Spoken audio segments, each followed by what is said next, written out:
cuts to national insurance. What will be the cut to national insurance, and are you including reversing Labour's cut as part of the money that will go to help business pay for this scheme? Yeah, well, let me be very clear, as I hope I did in my remarks. We're not going to place any additional financial burden on businesses. That is the opposite of what reform stands for and what we have been doing in recent months. Everything that we have announced thus far has been about making it easier and cheaper for people to employ working people. That's what reform is. Reform is a party for working people.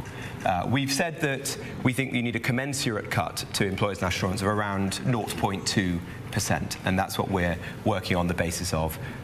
If it turns out the costs are higher than that, then we'll consider that, obviously, because our motive here is to ensure that a much better system is put in place, not to place additional burdens on business. I couldn't be clearer about that. Overall, British businesses are going to get a big cut in employers' national insurance from a reform government, because we're going to get rid of the employers' national insurance increase that Rachel Reeves put in place for British workers. So if you're a business watching this today and you employ British people, you're going to get a big tax cut under a reform government. As well as also getting rid of unnecessary employment regulations imposed by this dreadful socialist government. And also, of course, actually, it's the smaller businesses, the family businesses, who actually have an incredible track record of looking after their employees, almost as extended members of the family, and in a sense, trusting them to help those employees who need some help and support, getting them back to work. They're the best to do it, as opposed to relying on various elements and arms of the state. So I think we can end up with a genuine win-win, which I think is what you saw in the Netherlands. Yeah, absolutely. And to anyone who is unsure about this, just look at that example in the Netherlands. You can't dismiss the experience there, and in other countries as well that have pursued this. Those countries that have done this have seen a very, very big reduction in the number of people being out of work, claiming sickness benefit for a prolonged period of time. That's good for the businesses, obviously, because no business wants churn. They don't want to lose good staff.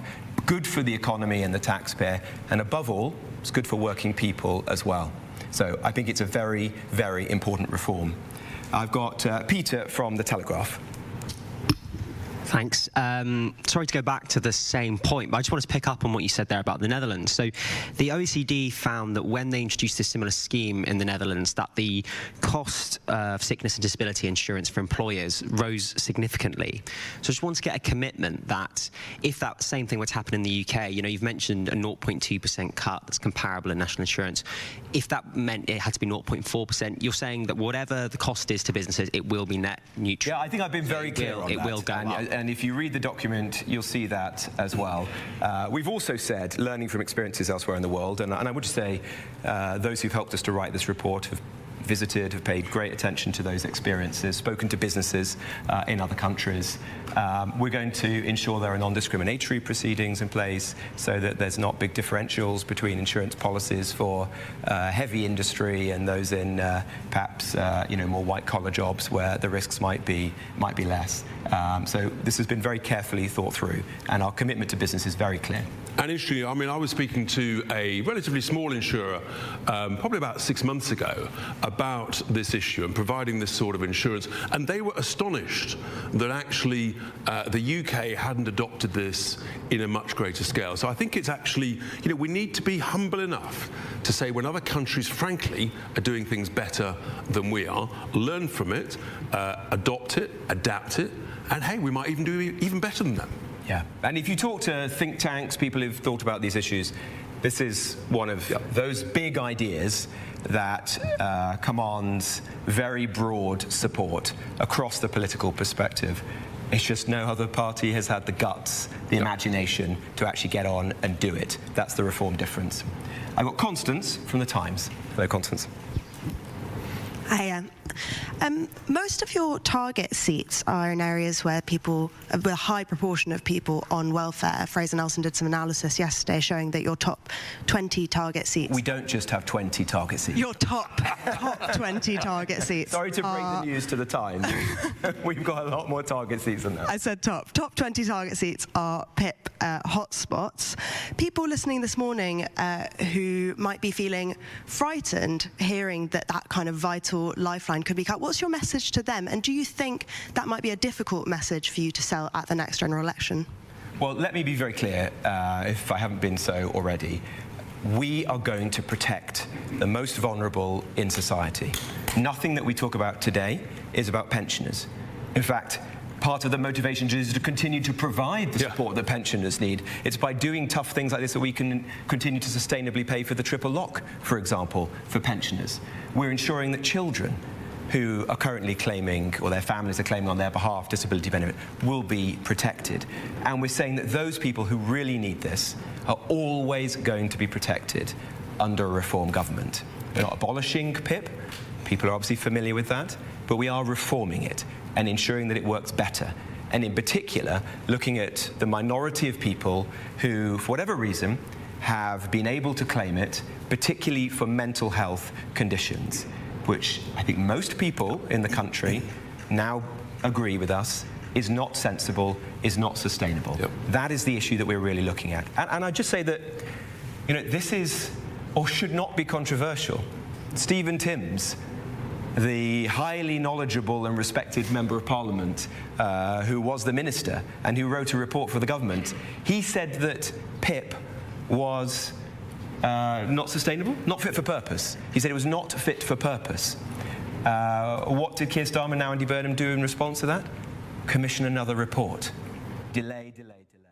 We're listening in to officials with the UK Reform Party. They're talking about some of these plans that they have to ban benefits for foreign nationals. We do have to step away for a brief commercial break. When we come back, though, we're going to switch gears, bring it back here to the U.S. We have a couple of stories that we're following out of New York. A live report in 2 minutes.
Taking us out to a live look that we have over at the New York City skyline. Well, you can't really see it. Very rainy, very cloudy there on this Monday. But it brings us to a story, an investigation underway now after a woman was shot and killed in Brooklyn. Police are saying the 33-year-old victim was an innocent bystander who was hit by a stray bullet.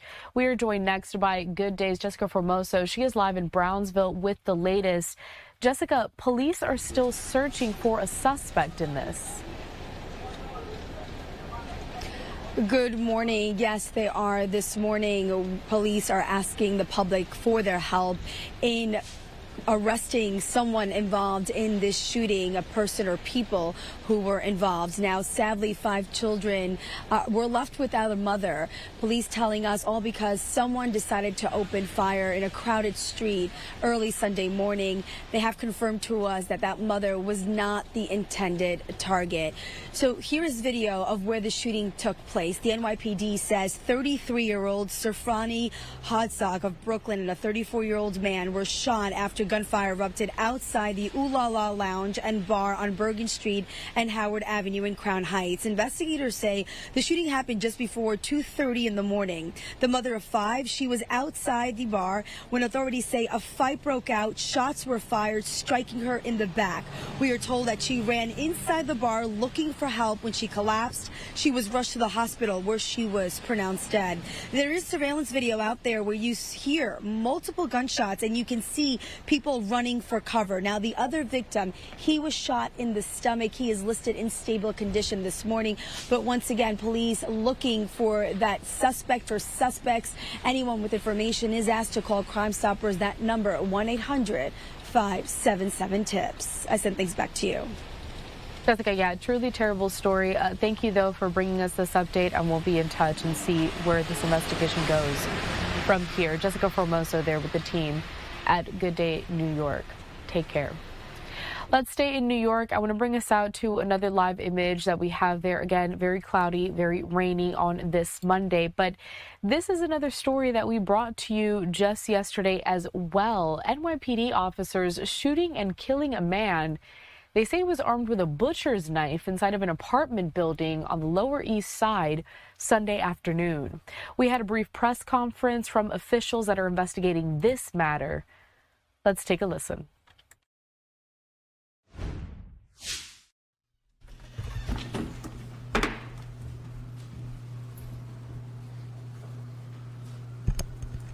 Good evening. I'm Assistant Chief Melissa Eager, Commanding Officer of Patrol Borough Manhattan South. I am joined by Captain Anthony Scapicchio of our Forced Investigation Division and Deputy Inspector Jason Evert, Commanding Officer of the 7th Precinct.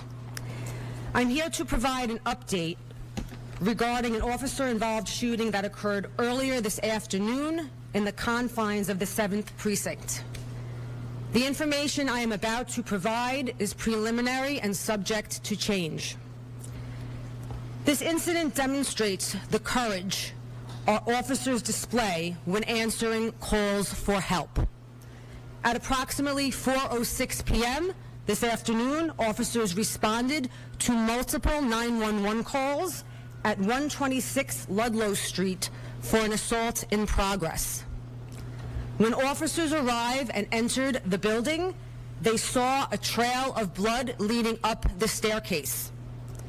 As they continued up the stairs, they encountered a male descending the stairs towards the officers with a large butcher knife. Officers repeated multiple commands for the male to show his hands in an effort for him to drop the weapon. As officers issued repeated commands, the male continued to advance towards the officers, armed with the large butcher knife. Officers responded and discharged their firearms, striking the subject. Officers recovered the following butcher knife at the scene.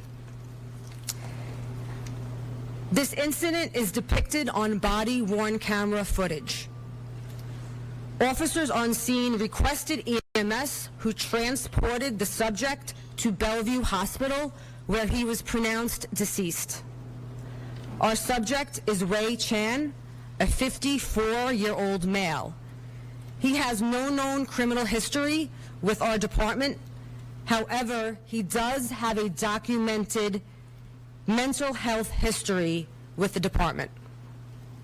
Another victim, Chung Chan, a 75-year-old male, and our subject's father, was taken to Bellevue Hospital with a laceration to the head from our subject. He is expected to survive. Responding officers were taken to an area hospital for evaluation. This incident is being investigated by our Force Investigation Division. Again, officers entered the building, saw a trail of blood, and responded without hesitation, not knowing what was waiting for them as they went up the stairs. Their actions are a reminder of how officers run towards danger and not away from it.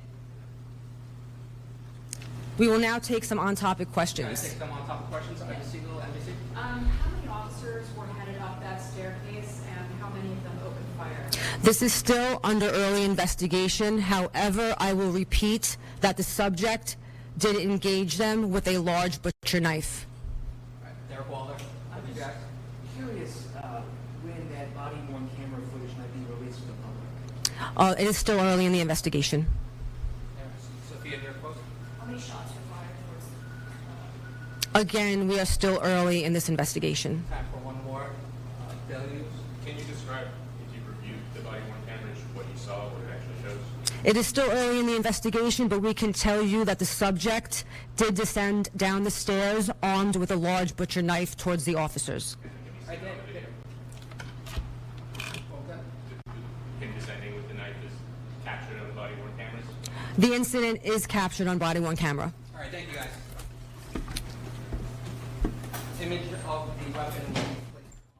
All right, and that was the update that we had from NYPD investigators. Again, shooting and killing a man that was armed with a butcher's knife. It was a pretty brief update, but New York City Mayor Zohran Mamdani did issue this statement to social media regarding the incident. He said, quote, "I've been briefed on the tragic events that took place this afternoon on the Lower East Side. Based on the preliminary information, NYPD officers responded to an incident on Ludlow Street where a man had suffered a laceration to the head. When officers arrived, they instructed a man with a butcher knife to drop the weapon. He then approached the officers with the knife, and officers discharged their firearms. Both men were taken to a nearby hospital. The man who suffered the laceration is in stable condition, and I am wishing him a full and speedy recovery." The man who officers shot was pronounced dead. As with every incident in which NYPD officers discharge their weapons, there will be an internal investigation, and body-worn camera footage of the incident will be released. We're going to step away for a brief commercial break here at Live Now from Fox. Our live coverage continues, though, so stay with us. We'll be back in just 2 minutes.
Thank you all for staying with us here at Live Now from Fox on this Monday. It is August 17th. My name is Karel Lahara, and let's take a look at some of the top stories that we're following for you very closely. Also, a live image that we have at the White House in Washington, D.C.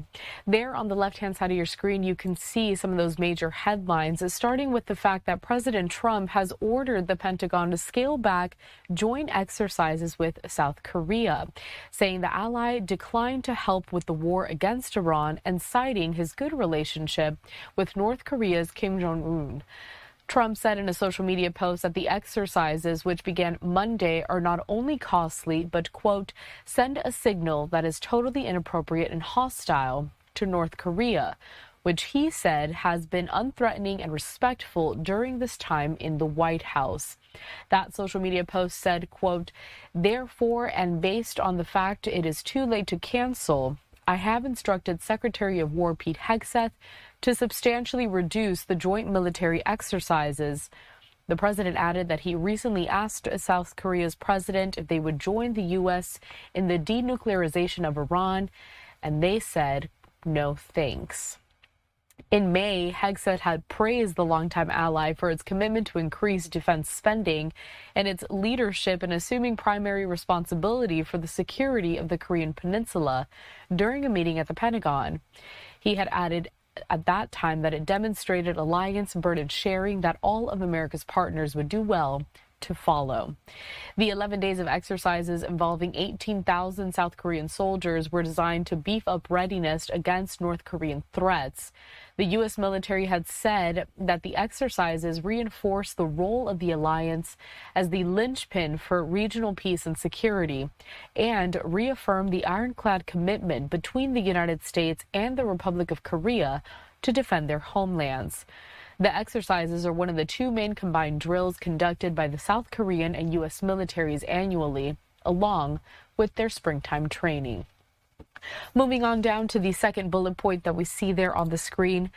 This time we are pivoting away from the live image of the White House, and I'm going to showcase some of these images because we are tracking developments when it has to do with an earthquake that hit Indonesia, that death toll rising to 54, and search and rescue operations are continuing at this time.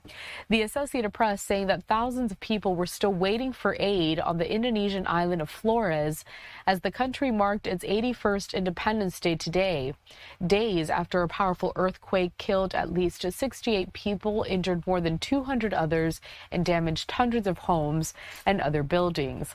Many residents on the island spent the day mourning victims and waiting for aid to arrive to communities still cut off by the deadly quake. During Indonesia's Independence Day ceremony in the capital of Jakarta, the president asked participants to pray for people affected by disasters in the region and several parts of the country, while leading a nationwide moment of silence honoring the nation's independence heroes. And then finally, the last bullet point there on the screen focuses on a trial that we are watching very closely as opening statements are set to begin today in the weeks-long trial for Keffe D, who is now being put on the stand over the killing of Tupac Shakur. Opening statements set today. He is accused of orchestrating the killing of Tupac, kicking off weeks of testimony that will revisit what happened in Las Vegas, I should say, nearly 30 years ago. Keffe D is 63 years old. He is charged with murder with a deadly weapon with the intent to promote, further, or assist a criminal gang in the rapper's death. He pleaded not guilty, but if convicted, he does face life in prison. The long unresolved drive-by shooting gripped the hip-hop community, partly because no one was charged until Davis was indicted in 2023.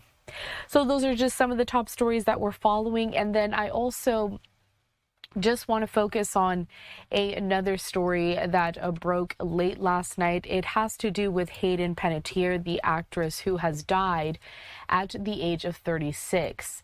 Going back to more of this reporting and just keeping you up to speed in case you hadn't heard this news just yet. So Panettiere, again, dying at the age of 36, her father announcing her death in a statement provided to ABC News on Sunday. That statement, he said, quote, "It is with profound sadness that we share the tragic passing of our beloved Hayden.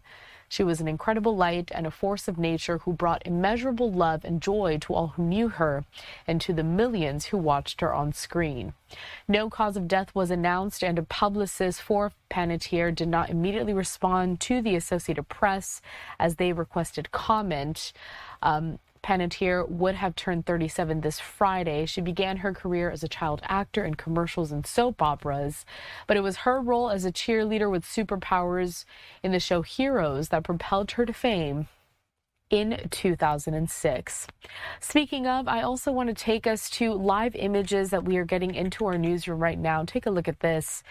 I'm going to go back to just the update that we have here. So this live image that you're taking a look at here, it's a celebration of life and a funeral service being held for singer Bonnie Tyler. This is taking place before a funeral procession. Let's watch this live.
It's a heartache, nothing but a heartache.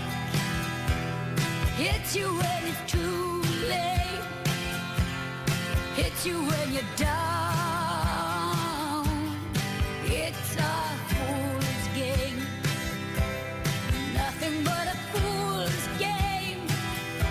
Standing in the cold rain, feeling like a clown. It's a heartache, nothing but a heartache. Love until your arms break.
God's love and power extend over all creation. Every life, including our own, is precious to God. Christians have always believed that there is hope in death and in life, and there is new life in Christ after death. Even those who share such a faith find there is a real sense of loss at the death of a loved one. Everyone will have their own experiences of the life and death of Gaynor, with different memories and different feelings of love, grief, and respect. To acknowledge these at the beginning of this service gives the opportunity to use this expression, this occasion to express faith and feelings as we all come together to say our farewell, to acknowledge our loss and sorrow, and to reflect on our own mortality.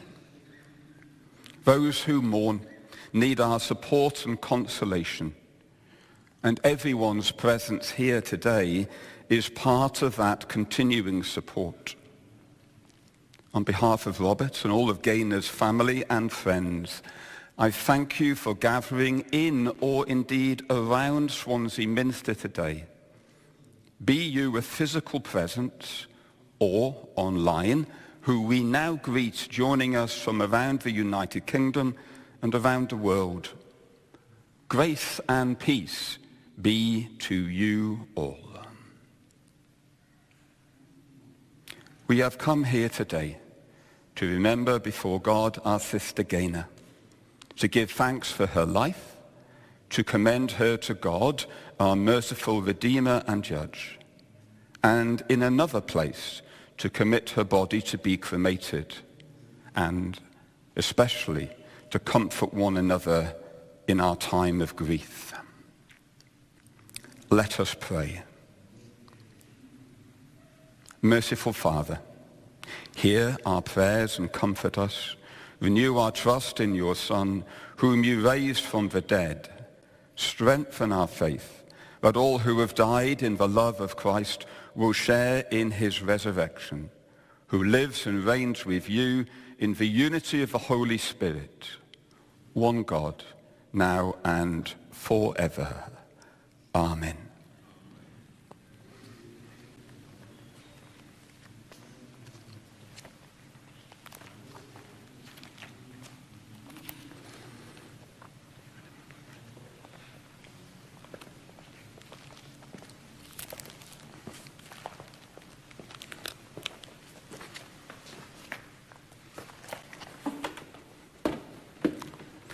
Ladies and gentlemen, would you please be seated?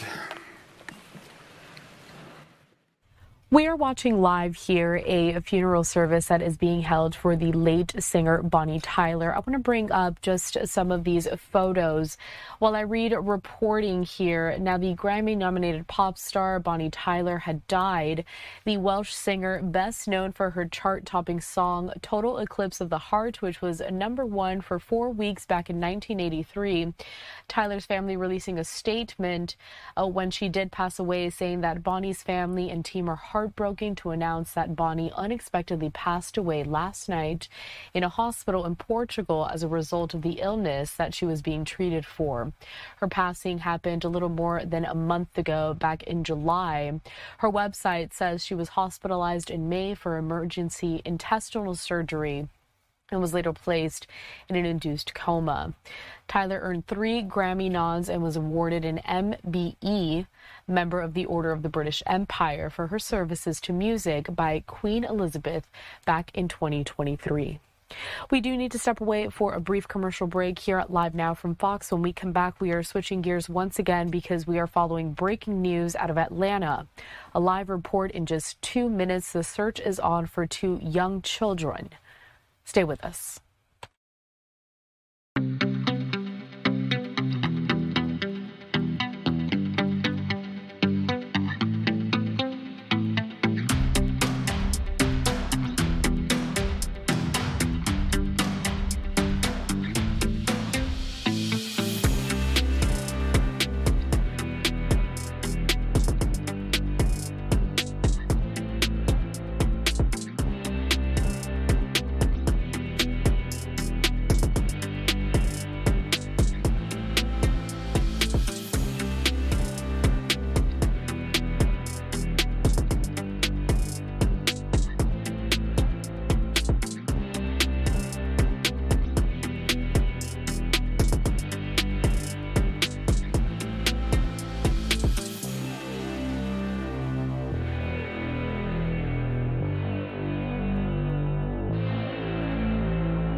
We have some breaking news that we are following. It takes us out to the Atlanta area where an urgent search is now underway for two missing children.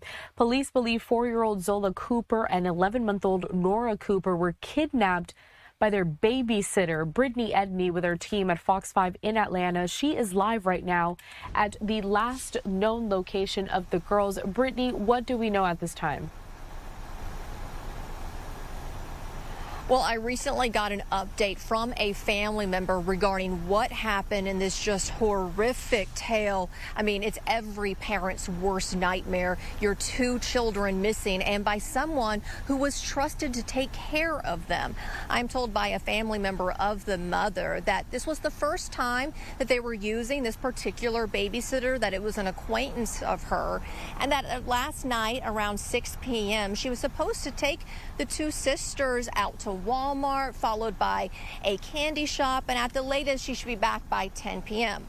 Well, 10 p.m. comes and goes. There's no children, and the babysitter, I'm told, stopped responding to calls and texts from this worried, frantic mother. And now here we are some 10 hours later, and there's still no sign of these two little girls, but they want the public's help. Police are saying, hopefully you can take a look at this video of the screen. Here are some pictures of the two little girls, and we want you to take a close look. I'm going to describe them for you. So if you spot them, you can try and help bring them home by contacting police. Let's start with the sister on the right. She is Zola Cooper. She's 4 years old.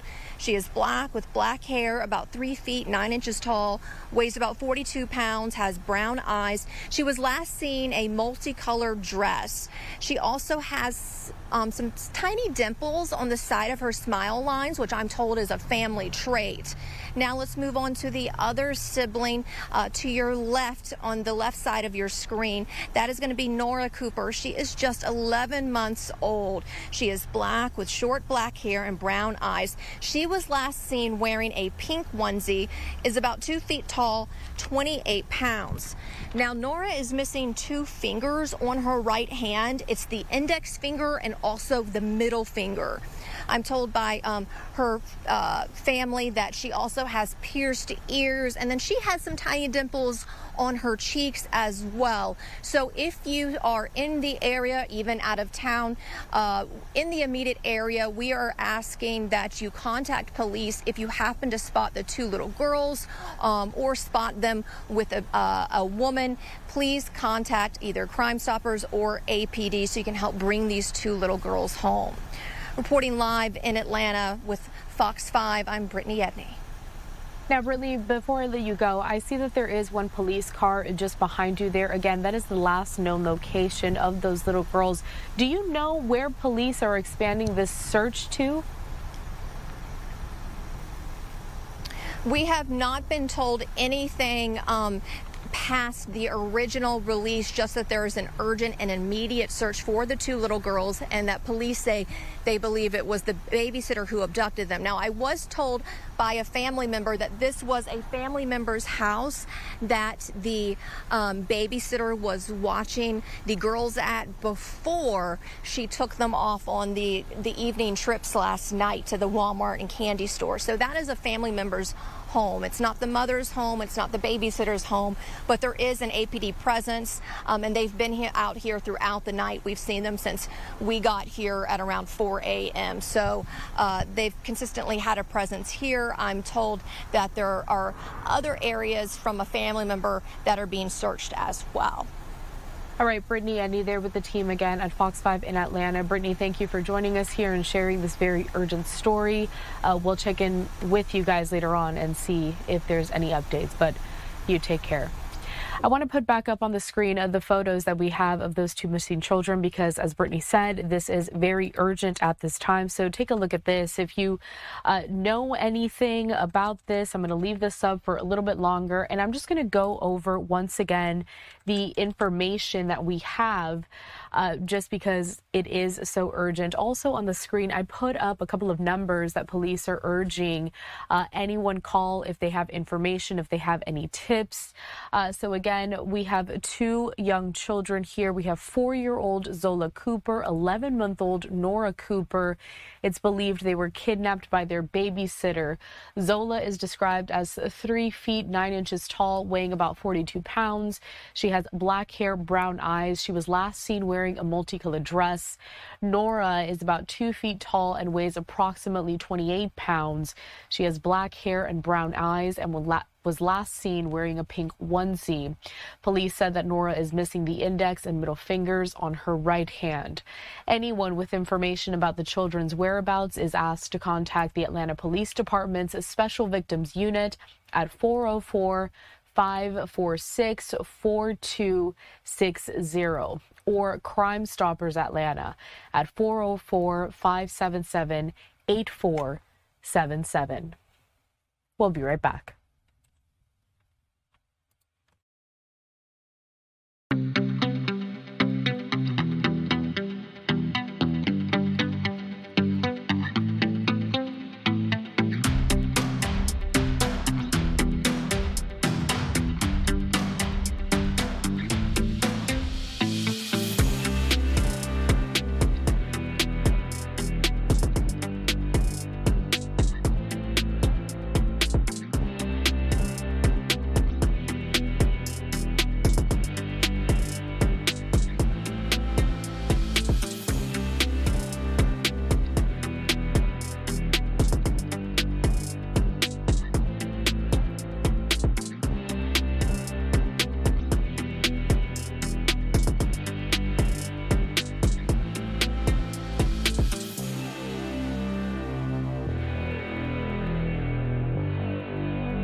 Time right now is 7:23 on the East Coast, 4:23 in the morning on the West Coast. Let's stay in Atlanta, taking us back out live to those images that we had.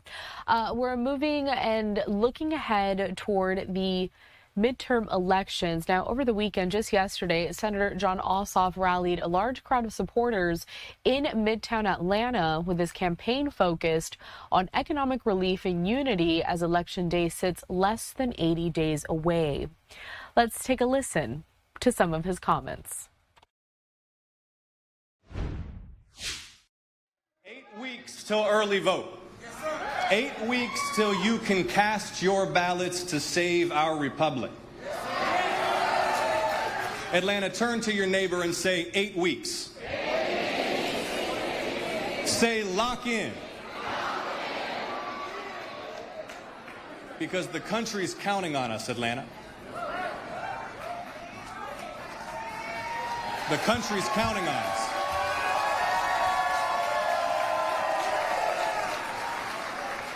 And the crowds I've seen over the last year and a half at rallies like this one, decent folk from all walks of life in living rooms and backyards across our state, our coalition of Democrats, independents, and Republicans, and the volunteer army already knocking thousands of doors each week, all leave no doubt that Georgia's about to make history again.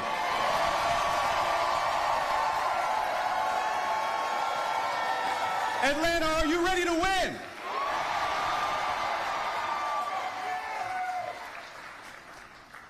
Now, I know many of you are here today because you just can't stand what's been done to our country.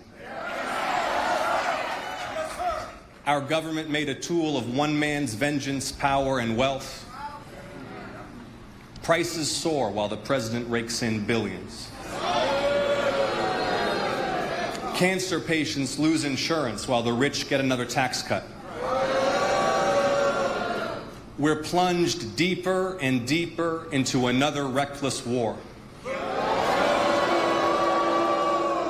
Private prisons full of families grow in size and squalor. The Justice Department and even our intelligence agencies are twisted to serve this president's vendettas.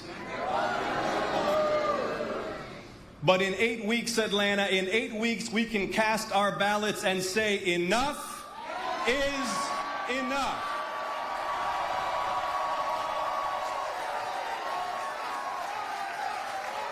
In 8 weeks, we will vote to rebuke him so decisively that no president will dare such abuses again for centuries, Atlanta. In 8 weeks, we'll vote to elect a Medicaid expanding Governor Bottoms to end our state's health care emergency.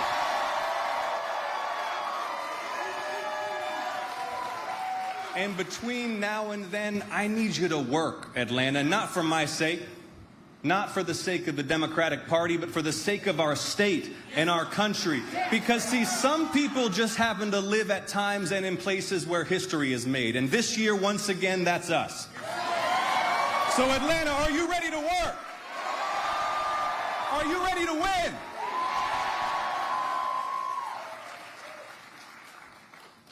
Now, remember, he promised to lower prices on day one. You remember that?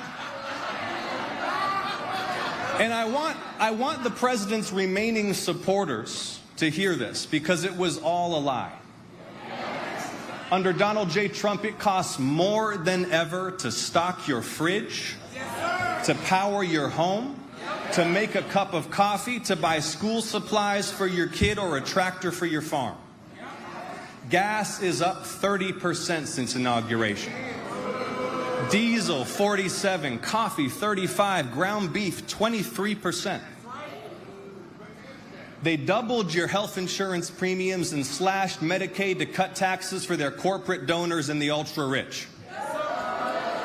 They made you pay more for everything and took us to war on lies and spent most of last year trying to cover up for the world's most famous pedophile while the crook president and his crook family raked in billions.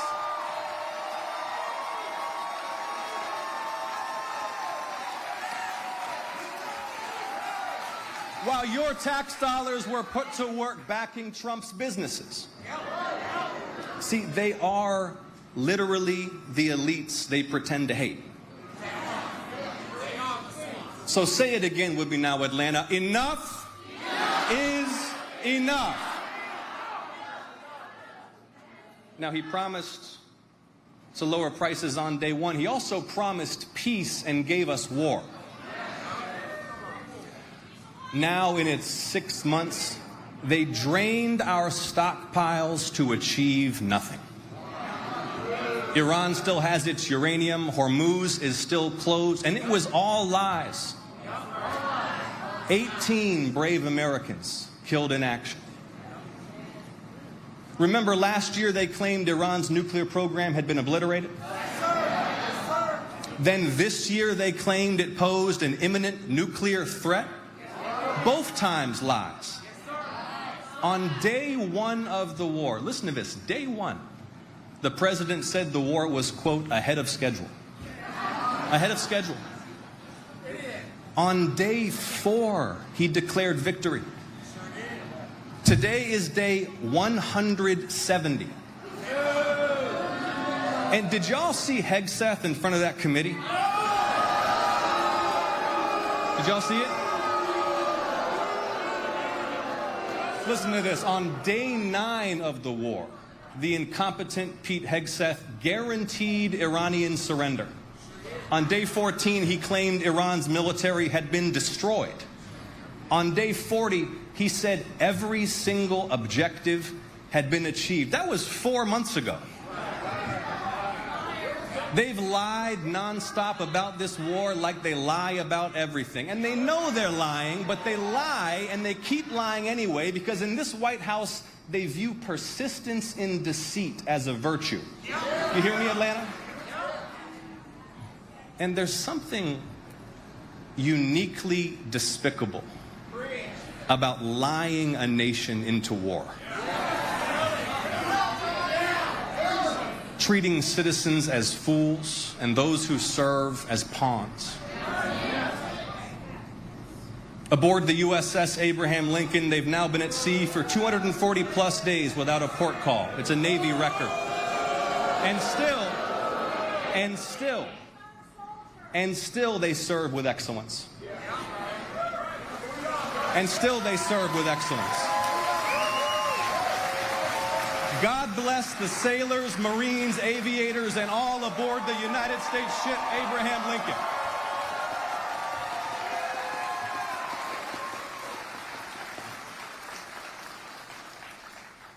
See, they don't expect luxury. They'll endure hardship. But they deserve competent leaders who send them into combat only when necessary. And with decisive clarity of purpose, not fools who lie about the purpose and progress of war. And while the sailors on the Lincoln fight his war, while he fruitlessly drains our munitions and oil reserves, the president sleeps through his meetings. He golfs and trades stocks. See, he doesn't want to do the job. He wants to build his ballroom and travel with Natalie on their apparently defenseless flying palace gifted by the Emir of Qatar.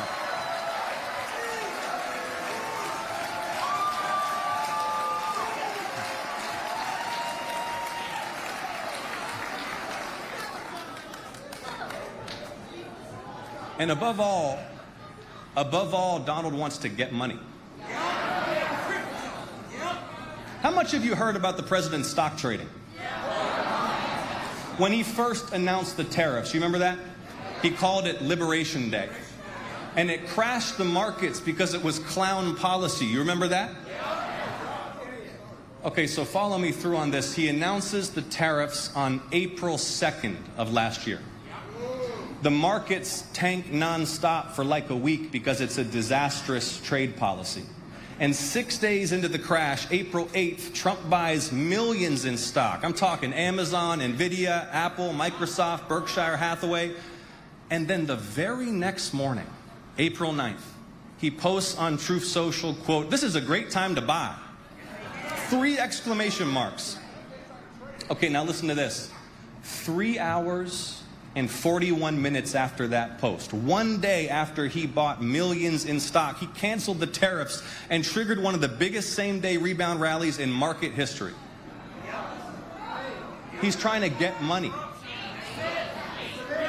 And you saw, now he's offering paid subscriptions to presidential announcements, right? Just understand what's for sale here. The sitting president's pronouncements on war and peace and economic policy delivered first to paying customers? What an absolute crook.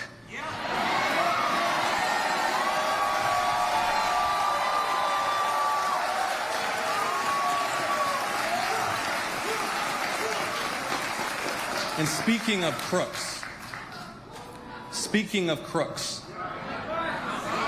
not a lot of people know this, but Congressman Mike Collins is literally one of the most active crypto traders in the entire Congress, House or Senate.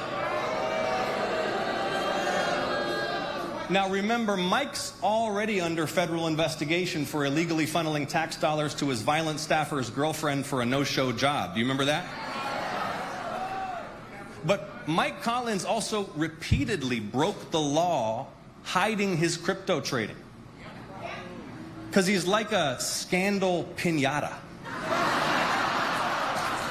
So every time you shake him, more misdeeds fall out.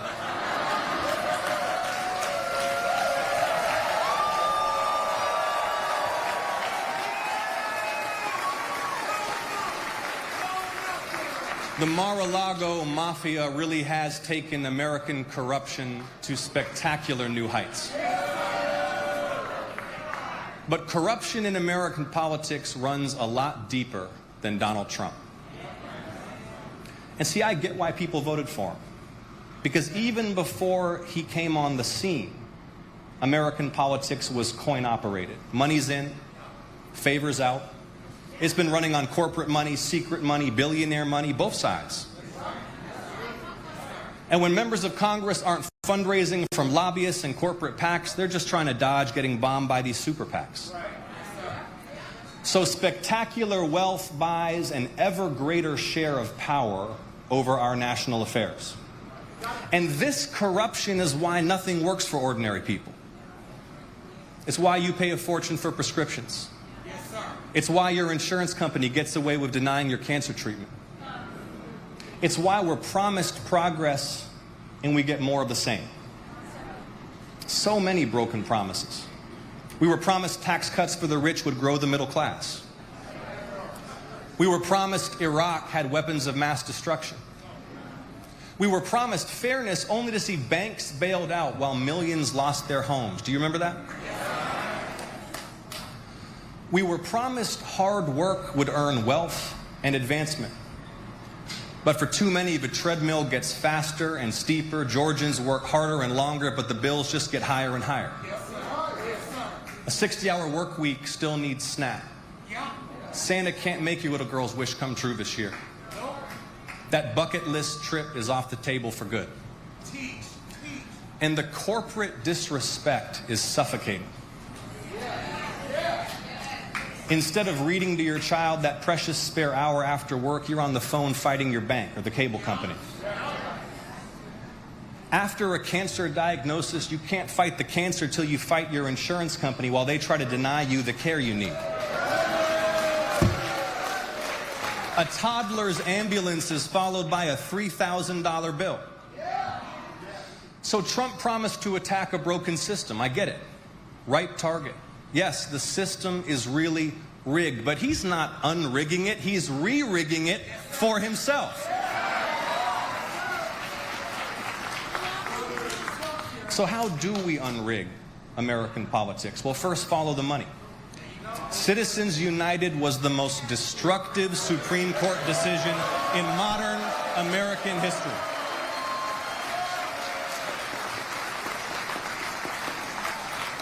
And see, Donald Trump's rise is a symptom of all of this. And I suspect many of you are here because you recognize that our task is not just to contain his wickedness, but to cure the rot that gave rise to it. That this broken moment is an opening not for restoration, but for reformation. Because who really supports allowing unlimited secret political money to bend the nation's agenda in darkness?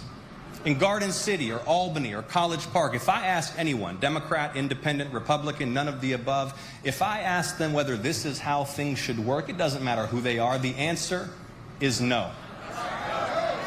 In Atlanta, if it takes a constitutional amendment to end Citizens United, we'll deliver a united Georgia to ratify it.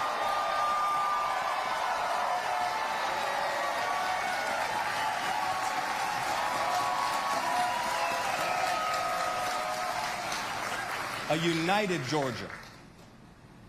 Every day, our wave grows taller, our tent grows bigger. Because this isn't just a campaign for Democrats. Folks come up to me at airports or on the street, they tell me they're lifelong Republicans, but this year, for the first time, they're voting for a Democrat. We're listening in here to Democratic Senator Jon Ossoff as he held this rally in Atlanta just yesterday ahead of the November midterm elections. We do have to step away for a brief commercial break here at Live Now from Fox. When we come back, though, we're still talking some of these elections and more specifically primaries. Tomorrow, Floridians will be heading to the polls. We'll get a breakdown as to who is running for governor in the Sunshine State when we come back.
We are keeping track of all your political headlines, specifically having to do with the midterm elections that are coming up in just a couple of months. Taking a live look here over in Orlando, Florida. We are just one day away from Florida's primary election. One of the biggest races is the race for governor. Now, some of the candidates have been hitting the campaign trail before polls open tomorrow. The team at Fox 35 in Orlando following this closely. Amanda McKenzie joining us live this morning with a look at the final message to voters. Amanda, good morning. Good morning. Well, candidates are making their final push, and tomorrow is primary election day, which means voters will head to the polls to decide the new Republican candidate for governor, since Governor Ron DeSantis' term is limited.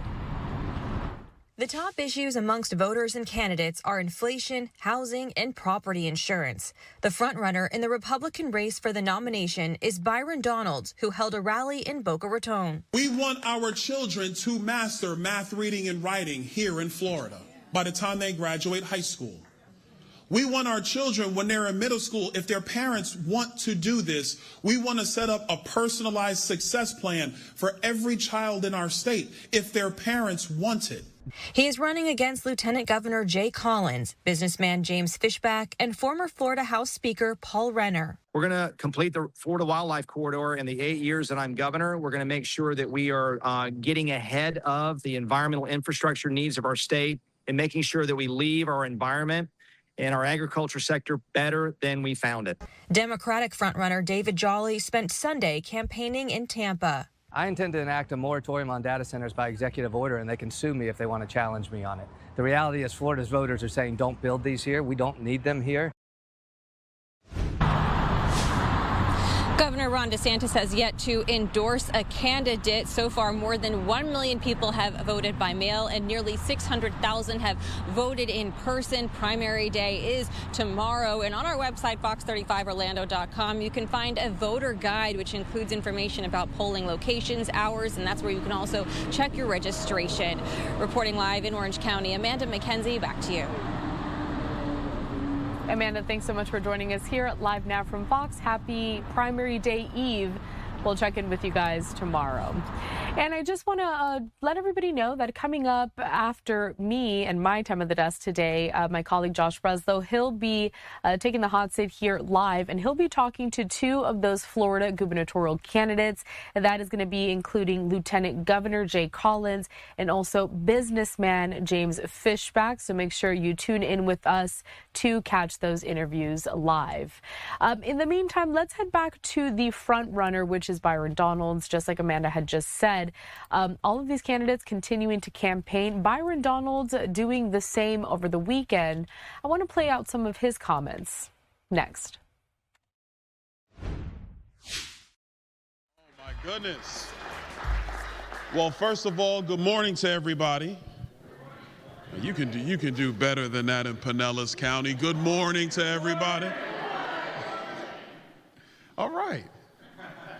Listen, it's been, I'm not going to do the heavy script. Is that okay?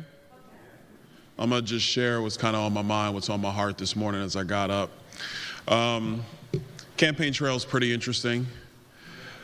We have been crisscrossing the state nonstop, really the last year, but especially over the last month. You know, we've been going back and forth from Washington. You have votes to cast. And then when I come back to Florida, it's been into a city in our great state going to see the people of Florida.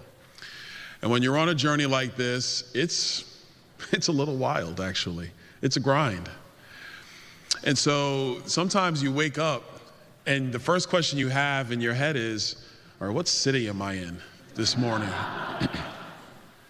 And I had that thought this morning. I woke up and I was like, okay, what city am I in? Okay, looked at the phone, looked at the calendar. I know where I am. We're going to have a great rally here at St. Pete College here in Pinellas County. It's going to be awesome.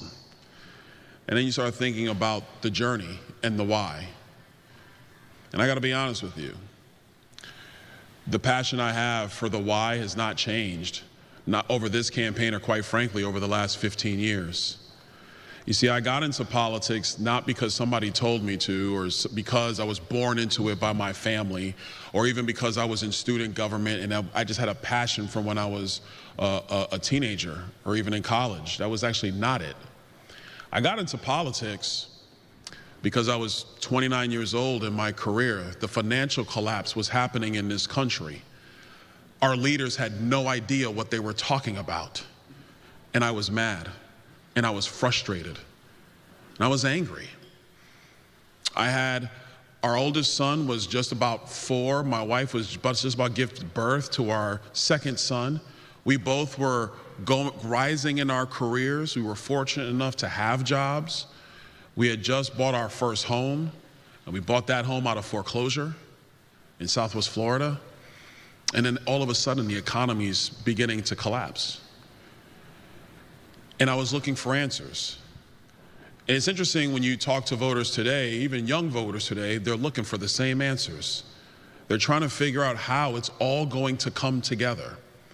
They want to make sure they can still pay their electric bills and buy food. Young kids are trying to figure out how they're going to buy homes and build a family. So when I woke up this morning and I'm thinking about the why, those are the things that came first. It reminded me that what we do here is not just speeches and events and rallies. What we do here is we lay a vision and have policies for the future of this great state. Amen.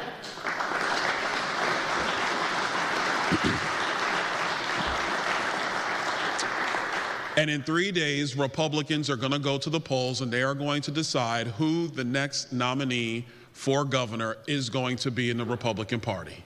Now, how many of you have actually voted? All right, a lot more people got to go. So do I. I'm voting Tuesday morning. But this election, this primary, is about making sure that not just the vision of Florida, but the dream of Florida remains alive and well for everybody. That's what it's about. We have become the preeminent state in all of America. And we have become that state because, unlike so many others, we said no to the woke policies. We said no to the public health establishment. We said no to crazy nonsense like not backing our men and women in blue who keep us safe, because we support law enforcement in our state. And thank you, Sheriff Nacco, for being here and all your leadership in Pasco County. And he's going to do a great job in the state Senate. He's going to do a great job. People come to Florida because they just want to be free and they want to be left alone. People come to Florida because our taxes have been low and our government has been limited. People come to Florida because they want to just live a great life in a state that makes sense. And this is why our populations have grown. This is why companies are choosing to come.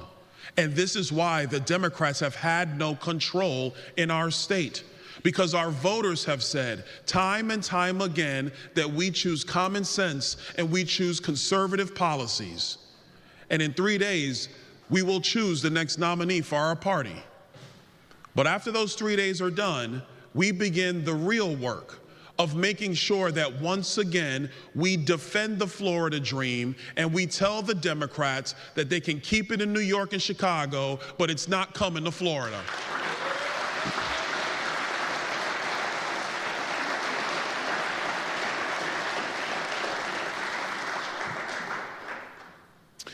We got some things we got to work on in our state. Insurance is out of control. Everybody's having to deal with it. Let me share something personal. My wife and I, we've had our own property and casualty insurance canceled 3 times over the last 2 years. It's happened to us too. Although the tort reform that Governor DeSantis and the legislature did a couple of years ago is working, there's more work to do. We have to reform the regulatory side of our insurance markets. Florida does have things that it can do, and we're going to do it. And I'm not saying it because I'm asking to be your governor. We're going to do it because when I was in the Florida House with then Speaker Sprouse, I chaired the Insurance and Banking Subcommittee. At the time, this was 7 years ago, at the time the insurance market was a lot cheaper than it is today. And so at that time, we looked at the insurance market from the regulatory side, and we said, you know what? Let's just focus on the other things that we have to do. But now we have to come back and fix it. And as governor, we're going to come back and fix it. And we're going to push down insurance costs in our state about 20 to 25%.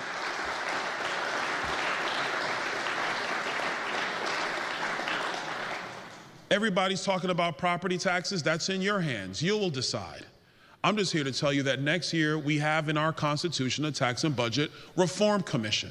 And in that commission, we're going to study all taxes and fees in the state of Florida with a couple of goals. Number one, making sure that system is modernized and actually helps you keep more money in your pocket. Number two, if we can repeal homestead property taxes, we will get that done. And number three, if we can't get there, then how do we get seniors on fixed income and working families off the tax rolls in Florida? Because if our seniors who choose to spend their golden years in our state and our young people trying to build that Florida dream for themselves are struggling because of taxes, then we have to do better as government and help you keep more money in your pocket so you can afford Florida.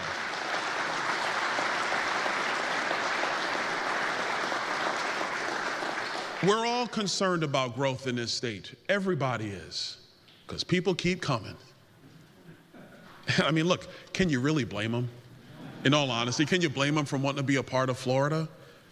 If I was going to take a poll, some of y'all decided to make this journey yourself 2 years ago, 4 years ago, 6 years ago, 8 years ago, 10 years ago.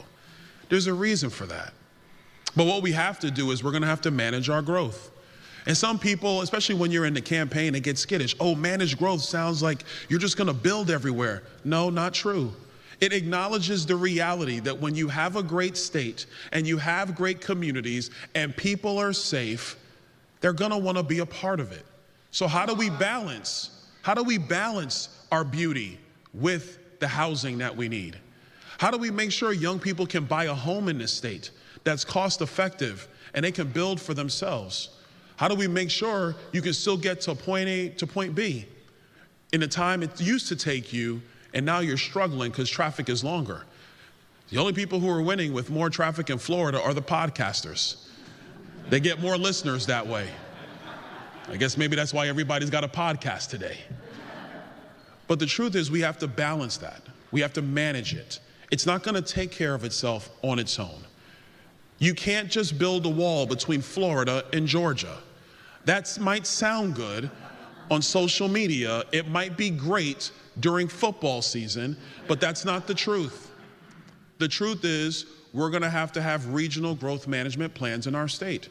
How does Pinellas and Hillsborough manage its growth for the future, for the entire Tampa Bay region? How do we do that and also respect the differences within our state? Because look, when I'm in Tampa Bay, it's awesome. But Tampa Bay is very different than South Florida. And they're both very different from the heartland of Florida.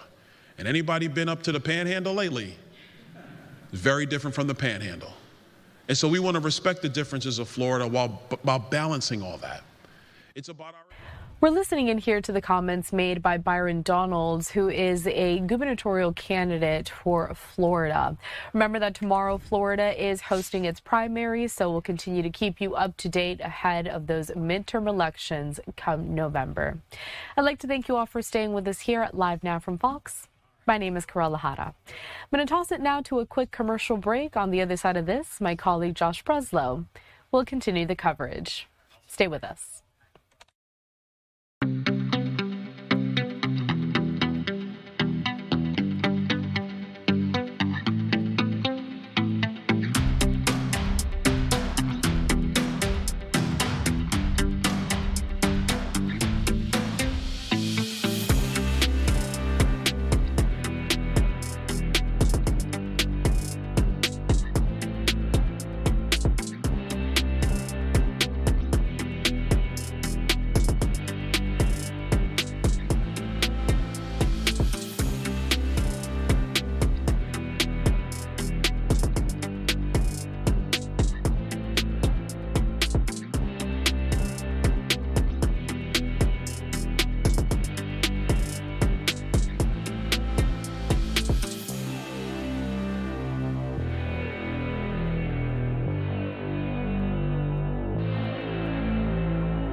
Good morning, everyone, and welcome in here on Live Now from Fox. The time is 7:58 on the East Coast and 4:58 on the West Coast.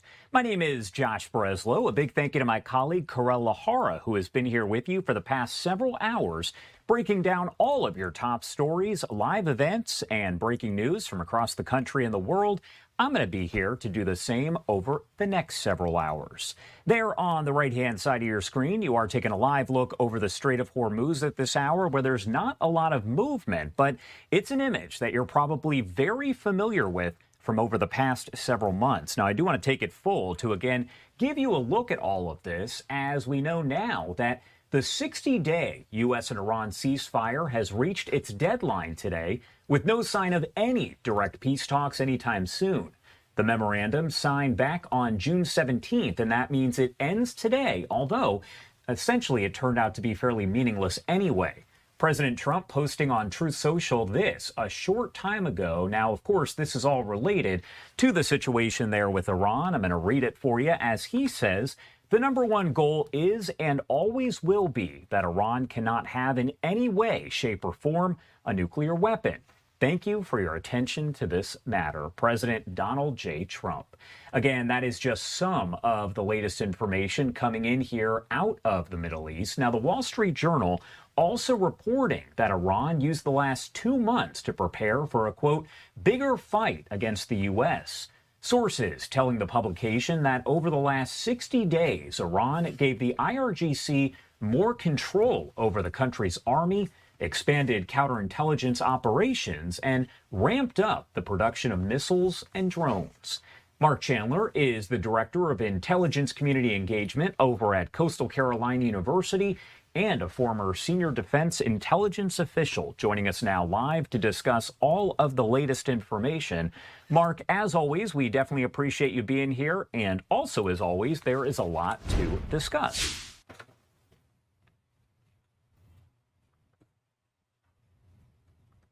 All right. Unfortunately, it looks like the audio is having an issue. Mark, can you speak for me?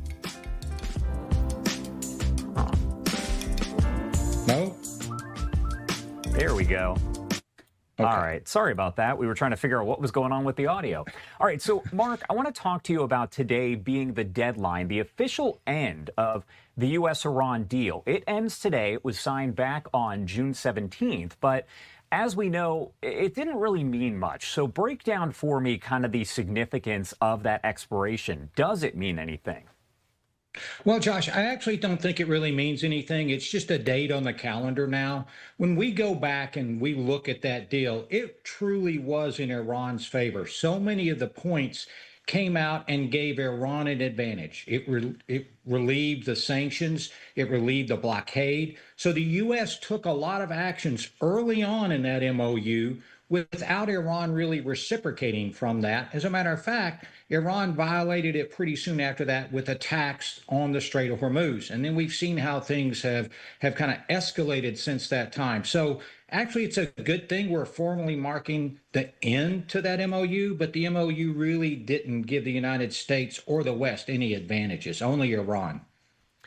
And I want to pop up a live look right now over the Strait of Hormuz. I keep saying it, but it's a shot that we have seen a lot of over the past several months since all of this began. Now, as I mentioned, President Trump has said the number one goal there is to make sure that Iran does not have a nuclear weapon. But it seems as though the Strait of Hormuz has become equally important. Absolutely, Josh, and you nailed it right there. I think the Strait of Hormuz has become the strategic challenge for both the United States and Iran. It's a strong point that Iran uses to manipulate the entire situation and the flow of negotiations, if there are even to be negotiations, because of the economic impact that closing that strait has on the U.S., the region, and the world. And then the U.S. is putting a lot of its emphasis on keeping that strait open. So that's where you see the struggle taking place right now, and where it's taken place pretty much since March, April timeframe, when Iran realized the control it could have by stopping the flow through the Strait of Hormuz.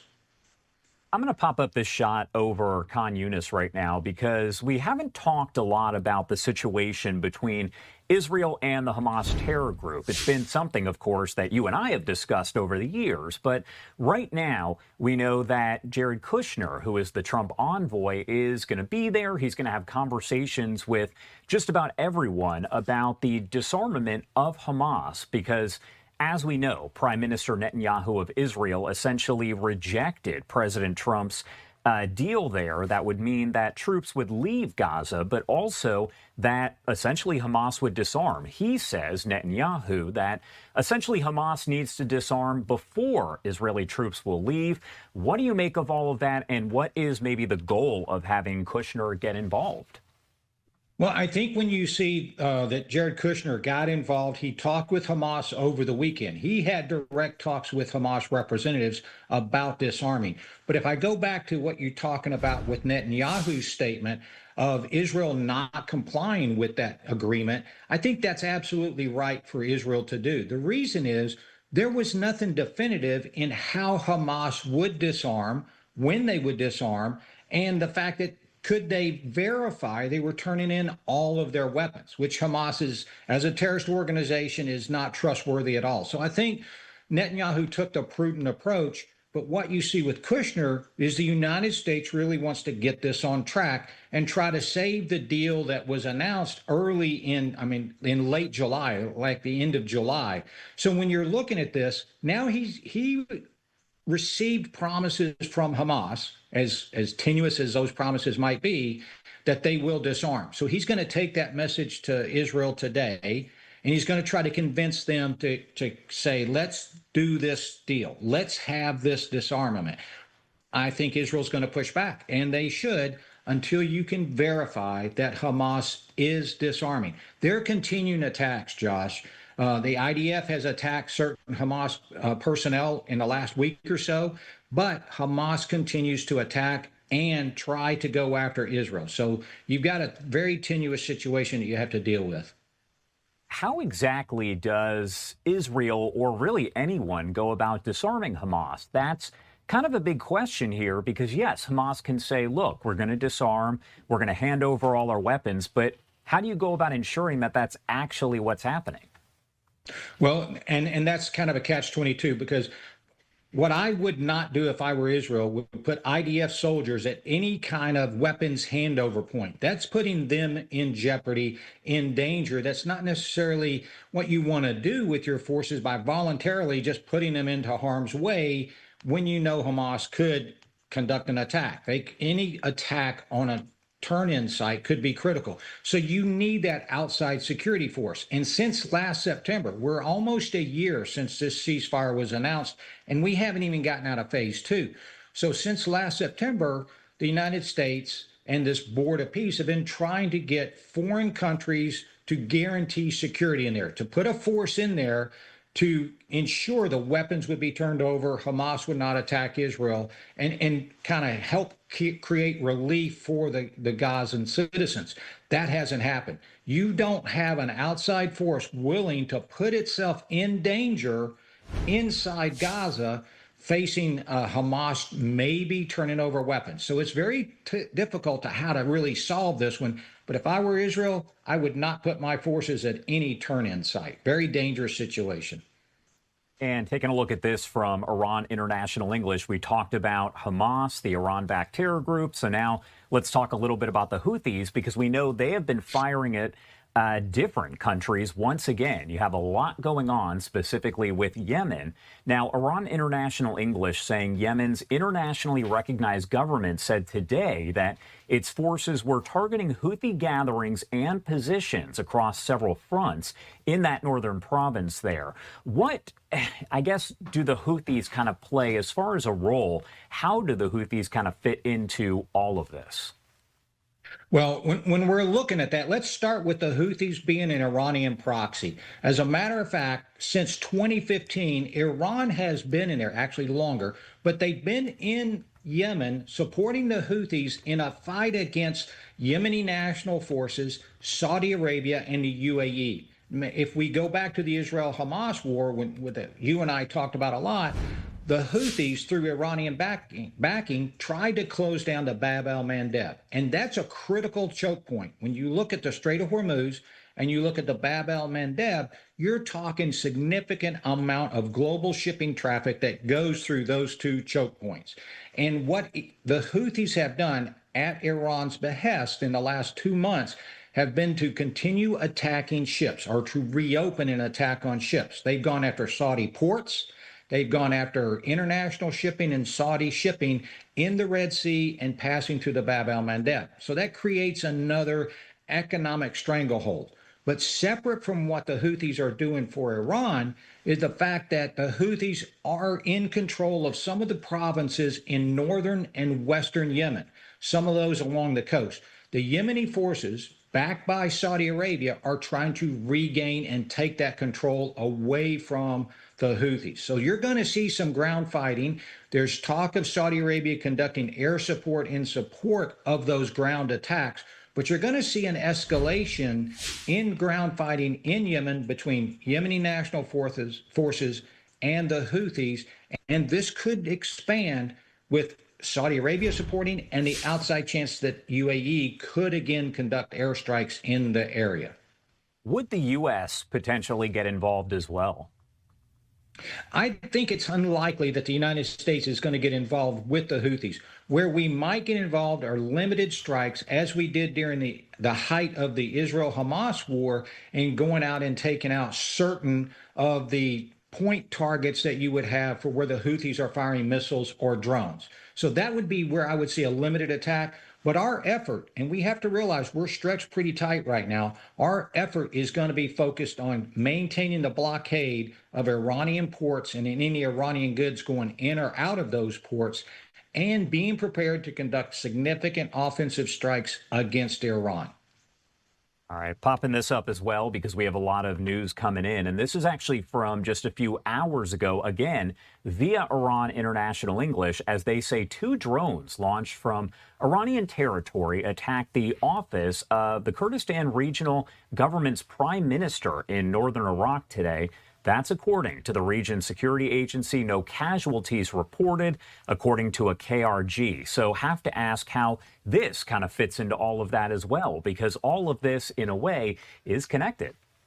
It absolutely is connected, Josh. And I'm glad you brought up the Kurds, because early on in this fight with Iran, between the United States, Israel, and Iran, a lot of folks were speculating that the Kurds could do a ground offensive from northern Iraq into Iran. They don't have the manpower. While there might be the will, they just don't have the manpower. But to address that, Iran has been continually attacking the Kurds across the border up in Iraq. Iraq's not going to stop that because Iraq doesn't necessarily like the Kurds either. And Turkey's not going to stop it because they don't like the Kurds. So you're going to see this resistant movement in the low thousands of people, moderately armed, that continue to receive attacks by the IRGC and a regular Iranian military to make sure that they don't create any destabilizing effects in the northwestern part of Iran. So they're going to do cross-border attacks into Iraq and maybe even Turkey, as long as they're focused on the Kurds and kind of keeping them down and ensure that there's no uprising, even though it would be moderate, any kind of uprising coming from that area. And I want to show you this. We talked about this a little bit off the top, but I wanted to kind of get your take as we go back to the situation between the U.S. and Iran, because this post here, Iran used the 60-day period following that June truce with the U.S. to prepare for a broader war, boosting missile and drone production, coordinating with regional armed groups. That is according to the Wall Street Journal, reporting this now, citing Iranian and Arab officials. What do you make of that? Because that's something that had kind of been assumed would happen if there were any kind of pause in fighting, that, again, you could see missile and drone production be upped. You could see more armed groups. The IRGC could get a hold of more of those different armed groups. So what do you make of that? I think the Wall Street Journal is spot on that. That's something I talked about early on after the MOU was signed, is since Iran's not getting attacked, they're able to go in and literally dig out some of their underground supply areas, get some of that production started. And we're not talking about a massive production plant where you see a car plant in the United States, stretch for hundreds and hundreds of yards. No, you're talking small facilities that can put these drones together and then uncover the missiles that were buried in U.S. attacks. The United States did a phenomenal job in its military operation. However, it stopped. And that allows Iran to disperse some of these assets, which makes them much more difficult to find and much more difficult to target. And then their command and control. They were able to harden some of their command and control facilities, but also disperse that as well. So now you have a very complicated targeting problem that the United States has to face if we resume significant military operations. So Iran has truly benefited from the MOU, from the ceasefire, from a lack of concerted U.S. attacks throughout this time period.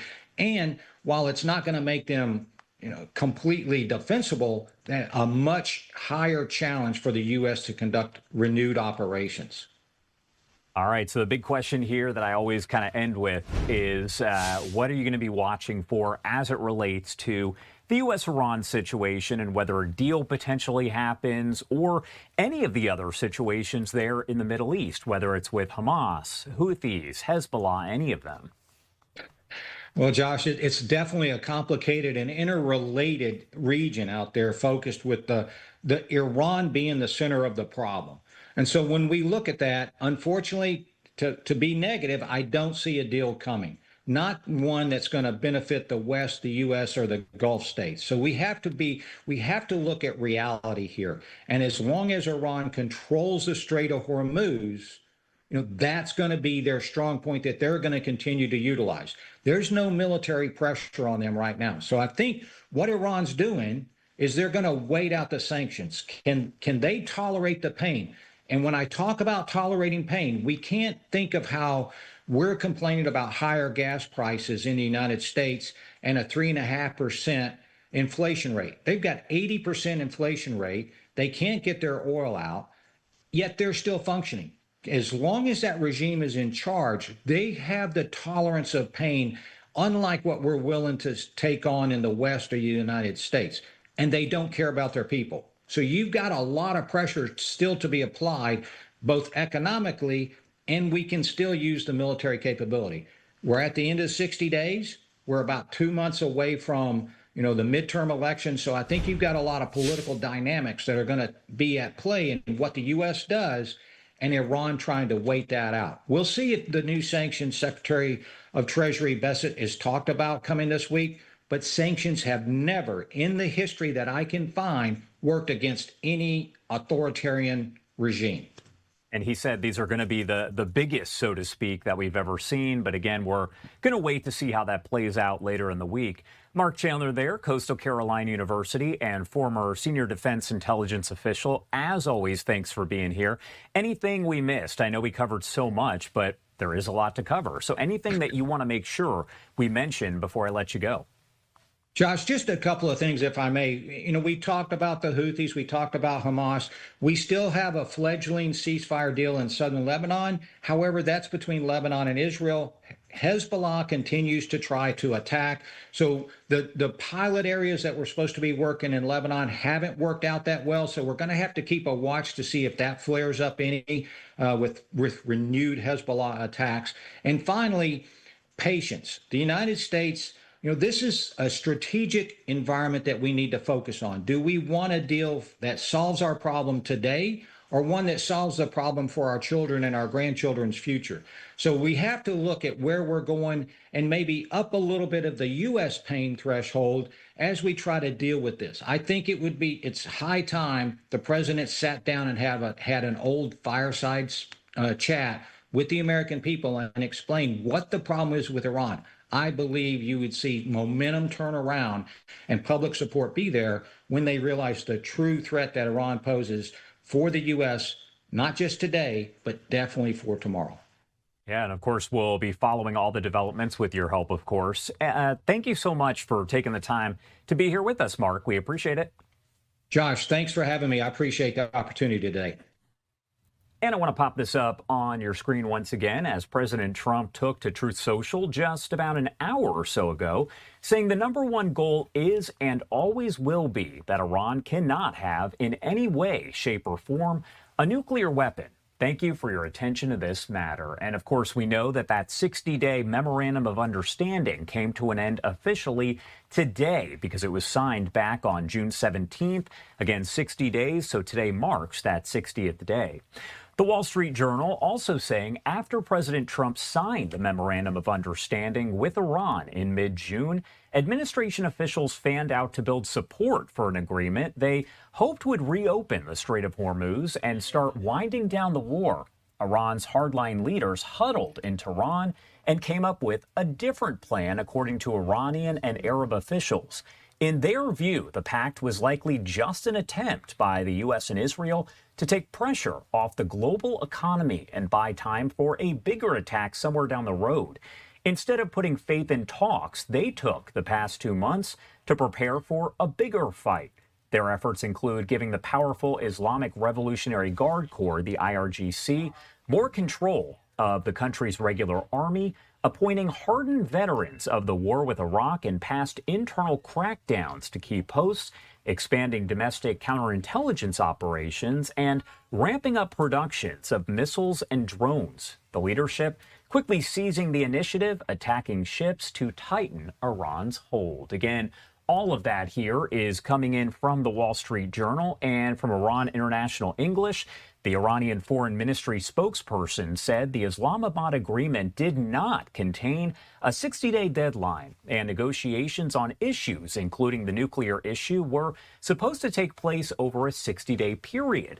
He added that the talks did not begin due to what he described as a, quote, blatant and extensive violation by the U.S., and as a result, the issue of the 60-day period was no longer relevant. Again, we'll follow all the developments coming in out of the Middle East and bring them to you in real time here, as we always do on Live Now from Fox. For now, I want to take you out to this live look over the White House, as I can tell you that today, President Trump does not have any public events that are scheduled. Now, we are told, though, that there could potentially, and I'm going to say potentially because we're not quite sure just yet, there could potentially be a camera inside 1 p.m. Eastern time as the president is going to greet lifeguard Ryder Williams. Now, this is happening in the Oval Office, but it is listed by the White House on the schedule as quote-unquote closed press. If that changes, you'll be able to watch it here in full, commercial-free on Live Now from Fox. Right now, we are going to step away for a quick 2-minute commercial break, but we will have a lot more live coverage on your top stories and breaking news from across the country and the world on the other side. Stick with us.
And welcome back here on Live Now from Fox. The time is 8:23 on the East Coast and 5:23 on the West Coast. My name is Josh Breslow, and I do want to get you back to a story that we have been following all throughout the morning here, the death of actress Hayden Panettiere. Right now, I want to pop up this post on your screen. It gives you a look at the initial post from TMZ as all of this started to come into the newsroom. Now, the actress died suddenly at the age of 36, just days before her 37th birthday. Her father confirming that news in a statement released overnight. Panettiere was known for her roles in the TV shows Heroes and Nashville, as well as her character in the Scream movie franchise. Again, this came as a shock to so many people, and reaction is coming in from all over. Now, a cause of death has not officially been released, but TMZ is now reporting this morning that a friend called 911 on Sunday, saying a woman was in, quote, cardiac arrest and, quote, unresponsive inside of a home in Greenville, South Carolina. However, once again, officials have not confirmed a cause of death, but it appears that an active investigation is not necessarily underway at this point. Popping this up coming in from Congressman Mike Lawler, a Republican from New York, as he posted this morning, our community is mourning the heartbreaking loss of Hayden Panettiere, who grew up right here in Palisades, New York. Hayden went on to become a beloved actress known for her roles in Heroes, Nashville, Remember the Titans, and the Scream franchise. At just 36 years old, her passing is a tremendous loss to her family, friends, fans, and those who watched her talent shine on screen. My thoughts and prayers are with Hayden's family and loved ones during this incredibly difficult time. May she rest in peace. Again, that is a post there from Congressman Mike Lawler, a Republican from New York. Again, the reaction will continue to come in all throughout the day, so we will keep you updated here on Live Now from Fox as we get that reaction. Also, of course, a cause of death not released just yet, but that is something that we expect to learn later on after an autopsy is complete. And as of right now, it is her father who is confirming her death in a statement, so we haven't necessarily heard too much from different law enforcement in the area. Now, the statement that was released by her father says, quote, "It is with profound sadness that we share the tragic passing of our beloved Hayden. She was an incredible light and force of nature who brought immeasurable love and joy to all who knew her and to the millions who watched her on screen." Now, that was a statement that was provided late Sunday over to ABC News. But again, so many questions about exactly what happened here in the death of Hayden Panettiere. No cause of death, as I mentioned, announced, and a publicist for Hayden did not immediately respond to any request with questions there from the Associated Press or Reuters. Panettiere, who would have turned 37 on Friday, began her career as a child actor in commercials and soap operas. Her role as a cheerleader with superpowers in the show Heroes propelled her to fame. That was 20 years ago in 2006, with the series revolving around the mantra, quote, "Save the cheerleader, save the world." Now, she said, quote, in an interview in 2008, "I think Heroes is really hot because it's just a really great combination of everything that people love. They love reality, they love sci-fi, and things like X-Men, where they get to dream of something bigger. And at the core of it are these human stories that people can relate to, very rugged, and it's just grabbed everyone in every age group." She went on to win 3 Teen Choice Awards for that role and was a Grammy Award nominee for a children's spoken word album recorded a few years after the release of the animated movie A Bug's Life. Panettiere later played a brash country upstart opposite Connie Britton on Nashville, which aired on ABC for 4 seasons before being canceled and then revived on CMT. She did her own singing in the show, which scored some hits on country charts, spawned U.S. tours, and earned her 2 Supporting Actress Golden Globe nominations. She had 11 songs recorded for Nashville appear on Billboard's Hot Country Song chart during the show's run, including 2 of them which featured Britton. Panettiere's younger brother, Jansen, who was also an actor, died of a heart condition in 2023. He was just 28. Again, if you are just joining us, Hayden Panettiere, star of several popular TV series, including Heroes in Nashville, has died at the age of 36. We will continue to bring you all of the updates as we get them here on Live Now from Fox. Right now, we are going to head to a quick break at 8:28 on the East Coast and 5:28 on the West Coast. Much more live news coming up here in just a few. Stick with us.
Welcome back here on Live Now from Fox, 8:30 on the dot if you're joining us on the East Coast and 5:30 on the West Coast. My name is Joshua. Happy Monday. I don't know why I used my full name, Joshua, but for some reason I did. And wherever you're joining us from, thank you so much for taking the time to join us here on this Monday. Do want to get you right back into your top stories here as we continue to cover everything on the Florida governor's race. Now, again, tomorrow is another primary day, and there are a lot of big races, but it does appear that this is possibly the biggest one as you have the Republican primary there. Now, important to note that Governor Ron DeSantis is term limited and will not run again. So here are the top four in a very crowded field. You have Lieutenant Governor Jay Collins, Representative Byron Donalds, James Fishback, Paul Renner. Now, also want to let you know, Lieutenant Governor Jay Collins will join us here in just about an hour to talk more about the campaign. And in just about 2 hours, James Fishback will be here. So we are covering this around the clock. Also important to note that we had Byron Donalds just last week. Now, as far as the poll goes, Byron Donalds appears to be leading by a lot. So we're going to discuss that a little bit more.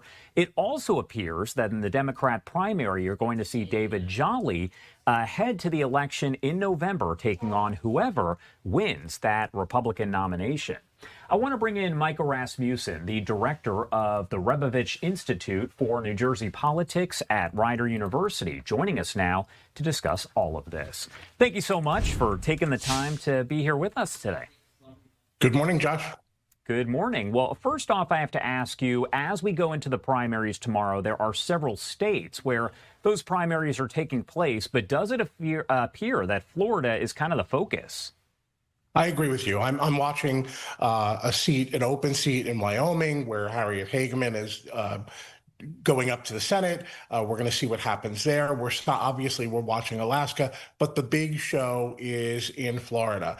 And what we're watching in particular, you're right, on the Republican side, they're really energized behind that governor's race. On the Democratic side, it's a number of House races that they're really worried about or that they're concerned about because we've just gone through that redistricting in Florida. A number of incumbents have been displaced and running against each other. And so we're going to see what happens on the Democratic side. But one of the things in particular is around the country, Democratic turnout in these primary races is surging. Is that going to be true to form in Florida, or are we going to see Republicans most enthused for their governor's race? Obviously, they have become the bigger party there in recent years in Florida, and this is going to be a bellwether for what kind of activity we might see in the fall. And I have to ask, because when we talk about David Jolly, he was a Republican, now a Democrat. Does that factor in any way to folks in Florida maybe saying, oh, well, you know, I'm maybe more of a Republican, but I might vote for him? How does that all work? Because, again, in primaries, you can only vote there for the party that you're affiliated with. Yeah, I don't know that we're going to see a big effect from that tomorrow in the primary, but it certainly, as you say, could attract attention from unaffiliated voters who don't vote tomorrow, or from disaffected Republicans who might be willing to take a look at him. We might see that have a bigger impact in the fall. In these midterm elections where the president's party struggles, he might get a better look or a closer look from voters who might not be looking at some other Democratic candidate. We'll see what happens in the November race.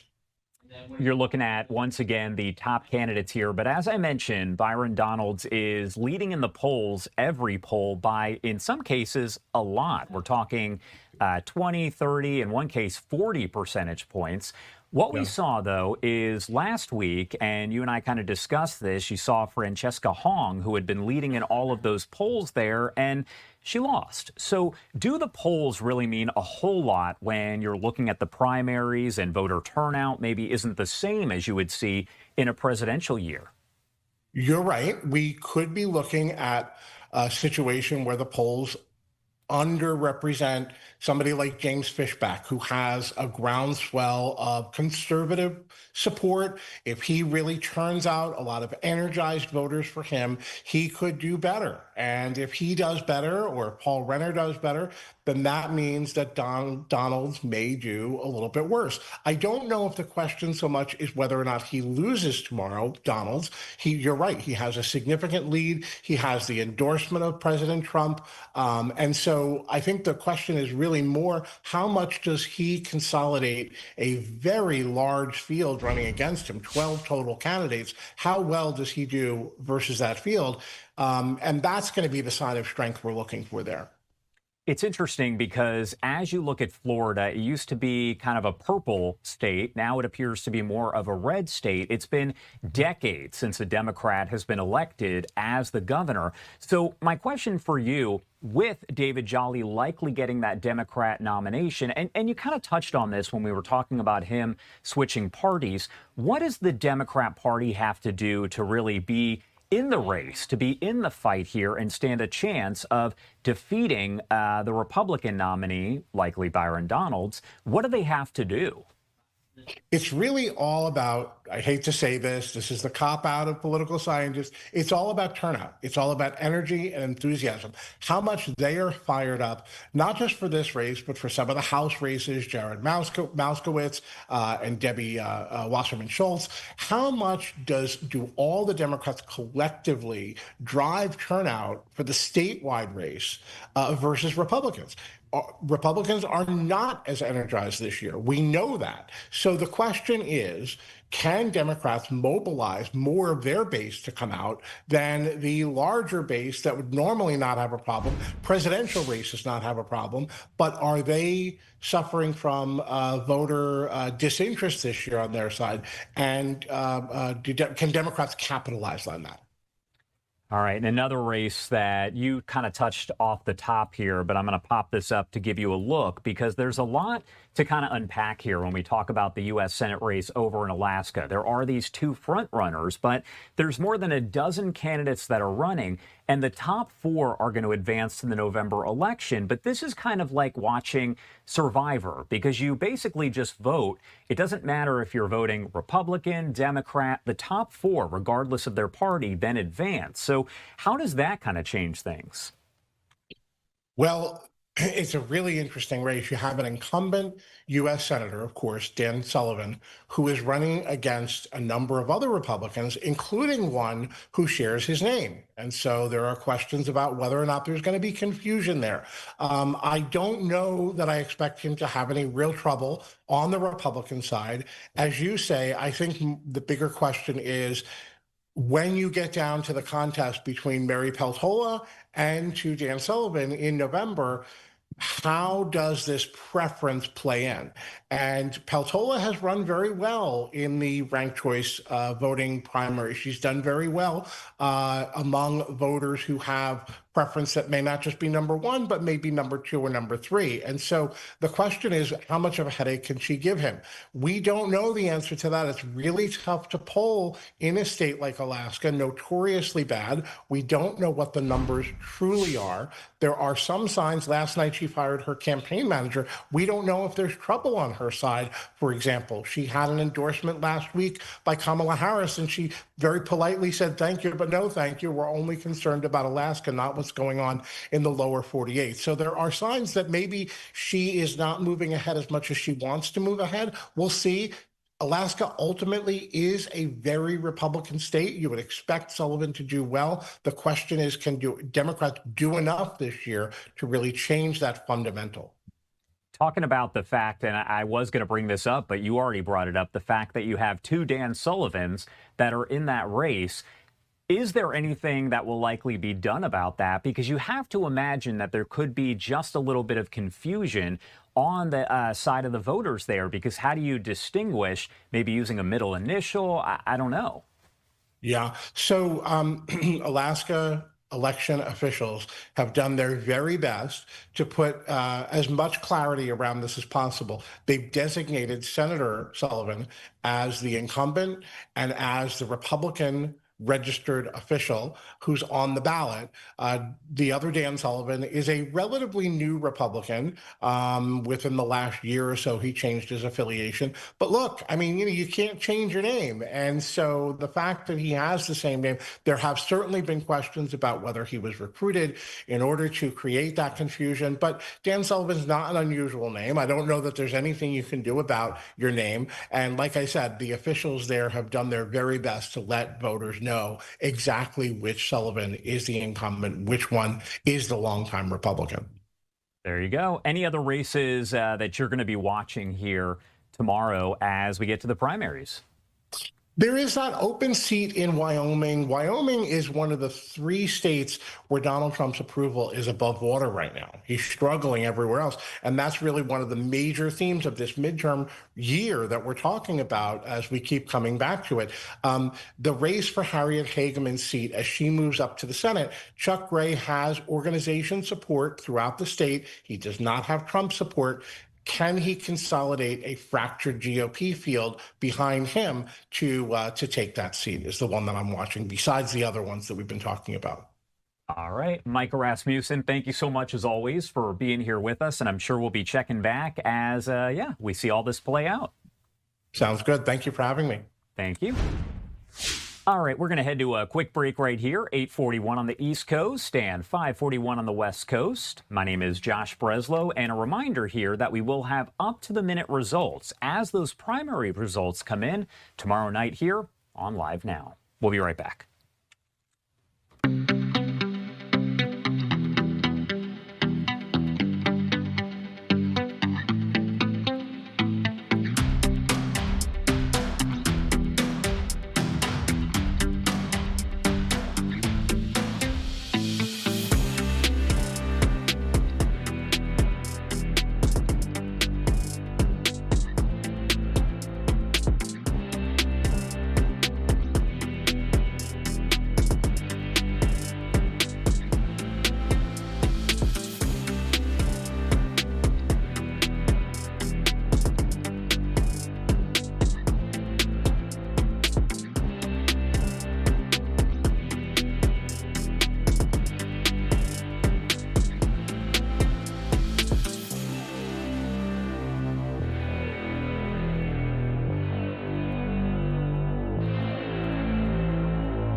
Welcome back here on Live Now from Fox, 844 on the East Coast and 544 on the West Coast. My name is Josh Breslow, and I'll be here for the next several hours as we break down all of your top stories and live events from across the country and across the world. And right now, we are going to head out west because we're talking about the extreme heat and the number of rescues out there. Right now, I want to bring in Danielle Miller over at Fox 10 Phoenix. She is following much more on hikers that are in need of rescue there. And Danielle, it is hot, and that's probably an understatement. Where do you live?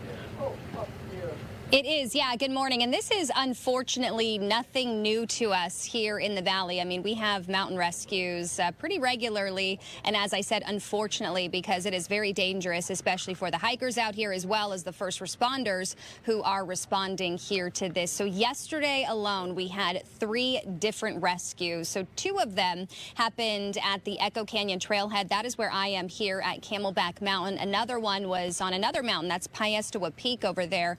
So 3 in one day, definitely a lot, had those first responders very busy, unfortunately. So the first incident happened right around 11 o'clock in the morning. Phoenix Fire says that a woman in her 20s, she became dangerously overheated. She was about halfway up the trail at the time, and MCSO's helicopter was called in to get her down because right now the Phoenix Fire's helicopter is out for service for repair, so they had to call in another department to help. She was rushed to the hospital in critical condition. The second rescue happened around 4 p.m. at the 32nd Street Trailhead. That is at Piestewa Peak, so another mountain. This hiker was feeling dizzy and needed help getting down. Crews met him about 2 miles from the base of the mountain. When they got him down and evaluated him, he decided against going to the hospital. Then around 6 p.m., crews were called back to Echo Canyon. That is here at Camelback. A man was having chest pain. Crews flew him down. After a second assessment, he also decided against going to the hospital. And once again, I do want to point out these first responders definitely putting them in dangerous situations. We spoke with them yesterday. Take a listen. Please stay off the mountains. This is the 3rd rescue that our members have been on today, and both of them all could have been avoided if you hike in the cooler parts of the day. And Josh, one thing to point out, everyone, that there is an extreme heat warning in effect here in the Phoenix Valley. Trails do close at Camelback Mountain and Piestewa Peak, and there are restrictions at South Mountain as well. That's another popular mountain here in the Valley. They close between 8 a.m. and 5 p.m. So where we are right now, it's almost 6 o'clock in the morning here in Phoenix. So the trail is open, but everyone has to be off the mountain by 8 a.m. because of those temperatures once they kick in. So they do close the trails. Animals, of course, are not allowed on the trails here as well. So there are some precautions in place for people to avoid this type of thing from happening. Josh. Yeah, and I can see folks running around out there. Danielle Miller, Fox 10 Phoenix, thank you so much for being here with us. We appreciate it. You bet. And I want to take you out right now to a look at another weather-related story that we're following, and that is right there, Tropical Storm Lala, which has weakened significantly after bringing a lot of rain to the islands there in Hawaii. Now, as far as where things stand, you can kind of see the track as it's moving away at this point. The rain is expected to taper off across the island chain tonight, but localized areas of flooding and mudslides are still going to be an issue. They are still possible. So if you are watching us from that area, pay extra attention and continue to use caution. That's according to the National Hurricane Center in the wake of Lala, as dangerous hazards remain, including flooded areas, down power lines. And if you're using a generator, you hear this a lot, but be sure that it's placed outside at least 20 feet away from the doors, windows, and garages to avoid deadly carbon monoxide poisoning. Again, an alert there issued by the National Hurricane Center as we continue to cover everything related to Lala. The storm was a Category 1 hurricane, now weakening to a tropical storm once again with maximum sustained winds of 60 miles per hour. However, as it continues to head out into the warm ocean there, we can expect that it will strengthen once again. The question is, how much will it strengthen and whether it will curve back toward any of the areas there as of right now, of course, looking all the way to Friday, the cone that shows where it's going to likely head doesn't show it circling around. But again, that could change here. However, it is expected to strengthen back into a hurricane. And according to the National Hurricane Center, that would very likely happen sometime between Tuesday morning and Wednesday morning. We will follow all of the latest developments on Lala and bring you any updates here as we get them on Live Now from Fox. Right now, we are going to head to our final 2-minute commercial break of the hour, but we will have much more live coverage coming up on the other side. Stick with us here on Live Now from Fox. We'll be right back.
Welcome back here on Live Now from Fox, 8:52 on the East Coast and 5:52 on the West Coast. My name is Josh Breslow. I'll be here for the next several hours as we continue to follow all of your top stories and live events from across the country and across the world. And right now, we continue to cover this developing story that we've been following throughout the night, as we know that Hayden Panettiere, the actress known for her roles in Heroes, Nashville, and the Scream movie franchise, has died at the age of 36, just days before her 37th birthday.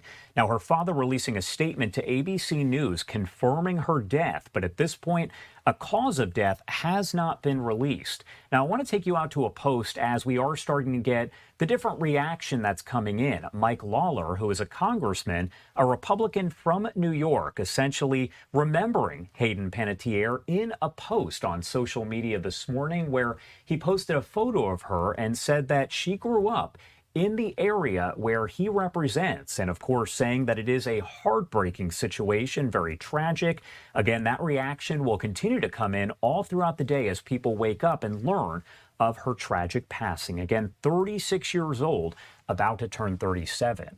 Right now, I do want to check in with our Fox 5 New York team. They are covering all of the latest on this and their other top stories, so we always check in with our affiliates. Let's lift up the audio here and listen in. Jeff, thank you very much. Well, shocking news in the entertainment world this morning. Hollywood remembering actress Hayden Panettiere, the 36-year-old best known for her roles in Heroes and Nashville, died yesterday down in South Carolina. That's right. She leaves behind a daughter. Haley Fixler joins us with more on how her family is responding to this tragedy. Haley, what can you tell us? Well, Dan, Tishani, we'll get to the family in just a moment, but I want to go to the investigation right now. Multiple reports indicate that in Greenville, South South Carolina, police responded to an incident involving Hayden. Now, the circumstances around her death, they are under investigation. TMZ is reporting that she flew from L.A. to South Carolina with her ex-boyfriend on Saturday. Now, in a statement, her rep said, quote, "It is with profound sadness that we share the tragic passing of our beloved Hayden. She was an incredible light and a force of nature who brought immeasurable love and joy to all who knew her and to the millions who watched her on screen." Now, Hayden was a child star. She was born in Rockland County, and she was in memorable movies like Remember the Titans, Raising Helen, Scream 4, and Ice Princess. She also starred in hit TV shows like Heroes and Nashville.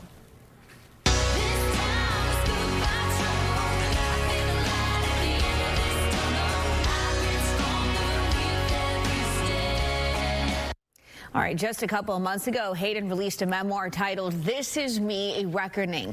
In it, she shared her life in the spotlight, her mental health, motherhood, and the loss of her brother in 2023 due to a heart condition. Now, Hayden was also very open about her addiction struggles that started at the age of 15 when she was offered, quote, happy pills to keep her peppy. More recently, though, she focused on sharing her story of dealing with postpartum depression and her choice in giving up custody of their now 11-year-old daughter.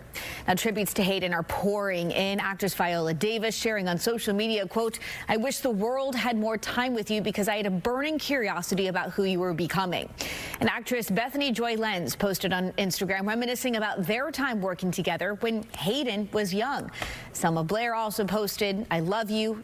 Please don't be gone." And Rosie O'Donnell wrote, "Oh my God, heartbroken." Hayden's last film, Sleepwalker, was released in January. Again, and her death is currently under investigation. Dan, Tashani. All right, just a tragedy there. Haley, thank you. Another tragedy, this time closer to home. A stray bullet in Brooklyn killed a mom of 5. Police say she was the unintended target. I mean, just horrific here. Police searching for that gunman this morning. Jessica Formoso, she has the latest from Brownsville, Brooklyn. Jessica, what are you hearing about this case this morning? Good morning, Dan and Tashani. 5 children have been left without a mother, and all because police say someone decided to open fire in a crowded street in Crown Heights early Sunday morning. Police have confirmed to us that she was not the intended target. She was caught in the crossfire. Now, we do know that she leaves behind 5 children. The name of the victim is 33-year-old Safrani Hartzog of Brooklyn. We know she and a 34-year-old man were both shot after gunfire erupted outside the Ooh La La Lounge and Bar on Bergen Street and Howard Avenue in Crown Heights. Investigators say the shooting happened just before 2:30 in the morning. The mother of 5, she was outside the bar when authorities say a fight broke out. Shots were fired, striking her in the back. We are told that she ran inside the bar looking for help, but she collapsed. She was rushed to the hospital where she was pronounced dead. There is surveillance video out there where you can hear multiple gunshots and you can see people running for cover. The other victim, he was shot in the stomach. He is listed in stable condition this morning. Police now looking for the suspect or suspects involved in this shooting. They're asking the public for their help. If you have any information that could lead to an arrest, you're asked to call Crime Stoppers. That number is 1-800-577-TIPS. But just tragic. Dan, Tashani.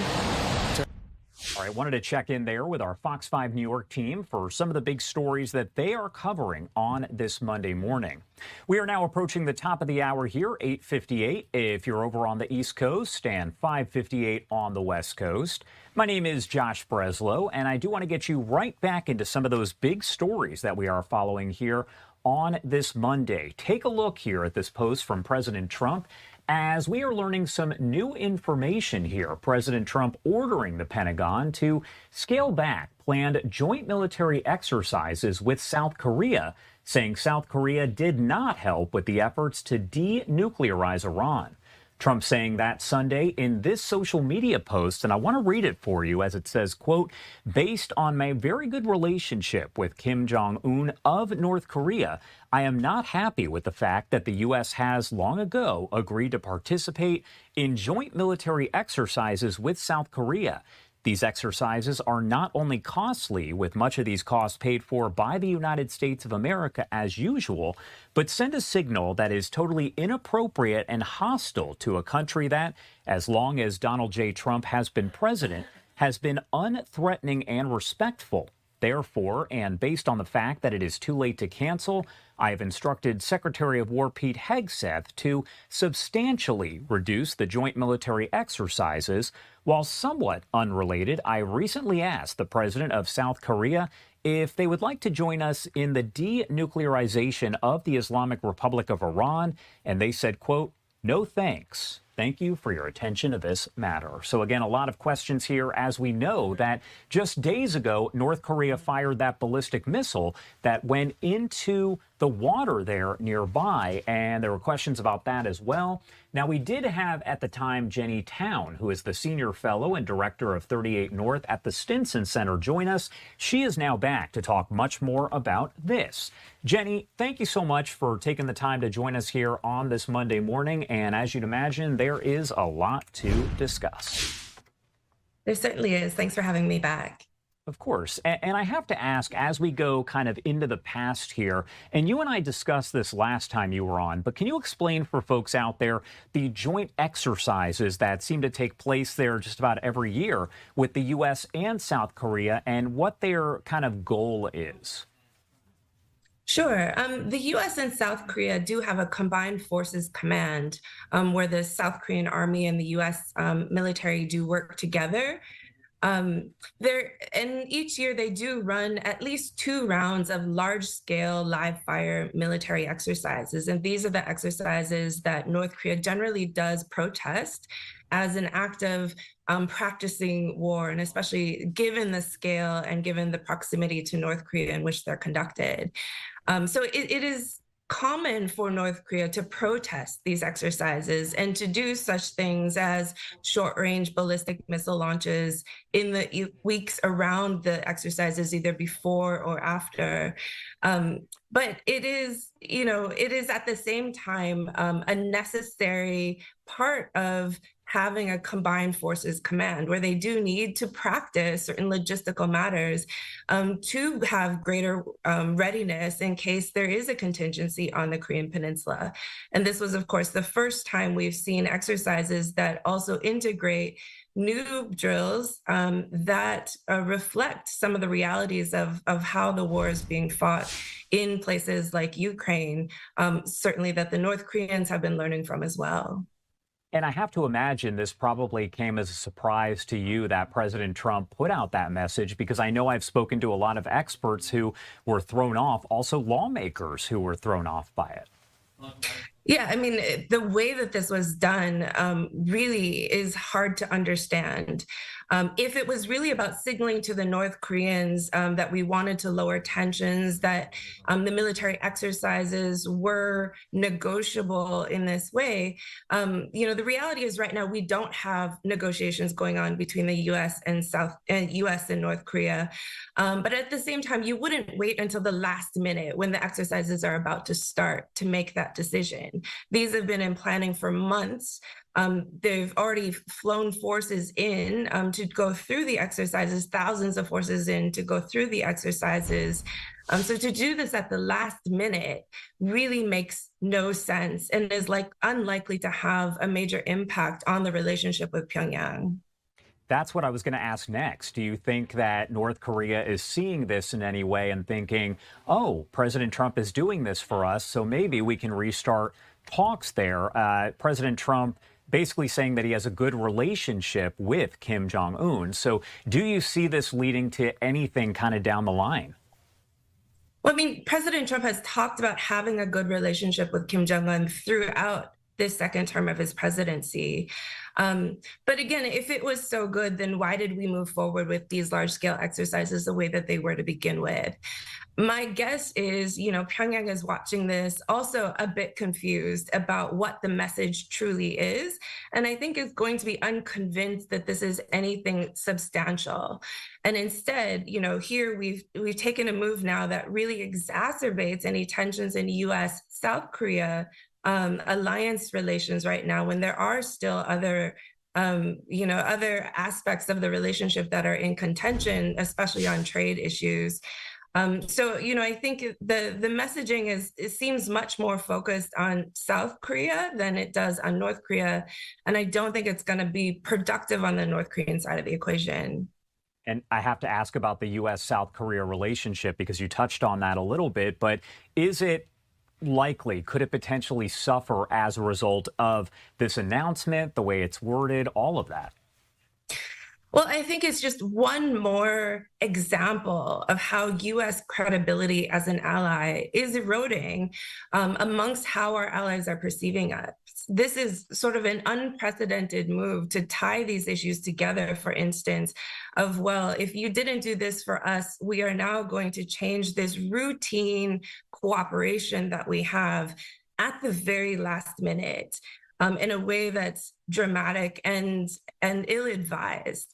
I think there are other issues that are exacerbating the relationship right now. We have everything from coupon disputes and business disputes and trade disputes and tariffs.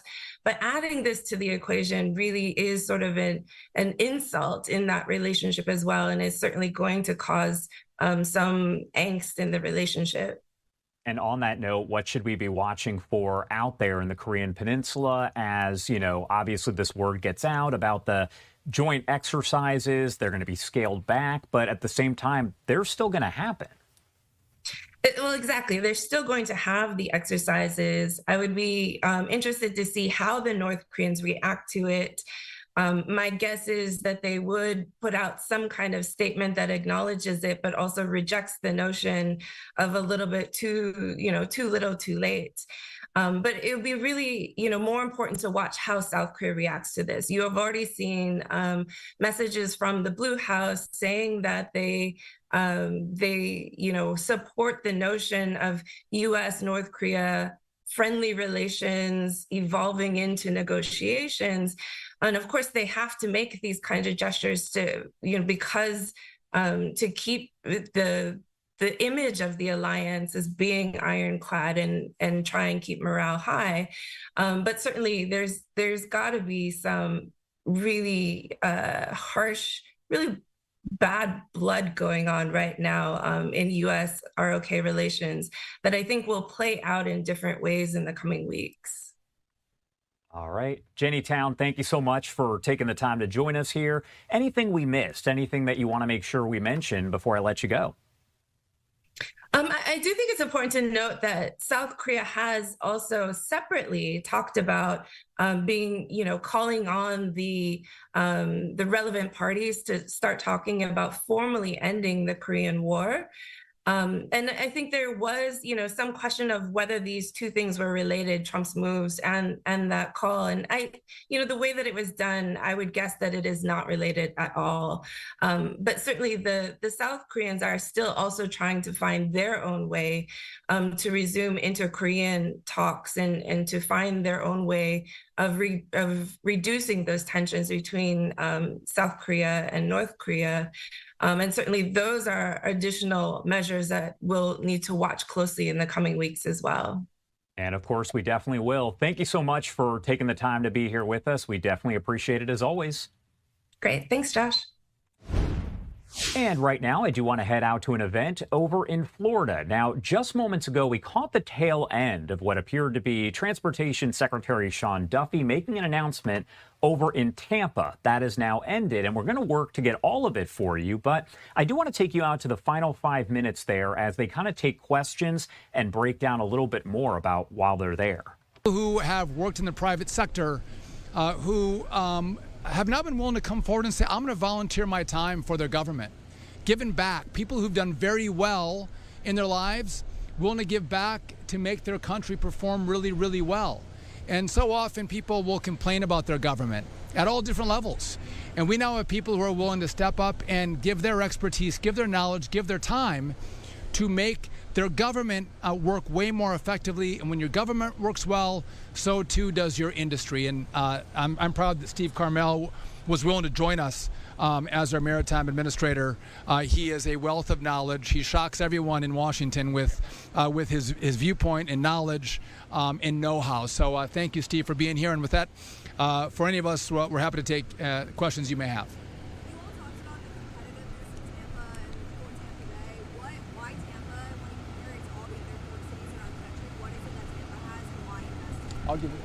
That's a great question, and I'll let Steve will give a better answer. But thank you, sir.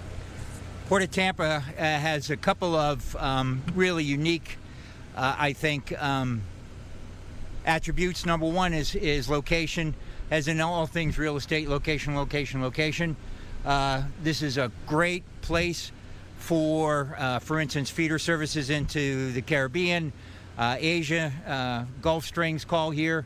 All you need to do is finish the 300 extension, get the water a little deeper and the air draft a little higher, and this is absolutely a competitive port with Houston, which is kind of a long trip in. This is an easy lift. You already have 3 shipyards, 2 of which have extremely great docks for docking the biggest ships. A lot of history here in building ships, and so it doesn't take much to expand that capacity as well. So the bones are here. You already are doing a great job. So all we need to do is just that little bit extra, and this is going to be a phenomenal port for the Gulf. I would also just say that Florida is a great place to do business. Businesses are coming here left and right, and Texas is a great place as well. But when you're going to make choices of where to invest, you want to invest in places where they want the investment. They want to develop the workforce. They welcome you and make it easier to do big projects. And Florida is one of those states. And so that not just the natural infrastructure, the natural history, but also the viewpoint of the state of Florida makes this a very attractive place to invest. We'll do one more question. By the way, if you don't have any for us, that's great. Wants to know about the ports. I'm sorry. I want to talk about the ports in Florida. Any other investments you want to talk about? Certainly on the east coast of Florida, there are some ports that are on everybody's radar screen. We all know that the space industry is gaining a lot of traction as a great place to invest, and there is no doubt that the east coast of Florida is going to play a prominent role in that. Of course, Miami is part of cruise ships, is a big one already. So and Jacksonville running to the Caribbean is another port. But I think if I was going to say what is the next big thing, it's going to be the East Coast and the spaceport industry. And again, we have a vision of revitalizing American shipbuilding. It's critical, and so we're going to continue to work with this port to look at those investments. Again, we need a holistic approach. Many different departments in government have to work together to make this happen. We've seen America, the greatest shipbuilders in the world, through World War II. We've given that industry up, and we see now how important shipping is in the world economy. Sometimes it works so well you just forget about it. You don't know who's playing in it. But today we realize it's incredibly important, and America has to have a different role in building ships and in the maritime industry. And when you build commercial vessels, one more time, it makes it easier to build military vessels as well. So that's part of the president's vision. This is about putting America first. And when you build those ships in America, the jobs that come in the maritime industry are remarkable. Paul was talking about a job fair of sorts to see who would be interested in an expo. In young people, I think 700 young people showed up interested in jobs in the maritime industry. So not everyone's going to college today. They see there's great jobs in maritime, and I think it even shocked Paul how many young people showed up looking to be involved when the investments come to partake in this great economy of Tampa. So I want to thank you all for being here, and again, thank you for the great weather. God bless. All right, so as I mentioned, we caught the tail end of that, an announcement over in Tampa from Secretary of Transportation Sean Duffy.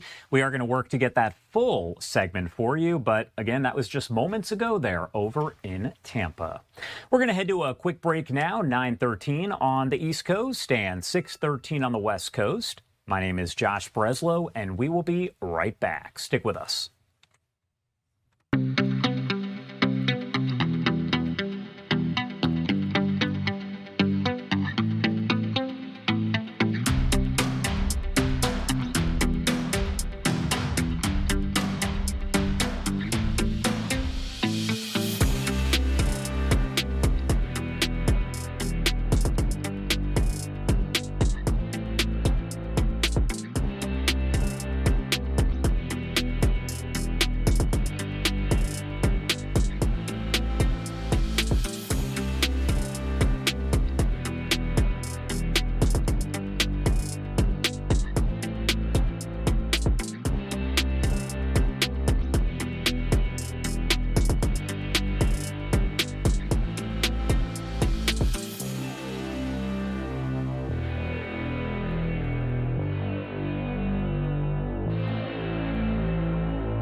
Welcome back here on Live Now from Fox. The time 9:16 on the East Coast and 6:16 on the West Coast.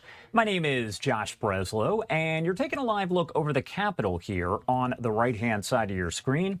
Want to talk a little bit more about tomorrow because it's going to be primary day in several important states. That includes over in Florida and Alaska. Now, right here, popping this up on your screen, I want to start with Alaska. As you can see right here, the primary is the Senate race is really going to be a big one there, as there are two clear frontrunners in essentially a race that has more than a dozen people running. Now, the two frontrunners are Dan Sullivan, a Republican, and Mary Peltola, a Democrat.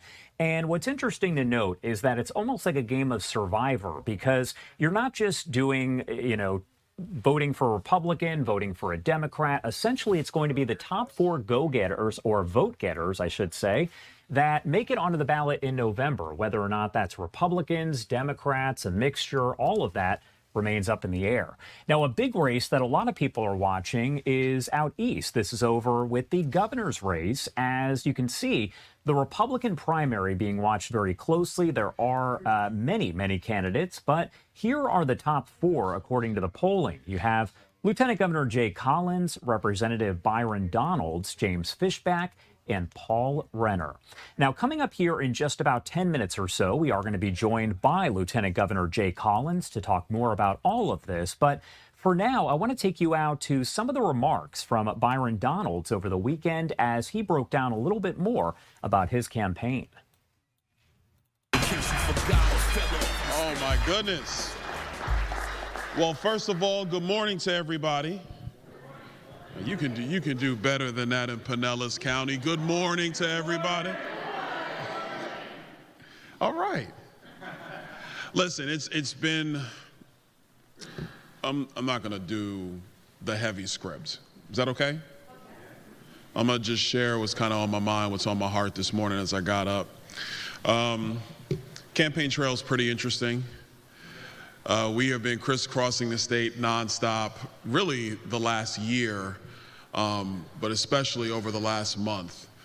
You know, we've been going back and forth from Washington, you have votes to cast, and then when I come back to Florida, it's been into a city in our great state going to see the people of Florida. And when you're on a journey like this, it's a little wild, actually. It's a grind. And so sometimes you wake up and the first question you have in your head is, all right, what city am I in this morning? And I had that thought this morning. I woke up and I was like, okay, what city am I in? Okay, looked at the phone, looked at the calendar. I know where I am. We're gonna have a great rally here at St. Pete College here in Pinellas County. It's gonna be awesome. And then you start thinking about the journey and the why. And I gotta be honest with you. The passion I have for the why has not changed, not over this campaign or quite frankly over the last 15 years. You see, I got into politics not because somebody told me to or because I was born into it by my family or even because I was in student government and I just had a passion from when I was a teenager or even in college. That was actually not it. I got into politics because I was 29 years old in my career. The financial collapse was happening in this country. Our leaders had no idea what they were talking about. And I was mad. And I was frustrated, and I was angry. Our oldest son was just about 4. My wife was just about to give birth to our second son. We both were rising in our careers. We were fortunate enough to have jobs. We had just bought our first home, and we bought that home out of foreclosure in Southwest Florida. And then all of a sudden, the economy's beginning to collapse. And I was looking for answers. And it's interesting when you talk to voters today, even young voters today, they're looking for the same answers. They're trying to figure out how it's all going to come together. They want to make sure they can still pay their electric bills and buy food. Young kids are trying to figure out how they're going to buy homes and build a family. So when I woke up this morning and I'm thinking about the why, those are the things that came first. It reminded me that what we do here is not just speeches and events and rallies. What we do here is we lay a vision and have policies for the future of this great state. Amen.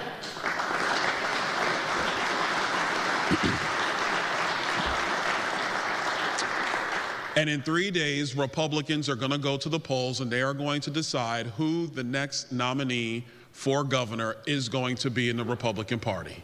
Now, how many of you have actually voted? All right, a lot more people got to go. So do I. I'm voting Tuesday morning.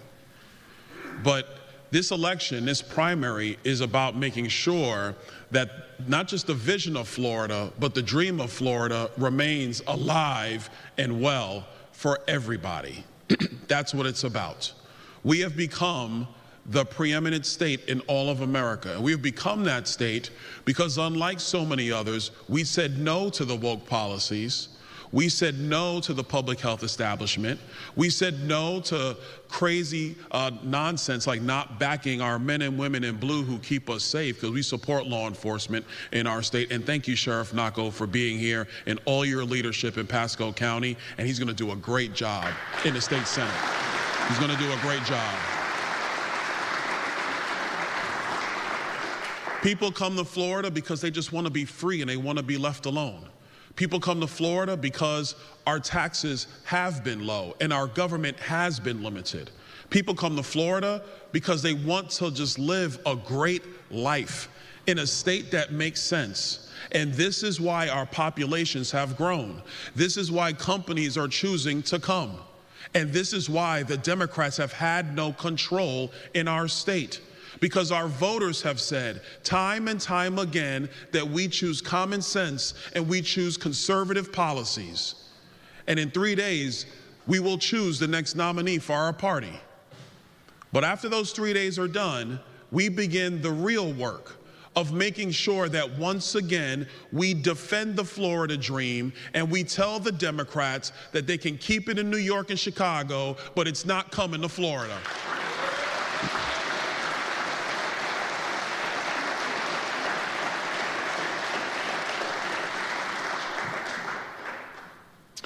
We got some things we got to work on in our state. Insurance is out of control. Everybody's having to deal with it. Let me share something personal. My wife and I, we've had our own property and casualty insurance canceled 3 times over the last 2 years. It's happened to us too. Although the tort reform that Governor DeSantis and the legislature did a couple of years ago is working, there's more work to do. We have to reform the regulatory side of our insurance markets. Florida does have things that it can do, and we're going to do it. And I'm not saying it because I'm asking to be your governor. We're going to do it because when I was in the Florida House with then Speaker Sprouse, I chaired the Insurance and Banking Subcommittee. At the time, this was 7 years ago, at the time the insurance market was a lot cheaper than it is today. And so at that time, we looked at the insurance market from the regulatory side, and we said, you know what? Let's just focus on the other things that we have to do. But now we have to come back and fix it. And as governor, we're going to come back and fix it. And we're going to push down insurance costs in our state about 20 to 25%.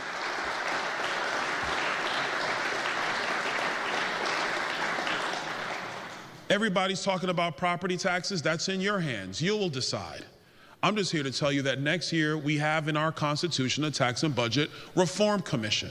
And in that commission, we're going to study all taxes and fees in the state of Florida with a couple of goals. Number one, making sure that system is modernized and actually helps you keep more money in your pocket.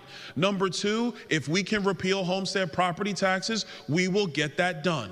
And number three, if we can't get there, then how do we get seniors on fixed income and working families off the tax rolls in Florida? Because if our seniors who choose to spend their golden years in our state and our young people trying to build that Florida dream for themselves are struggling because of taxes, then we have to do better as government and help you keep more money in your pocket so you can afford Florida. All right, that was Byron Donalds, of course, running for Florida governor, the Republican primary, as well as the Democrat primary, taking place tomorrow, and we're going to have extensive coverage with up-to-the-minute results as they come into the newsroom. Right now, I do want to head to a quick break at 9:25 on the East Coast and 6:25 on the West Coast. On the other side, we're going to talk with another candidate. We have Florida Lieutenant Governor Jay Collins, who is also running for Florida governor there. That's coming up in 2 short minutes. Stick with us.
Welcome back here on Live Now from Fox, 9:28 on the East Coast and 6:28 on the West Coast. My name is Josh Breslow, and I want to get you right back into a big story that we are following here, as one of those big primary races tomorrow is for Florida governor, as we find out who's going to compete for the state's top spot in November.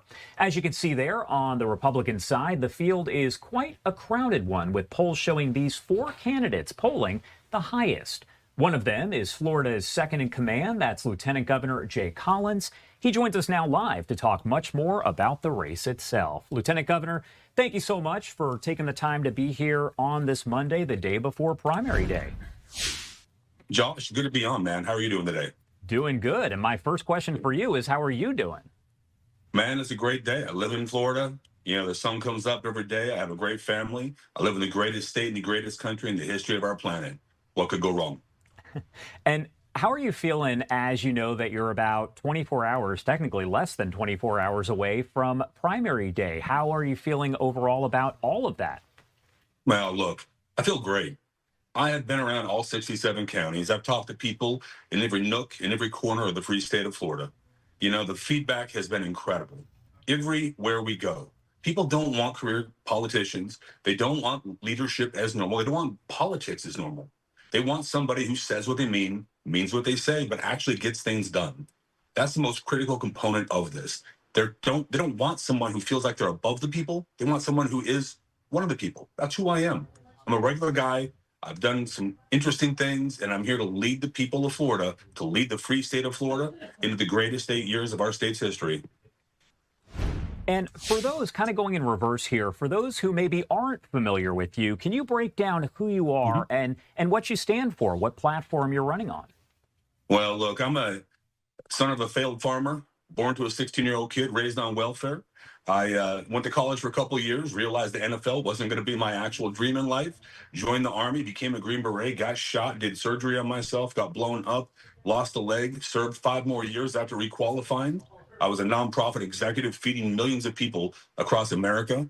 And then about 4 years ago, I got into politics. I was a state senator, passing 55 bills in 3 years. Now I've been the lieutenant governor for a year, and I'm running to be the next governor of Florida because I don't have to talk about it first. I'm also talking about what I'm going to do. I'm the lieutenant governor of Florida. I lead beside the greatest governor in our state's history. I've had a unique opportunity to learn from the best. Deregulation is my secret love language. I understand safety and security like very few people do because I've seen it my entire life. We have to grow an economy. We have to make sure our education matches opportunity for everybody.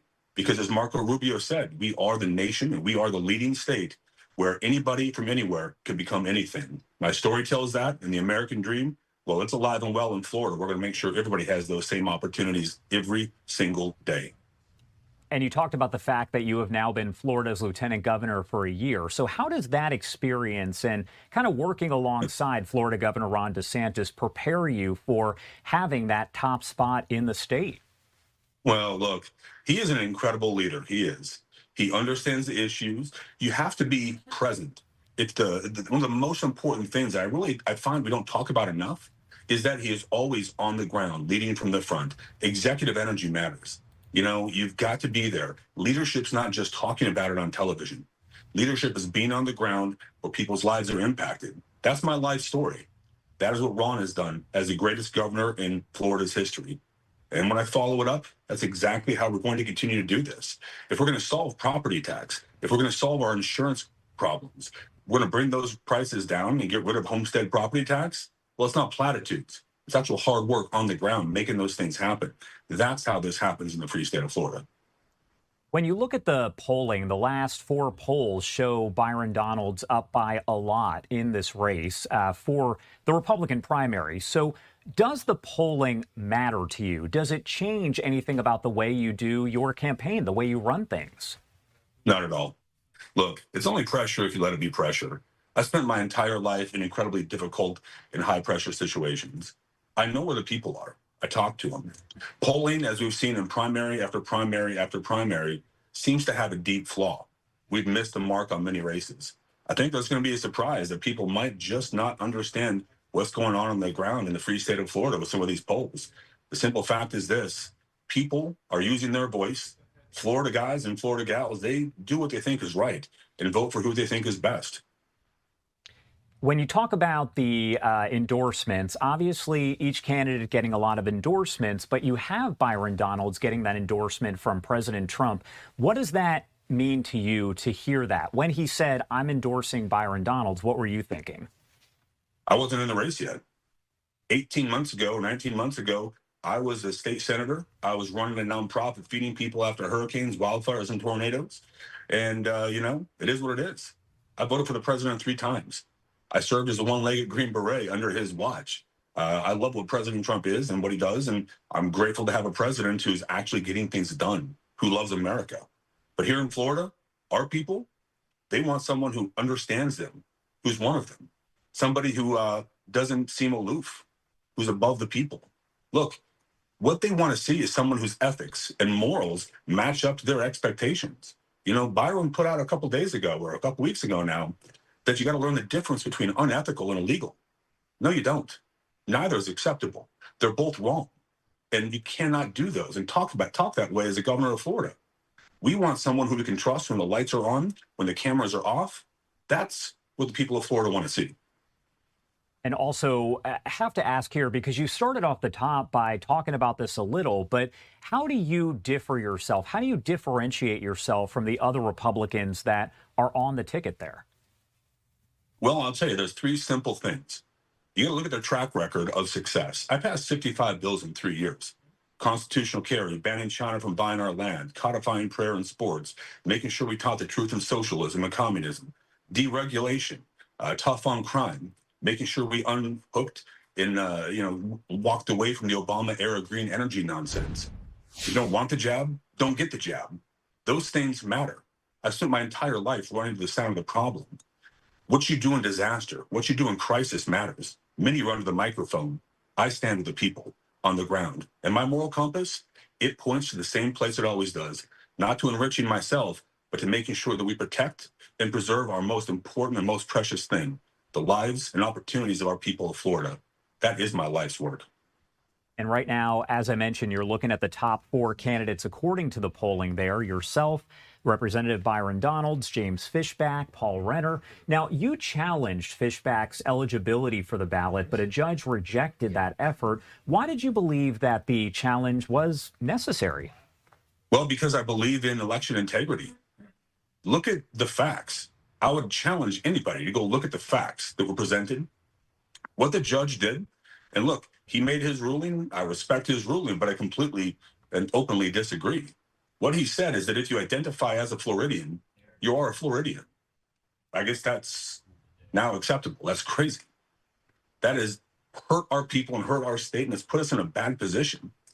Somebody had to stand for election integrity. If we don't have faith in that system, what do we have? It's the bedrock of our freedom, the bedrock of our republic. That's why I stood and did it, because nobody else was willing to do the hard work on that. All right, and we are, as I mentioned, less than 24 hours away from primary day. Your final pitch to those voters who are watching right now in Florida. I am Lieutenant Governor Jay Collins. I am here asking for your vote to be the next governor of the free state of Florida. I want you to know this. My morals and ethics, they're exactly where they need to be. They're focused on the people. We know that our freedoms come from God. They're upheld by our Constitution. It's not the government's money, it's your money. If we want a better life for our families, for our children, we got to have people who are on the ground working beside us, not putting themselves above us. That is who I am. That's what I've always done. I'm Jay Collins, and I'm asking for your vote to be the next governor of Florida. All right, Lieutenant Governor, thank you so much for taking the time to join us. We definitely appreciate it. And of course, we'll be in touch. All right, Josh, I appreciate you. God bless, my friend. And we are going to sneak away for a quick break now at 9:37 on the East Coast and 6:37 on the West Coast. A reminder here, as the results start to come in tomorrow night, we will make sure to bring those to you here in real time, up to the minute, on Live Now from Fox. Right now, we are going to head to a quick break, but we will be right back with more live coverage on the other side. Stick with us.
Welcome back here on Live Now from Fox. The time is 9:40 on the East Coast and 6:40 on the West Coast. My name is Josh Breslow, and as we continue on this Monday, we are tracking all of your different live events as they pop up here on the screen. A lot going on, and right now it looks as though we are hearing from Harris County officials over in Texas. I want to lift up the audio and listen in live. Take a listen. Harris County families.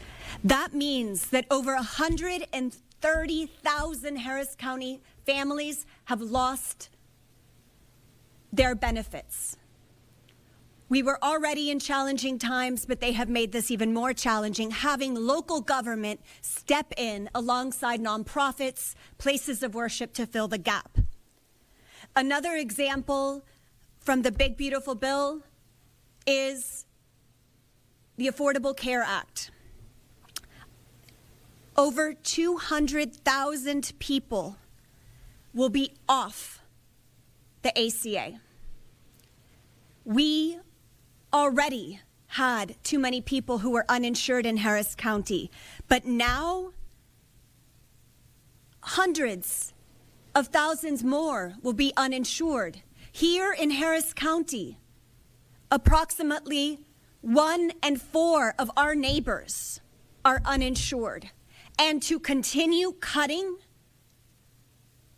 coverage is unacceptable.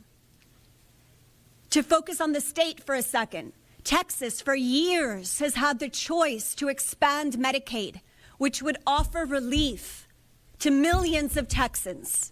And unfortunately, Governor Abbott and state leadership have not done that. Moreover, this is something where we as local government have to step in, specifically our hospital district, Harris Health. This is going to cost us another $180 million for Harris Health, this uncompensated care. Another example of state mandates that hurt working families here in Harris County. They passed the business property tax exemption that Commissioner Garcia was referencing. So guess who gets to pay for this exemption, which took $8 billion off the tax rolls? Guess who pays for it? Us, the people of Harris County. These are just a couple of examples of how the federal government and the state government continue to put us behind the 8 ball.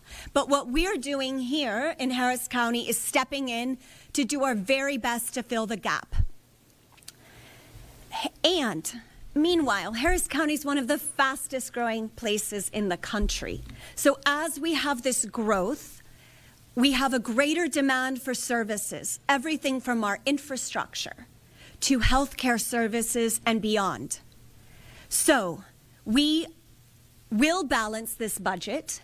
We thank the thousands of Harris County residents who came to the budget town halls, who took the survey that we partnered with the Kinder Institute from Rice University with. We will make sure that your priorities, which you have told us loud and clear, we will make sure that these non-negotiables continue with excellence. Namely, what is most important? You have told us loud and clear that public safety, public infrastructure, and specifically flood mitigation, road safety, sidewalks, parks, disaster response, recovery and resilience, as well as being able to access high-quality health care. So in sum, the state continues to pass laws, and Commissioner Garcia, I just gave you a couple of examples. They keep passing laws that are unfunded mandates. The federal government continues to slash services that our Harris County families rely on. And meanwhile, we are trying to stretch your local taxpayer dollars as much as possible while we're the fastest growing area in the country. But leaders lead, and we will get it done together. Muy brevemente en español. Buenos días a todos. Estoy muy agradecida de estar aquí con mi amigo y compañero, el líder fenomenal, comisionado Adrián. All right, so as you can hear, they are now translating into Spanish, but this is officials over there in Harris County. They're talking about balancing the budget. Wanted to bring that to you as we always prioritize those live events right here on Live Now from Fox. And we know that there are several other events that should be starting here in just a matter of moments. So we're tracking all of that on Live Now from Fox. And as we take a live look over the White House at this hour, you can see on the left-hand side of your screen some of the big stories that we are covering right now. President Trump ordering the Pentagon to scale back planned joint military exercises with South Korea, saying that South Korea did not help with the efforts to denuclearize Iran. Trump saying Sunday in a social media post on Truth Social that the exercises slated to begin this week are costly and send a signal that is totally inappropriate and hostile to North Korea, which he said has been unthreatening and respectful while he has been in the White House. Trump adding, quote, "Therefore, and based on the fact that it is too late to cancel, I have instructed Secretary of War Pete Hegseth to substantially reduce the joint military exercises. The 11 days of exercises involving 18,000 South Korean soldiers were designed to essentially beef up readiness against North Korean threats. U.S. and South Korean forces expected to practice joint operations in complex scenarios, including a live fire exercise to test joint precision targeting and maneuver a wet gap crossing and distribution of prepositioned military equipment." So again, those are still going to happen at this point, but there are questions about what that's going to look like. We'll keep you updated here on Live Now from Fox as we get all of the details. We're also following the latest on the earthquake over in Indonesia just a couple days ago. It was a 7.7. Now, there was fairly extensive damage there, and we know the death toll sadly today rising once again to 54 as the search and rescue efforts do resume there. We've been getting on and off live images, but again, communication and as far as satellites go, trying to get all of the images out of there. They're kind of going in and out, but we can tell you right now that many others were injured as a result, and crews out there are still working to assess all of the damage. So we'll keep you updated there as well. Now, also, opening arguments are set to begin today in the trial for the man accused of orchestrating the 1996 killing of rapper Tupac Shakur. Dwayne Davis, known as Keefe D, goes on trial nearly 30 years after that deadly drive-by shooting in Las Vegas. The 63-year-old faces a single count of murder with a deadly weapon with the intent to promote, further, or assist a criminal gang. He has been in jail now for about 3 years and pleaded not guilty to that charge. The trial set to last for about a month, and it took a few days there to seat a jury. Prosecutors looking to prove that Keefe D called the shots and provided the weapon that was used to kill Tupac.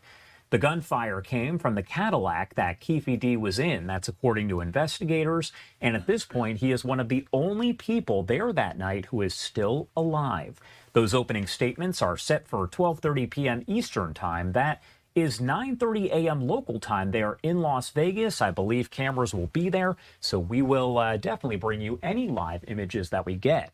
At the same time, there is also going to be a court hearing for Nick Reiner, the man accused of killing his parents, actor Rob Reiner, and his wife, Michelle Singer Reiner.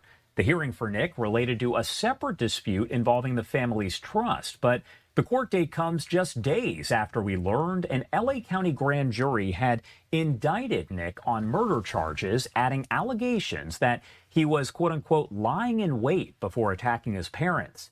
Rob Reiner, a director and actor, and his wife, a producer and photographer, were fatally stabbed in their home in an upscale Brentwood section of LA back on December 14th of last year. Their son, Nick Reiner, was arrested within hours and then charged 2 days later.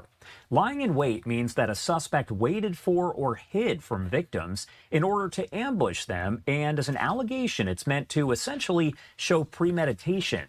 A finding that he was, quote, lying in wait along with a murder conviction would make Nick eligible for the death penalty. Prosecutors, though, at this point have not said whether they plan to seek the death penalty.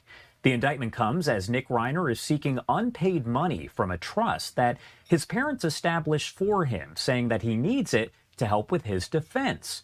Reiner said in a court petition that the trustees who oversee the funds have denied him access without any legal justification, and legal filings state the money was to have gone to Nick Reiner even if his parents were still alive.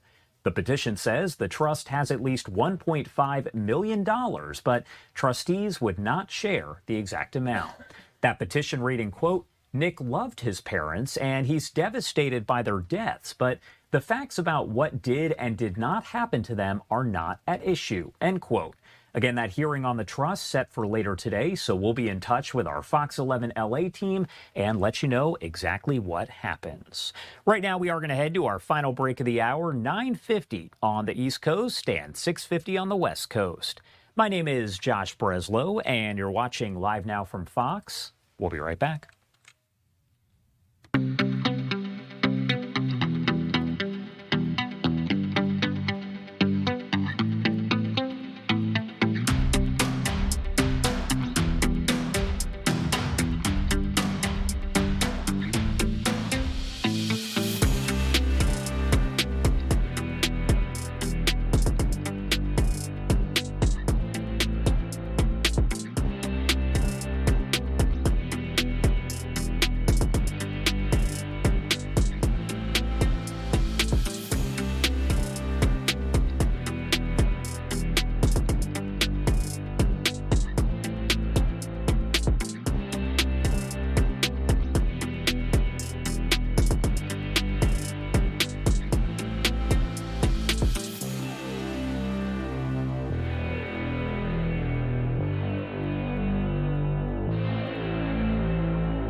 Welcome back here on Live Now from Fox. The time 9:52 on the East Coast and 6:52 on the West Coast.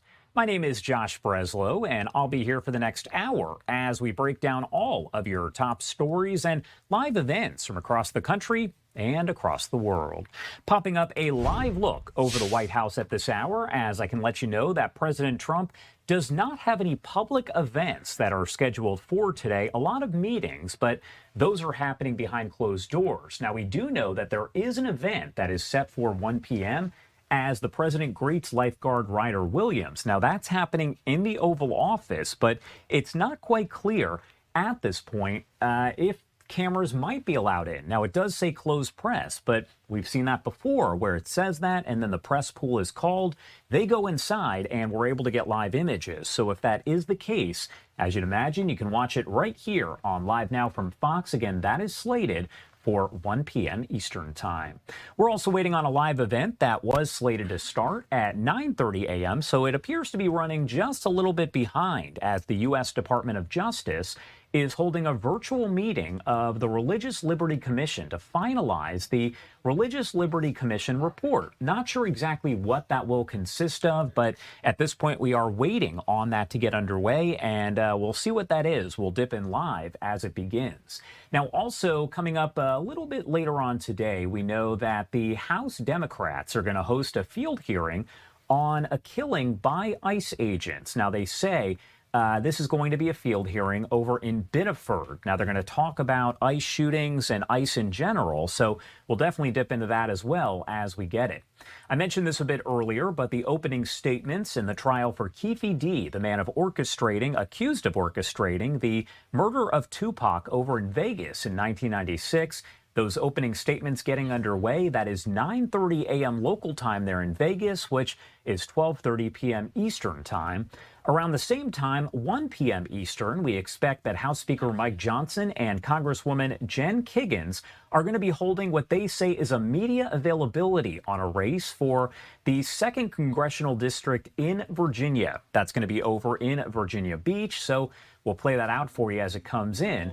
Also, at that time, I'm telling you, the 1 o'clock hour is going to be busy because Secretary of Energy Chris Wright is going to visit Midland, Texas to meet with oil and gas workers, industry leaders, and deliver remarks recognizing the great American energy comeback. So a lot going on, and you can watch it all unfold here, as always, on Live Now from Fox.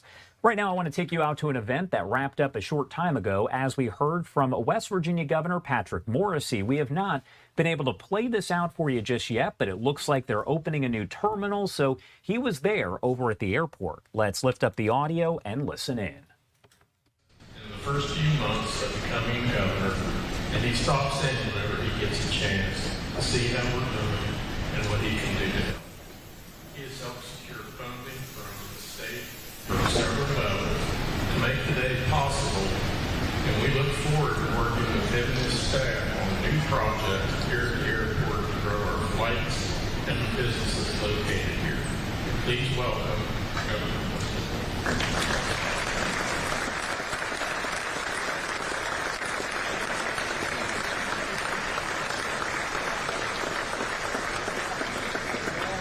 You know, I think we should have stopped at the great Governor Morris. My goodness, I need to come back here more often. What a wonderful introduction.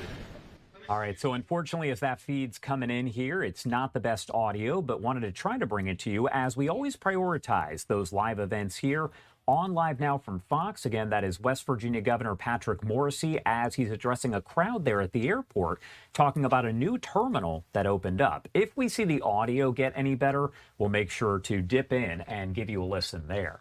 Right now, though, as the live events really start to kick off, I want to take you back out to a trial that we have been following very closely, and that is the trial of Lindsay Clancy, who is accused of killing her young children. Let's lift up the audio here and listen in as that testimony resumes. Then on page 16, on January 18th, 2023, at 10:25,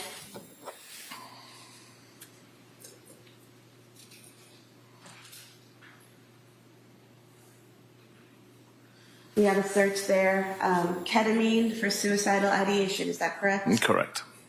And again, that's the user typing that in? Yeah, again, those words were typed in by the user.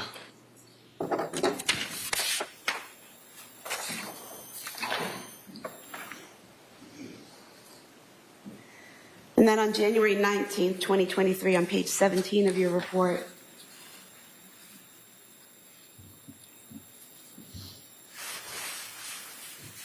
we have symptoms of postpartum psychosis searched on January 19th. Correct. And again, so we're looking at, this is AM, correct? 9:24 AM that was searched? Yes, the morning. And then 9:30 AM, there's another search for psychosis symptoms? Yes.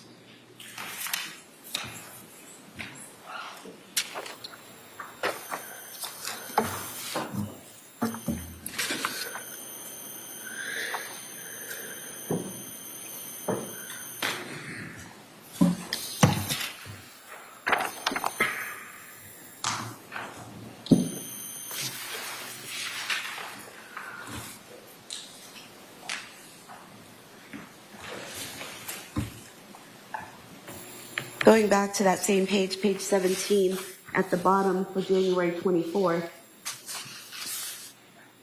we have here searches for Kids Miralax at 4:02 p.m.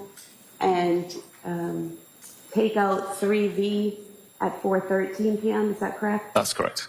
And then CVS Pharmacy at 4:47 p.m., correct? Correct.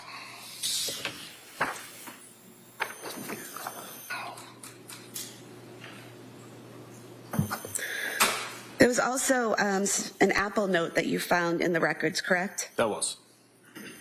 The Apple note, in your report, it says it was created on December 22nd, 2022 at 10:23 a.m. Strike that. And then modified at 10:23 a.m. on January 23rd, 2023, correct? Correct. And are you able to tell what in the note was modified? No, there's no real auditable log to look back and see how many times it's been modified over the course of its life.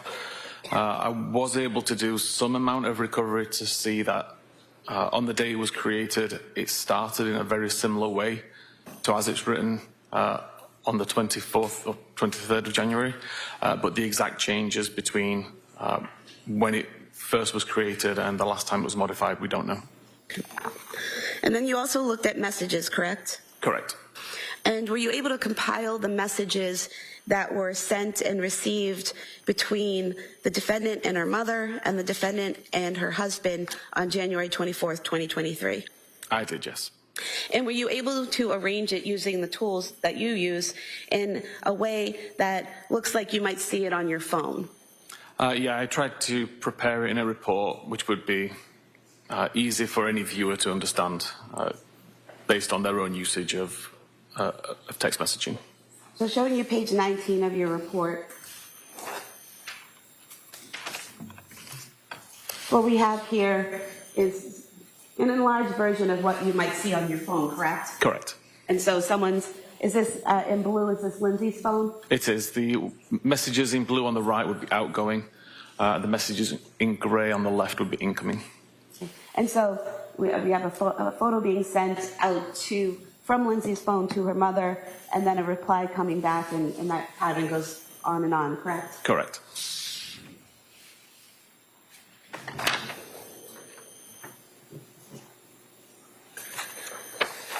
And then looking at page 22, you were able to do the same in terms of her contact with Patrick Clancy that day, correct? I did, yes. And so in gray, we have Patrick Clancy sending a message to Lindsay Clancy, and in blue is the response, correct? Correct.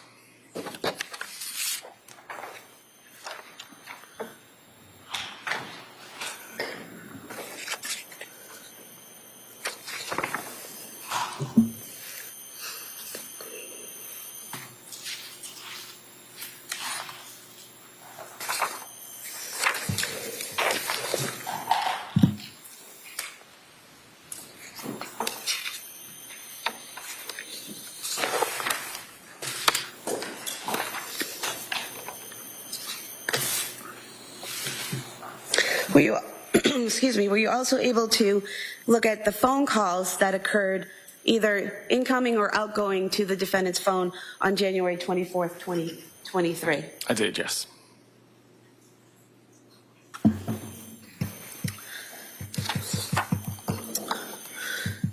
And looking at page 27 and 28 of your report, first on page 27, just looking closely at the phone. Here in the report, it says 2024. Is that a typo? Is that supposed to be 2023? That's meant to be 2023, yes. I apologize. Okay. And so what we see here, can you just tell us what these columns are?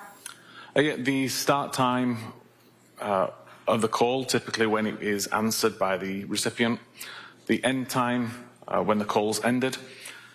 The metadata is information including who the call was to or from, how long the call lasted, and then the reason that the call disconnected, and then a record ID. So if you had the database, you could go in and find this record based on the ID number. And looking at page 28, this is the continuation of that table regarding the phone calls, is that correct? Correct.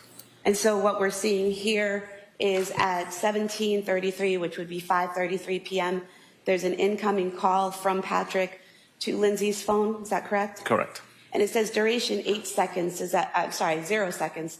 Does that mean it was not answered? In this case, it was an unanswered call. And then at 5:34 p.m., roughly a minute later, there's an outgoing call from Lindsay's phone to Patrick's, correct? Correct. And that call was approximately 14 seconds? Correct. And then at 6:09 p.m., another incoming call from Patrick to Lindsay that went unanswered? That's correct.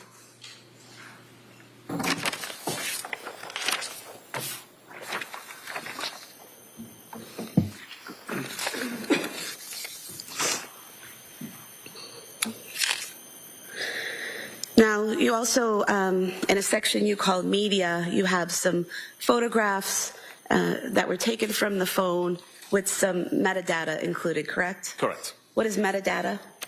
Metadata is information about that photograph. It could be the device that captured it, the time that it was captured, the location, information about the lens, the lighting, etc. And so looking at page 29 of your report, just for an example, what we have here are 3 photographs, correct? Correct. And the metadata for the first one shows captured at South Shore Medical Center, is that correct? Correct. How were you able to determine that's where that photograph was taken? The metadata of the photo included the latitude and longitude where the image was captured. I took that latitude and longitude and looked on Google Maps to see a physical address. In this case, it came down to the South Shore Medical Center. And then the third photo here, that shows captured at the home address on Summer Street, is that correct? Correct.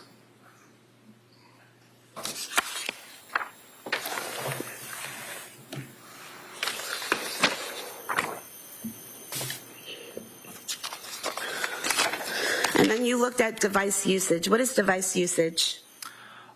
Device usage would relate to how the user is operating the device. So when they have it unlocked, locked, what applications being used at any particular time.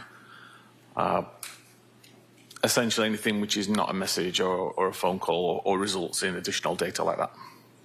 And looking at page 32 of your report, in that device usage log, it shows that the last time the device usage was logged was at 5:13 p.m., correct? So this table relates just to the locking and the unlocking of the device. So the last time the device was unlocked was at 17:13:16. The device was locked again around 2 minutes later at 17:15:12, and the device was not unlocked again. And so where the device was not unlocked again after 5:16 p.m., but we have a phone call being made at 5:34 p.m., how does that happen? There is a setting within iPhones that allow you to use a locked device to call back numbers for missed calls. So in this case, Lindsay had the missed phone call that would have shown on screen as a notification as a missed call, and without unlocking the device, you're able to call that person back. So you just press on the icon that shows up, you have a missed call, you press on that, and you can call the person back without unlocking the phone? Correct. And then what is application focus? Application focus is literally the application which is visible on screen at any given time. And at 4:13 p.m., 16:13, on January 24th, you've highlighted it in green here. What are we seeing there? At 16:13:23 until 16:14:50, the Apple Maps application was being used, visible on screen.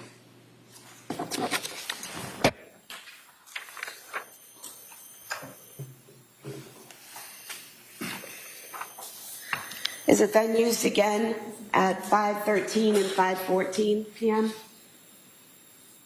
Or is that a different application? So at 5:13 until 5:14, it was mobile Safari, so the mobile version of Safari, the internet browser, was on screen, and at 17:14:47 until 17:15:08, it was the mobile SMS or messaging application, which was on screen. So do you just look at the part that's in parentheses to see what application was open or being used at the time? Correct. What application was on screen at the time? So for example, where it says 17:34, which would be 5:34 p.m., and in parentheses is in call service. Does that represent a phone call? It does. That's the screen that indicates you're in a phone call. And staying with the same page, page 34, you've made some notes here. Let's go out a little bit. Regarding Apple Maps, Safari, and messaging. So can you just explain what you pulled from the data for Apple Maps? Yeah, Apple Maps was used to plan a route from the user's current location, the home address, to a restaurant called 3V. And that was at 4:13 p.m.? It was. And then in terms of Safari, you have the last unlock at 5:13 p.m.? Yes, so the last unlock of the device was used for the purposes of viewing Safari, where PDLX was searched using Google. And then in terms of messaging, what did you pull from the data there? At the same time, or in that same device usage, so the device was unlocked, Safari was used to search PDLX, and then the messaging application was opened to send a message to Patrick saying PDLX liquid stool softener. And that was at 5:15 p.m.? It was.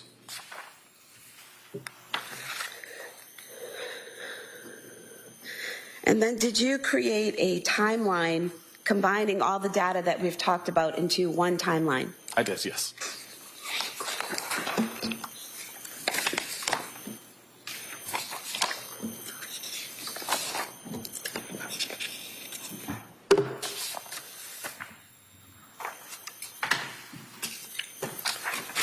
I'm going to the last page of your report, page 43. Is this the last page of the timeline? It is, yes.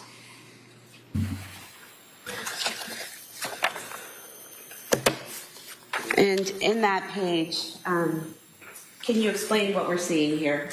Yes, so the very first column is the timestamp. The next few columns, which show typically colored, is related to the activity, which will become a little bit clearer in a moment. The row or the column in the center explains what the record is. So if, for example, we look at the 17-13-16 record, we can see a U, which means the device was unlocked in pink. That unlock event lasted until 17-15-12. So hence that entire column is in pink and shows the relevant lock event. So here we have 5:13 device unlock. Yes. 5:15 device lock, and there's this column connecting them, correct? Correct. And then any activity that happened during that unlock time is then shown within the rows between. So again, we see Safari open at 17-13-16. Safari was closed at 17-14-47. Messaging was opened at 17-14-47. While messages were open, there was an outgoing message sent for PDLX. Then messaging was closed. Messaging was opened again, and messaging was closed prior to the device locking. So everything in the colored columns tries to show all of the events that happened at the same time or during that parent event. And what we have here at 5:33 p.m., we have the flight climb started, is that correct? Correct. And flight climb ended at 5:38, so Yes. that line again connecting them? Correct. So 2 flight climbs occurred during that time period. And in between when the flight climb started and the flight climb ended, you have the 2 calls, the incoming call that was missed from Patrick and then the outgoing call to Patrick, correct? Correct. So the first flight climbed had already been started. Someone had already started climbing up a flight of stairs when that first unanswered call happened, correct?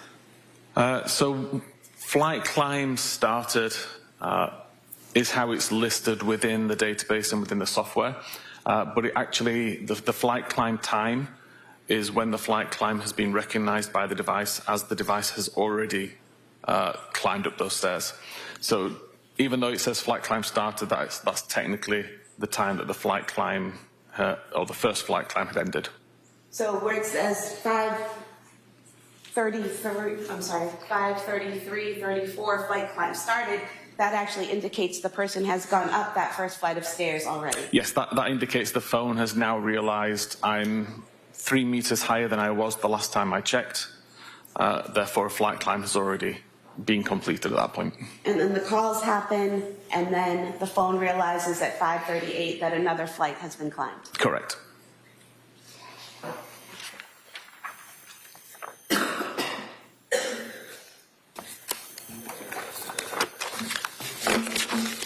I would move to submit the report as the next exhibit. No objection. All right, that report may be admitted. Exhibit 266. All right, you are listening to the testimony resuming there in the Lindsay Clancy trial. We have been dipping in and out of that over the past several weeks, as it is expected to go on for a little bit longer here. Again, if you're not too familiar, Lindsay Clancy is accused of strangling her 3 young children inside the family's home back in 2023. Right now, we are going to head to a quick break at 10:15 on the East Coast and 7:15 on the West Coast.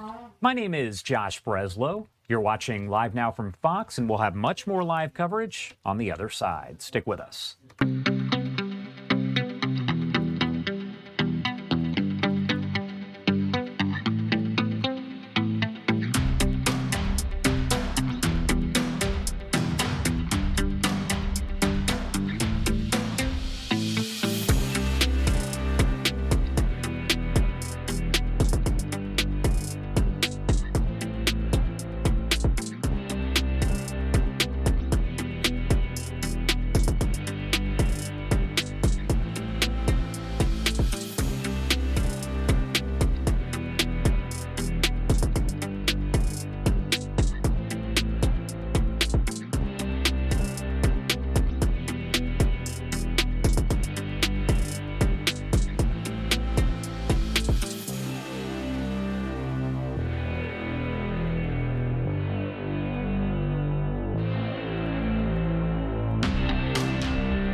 Welcome back here on Live Now from Fox. It looks like we are hearing from the mayor of Atlanta, so I'm going to lift up the audio and listen in live. Talk to him, talk to his mother. She's on the way. We're just grateful that Grady continues to save lives and render aid and support to everybody in this greater Metro Atlanta community. And so the doctors and nurses are in there tending to our officer, Devontae Matthews. We'll give you all the details about him and how many years, but he's about a 7 or 8 year veteran of APD. And we, Chief and I were in our cabinet meeting this morning, which is Monday mornings at 9 a.m. And Chief came over and said, we have an officer that's been shot. And so he and I got up and we made it here in order to meet the ambulance that is bringing the officer into Grady, and saw he was okay. Now at that same time, the great men and women of APD was also tending to the scene where they were looking to apprehend the suspect, which he is now in custody as well. So I'll say more about how this incident transpired.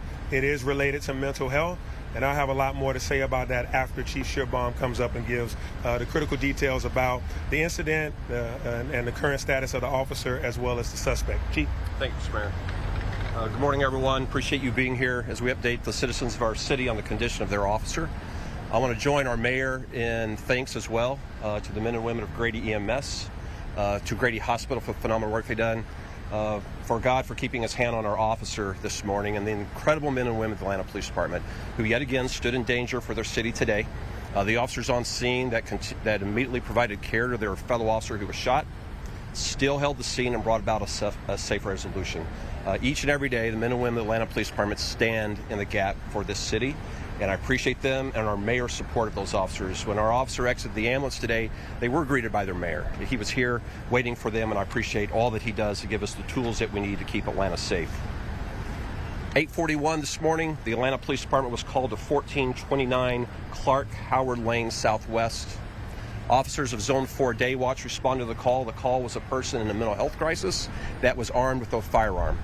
This was not the first time we had been there. This is a return location where we've been called to multiple times of individuals in a mental health crisis. The officer was sharing with me just a short while ago, this was about his third time of being at this location. While the officers were attempting to address the situation, they were fired upon. And during that gunfire, our officer was shot in the arm. He is going to fully recover from those injuries. Officers were able to extract him while the situation was still very chaotic. The individual still had a firearm. Extract the officer, hold the scene, and be able to bring about a safe resolution.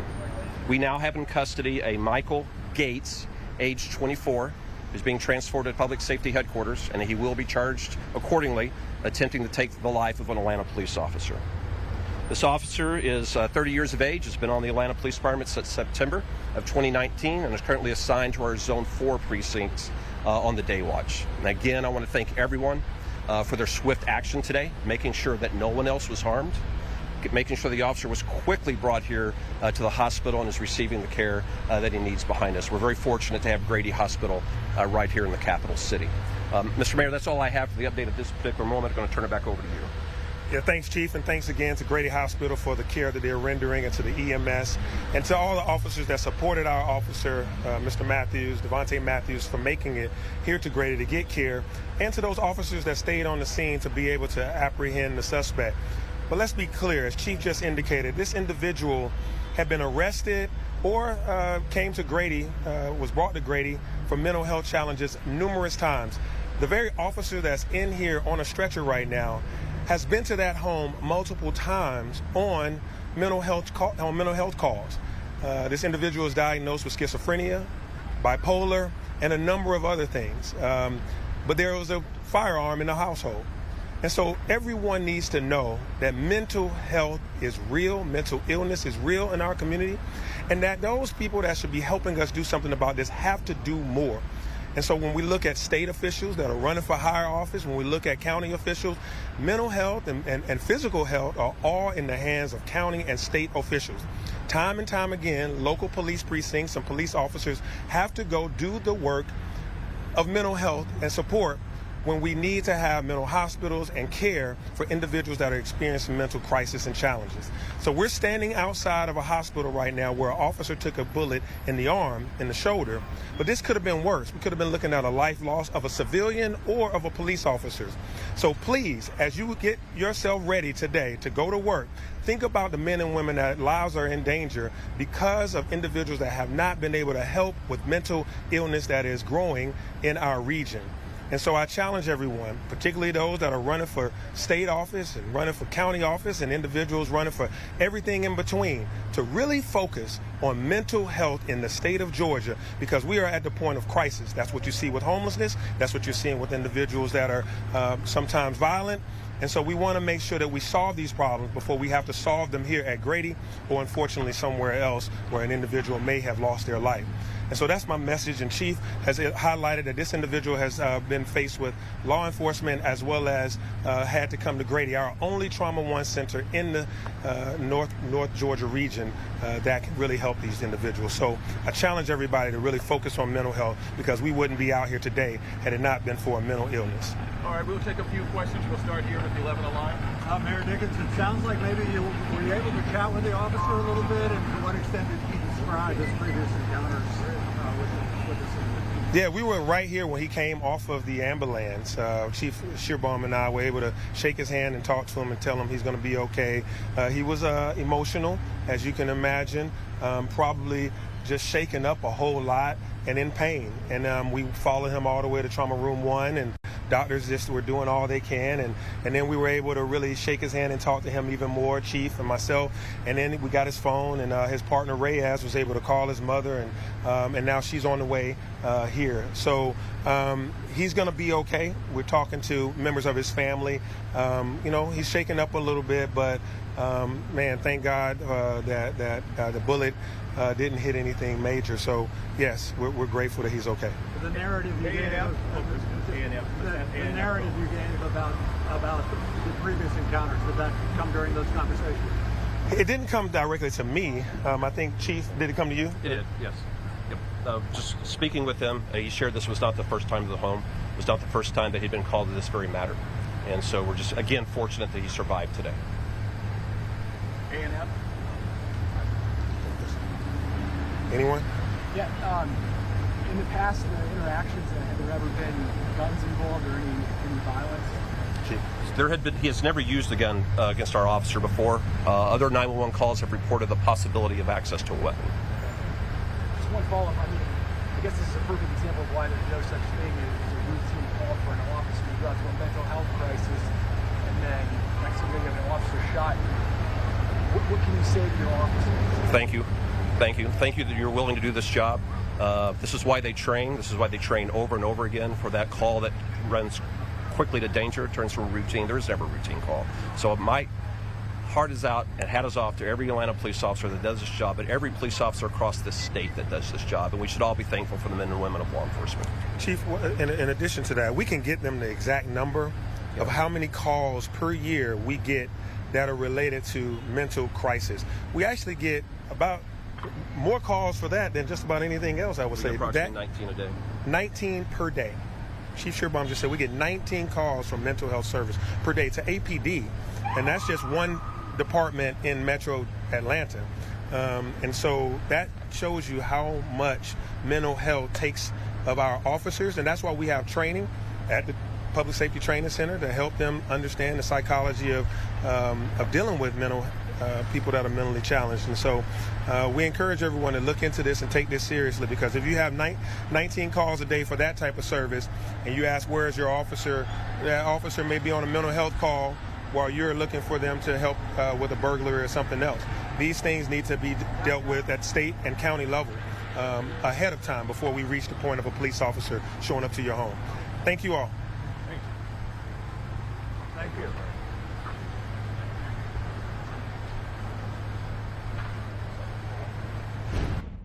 All right, so there you have it. That is coming in live from Atlanta Police and the Atlanta Mayor as they provided an update on an officer shot while responding to a mental health call. You heard that the officer was shot in the arm or shoulder, expected to be just fine, but obviously a scary situation. And of course, the suspect is going to be charged. Now, officers also saying that police have been called to that same location several different times. Right now, we're going to head to a quick break here at 10:27 on the East Coast and 7:27 on the West Coast. My name is Josh Breslow. You're watching Live Now from Fox. We'll be right back.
Well, welcome back here on Live Now from Fox, and we do have another feed coming into the newsroom with investigators that are expected to give an update here.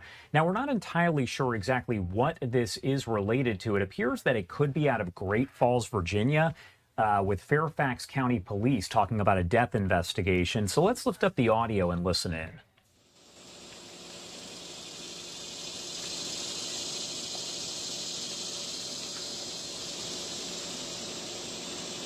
Good morning. I'm Captain Jason Chandler, commander of the Public Affairs Bureau. Chandler spelled C-H-A-N-D-L-E-R. We're here this morning to inform the community about an active homicide investigation in the 8800 block of Georgetown Pike here in McLean. Around 7 a.m. this morning, officers were dispatched to an adult female lying unconscious outside of her vehicle.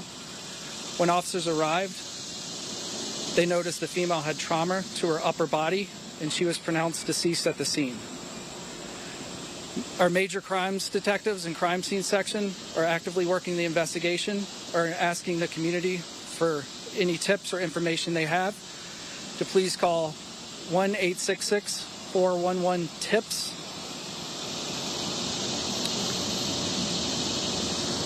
Please follow us on social media for any of our updates. Thank you, and I can take any questions. Can you describe, I guess, the physical location where she was recovered? Was it like a parking area? Is it the trailhead over there? Like, kind of what are the surroundings? What might someone have been doing there in that space? Yes, sir. It's a parking area leading to several trails around the Great Falls area.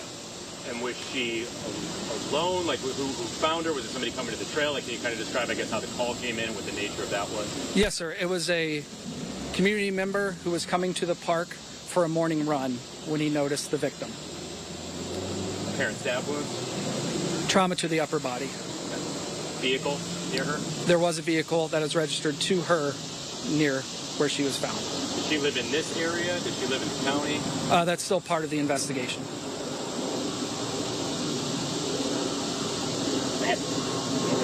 Are we looking for any suspects? Is there a suspect description at this time? Detectives are actively following up on leads. There is no immediate indication that this was a random act. And is there an age range for this woman? Adult female. Okay. Were there any neighbors or witnesses who saw anything? That's part of the reason we're out here today. We're asking the community if they saw anything around that time frame to please reach out to us.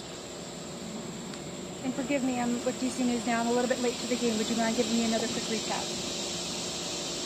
Around 7 a.m. this morning, officers were dispatched to the 8800 block of Georgetown Pike here in McLean for an unconscious female who was found outside of her vehicle. When officers arrived, they found the female suffering from trauma to the upper body. And was this on a driveway, a trail, where just here along the road generally, or? It's a park that leads to several trails for community members to hike, walk, and enjoy the area. Okay. Were there any indications that this woman was there to walk, hike, or jog this morning? Is that what it appears, or? That'll all be part of the investigation. As of now, we don't know why she was there. And at this point, is there any indication how long she may have been laying there? No, ma'am. Do you have any message to neighbors right now? Should they be concerned? There's no immediate indication that this was a random act. We're just asking the community if they saw something around 7 o'clock to please reach out to us. Are there any surveillance cameras here in the area? They're actively canvassing the area looking for surveillance cameras, but also some of the community members who may not be a part of Connect Fairfax, that we can find their cameras and get any information we can. Last night was storming, and we noticed a lot of tree workers in this area. Anything to do with that situation? No, ma'am. Any indication that she came here alone? Did she come here with somebody, do we think? Do we have any information on it? That's all part of the investigation. Any indication how long she may have been there outside the vehicle for? No, ma'am. Thank you. And your name one more time? Chandler, Jason Chandler. All right, a very brief update coming in from officials over in McLean, Virginia, Fairfax County officials, as they talked about a homicide investigation. Now, essentially, they said that a woman was found and she had been killed there. She had some trauma to her upper body. So right now they're asking any neighbors who maybe saw something to give them a call, as that investigation has been labeled a homicide, and her body there found this morning in the area that appears to be a park leading to several different trails. Again, that is McLean, Virginia, over in Fairfax County. If we get any updates there, you can get them here on Live Now from Fox. Right now, we're going to use this time to slip away for another quick break, our third one of the hour, but we will have more coverage coming up on the other side. Stick with us.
Welcome back here on Live Now from Fox. My name is Josh Breslow, and you're taking a live look behind the scenes as we're tracking all of these different live events that are expected to pop up. And as I mentioned a bit earlier, we do have a lot of events that are coming up later on today, and I want to inform you of some of them here, because one of the big ones at 12:30 p.m. Eastern Time, that is 9:30 a.m. over in Las Vegas, that is when we expect that we're going to have those opening statements in the Tupac trial, which is, of course, the case against Keefe D, who was on trial accused of orchestrating the attack against Tupac back in 1996 that led to his death. Now, 1 p.m. Eastern Time, House Speaker Mike Johnson is going to be holding a news conference and a, quote, media availability. This is all connected to the race for Virginia's 2nd Congressional District. That'll be over in Virginia Beach, Virginia. Also at 1 o'clock, Secretary of Energy Chris Wright is going to visit Midland, Texas to meet with oil and gas workers, industry leaders, and deliver remarks recognizing the great American energy comeback. So again, a lot of different events that are going to be getting underway. Right now, it looks like we do have another event that is beginning here. So I'm going to lift up the audio and listen in, as you can see a lot of folks standing around right here at this podium. I can look like Neville Chamberlain. Peace in our time. Yeah, right. Remember that? I am. I'm with the town. I got peace in our time. Yeah. 1938, coming back from the Munich attack. I know. I'm just kind of. Okay. Wow, look at this, huh? Okay. Hi. We have a long list of attendees. And you're going to name all of them. I will name them all, and then here's going to be our speaking order. Okay. It's on. All right, so they are providing a few finishing touches right here, as we know that we're going to hear from officials over in Suffolk County, New York. They're going to be delivering remarks, and that includes Ed Romaine, who is the executive there in Suffolk County. You've seen him talk quite a bit, but as you can see, there's other folks behind him as well. Again, those final preparations are being made here as they finalize the speaker list and decide how all of this is going to go. Now, the topic itself has not been revealed, so we're working to figure out exactly what's going on there. But again, this is over in Suffolk County, New York, and you can see Ed Romaine right there, who is the executive. He is likely to be starting this off by making remarks. Let's try to lift up the audio just one more time as they're kind of wiping off the camera. You can hear me. All right, we've got obviously County Executive Ed Romaine, Police Commissioner Kevin Catalina, Legislator Sal Formica, Legislator Jim Mazzarella, Legislator Leslie Kennedy, County Comptroller John Kennedy, Hassan Ahmed from the District Attorney's Anti-Bias Task Force. We have Councilwoman Karen Dunning. We have Imam Medad Islam. We have Imam James Poulis, the Deputy Commissioner of Suffolk County Police, Tom Galati, the Suffolk County Police Department Chief of Detectives Sean Bering, Legislator Greg Dorosky, and of course, Supervisor Dan Panico. Okay, is that everybody? I think it is, and here's going to be your speaking order, and take it away. Thank you. Thank you very much for coming. It's a little bit rainy today, and I appreciate you showing up, but this is an important issue. This is an issue that goes to the very heart of why we are Americans. In this country, we do not discriminate against people on the basis of race or religion or ethnicity or anything else. And we respect religious freedom in this country. When I saw, this is a mosque that is being built here. It's one of the largest mosques that is being built. I believe we have over a dozen mosques in the town of Brookhaven alone, and much more than that in Suffolk County. We have a number of people that follow the Islamic religion and all of what it requires. They are to be respected and acknowledged as we would respect any religious practice.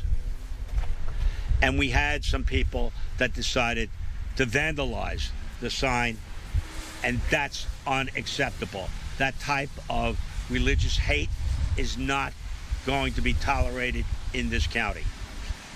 After me, our police commissioner is going to speak. He's going to provide a number for anyone that wants to call in with any tips about any information, because we are going to pursue the people responsible for this and hold them accountable in every way possible, because religious intolerance and religious hate is not going to be accepted in Suffolk County under any circumstances. And I am glad that many of our legislators, including our local legislator, Jim Mazzarella, and our local supervisor, Dan Panico, and our local councilwoman, Karen Dunchesney, are here, because it shows you that the local representatives that represent this area join with the other legislators that are here in saying, this will not stand, and we will go after those who work against others who are practicing their religion. Religious freedom is a fundamental right in this country. And with that, I'm going to be very brief. I'll introduce our police commissioner, Commissioner Catalina.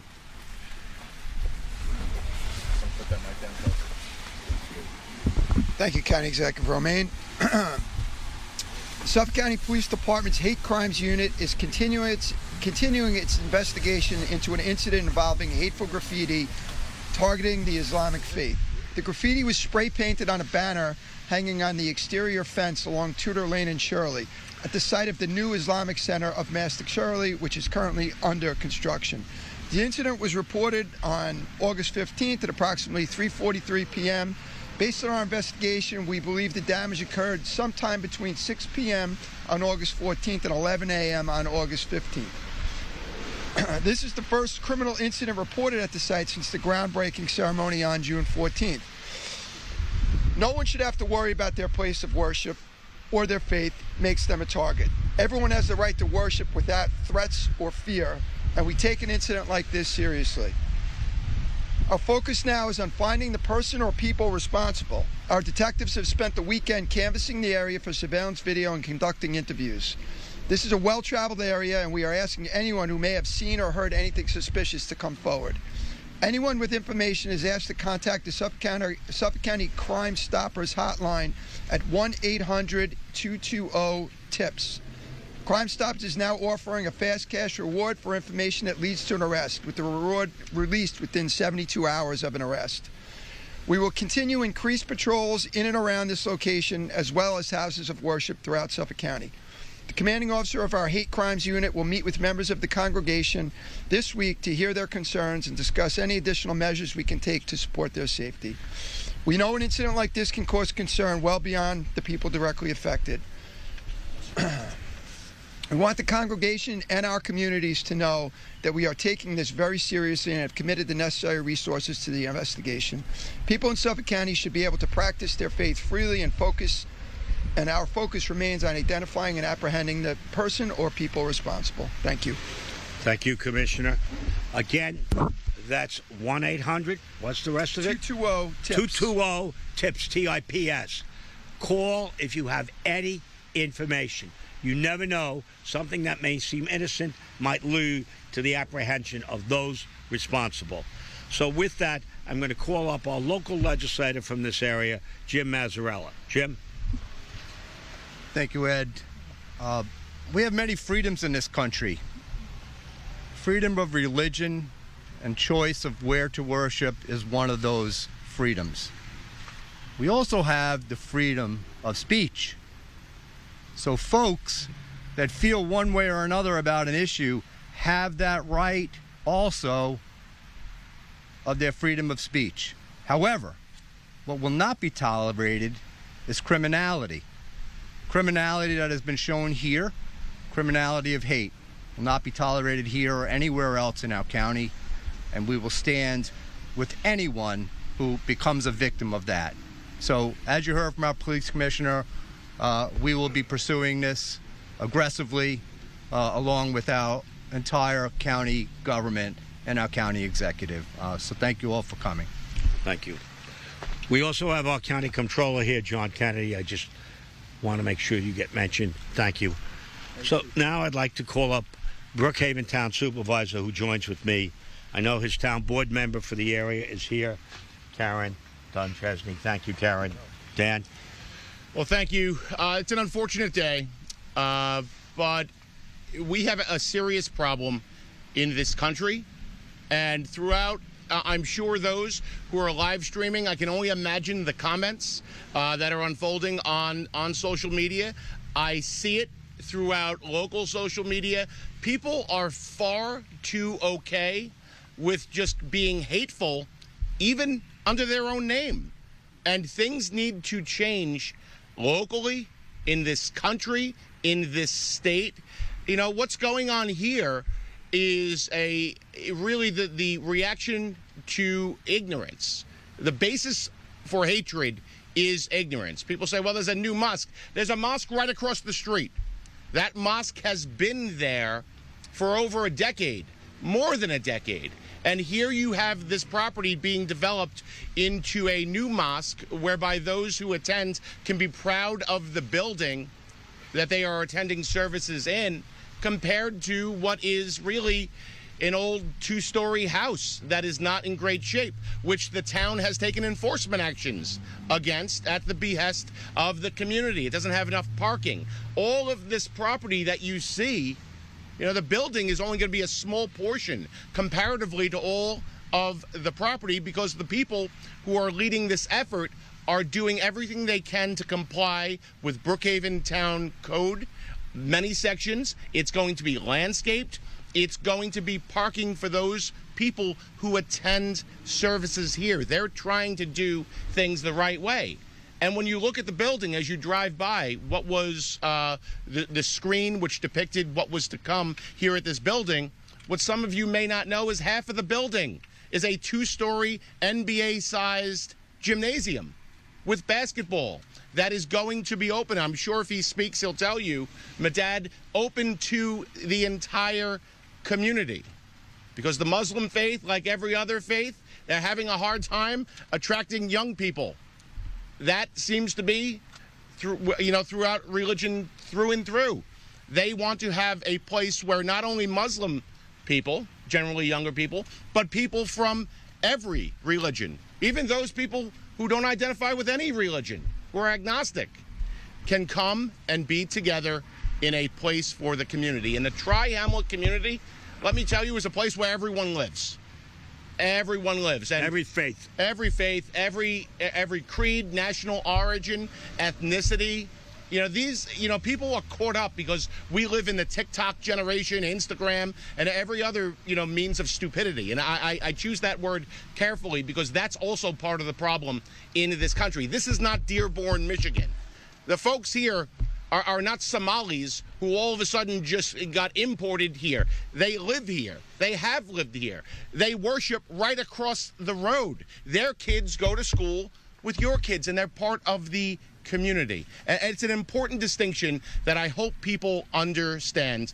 Unfortunately, the way things are going, I'm not sure this is going to be the last time that we're going to be here, and I think that's realistic when you look at the amount of comments that people are putting. But hopefully today and this effort will work to soften that hatred and maybe get people with some semblance of an open mind to look and say, hey, maybe there's something to be said for what's going on, what the elected officials are standing up and protecting here.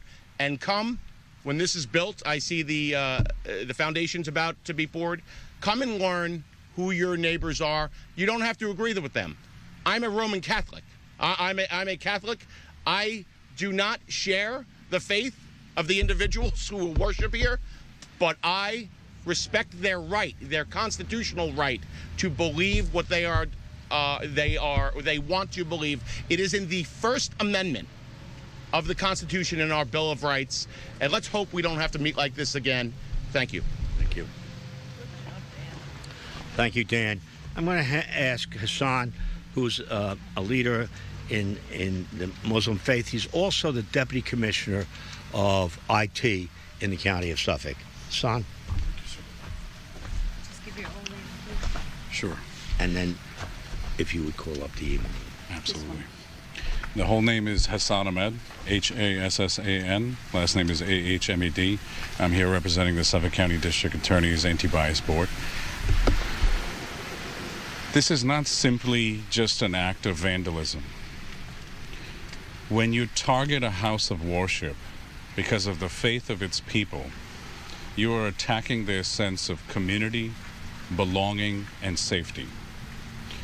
We are blessed here in Suffolk County that this kind of hate has no home, as evidenced by our strong support from our county executive, District Attorney Tierney, our law enforcement partners and Police Commissioner Catalina, Deputy Commissioner Gronman and Galati, our sheriff.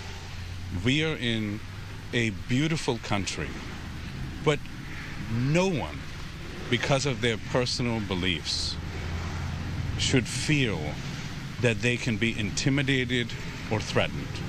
I am truly grateful for the response we've had, and I hope that this does not happen here again. Thank you. You be kind enough to introduce I will. Imam Medad will be representing the Islamic Center of Mastic Shirley. Hello, my name is Medad Islam. I'm the assistant imam for the Islamic Center of Mastic Shirley. I'm also the chaplain for the Suffolk County Police Department. And I'm also a full-time volunteer for this construction site, putting in 80 hours a week towards this project with the workers that are putting in a lot of work. It was a little hurtful to see what had happened. I physically wasn't in town that exact time this was reported, but when I had come back and I heard everything that was going on, it really hurt my feelings because of the time and effort and spirit that we put in towards this project. It was just hurtful. They may have vandalized our construction site, the sign, with hateful words, but they will never vandalize our spirit, our faith, and our future. This mosque is being built through years of sacrifice. We were here for over 2 decades, 2002 November, since I was 10 years old. I myself, I was born and raised in Manhattan, and I'm a die-hard Knicks fan, which is why we are so focused on making this NBA-sized basketball court, because we want every single kid that grows up in this community, whether you're Muslim, whether you're Christian, whether you're Jewish, whatever, whether you're not identifying as any faith, you are going to come here and play and compete and become one day Jalen Brunson-like basketball player. So that's our wish. We are not here just for the Muslim community only. We want every single person of this town to have the opportunity to compete at the highest level for basketball, because me personally, being the lead of this construction, I push for this exact same thing of basketball for this community. So we are extremely thankful and appreciative for all levels of government, our law enforcement, my boss, Kevin Catalina, Ed Romaine, Dan Panico, Karen, very supportive for our mission, for our cause, for this construction to continuously move forward the way it is. You can vandalize a sign, but you cannot vandalize this community. This community is beyond just the Muslim community. It's everyone that lives here, that play here, that work here, that do business here, all the businesses around here. We are contributing to society in a positive way. And like Dan Panico said, other communities may have bad actors, they may have bad players, but we do not represent them. We are not from them. We are law-abiding citizens. We are conforming citizens who abide by the local laws, the state laws, and the federal laws, and we're tax-paying citizens of the society. So we appreciate, again, all levels of government and law enforcement to continue this investigation, and hopefully it comes to an end. And we hope that we don't have to meet again, and we can continue focusing on this construction as we are. Nothing is going to deter us. Nothing is going to stop us. We are also making, one last point before I finish, we're also making one of the largest food pantries in the East End, where people who are hungry is going to come and collect food over here on a weekly basis, if not monthly basis, depending on the pantry size that we do. So this is for everyone, not just for the Muslim community. This is a mission. We want to make sure we fight hunger, and we have a mission that we want to make sure we have athletes coming out of this place. Thank you very much. Thank you. Do you want to say something? Please, just introduce yourself. So my name is Abdul Latif Poulos. I'm the Imam of the Shirley Mosque. And I just want to say that in spite of everything, there seems to be more supporters than there are opposers to our project. And I want to thank all of the people that are supporting us on social media and wherever else. And as for those that are opposing us, I just want to make the announcement that we have decided at our current location, perhaps sometime in September, we will begin with open house, so that anybody who, whether you oppose us or support us, you can come and sit with us, have tea and coffee with us, get to know us, what we believe in and what we don't believe in, and hopefully that will dispel a lot of the ignorance that is the basis for crimes like this. So thank you. Thank you. Thank you. And again, we're here as Americans who believe in freedom of religion. And we oppose all hate speech, and we oppose all those who oppose legitimate practice of religion. You don't have to believe like the other person, but you have to give the other person the right to practice their religion. I want to thank our legislator, our local legislator, Jim Mazzarella, our town supervisor, Dan Panico, our town councilwoman, Karen Dunchesney, and all my fellow legislators and the comptroller that showed up. I want to particularly thank our police commissioner, our detective, chief of detectives over there, our deputy police commissioner. Thank you, because we will do everything to go after the people that did this. Hate speech is not tolerated in Suffolk County. If you have any questions, Mike will handle. Talk about the reaction. You said that you have more supporters. What has been the reaction from the community when word got out about what happened? If you could step up. Well, we could only go by what is being posted on social media. So there was somebody that posted something, and there was, again, a lot of hate towards us and a lot of support. That was taken down, actually, I guess, out of necessity, so that's no longer posted. So, but yeah, if you guys can read on social media yourselves the kind of support we're getting and the kind of opposition. A question for the police commissioner. You said that detectives spent the last couple of days since this happened canvassing for video. Were you able to find anything? Do you have any leads, any suspect descriptions yet to release? It's still an active investigation, but we're devoting everything we can to it. We have detectives out there right now doing canvasses and looking for witnesses, and that's why we put out the the tips number. There is a reward for this, so anybody who knows anything about it, please let us know. And Commissioner, could you just repeat the time frame that you think it happened, using the day of the week? It happened from like Friday night to Saturday, or More like Saturday afternoon. Saturday afternoon, we believe between 6 p.m. on August 14th and 11 a.m. on August 15th, so that would be over the weekend. Friday night into Saturday. Right. Yeah. Okay, and you said not on the main drag here, but on the side street. Side street. Yeah. Okay. Yep. Thank you. We did have to remove the sign. It was taken as part of the investigation. Yeah. Anybody else? All right, thanks everyone. Thank you all for coming out today. Appreciate it. Right. How are you, sir? You know what this was. All right, so we were just listening there live from Suffolk County as New York officials were discussing a mosque that was vandalized. We also heard from those involved with that mosque. What we're going to do now is we are going to just step away for a moment. Before we do so, though, I do want to continue to follow all of the major headlines. Coming up at 11:15 a.m. Eastern Time, so in just about 15 minutes, we are going to be speaking with TMZ as we continue to follow the very latest in this breaking news, which is Hayden Panettiere, best known for her roles in Heroes and Nashville, has died at the age of 36. And a little bit more information on this as we continue to follow the very latest right here. She soared to fame 2 decades ago as a cheerleader with superpowers in the TV show Heroes. And she also won country music success playing a singer on Nashville. Police say that she was found unresponsive in an apartment in Greenville, South Carolina, just before 2 p.m. yesterday. Life-saving measures were performed, but she was pronounced dead at the scene. There were no signs of foul play or suspicious circumstances. That's according to a statement by police. And now the Greenville County Coroner's Office will perform an autopsy. TMZ did obtain the 911 call, and we did want to play that for you right now. After 1 minute 29 responding. Respond and place a medic 29. Overdose. CPR is in progress. After 1 minute 29 responding. Respond and place a medic 29. Overdose.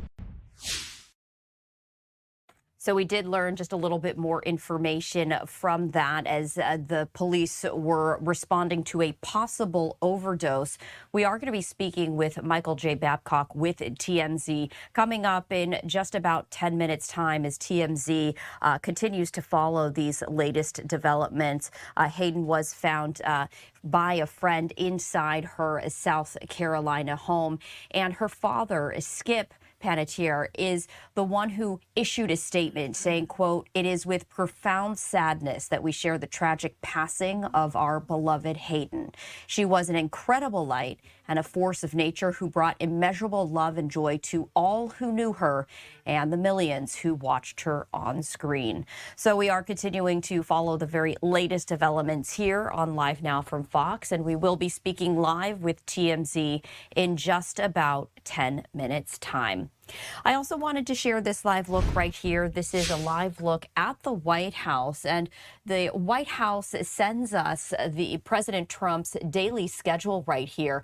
As of now, we did want to let you know that all of President Trump's events for today are closed to the press. However, as we do know, that could change, and the media might be allowed at one of these events. Now, at 11 a.m. Eastern Time, so happening right now, President Trump is receiving his intelligence briefing. Then, coming up at 1 p.m. Eastern Time, President Trump will be greeting a teenage lifeguard, Ryder Williams, who saved a young boy's life from very treacherous waters. So President Trump will be meeting with that lifeguard coming up at 1 p.m. Eastern Time. As of now, that is currently closed to the press, but should that change, we will bring that to you here on Live Now from Fox. In the meantime, though, we are just going to step away for a brief moment. I'm Stephanie Quinu as we continue our coverage on this Monday. We'll be right back.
Welcome back to Live Now from Fox. We are going to turn back to a live event that we dipped into a short time ago, taking us out to Mount Vernon, where we're hearing from the mayor and other officials. Let's dip into that again right now.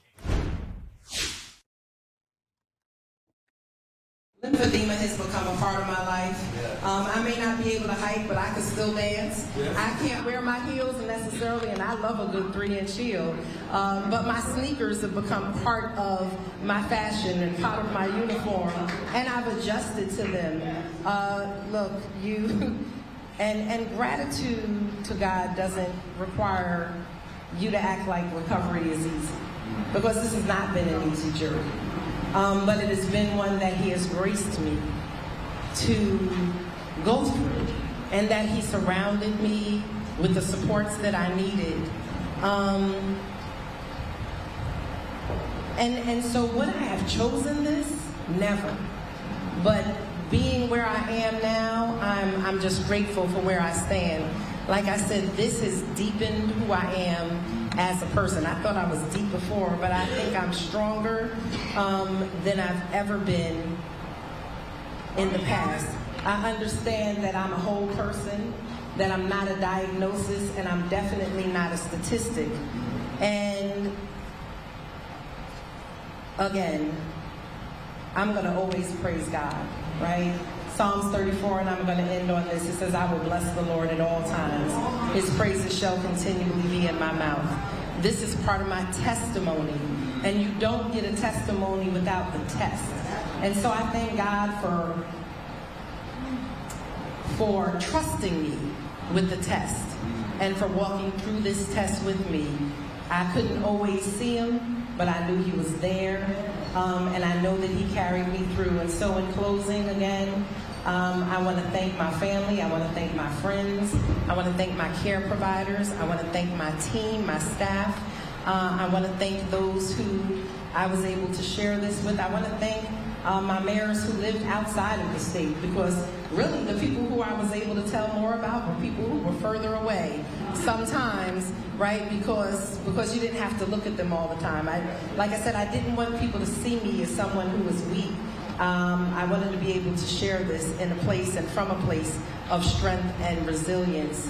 And so while it was a rare diagnosis, I serve a God who can deal with rarities.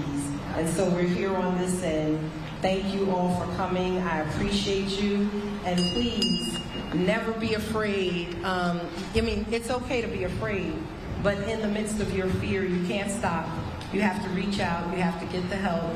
You have to find a trusted team.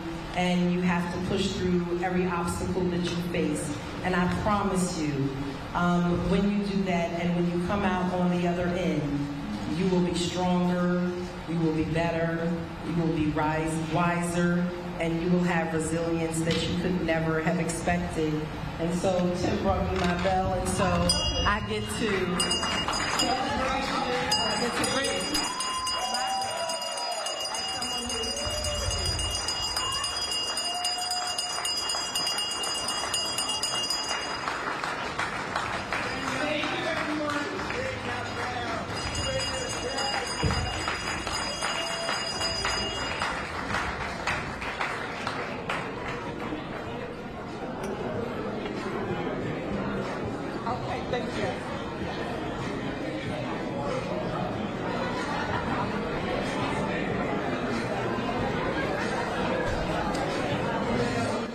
All right, so there you go. We were just hearing from Mount Vernon, New York's Mayor Sean Patterson as she was speaking at a news conference right there. We also wanted to share this live look with you as we continue to follow all of the major headlines of the day. This is a live look outside of the courthouse there in Las Vegas, where coming up at 12:30 p.m. Eastern Time, we are expecting the opening statement in Tupac Shakur's murder trial right here. So last week, there was a jury that was seated, and now are the opening statements in just about an hour or so, an hour and 15 minutes, I would say. So this is for a former street gang leader who is accused of masterminding the 1996 drive-by shooting death of hip-hop star Tupac Shakur in Las Vegas. The opening statements, they're expected to start today at around 12:30 p.m. Eastern Time. This is for Dwayne Keefe D. Davis, 63 years old. He is charged with a single count of murder using a deadly weapon. He has pleaded not guilty. Davis is accused of leading a group of men to kill Shakur, who was 25 years old, one of rap's most commercially successful and influential artists, back in 1996 in a drive-by shooting near the Las Vegas Strip. So that is set to get underway in just about an hour and 15 minutes. Police say that after Davis's 2023 arrest, that he was a longtime suspect in the killing, but investigators lacked sufficient admissible evidence to charge him until he began implicating himself in a series of public statements. Now, this trial is expected to run for up to 6 weeks in this downtown Las Vegas courthouse, and you can see a live look there. It could feature testimony from Death Row Records co-founder Suge Knight, who is a former rap mogul who was with Tupac Shakur the night he was killed. He is now serving a 28-year prison sentence on an unrelated voluntary manslaughter conviction. So the jury was selected last week. We are expecting to hear those opening statements in just about an hour and 15 minutes, and we will be carrying them here on Live Now from Fox. We're also continuing to cover this news right here as Hayden Panettiere, best known for her roles in Heroes and Nashville, has died at the age of 36. We're going to just step away for a brief moment, but we're going to be joined by Michael Babcock with TMZ. We played this just a short time ago, but TMZ did obtain the 911 call, and we were hearing from dispatchers about a possible overdose. We're going to get to the very latest developments with Michael in 2 minutes after this break. We'll be right back.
Welcome back to Live Now from Fox. I'm Stephanie Quinu, continuing to follow the very latest developments after the actress Hayden Panettiere was found dead inside her South Carolina home.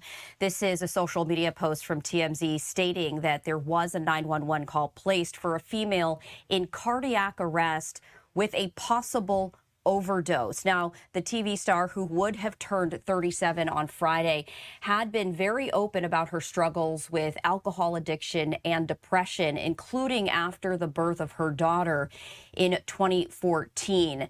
Joining us now to talk about the latest developments is TMZ's Michael Babcock. And Michael, you know, as you're continuing to follow the very latest developments, you know, what can you share with us right now?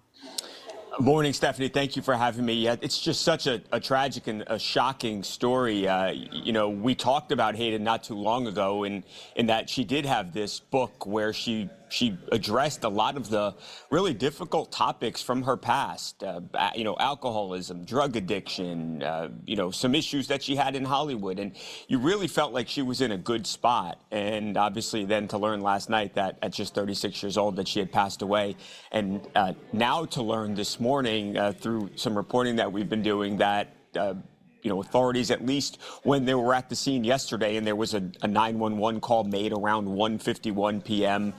Greenville, South Carolina, as one of Hayden's friends, as we've been told, walks into the place where she was staying. It was actually a place where her boyfriend, Brian, on again, off again boyfriend, was staying, was living, and found Hayden in you know, in dire need of medical help, calls 911. The paramedics rush over. When they get there, it was for a cardiac arrest, unresponsive female, and they speculated that it could have been a possible overdose. They attempted CPR, other life-saving measures. Sadly, they were not able to revive her, and a little bit after about 2:20 or so, she was pronounced dead.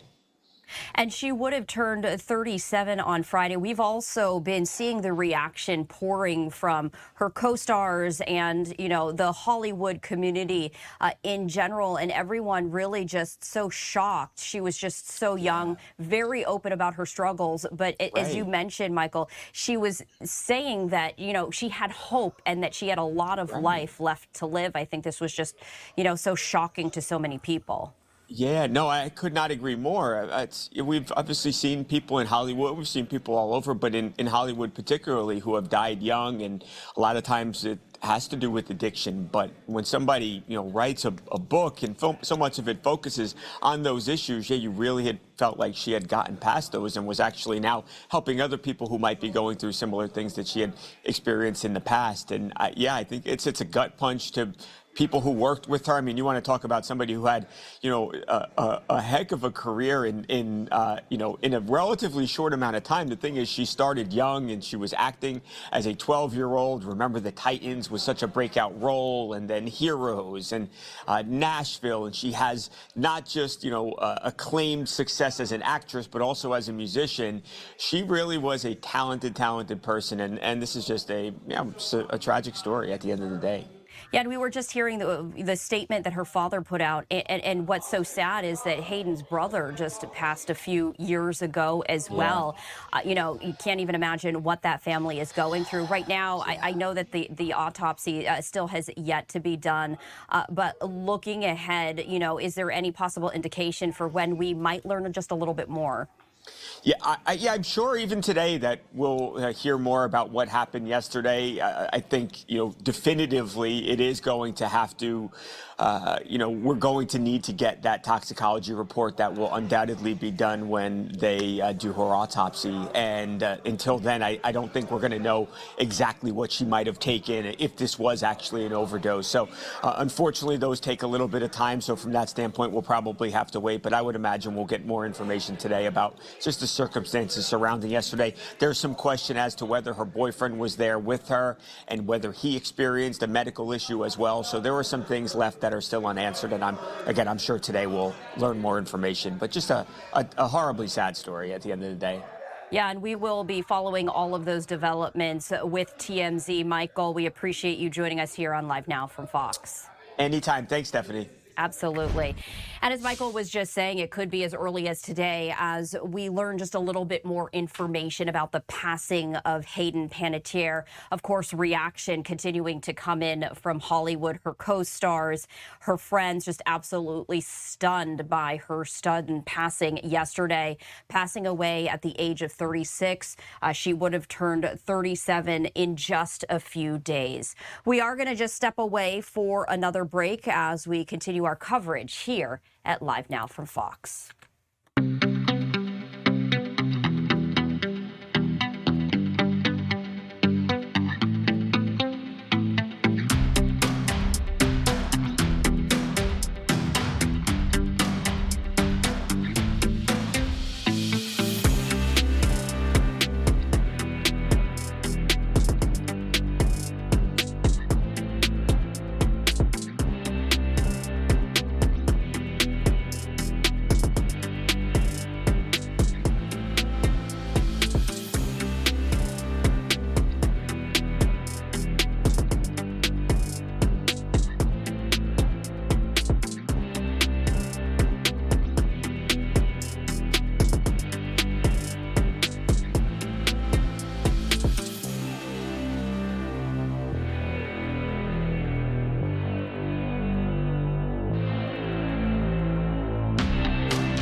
Welcome back to Live Now from Fox. I'm Stephanie Quinu. We do have a live event that is just getting underway that takes us out to Texas. It's a groundbreaking ceremony, and I did want to head over there now live as someone is speaking at the microphone. 50% AMI units, 60% all the way up to market, unrestricted. So we'll have a nice mix of incomes and households at the property. And another part of it that we really strive to achieve was, despite the attainable rents and achievable income levels, was the high quality of finishes and materials that we use. So finding that mix and that balance of the affordability with the high quality Class A final product is something we always strive for. So really excited to see this property come out of the ground here and eventually be home to 229 senior households. Another very unique aspect of the development was the partnerships that we had along the way and will continue to have throughout the lifetime of the property. This was unique in that typically we'll buy a property from a seller and the property will close and you'll never hear from that seller again.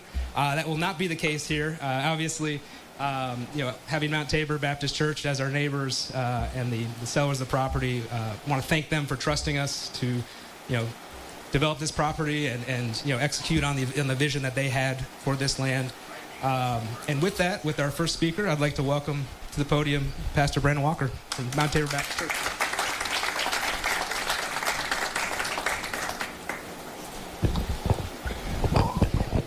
Now, I am a Baptist preacher, so I'll try to keep this as brief as I can, okay? For those of you who might be car enthusiasts, a 1965 Ford Mustang is far from being junk. It's considered a classic. For those of you who are sports enthusiasts, especially you Dallas Cowboys people, you dare not look at a Roger Staubach jersey and call it old. We call it throwbacks.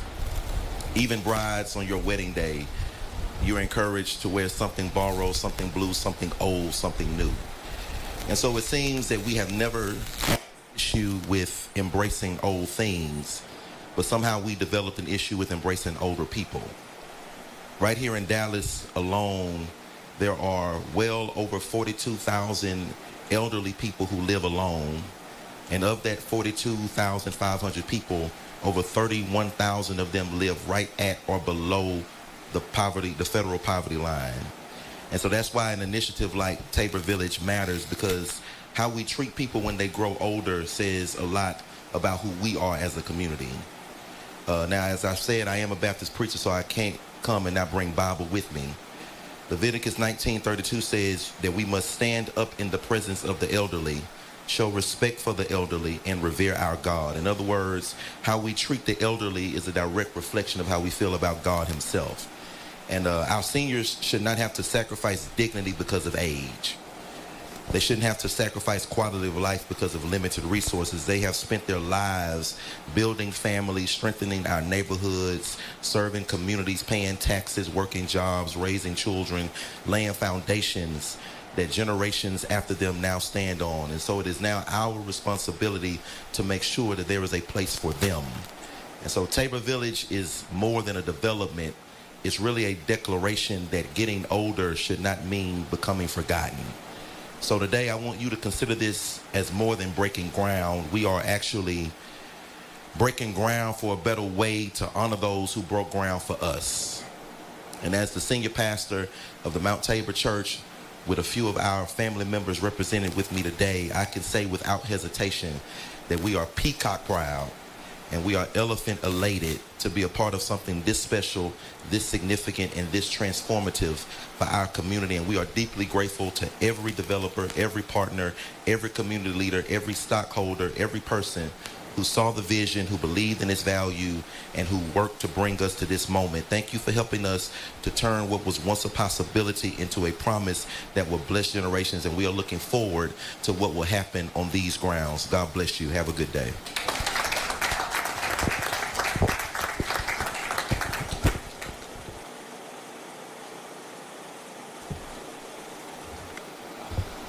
Thank you, Pastor Walker.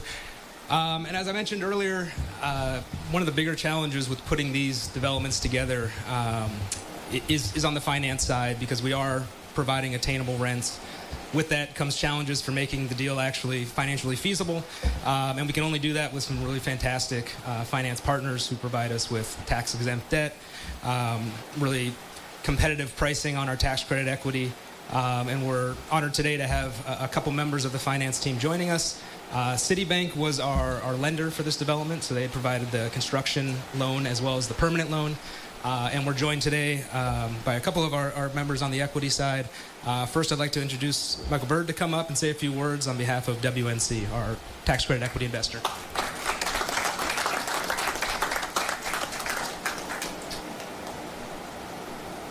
Well, thank you, Blake. Thanks for scheduling me after the pastor, because everybody likes to follow the best speaker in the house. That was so exceptionally well said. I'm Michael Bird with WNC. We're the tax credit equity partner on this property. And big shout out to whoever made this tent happen, because I'm from Minnesota. I love you. Appreciate it. And exactly what the pastor said, I just want to say a couple of things. One is thank you. Thank you to our partners at Lincoln Avenue. Thank you to everyone at Lincoln Avenue who worked on this property and made it a reality. We are just so grateful to be a partner on this property. I know you have other options of people to work with, and we're very, very grateful that you chose us for this particular property. Another thank you to one of our primary investors at this location was Aetna.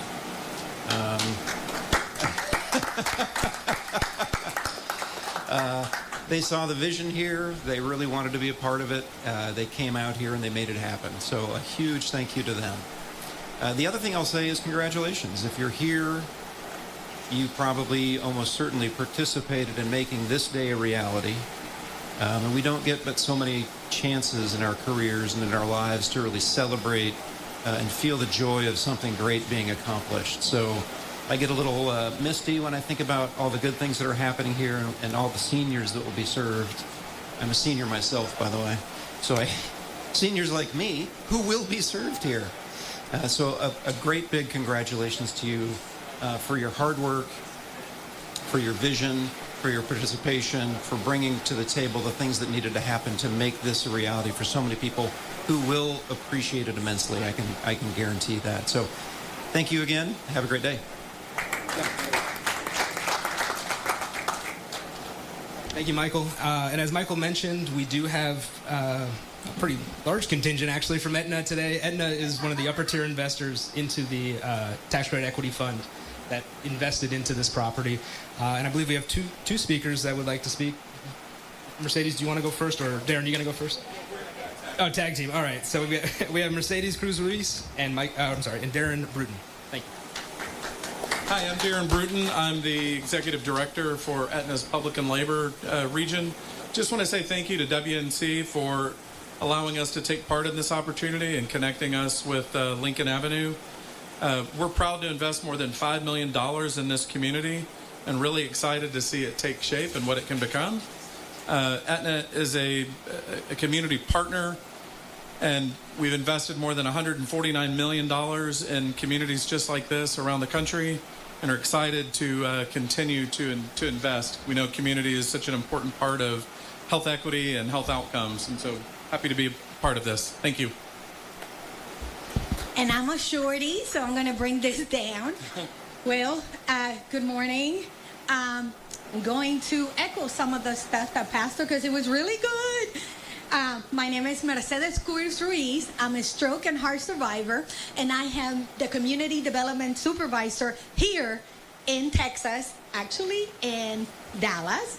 And I have provided personally a lot of the events that happen, community events, back to schools. I do a lot of health education on heart disease and stroke for the past 20 years. And it brings me great joy to be invited to speak. Normally it's big wigs, but they gave me the opportunity, okay?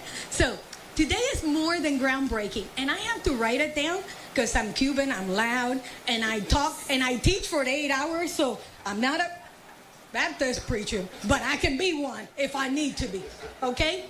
It's about building foundation for healthier life. Notice, heart disease plagues me, so I understand being healthy is very important. So congratulations to Lincoln Avenue communities and everyone whose hard work and persistence helped bring the project to this moment. Groundbreaking today. Thank you. At CVS Health and Aetna, the part that I work for, we understand that where you live can have a profound impact on your well-being. Safe, quality, affordable housing, it's not a luxury. I'm going to say it again, it's not a luxury. It is an important part of achieving better health. When families and older adults are struggling just to keep a roof over their head, there's often less money for food, transportation, medication, and healthcare. You cannot really focus on your health when you're worried about where you're going to sleep or what's your next bill. That's why investment like Tabard Village matter. They help create not just housing, but stability, dignity, security, and an opportunity to thrive. Tabard Village will give older adults a place they can proudly call home while providing supported services that can help them age in place, live fuller life, and achieve better outcome. When you know housing alone cannot solve every challenge affecting health, but housing can create stability that allows people to address those challenges. This is what health equity looks like. Meeting people where they are, investing in communities, and creating opportunity for people to live healthier life. I'm sorry if my speech was a little rough. My strokes sometimes causes speech impairment, so I apologize for that. But in closing, thank you again and congratulations to everyone who helped make Tabard Village possible and allowing me to speak today. Thank you.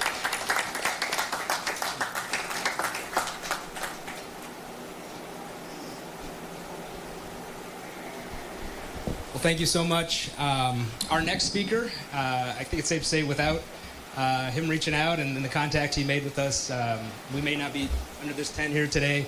Onyx Legacy Group worked with the church very, very early on to understand the church's vision for this property and look at various different options to make that vision a reality. And probably late 2024, Mark reached out and we met, discussed the potential for this site, and from there it was a partnership that got us to where we are today. So without further ado, Mark Allen, Onyx Legacy Group.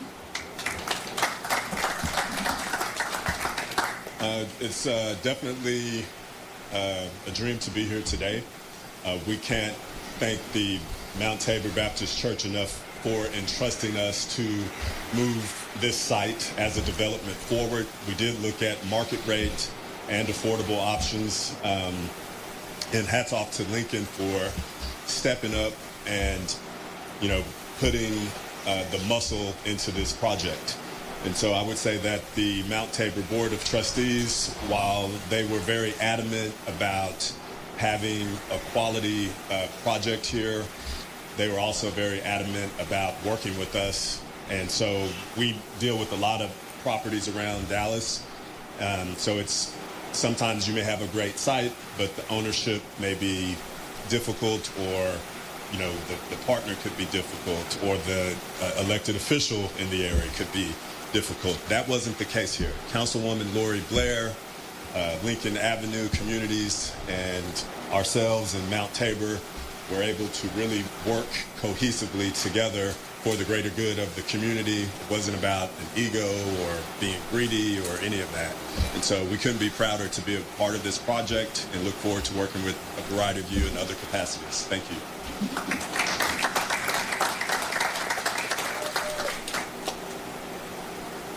Thank you, Mark. And again, on our partnership, it took a lot of different entities, a lot of time to get to where we are today. One of those entities will be speaking next. Aaron Iaquinto is with the Dallas Housing Finance Corporation. We do a lot of these developments all throughout the state, and all of them require a local public partner. They wear a lot of hats. They're our bond issuer, our general partner of the partnership. And without them, these developments just would not happen. And so I've had the pleasure of working with Aaron for a long time over the years, and on this development and another development that we recently closed here in Dallas, a lot over the last 2 years specifically. And I have to say they did an incredible job, him and his team. Jackie's here as well, Shelby. Everyone did a great job to get us where we are. And without further ado, Aaron. Hey, thank you, Blake.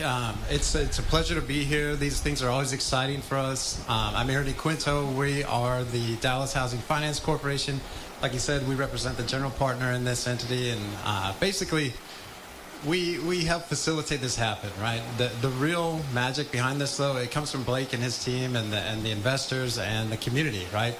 We're just here to make sure that we're serving the community in the way that we've promised, and so it's always a pleasure to come and see new housing for seniors. This is dedicated to seniors, and if you know anything about the real estate market here in Dallas, there are not very many options, right? And so to have a super high quality, brand new community here dedicated to those folks 55 and up, it's an incredible opportunity, and we're just so happy to be able to do it. And you know, all of these people that Blake keeps thanking, it's a small miracle just to get through the process. I don't know if you know much about the LIHTC program, about tax credits, about bonds. There are so many people behind the scenes that it has to go right with. And this is probably a 2 to 3 year process just to get here. You know, we're going to do another 1.5 years, 2 years just to get it out of the ground. So it's a slog. And Blake and his team, they don't have to do this. They could go make a ton more money doing market rate stuff and super high opportunity areas. But they've chosen to do it here in this community, and we're so thankful that they've done that, and we're just happy to partner with these people. So thank you, Blake. Thank you to the church, to the community, and to everyone who participated here. We appreciate it.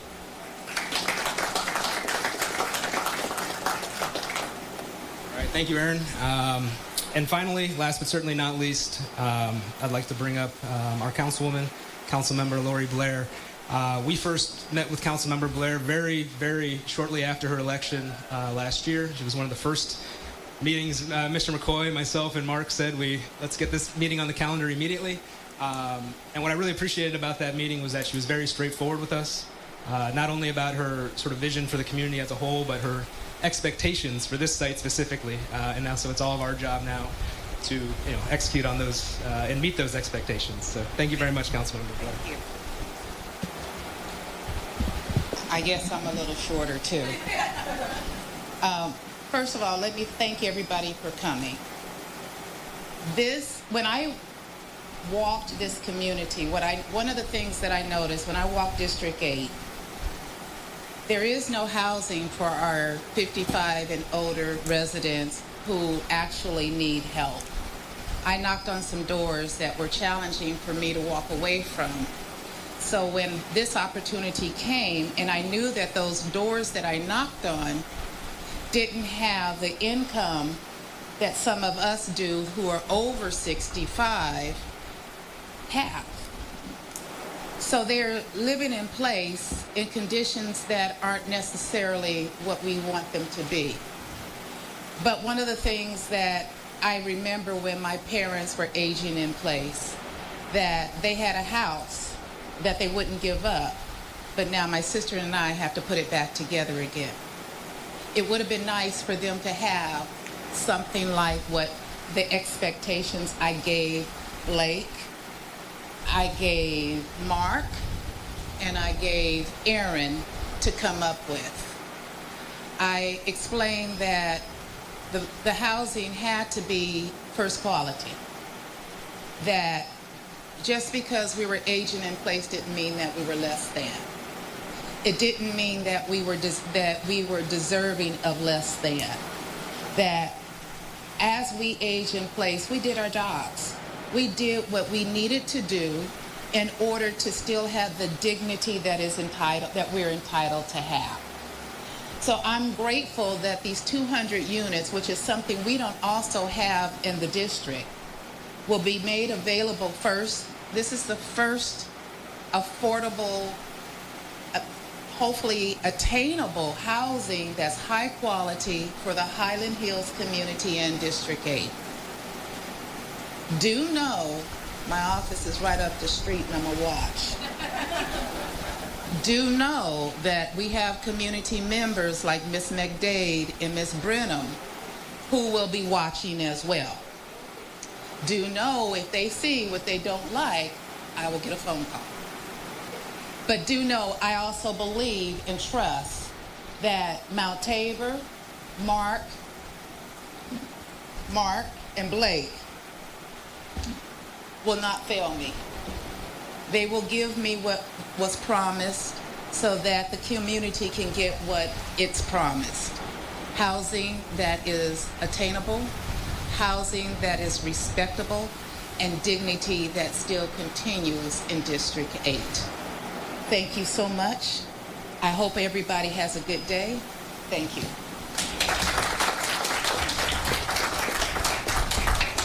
All right, thank you again, Councilmember Blair. Just a few more thank yous on my end, and then we're going to have a few photos. And please, everyone, continue to eat and drink and enjoy the day. Prior to us kind of breaking here, I do want to thank our design team and our contractors. Josh Poppy is here from HEDK. They're our architect who designed the beautiful property. Greg's here from Dunaway as well. Rick Stiles here as well. Yes. Dunaway is our civil engineer. This site obviously was a civil engineering challenge, if you will, so they did a great job navigating both the city permitting process and the site constraints itself. We have Erica Barnes from Studio B here as well, our interior designer, making sure this looks Class A inside and out. It's going to look fantastic. And of course, Galaxy Builders, our GC, our contractor responsible for the construction you see around us. Thank you guys for allowing us to take over the site for the morning. We appreciate it. And with that, Leslie, let me also thank Leslie Rearing, our Vice President of Development, Lincoln Avenue. Anyone who has worked on this, I was literally looking at Leslie to ask her if I forgot to thank anyone. It's like, all right, so if you're just joining us, you're taking a live look there from Dallas, Texas, as the camera is zooming in to what is going to be a mixed income housing development. This is the groundbreaking ceremony for that. And it looks like it is wrapping up as we were hearing from a number of speakers. So what we're going to do as the camera is continuing to share with us these live looks from this groundbreaking ceremony, we're going to step away for our final break of the hour. We have some more live events underway. We'll be right back.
Our next live event takes us out to West Virginia, where Governor Morrisey is announcing a transition to flood recovery and also funding to reopen Lewis County Middle School. Let's turn to this live event right now.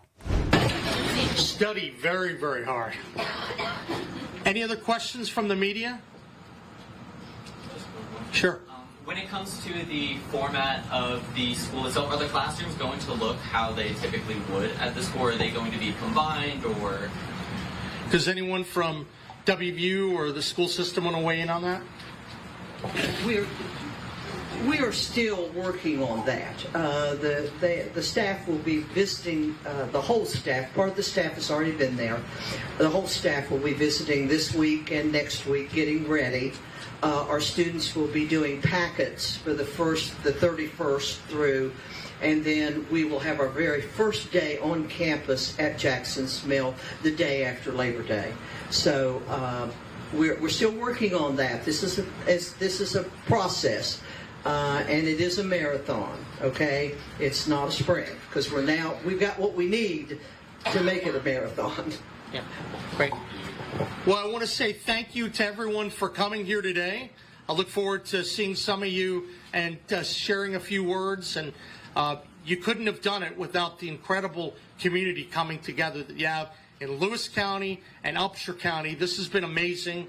And now also our prayers go to other parts of the state that are going through their own challenges. So we're going to spend a little bit of time down there as well in the upcoming days. But thank you all for coming, and God bless.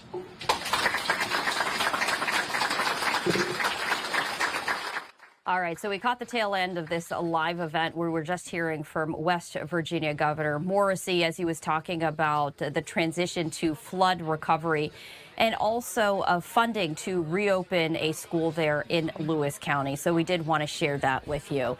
Meantime, we are continuing to follow all of the major headlines, and I did want to share this with you right here as we are continuing to follow this very high-profile trial in Massachusetts. This is a social media post from the Associated Press stating that prosecutors have finished presenting their case in what they say is an emotionally charged trial of Lindsay Clancy, the Massachusetts mom who has admitted to killing her 3 young children, but blamed her actions on her failing mental health. And just a little bit more information on this as we continue to cover all of the major stories right here. This is a live look from inside of the courtroom. And in fact, you can see that the camera is now on the seal right there. So we're continuing to follow this. But of course, the prosecution has now rested in the trial, and now it's going to be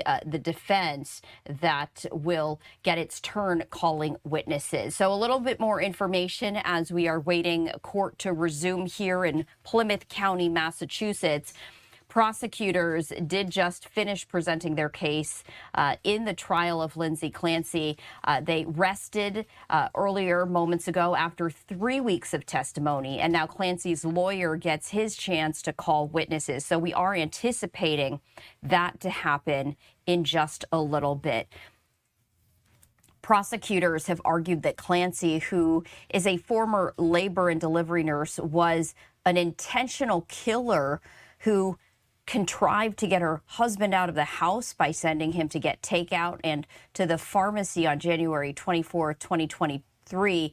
They say then she strangled her children before trying to kill herself. So I did want to put up just a little bit more information right here as we continue to follow this. So that's what I'm going to do right now as we give you the latest recap right here. So bringing that in right now. So on the left-hand side of your screen, you're just going to see a little bit more information about the background of this murder trial as we anticipate the defense to start calling witnesses in a matter of moments right here. So Clancy's attorney, Kevin Reddington, and we have been sharing portions of this trial here on Live Now from Fox. He does not dispute that his client killed her 3 children, but he says the jury should not hold her criminally responsible because she had postpartum psychosis, which is a rare mental illness linked to the stress, sleep deprivation, and hormonal changes that follow childbirth. He said she also had bipolar disorder and that antidepressants prescribed after the birth of her 3rd child worsened her condition. So we are continuing to follow this. The jury so far has heard from witnesses who demonstrated that Clancy had sought treatment for severe mental health problems, including admitting herself to a psychiatric hospital. Witnesses also noted that Clancy wouldn't always take medications prescribed to help her with insomnia, anxiety, and depression, and expressed fears that she was addicted to some of them. Now, the defense on cross-examination argued that Clancy was over-medicated and demonstrated that her care was disjointed, with doctors not speaking with one another, conducting appointments with her over Zoom, and also not sharing their notes. Now, the defense says despite her efforts to seek treatment, they showed that she was discharged from one facility after a day and denied a higher level of care at another when she couldn't show that she had a suicide plan. Prosecutors also questioned the seriousness of Clancy's suicide attempt and showed through texts and photos that she performed many normal activities the day of the killings, including taking her daughter and her children to the doctor and playing with them in the snow. So we have been hearing from a number of healthcare professionals. We also heard earlier on in the trial testimony from her former husband, Patrick Clancy, who described just the harrowing moments of returning home to find his 3 children dead. And during his testimony, prosecutors played a 911 call that he made after finding his wife outside in the backyard. So it's unclear as to whether he will be called, as he was cross-examined, but we are expecting now that the defense will start calling witnesses in once the court resumes. So keeping a very close eye on that right here as we continue to follow all of these live events. We also have another live event, and I'm trying to get a little bit more information about this particular live event. But we do have another live event that I did want to get to right now. And I'm not sure exactly where this is located, but we do see that this is inside a room of some sort with a podium. Chicago. This, I'm being told, is a live look from Chicago, Illinois.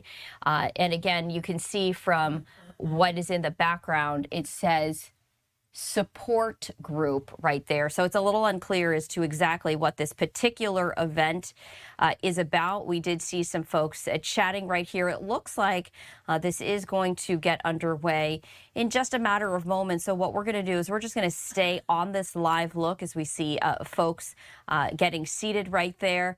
If this doesn't get underway in just a few moments, we do have some other coverage that we will get to.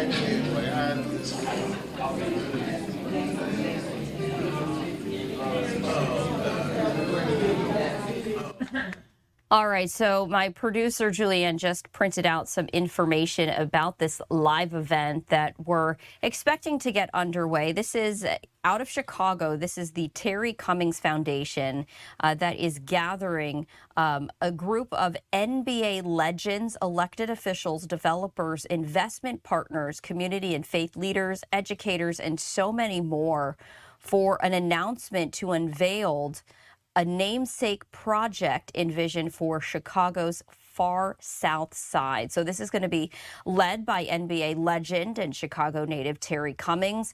And this announcement will introduce what they say is a transformative vision designed to empower youth, uplift families, attract economic investment, stimulate growth, and create sustainable opportunities. So this is happening there in Chicago, set to get underway in just a few moments. What we're going to do is, as we do await this, we do have some other coverage that we have not yet been able to get to. So we're going to dip into that for now. This takes us out to Hennepin County, Minnesota, as they're talking about a sex trafficking case. We're going to play that out for you right now.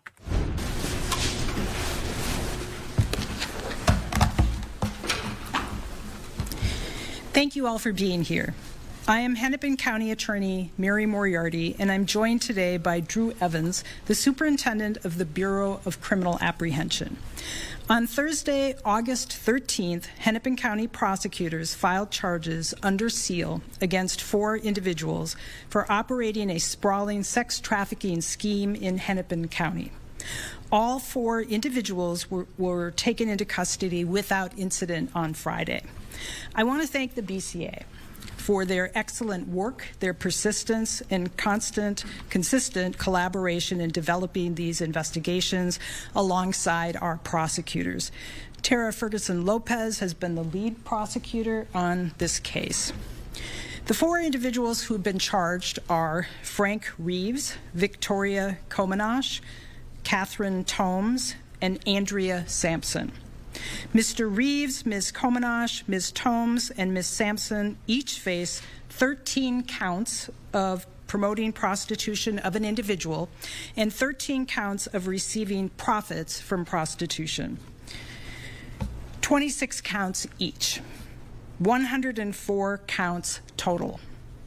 Each of these 4 individuals played a significant role in the operation of this sex trafficking scheme and caused significant harm to the 13 victims identified in this complaint, as well as others who were not named.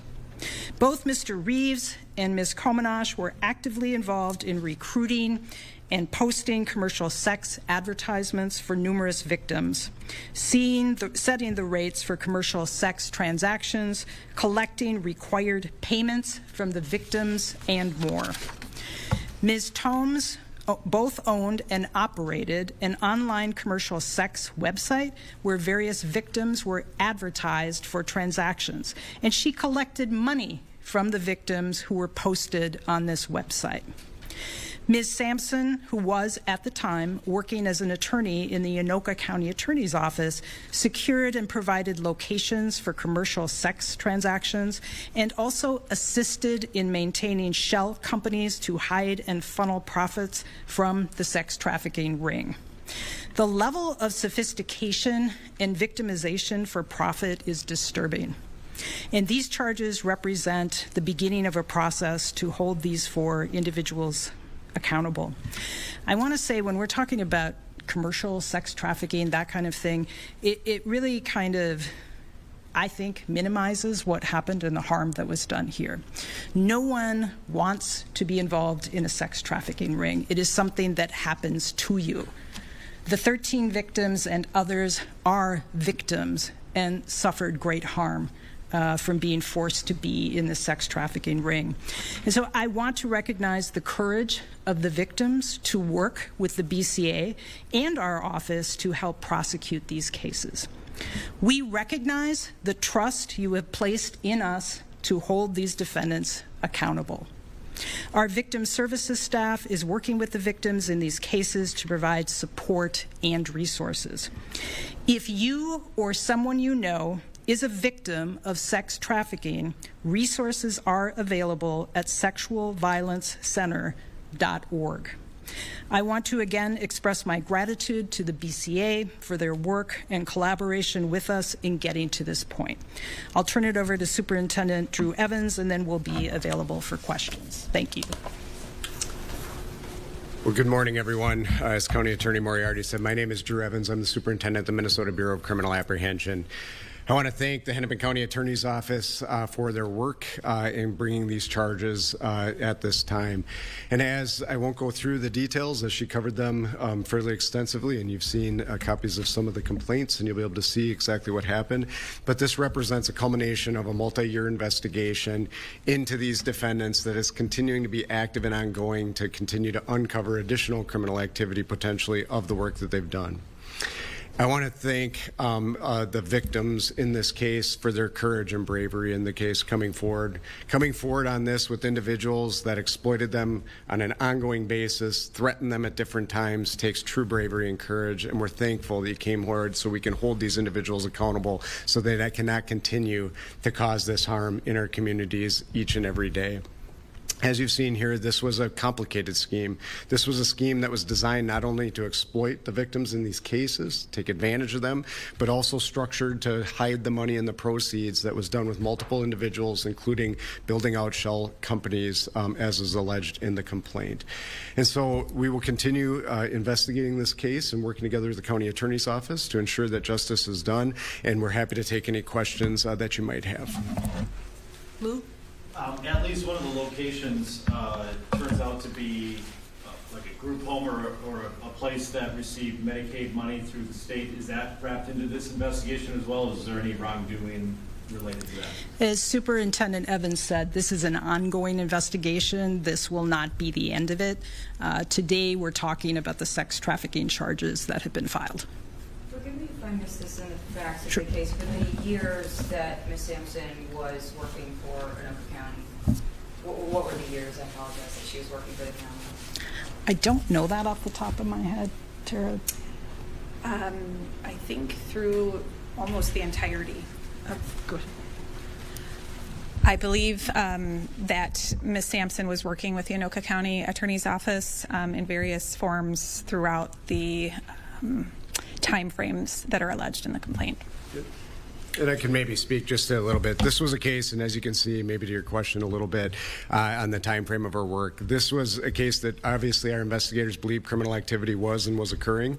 It was a challenging case in terms of gathering evidence. We were ongoing in that process, and so we spoke with the county attorney's office as soon as we were at a place where we knew that there was enough forward momentum that we likely would be examining criminal charges. We worked with the county attorney at that time, and they took immediate action and been cooperative with us throughout since the time period that we let that office know. What were the shell companies that you guys alleged that were operating these undercover rings, and then how were they able to hide these transactions and evade law enforcement? I think at this point, I mean, this case obviously is extremely complex. We are at the point in this case where I believe 3 of the co-defendants will make a first appearance this afternoon. The other will make a first appearance tomorrow, as I understand it. And so because we are now beginning the prosecution phase of it, we're not going to talk about specific facts so we can ensure that they will get a fair trial. Does the nature of this case mean that any of the cases that Ms. Sampson prosecuted would be reopened? Is that under consideration at this point? For that, you would have to ask County Attorney Brad Johnson. These 4 people have very distinct roles in this sex trafficking as spelled out. Could you tell us in sex trafficking in 2026, is this common? And like, you know, I know sex trafficking itself, you know, there's different ways that it takes place, but to have 4 distinct people like this playing a separate role in this scheme, is that how it works now? I'd be happy to answer a little bit. I mean, you know, obviously they had distinct roles here, and I think you saw the extent to which they went, as alleged in the complaint, to hide their activities. There's certainly in sex trafficking organizations hierarchy and individual roles. They may not always follow this exact framework that you're looking at, but they certainly were working together in this and did that. The leader and the main, as alleged in the complaint, you know, with Frank Reeves, I think that's fairly typical how he operated throughout this and other sex trafficking organizations. Have any charges have been brought against the men who were seemingly using these services? The question was, have any charges been brought against the buyers of sex? The answer is no. Those would likely be gross misdemeanors. These are felony charges, and so we are focusing on these felony charges. Just the position that this woman had, Mary, I'm curious, you know, being the head of the same office that she worked under in Anoka County, can you just comment to the fact that she had this position and then was kind of having this double life? And, you know, I mean, how appalling is it to you as the leader of the Hennepin County?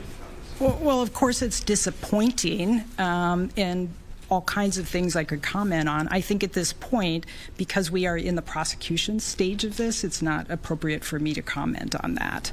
And I know that she's no longer working there as well. I know you would.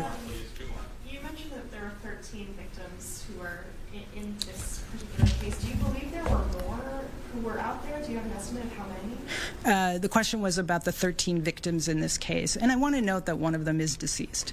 But yes, there are many more. that we believe are out there. Do you have an idea of how many? I don't. And as I said, this is an ongoing investigation as well. So the BCA and our office will continue to be looking to interview any victims. And if any victims of this see this information, please come forward. We would be happy. We would love to talk to you.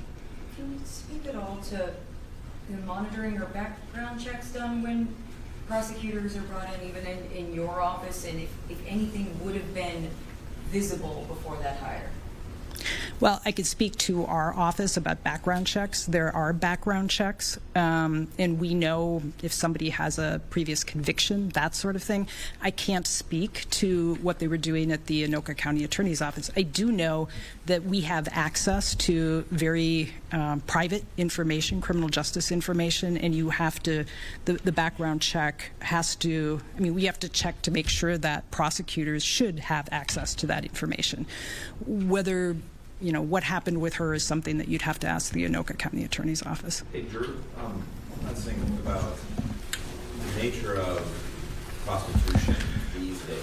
What are the methods that you're seeing that people are promoting it, getting attention towards it? I know obviously there are a lot about undercover sting operations and prostitution, but what does your office see when it comes to how people are carrying this out? Yeah, the question is, how is this being carried out in 2026? And you're seeing, and I think as noted, some of the undercover stings that we engage in where we are targeting buyers in those situations almost exclusively online. So almost exclusively online, it's arranged on that. The traffickers arrange that. It's designed to hide their identity in that process, take advantage of the victims through exploitation that they're working on. I think it outlines in the complaint how some of that exploitation was occurring, but I think the way that this is advertised and carried out and with these location is a fairly typical way that is alleged in the complaints here today. Is that difficult to invest? I mean, the free-range nature of the internet, I guess, is what I'm worried about. Does that become difficult to investigate? Well, as you can see here, it's difficult to investigate. It certainly can be, and I think that's what you're seeing for a long-term investigation here in that process, because it's designed to obfuscate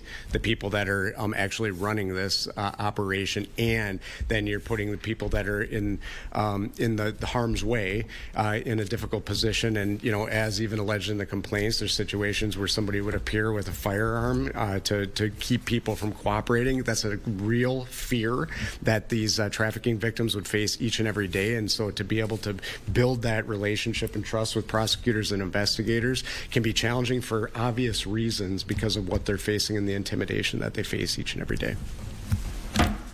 I did want to say one last thing. Language matters, as you all know, as journalists. While our charges in the statute specifically talk about prostitution, we typically don't talk about it that way. It's sex work.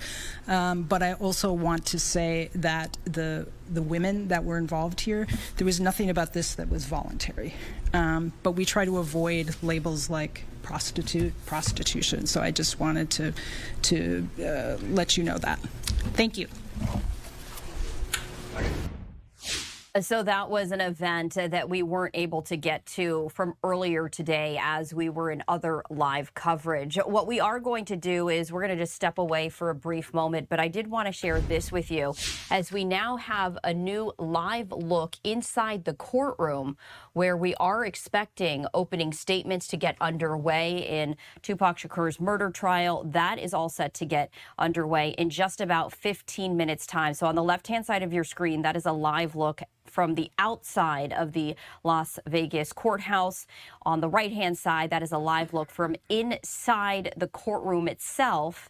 And as is typical, the pool camera right there is focused on the seal. So we are expecting this to get underway in just about 15 minutes or so. We are going to be playing those opening statements for you here on Live Now from Fox. So all of this centers around Dwayne Keefe D. Davis. He is 63 years old. He's charged in Clark County, Nevada with a single count of murder using a deadly weapon.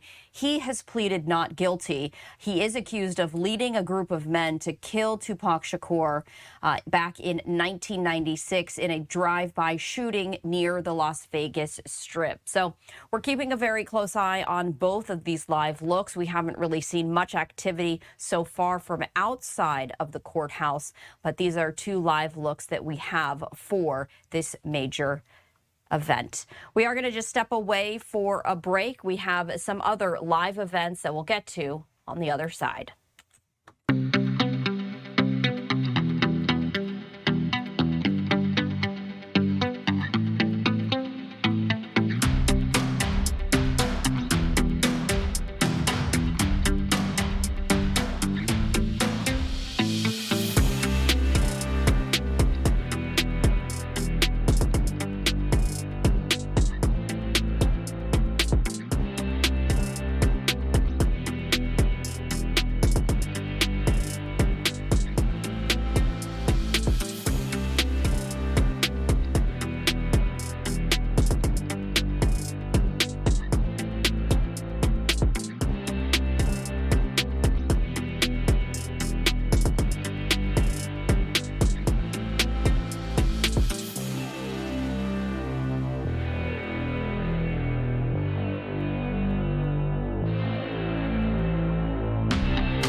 Welcome back to Live Now from Fox. I'm Stephanie Quinu. Our next live event takes us out to Chicago, and we were previewing this live event. This is the Terry Cummings Foundation as they're unveiling a vision for Chicago's far south side. We're going to be hearing from NBA legend and Chicago native Terry Cummings and others. There is someone speaking at the podium right now. Let's listen in.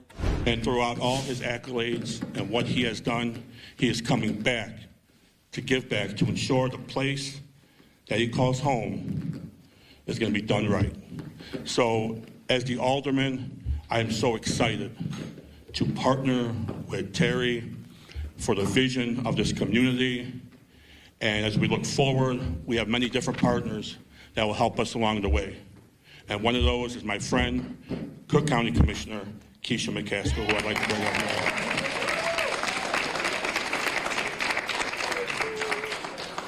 Good morning. Good morning. And absolutely praise God in the process of all of this.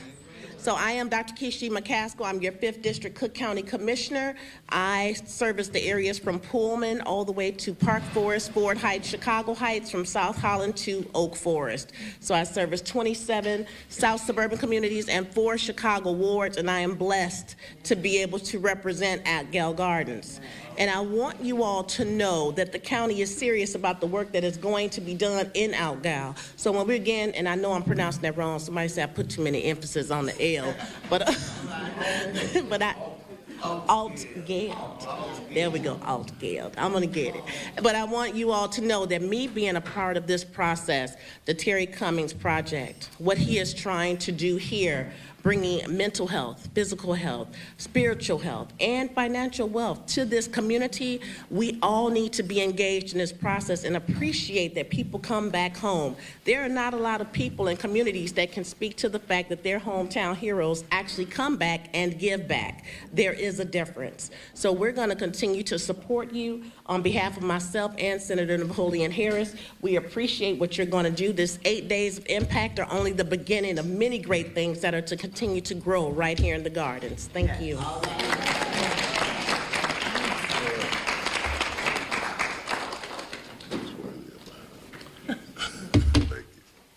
Good morning. I'm Jack Solomon with Developing Our Youth. Been working with the legend Terry Cummings to create a sense of impact. First of all, I would like to thank NBA legend Terry Cummings and the Cummings Foundation for bringing vision, investment, and energy back home to the Gardens. Terry and I have built a relationship around one word: impact. At Developing Our Youth, we understand transforming communities takes more than one or two organizations. It takes relationships, resources, access, and people willing to work together. This is why I'm proud to build partnerships with BECO, Midwest Business Association, True Consultants, Black Men United, and many other community partners and government partners to make this project official and make it work for the people of the Gardens and the young people especially.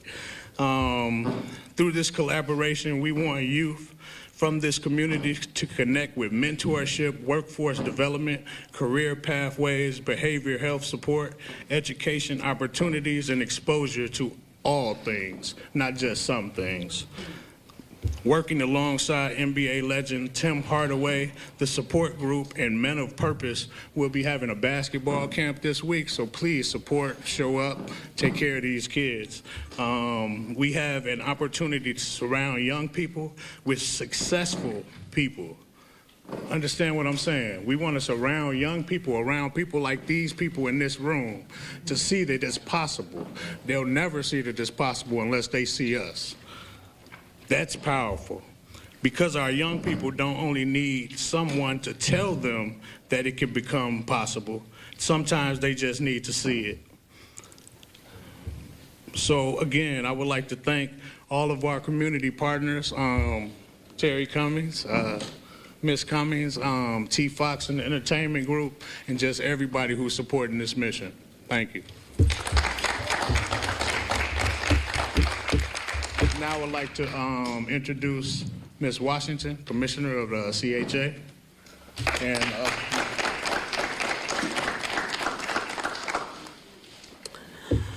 good morning, everyone. I am Francine Washington with the sexy voice. Commissioner Deborah Parker from CHA, former Allgale resident. We are both commissioners from Chicago Housing Authority, and it's really an honor to be here. We talking about Terry Cummings. Not only did he see Allgale Garden as a stepping stone, he's not giving us a handout, he's giving us a hand up. It's nothing like getting a hand up instead of a handout. And if you build it, we will come, we will participate. And thank you just for thinking about us. It's great when somebody gives back to the community. It's great when you partner with organizations. I mean, Bernadette always say this, the last housing projects in the suburbs. You're up and coming. Many may have come before her, but none shall come after her. We really appreciate you and what you're doing for us. I wish all the young folks was here just to see this. They would be so elated, ecstatic. But we love you, and we really appreciate you, whether you know it or not. And you're still kind of handsome, too. And as a former resident, first of all, I want to speak to being a resident. My older sisters went to school with Terry at high school and saw him leaping bounds and then going on to be professional and then always reaching back. So this is not the first time that Terry wanted to contribute to Allgale during his highlight, when he was in the NBA, he was still holding camps for our kids. And so this is nothing new, and just want the press to know that. But on the behalf of CHA and the Board of Commissioners, we welcome this opportunity. We couldn't do what we do at CHA without partners like this, Terry. So we is really appreciative for you and Bernadette Williams, who always is out here seeking help for the community. Again, Augill, even growing up here, was always like the lost community, and I'm just glad that we got legends that come from Augill. And so for somebody to think about coming back, and so somebody said that we couldn't do it without seeing people. Augill for years, we always come back, but like I said, it's once a year, so let's just make this more impactful. I think this will be impactful, and we look forward to whatever future plans you got, because we got a lot of open space, Terry. So if it's you, Terry coming in the future, then as a board member, I'm gonna push that. So everything they do, gotta come to us at CHA as a board. So if you do something out there, you coming through our board, y'all got a yes vote for me. And our alderman. We love you, Terry. We love our alderman. You got it. Oh, the next person, many have come before you, none shall come after you. Bernadette Williams. Bernadette Williams. My president. Thank you all for coming out and participating. Terry, I want to say out of my 26 years being the elected president out here, I know you had your summer camp and you have done things. You are the only one that have came back and given back to this community. And we thank you. And the residents are going to appreciate, you're going to have people crying. The things that you are going to do out here, I'm ready to cry right now.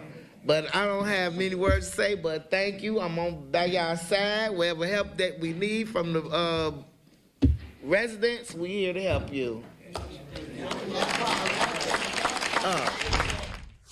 So we are listening there to an event out of Chicago where we are going to be hearing from NBA legend Terry Cummings right there as he is giving back to the community in Chicago. What we are going to do is we're going to just step away for a brief moment because we're continuing to keep a very close eye on this event that is scheduled to get underway in just about 5 minutes' time, and that is the opening statements in the Tupac Shakur murder trial. So on the left-hand side of your screen is a live look outside of the courthouse. We already have a camera inside the courtroom itself.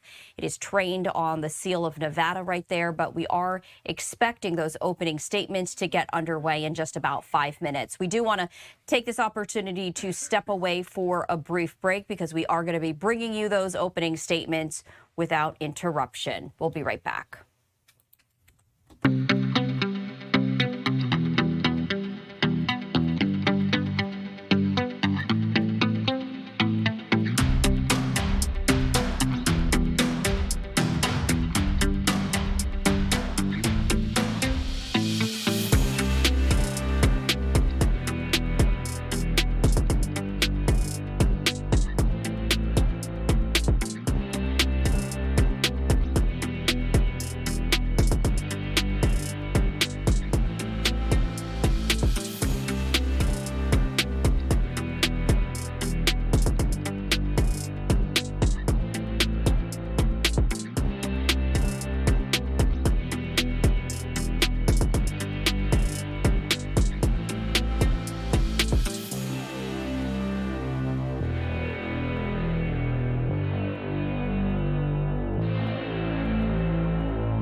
Welcome back to Live Now from Fox. I'm Stephanie Quinu. This continues to be a very busy news day as we're keeping a very close eye on a number of different stories. And one of them takes us to Las Vegas, as any moment now we are expecting court to get underway in the Tupac Shakur murder trial. So opening statements are scheduled to happen today.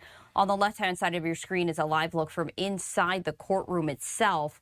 We haven't seen the camera move, so prior to the court being in session, the camera is always trained on the seal, and it doesn't look like there's any movement, but this is scheduled to get underway in just about 2 minutes' time. So we're keeping a very close eye on that, and as soon as the judge enters the courtroom and we can hear sound, we're going to transition to this live event. We also see a live look on the left-hand side of your screen. In the meantime, though, I did want to get to this live event having to do with Nick Reiner, who's back in court for a hearing on his trust fund. We see the attorney there. Let's listen in. Alan Jackson at Worksman Jackson and Quinn. As you know, I'm former counsel for Mr. Reiner. We appeared this morning at a relatively short hearing. The judge gave us priority. Judge Garcia gave us priority this morning on issues attendant to the probate action that deals with Mr. Reiner's trust account and his money. And the only thing that I want to stress today is I'm very pleased that Judge Garcia gave this case priority and is giving this case priority by putting it on the calendar as early as he possibly can. He understands that there is a time sensitivity issue. As you all know, Mr. Reiner was indicted by the district attorney's office last week, so that indictment has now been unsealed. His criminal counsel now, Ms. Green, is awaiting those transcripts. And the main thing that to take away from today's hearing and moving forward is that Nick Reiner is very much entitled to his own money, his own funds, and that's what this process is about. He has made a determination that he wants to be able to use his funds that are in his trust account to decide on his criminal counsel. And when he is allowed to do that, he will then be able to defend himself in the way that the Constitution indicates he should and can defend himself. That's why this litigation is going on and going forward, because it's about Nick Reiner's money, his own money. And I think it's today was an example of the trustee simply obstructing and not allowing Nick immediate access to funds to which he is legally entitled. And our hope is that at some point in the very near future, Judge Garcia makes determinations, or the parties can settle and ultimately make the determination that Nick is entitled to his own money and he can get those funds and start defending this case the way that he wants to defend it. So thank you very much. Do you think the Slayer statute is not going to affect Nick? Can you explain Breslin? Do you hope to go back to representing it? Breslin. Can you explain Breslin? All right, so very brief comment right there from Nick Reiner's person. As we continue to follow all of this, that was Alan Jackson right there. This is what Fox 11 LA is sharing, saying that he was due back in court. This is Nick Reiner for a hearing about his trust fund. His defense team filed a 136-page petition seeking mandatory payouts to pay for legal representation as he awaits trial in his parents' slaying. So we did want to share that with you here. It looks like Alan Jackson might be speaking a little bit more to the media.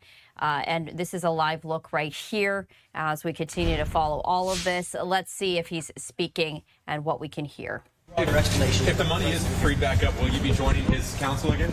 It's up to Nick. I hope How's your former client doing? How's your former client doing? I'm actually going to go this way. Are you coming through this way? No. Unless you want me to. All right, so he didn't answer perhaps the biggest question that everyone has. Will he once again represent Nick Reiner in this case? Now, Alan Jackson was originally scheduled to be Nick Reiner's attorney, but he then withdrew because he wasn't going to get paid. So it's unclear as to how the judge will rule. He was just listening to the arguments there in court for this hearing. And of course, we'll bring you any development as it comes in. We also now see here, taking us to inside the Las Vegas courtroom, that the camera has now gone down from the seal there in Las Vegas, or in Nevada, I should say. We haven't seen Dwayne Davis, who is charged with 1 count of murder in the killing of Tupac Shakur. So what we're going to do is that we do anticipate this to get underway. We're going to bring you those opening statements in their entirety, but this is a live look right now. Let's just see what happens. Okay, so the police officer is now closing the door. We're going to just step away for another break because we are going to be bringing this to you in its entirety as we continue to follow all of these events, as we are expecting those opening statements to get underway. We'll be right back.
Welcome back to Live Now from Fox. I'm Stephanie Quinu. We're going to head live back into the Nevada courtroom, where we do see that Dwayne Davis has entered. He is charged with a single count of murder using a deadly weapon, accused of leading a group of men to kill rapper Tupac Shakur back in 1996.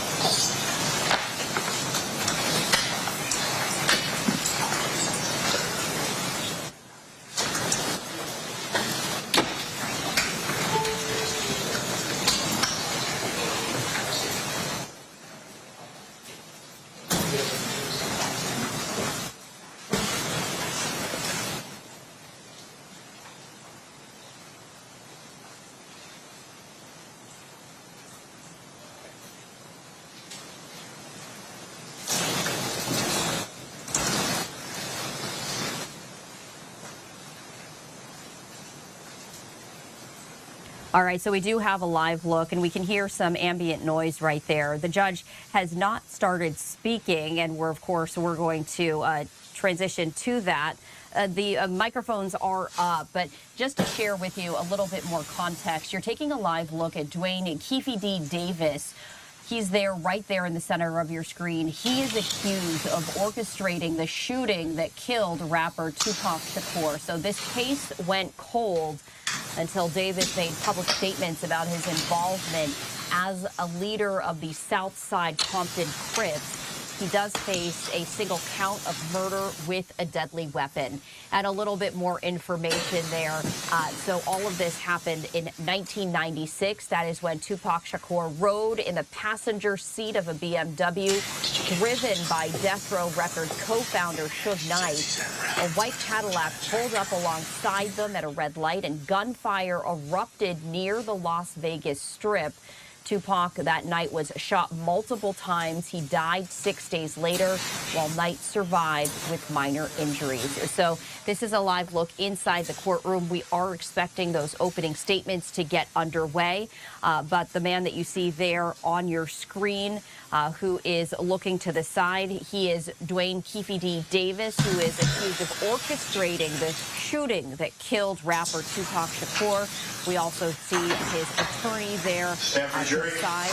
Let's listen.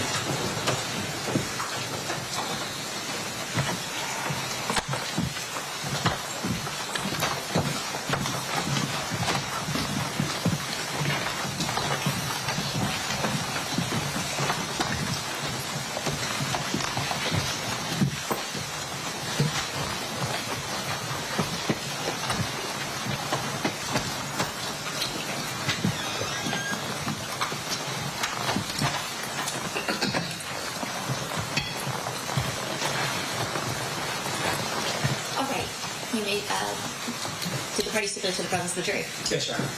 You may be seated. Ladies and gentlemen, welcome back. Hopefully you were able to get everything situated over the long weekend, and we look forward to proceeding with trial. Before we get started, we do need to have you sworn, so if I could have you all stand and raise your right hand, we'll proceed with that. You and each of you do solemnly swear that you will well and truly try the case at issue and a true verdict render according to the evidence, so help you God? Thank you. You may be seated. All right. Thank you, Jessica, and thank you, ladies and gentlemen. At this time, we're going to turn to opening statements. Mr. Klall, are you ready to give your opening statement at this time? Yes, Your Honor. You may proceed whenever you're ready. Thank you.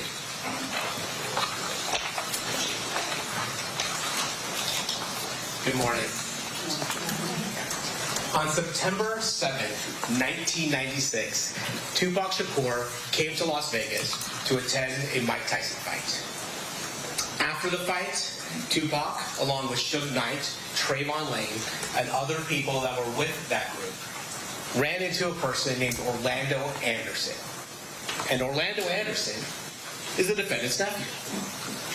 And when they encountered Orlando Anderson sitting by himself, they attacked him.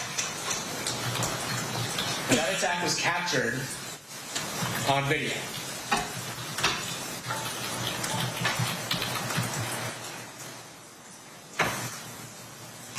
Then, a few hours later, Tupac Shakur and Suge Knight drive down Flamingo Road to Club 662, where Tupac is scheduled to perform a concert. Then 2.5 hours later, after Tupac and Suge engaged in the beating of Orlando Anderson, they are gunned down. Tupac is gunned down in a drive-by shooting from a white Cadillac in an act of revenge. During those 2.5 hours, you will learn that the defendant was escalating and planning the retribution for the beating of his beloved nephew. Now, let's be clear. Dwayne Davis did not pull the trigger. But what he did do was plan the retaliation for the beating of his nephew. You will learn that Dwayne Davis got the gun. You will learn that he got into a white Cadillac. You will learn when the opportunity presented itself for retribution, Dwayne Davis made sure that the shooters were armed and ready to execute their revenge. And remarkably, you will learn that from Dwayne Davis himself. But to understand what happened on September 7th, 1996, on the streets of Las Vegas, we need to go about 275 miles west to the city of Compton, California. What you'll learn is that Compton is about 10 square miles. But in the mid-1990s, those 10 square miles were occupied by over 30 gangs claiming its territory. And important to this case, there are two gangs, Mob Piru and the Southside Compton Crips. Let's talk a little bit about the Mob Piru. The Mob Piru is a group that associated with the color red. And you'll hear that Suge Knight, the person who was driving Tupac Shakur that night, grew up in the neighborhood of Mob Piru. But by the mid-1990s, he had become a very successful CEO of the record label Death Row Records. But despite, or maybe because of where he came from, you'll hear that Suge Knight continued to employ Mob Piru gang members as part of Death Row. They would act as unofficial security, and other times they would engage in, let's call them other acts, on behalf of Suge Knight. But Death Row in the mid-1990s, record labels were out. They had artists such as Snoop Dogg, Dr. Dre, and of course, Tupac Shakur. And in 1996, Tupac Shakur was maybe the largest and biggest, most successful rapper around. He had just released All Eyes on Me, a double album that was met with huge success. Additionally, Tupac Shakur was a movie star, having appeared in a number of movies in critically acclaimed roles. He has, at times, been referred to as an icon. But for the purposes of this case, what you need to know is that Tupac Shakur was not a gangster. He was a hip-hop artist associated with the Mob Piru. Now, the other gang that's important to know here is the Southside Compton Crips. And when it comes to Southside, Dwayne Keefy D. Davis was the leader of the Burris Street faction of the Southside Compton Crips. And while Suge Knight rose to prominence in his neighborhood, Dwayne Davis rose to prominence in his neighborhood because he was a very successful, large-scale drug trafficker. And he moves up in the world of gangs by bringing in money to the neighborhood. The other thing you'll learn is that Orlando Baby Lane Anderson was his nephew and also a highly respected member of the Southside Compton Crips.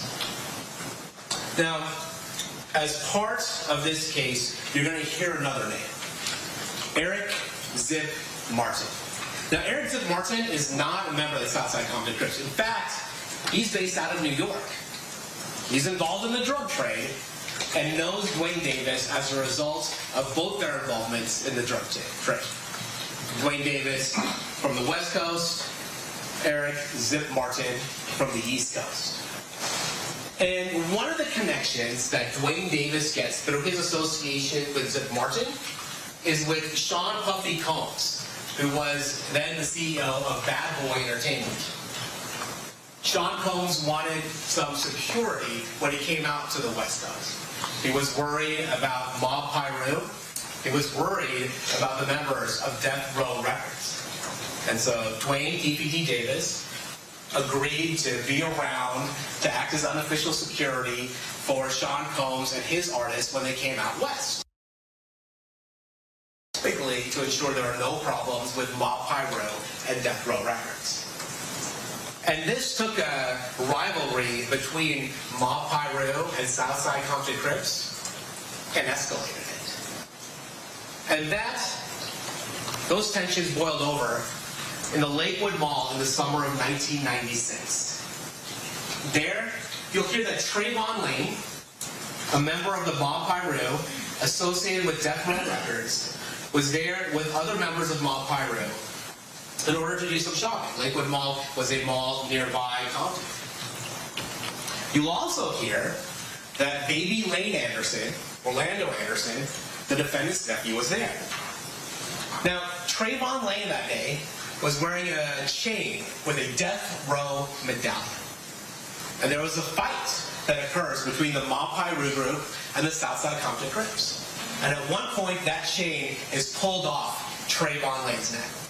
Now, what happened to that chain is an issue of much dispute. Not everybody agrees with it. But the act of disrespect of pulling the death row chain and the brawl that occurs further escalates this heated rivalry. And what you'll learn is that these two men, Trayvon Lane and Orlando Baby Lane Anderson, they encounter each other again, this time in Las Vegas. So that brings us back up to September 7th, 1996, here in Las Vegas. Again, Mike Tyson is fighting Bruce Sullivan. He disposes of him in less than in a round.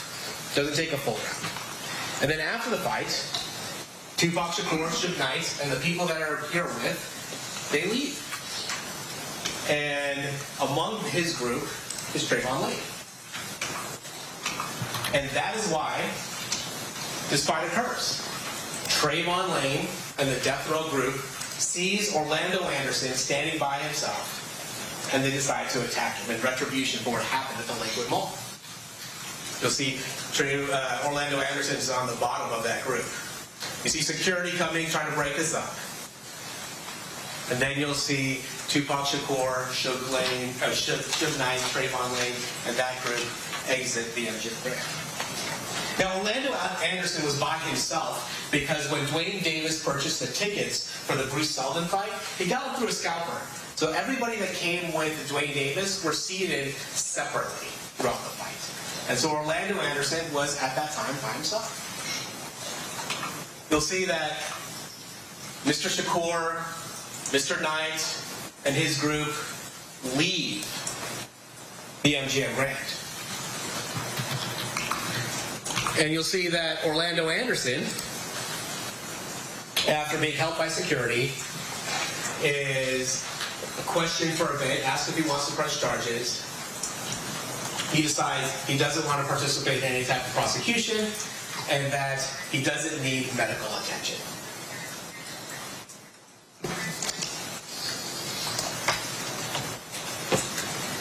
Dwayne Davis hears about this beating. And what you will hear is that in his world, there is no question that a response is required. And you will hear from Dwayne Davis what happens next. Because what happened over the next 2.5 hours is something Dwayne Davis would later describe himself in a secret 2008 interview from his attorney's office with the federal task force. And we'll talk about that interview and the circumstances surrounding that later. But we'll hear about what the next 2.5 hours was. So, what we learn is that Dwayne Davis is upset about the beating of his nephew. And frankly, that's not an unusual response. What's unusual is the next steps Dwayne Davis takes. Unusual for the normal person, maybe not unusual for in gang culture. He is going to organize a retaliation that this beating cannot go unanswered. Then he runs into a person named Zip Martin. Remember the Zip Martin that was the connection with Bad Boy Entertainment from New York? And Zip Martin tells him that he has a gun. Hey, where you go to? What he tells it right now? He tells it, hey, we're gonna go handle this shit or whatever. Yeah, like if y'all want us to come, like you know what them motherfuckers that they was they gonna get 6 scoop club. Who's that? Everybody. Everybody. Yeah, everybody.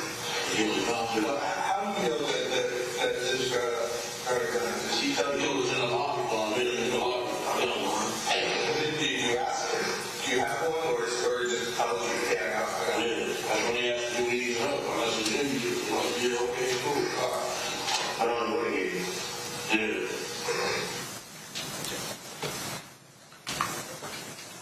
So later, Dwayne Davis organizes 2 vehicles to go over to the 662 Club. Before that, he gets the gun from Zip Martin. He goes out to his Mercedes-Benz, gets the gun from Zip Martin, and then after some time, he assembles two cars to go to 662 to violently confront Tupac.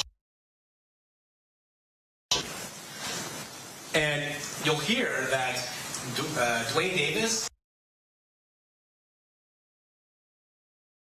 and Orlando Baby Lane Anderson, they go in a white Cadillac and they go to Club 662, waiting for Tupac Shakur, waiting for Suge Knight, waiting for this violent confrontation. And what you'll learn is that Tupac Shakur and Suge Knight don't show up while they're there. We went out to 626, they didn't show up. We waited about 15, 20 minutes, they didn't show up. So it's like, let's go get some liquor. We stopped at the liquor store. I got out my hand and jumped in the Cadillac. So what you hear Dwayne Davis say is he got out of the Cadillac.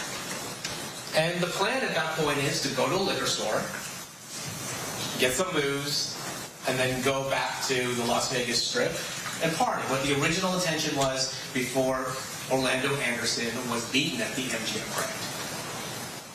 But on the way back to the Las Vegas Strip, they see a caravan of cars. And that caravan included Tupac Shakur and Suge Knight. And in that white Cadillac, before the shooting occurs, Dwayne Davis explains that the driver is Terrence T. Brown. In the rear driver's side is DeAndre Dre, or Big Dre Smith. In the rear passenger side is Orlando Baby Lane Anderson. And Dwayne Davis himself, KBD, is in the front passenger side. And this is how Dwayne Davis explains the murder of Tupac Shakur. Yeah. People little stores right there that we came up Harlem at the Long Bay Boulevard. And shit. Here they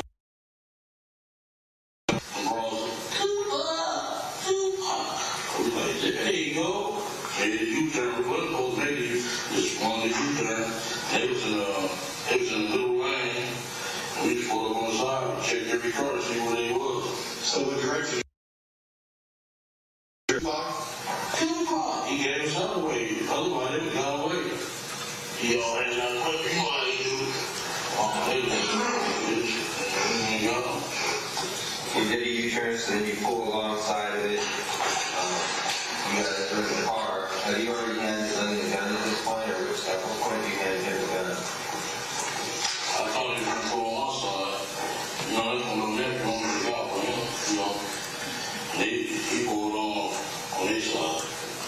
So you were fitting the blast if you had to, or you were just... Yeah, we were on my side, I was there. Okay.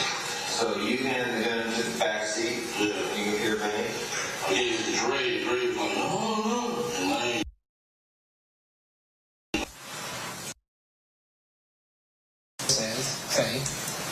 Admit that as they see Tupac Shakur and Suge Knight driving to Club 662, Dwayne Davis,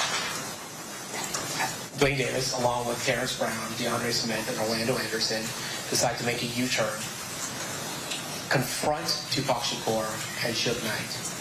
Dwayne Davis has the firearm. It's the firearm he got from Eric Von Zip Martin, and then he passes it to the back. Dwayne Davis says that if they were on his side, if Tupac Shakur and Suge Knight were on his side of the vehicle, he would have shot them himself. But because they were on the other side, he handed DeAndre Smith, according to Dwayne Davis, did not want to shoot at that time, so Orlando Anderson shot into that car. This explains this over and over again.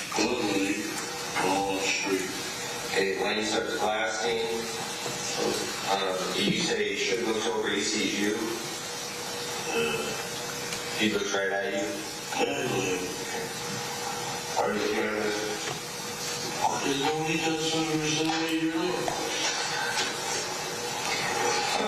When he looks over at you, and then, Tupac's busy getting shot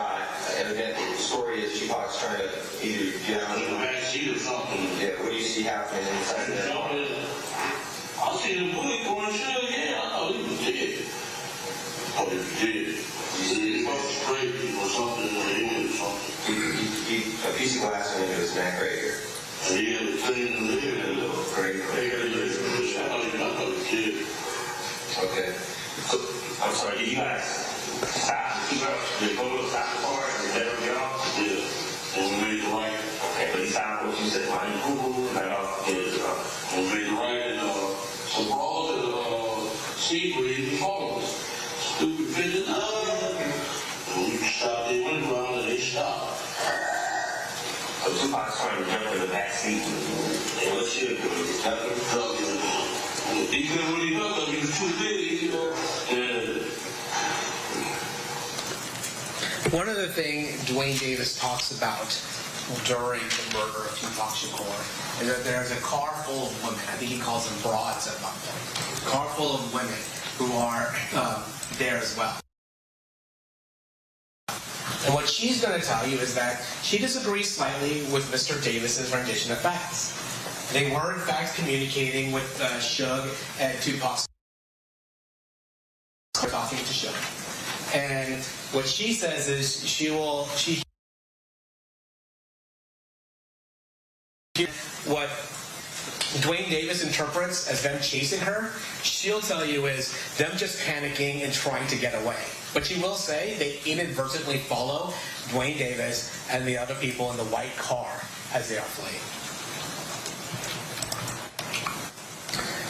After Suge Knight and Tupac Shakur's vehicle is shot, Suge Knight makes a U-turn and heads back to the Las Vegas Strip. The car ultimately can go no further and stops. Police arrive, medical arrive, and you will hear that Suge Knight was grazed in the head and had some glass going in his neck. He ultimately survives those injuries and is released fairly quickly. You'll also hear that Tupac Shakur was shot multiple times, that he was brought to UMC, and that 6 days later, he succumbed to those injuries. And within 24 hours, are back in Compton. They stay the night, and they drive right home as though nothing happened. But a war followed them back to Compton. Because while people were afraid to come forward to police, the police knew and the streets knew that Southside Compton Crips were responsible for this murder. And the war that follows at Compton is a bloody one. You'll hear that Mob Piru and Southside Crip members start shooting at each other. Within 10 days, 3 people are killed. A number of people are shot, including an 11-year-old girl. And what you'll also learn is that none of those cases were prosecuted. Why? Because in this context, in the gang context of this, the combination of gangs and guns is scary.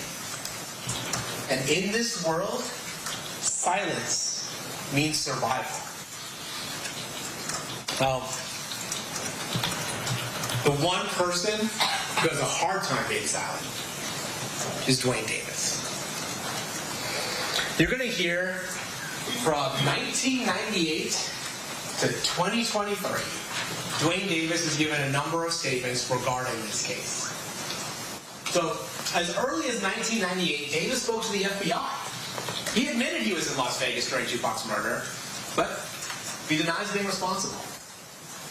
Then in 1999, Davis speaks to the FBI again. And these aren't interviews that are focused on the Tupac Shakur murder. These are interviews regarding drug transactions and drug trafficking. But he does say that Tupac does come up, and Dwayne Davis admits to being in Las Vegas for Tupac Shakur's murder. Says he wasn't involved, but he was mad about the fact that Orlando Anderson was beaten and that his plan was to handle it in Compton had Tupac survived. Then in 2008, the interview of clips we've heard today, in a secret interview with the federal task force, Davis admits to his role in the murder of Tupac Shakur. And we do need to talk a little bit about this 2008 federal task force.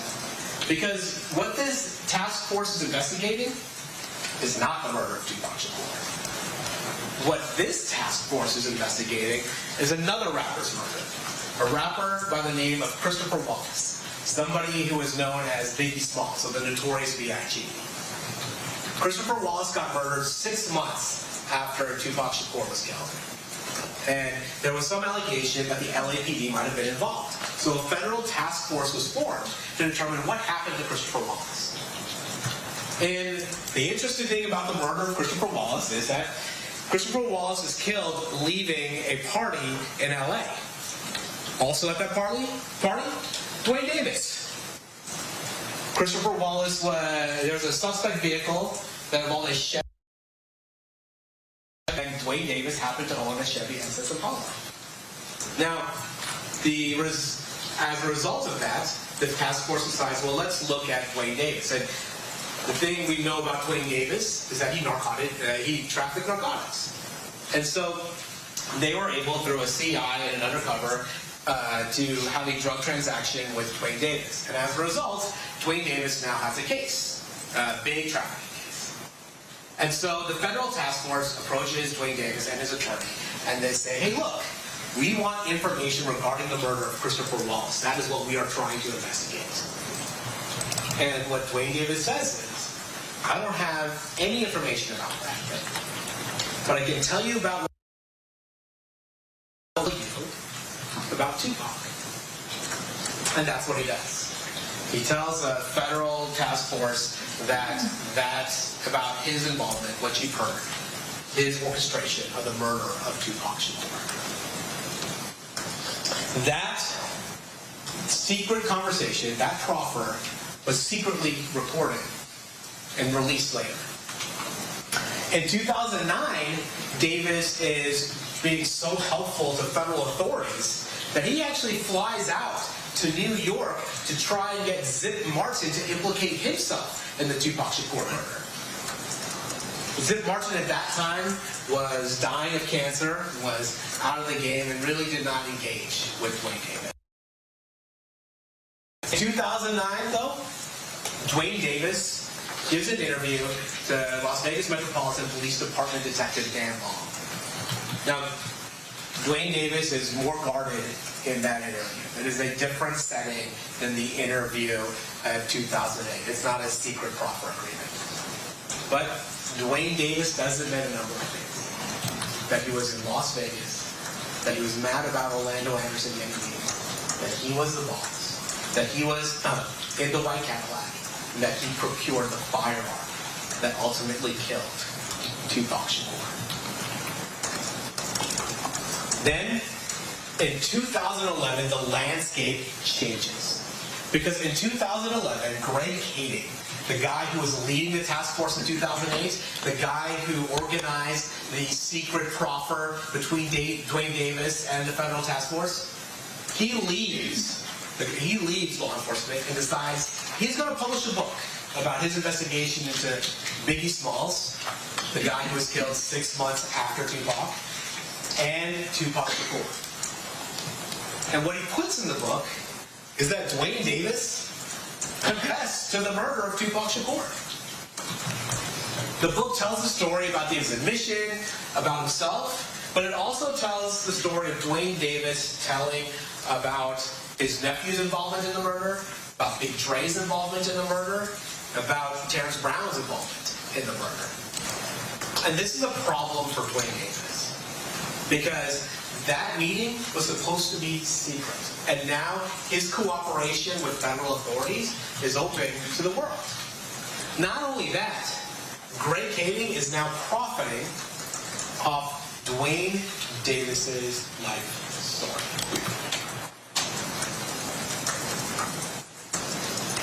So, in 2017, Dwayne Davis decides to go public. He's approached by the producers of a show called Death Row Chronicles that appears on BET. And this is just a small portion of what he says is his motivation for appearing. Really one of the DVD days, I was popping, kingpin, drug dealer. I'm the only one alive that really can tell you the story about the Tupac syndrome. People have been pursuing me for 20 years. Newspapers, magazines. I'm coming out now to tell the story because I got cancer. I got nothing else to lose. All I'm here about now is the truth. Dwayne Davis says, all I want to do now is tell the truth. And in the 2017 public interview, he's a little evasive, but he admits to being the boss. He admits to being in the white Cadillac. And he admits to be part of the murder of Tupac Shakur. And when he says he's the only person that can tell what happened, he's right. Because by 2017, Terrence Brown is deceased. DeAndre Smith is deceased. Orlando Baby Lane Anderson is deceased. Terrence Brown was murdered in an unrelated incident. Orlando Anderson was murdered in an unrelated incident.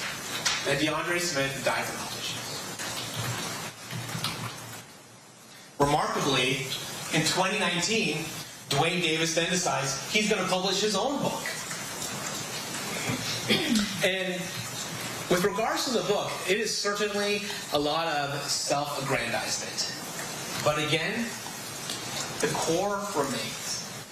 He was mad about Orlando Anderson about the beating of Orlando Anderson, his nephew. He was in Las Vegas. He got the gun. He was in the white Cadillac, and he handed the gun to the sheriff. And what you'll notice is a constant thing that always goes through these statements is Dwayne Davis's visceral anger at Tupac Shakur for putting hands on his nephew. In the book, he says, them jumping on my nephew gave us the ultimate green light to do something to their ass. Then, Dwayne Davis decides that he's going to do public interviews regarding his role in the murder of Tupac Shakur. So you ended up getting in the car with Baby Lane and them? We got in the car with them, yeah. We ran into them. We went to the light on the sunset and Amigo. And dude, we acted like he was in a parade or something. That nigga and that BMW hanging out the window. Hey, it's Tupac, it's Tupac. And them bitches, shit, they was hollering for him. Oh yeah, they were that motherfucker. They came up on the side of him. Oh shit.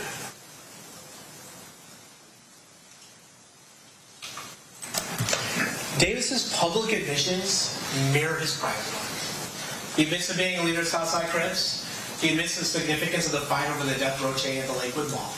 He admits to being in Las Vegas the night of the fight. He admits to being angry that Tupac stomped Orlando Anderson at the MGM. He admits that he was hunting down Tupac and Suge, first going to 662. He admits that he got a Glock 40 from Eric Zip Martin for the purposes of hunting Tupac. He admits that he was in a white Cadillac with his gang members looking for Tupac. He admits to seeing Tupac in a black BMW and then changing directions, making that U-turn to confront Tupac and Suge. He admits to putting the gun he obtained that night in the back seat of the vehicle so the shooters could change. And again, what remains, even as late as 2020, 2021, 22, is Dwayne Davis's visceral anger at Tupac Shakur.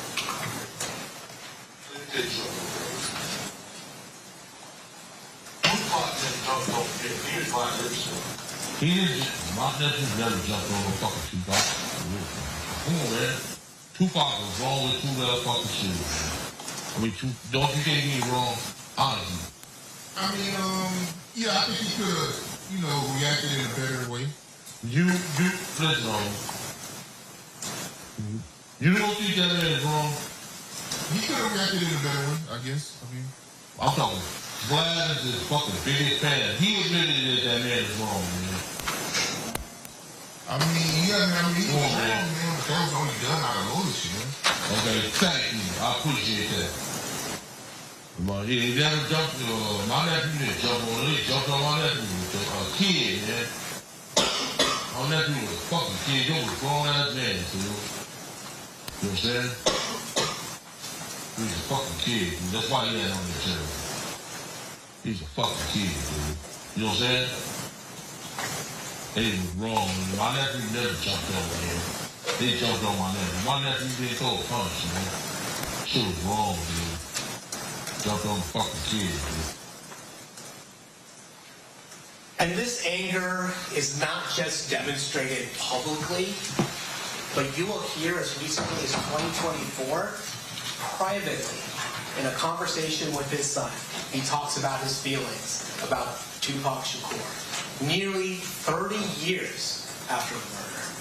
What I do is I'll pay out the report in them, dude. I'll give you a doctor and put them on me as a package. You know what I'm saying?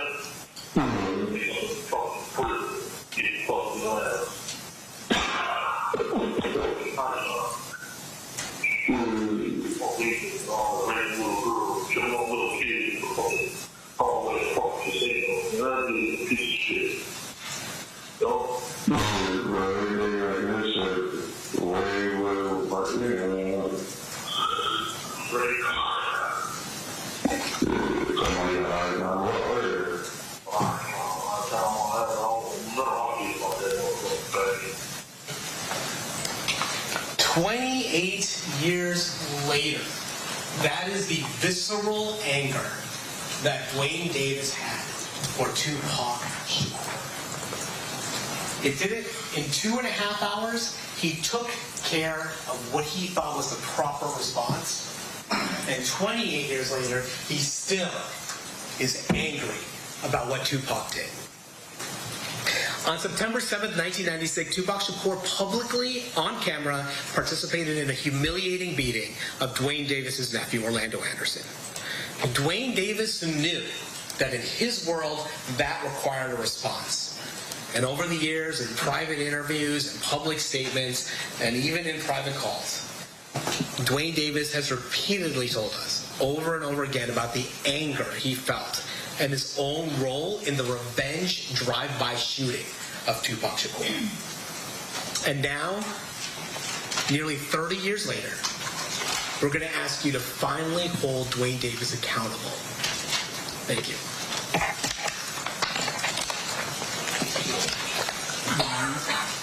Thank you, Mr. Kowal. Mr. Stamps, do you wish to give your opening statement at this time?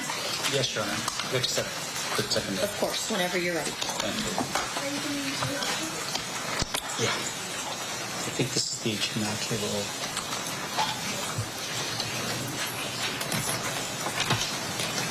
You got it, or do you want IT to assist you? I think I got it. This is it, right? Yeah.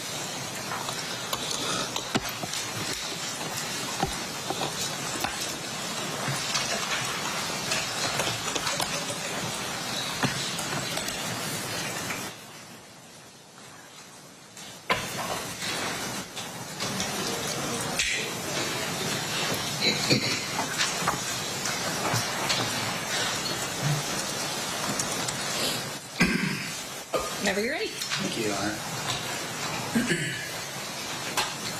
Good morning.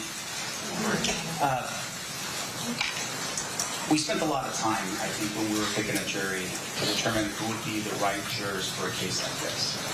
Obviously, we want people who are going to reserve judgment until the end, but really look at the evidence with a critical eye. Now, what the state has just told you what they believe to be the evidence in this case. But really, at the end of the day, you have to ask yourself if what they're saying is really truth or fiction, fact or fiction. I don't know if some of you recall, but I had asked the question specifically about what you were holding in your hands. And right now, for instance, you're all holding notepads and pens. That would be a fact, right? And in this case, for instance, I had asked before about the idea of, I can just do this, right? Microphone. I'd ask some of you if that microphone was buried and dug up 30 years from now, would it still be a microphone? The answer is yes. And the reason why that's important is because in this case, what they are telling you, they're representing to be a fact when it really is fiction. And it's up to you to determine what the facts are in this case. Now, I'm going to give you a timeline here for you to understand just a little bit of how this is going to work, because there's so much evidence in this case that we have to sort of compartmentalize some things. And what I've done is really just sort of focused on the 3 detectives that work this file from beginning to now. First detective you will hear about is Detective Becker. He works the file. He's the original detective on the scene. Detective Long takes over the case for about 15 years or so, and then it ends with Detective Mogg, who presents this to the grand jury in 2023. But why this timeline is relevant is because you have to see the span of time for yourself. 30 years. And ask yourself this, what facts do they have after 30 years? Now, Detective Becker does what every homicide detective does when he arrives on scene. He's assigned to the case. He starts his investigation. At that particular time, though, Tupac Shakur was not dead. He was critically injured. He was at UMC. And it isn't until 6 days later that he passes away. But Detective Becker starts his initial investigation because it's pretty serious. And as a result, he just takes over the investigation. What he will testify to is that Flamingo Cobble on a Saturday night, in the middle of a fight between Mike Tyson and Bruce Seldon, it was very busy when he arrived. And he arrived at a time where he was able to determine cartridge casings, 40 caliber, that was found at the scene. That's another fact for you. But at some point they're going to learn, he learns that potentially it was a Glock 40 that was the actual firearm that was used in this case. And then when crime scene analysts arrive on scene, they document the evidence. And they document the cars. That will be important, and you'll determine at some point why the cars are documented. And with regard to Detective Becker, what he'll tell you is police officers write reports. Critical. Hugely important. Why? Because at some point in the future, like in this case 30 years later, Detective Becker will not remember details like he would if he had what? His report in front of him. And that's going to be important for you to consider in this case. Now, what Detective Becker does, though, is because of the outcry, the attention, the media focus on this case, he took his file and he secured it in his office under lock and key. Because he was worried about leaks in Metro, leaking information out to the public, because so many people wanted to know answers to the question as to what happened and who did this to Tupac Shakur. Now, what you're going to find is, when Detective Becker testifies in this case, that a lot of his reports are now missing. They're gone. Which is Metro's responsibility to hold and to pass on to the next detective, and then finally to the next detective. Now, Detective Becker also did not trust Compton PD. Why is that important in this case? Because there's an individual by the name of Reggie Wright Sr.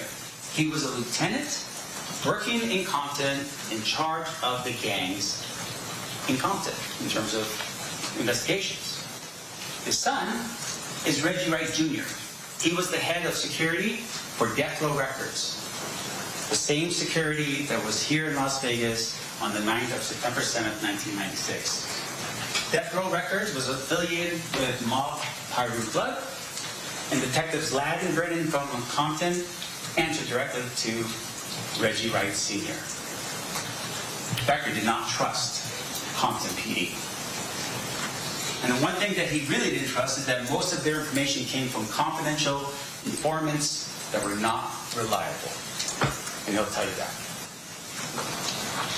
And because of his intuition, Compton PD was shut down in September of 2000 due to internal corruption. They just evaporated that police department, and the sheriff's department for LA County absorbed the responsibilities for the police department in Compton because of the corruption that was there. Now, what facts, right? Just like the pads of paper that you have in your hand and the pens that you have in your hand, what facts can we determine from Detective Becker's efforts? First and foremost, we know that Tupac was shot multiple times. That's a fact. That can be proven. We know that it was with a .40 caliber firearm. That's a fact, due to the cartridge casings. On the corner of Flamingo and Cobble. That's also a fact. Right? We're on board so far? We know the date, September 7th, 1996. That is a fact. At 11:17 p.m., We know that to be a fact as well. And then finally, that he was in a vehicle during election night, and that Tupac died 6 days later. Those are facts that will not be refuted by anybody in this courtroom during the time we spend together. But here's the one thing. There are no facts to point to Keefe. Not one. You're going to hear about this over and over and over again. No facts, like the microphone in your hand or the pad of paper that you have that you write on. Detective Long takes over the case in 2002, and he has it from 2002 to 2017. He was, interestingly enough, on the gang unit, and at the time of the shooting, he was in gangs, and he had been one of the first to arrive on scene. He will testify and tell you that every time he did something on this file, he wrote a report. Because that's important. That's what we do as a police officer. And he conducted follow-up interviews, and he made some travel to Compton. He will tell you those things. That's his role in all of this. But here's the thing. Detective Long also encountered some challenges in this case. They had to hide the case file with Metro because people were still accessing the file in Metro, and they weren't authorized to do so. So they changed the case number so that people couldn't find the file. In addition to that, what you're going to learn is LAPD reached out to him, called him up and said, hey, Detective Long, we have the gun. And we tested it, and it matches back to what you're looking for in terms of the weapon that killed Tupac Shakur.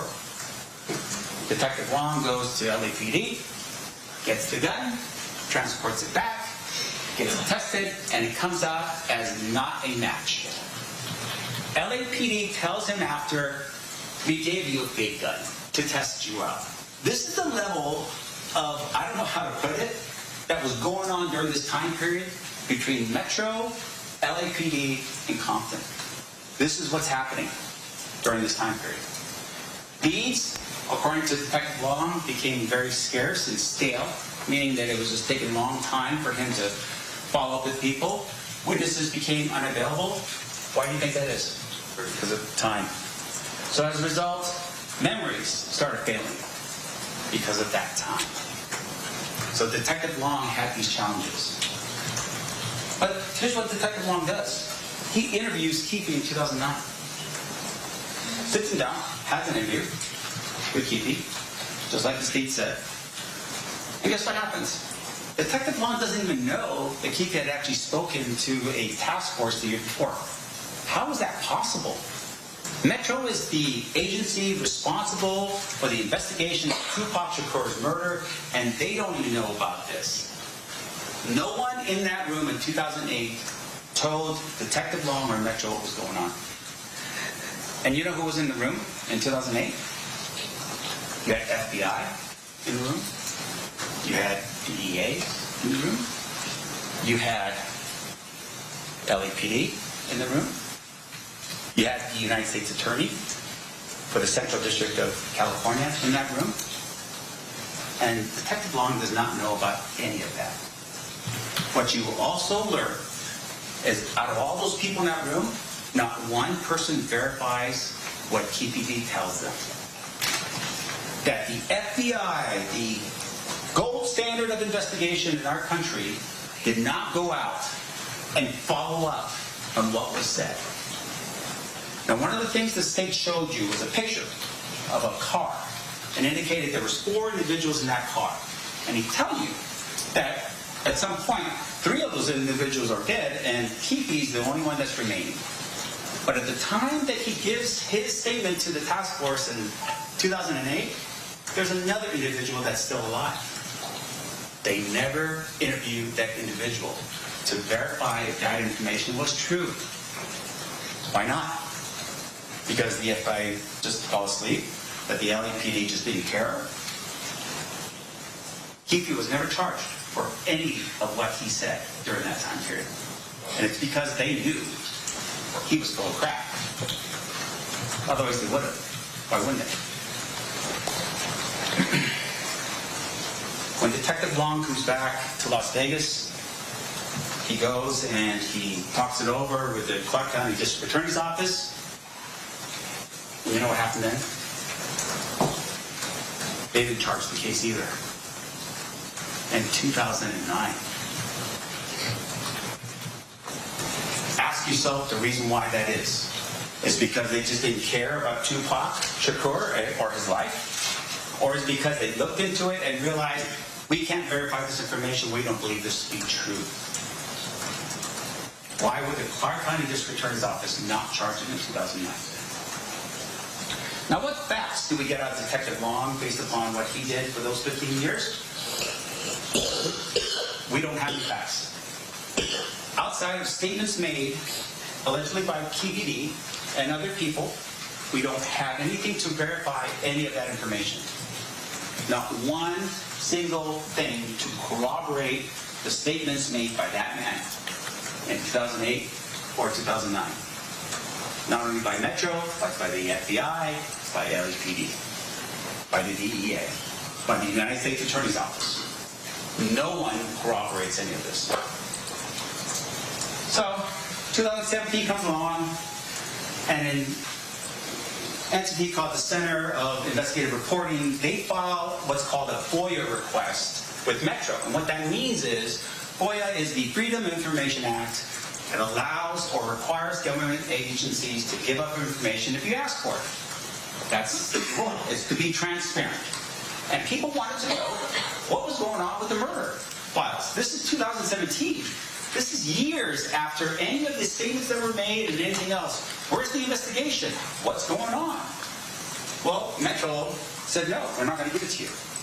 So in 2018, the Senate turns around and files a lawsuit against Metro to force them to give them the file, to show them what work had you been doing over, at that particular point, I don't know, what's that, 20 years? That's when Detective Mogg enters the picture. What you will learn is that Detective Mogg basically says, I'm here just to close out the case. He's not here to solve the mystery of who killed Tupac. So with everything you have in front of you that you're now hearing for the first time in terms of the statements that were made in 2008, 1998, 1990, whatever, Detective Mogg comes along and says, I'm just here to close out the case. That's his role. And what you're going to learn is Detective Mogg received a copy of what's called the Death Row Chronicles in 2018. It's not a deposition. It's not testimony under oath. It's edited and it's done for extreme purposes. He receives a copy of it. You know what happens when he receives that copy of the interviews that the state has basically shown you in this case? No charges filed. Why? So, Kiki writes a book, allegedly. Right? Allegedly, he writes this book called Constitution Legend in 2019. You know what happened to the book? Right? Even he confesses to it. What you find is no charges filed.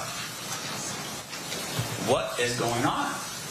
District Attorney's Office doesn't want to charge the case. No charges filed when the interview happens. No charges are filed when the book is written. What is going on? 5 years goes by, and nothing is going on with the case. But Detective Mogg says he's closing it out. Detective Mogg turns around and applies for what's called a search warrant. Now, what a search warrant is that in July of 2023, around that time period, a search warrant requires a police officer to get permission from a judge to basically violate the sanctity and privacy of your home. Right? There's got to be legal reasons for it. He's got to go through that process, and he's got to ask permission from a judge in order for him to get that. And what he does in that search warrant application is he assures the judge, hey, what we are looking for is in the home. The thing that's going to help us solve this crime, who killed Tupac, is in the home. And he signs an affidavit, and that's important. I want you to remember this. He signs an affidavit attesting to what he's saying to this judge to be true and correct. What he says is, I think we have evidence in KPD's home that will solve the murder of Tupac. So up until this point, they've got all these statements, they can't be corroborated, so now they're saying, we have evidence in this home that we think probably is in the home. And as a result, we're going to find this evidence. It's going to help us solve this case. What I want to tell you right now is they don't find it.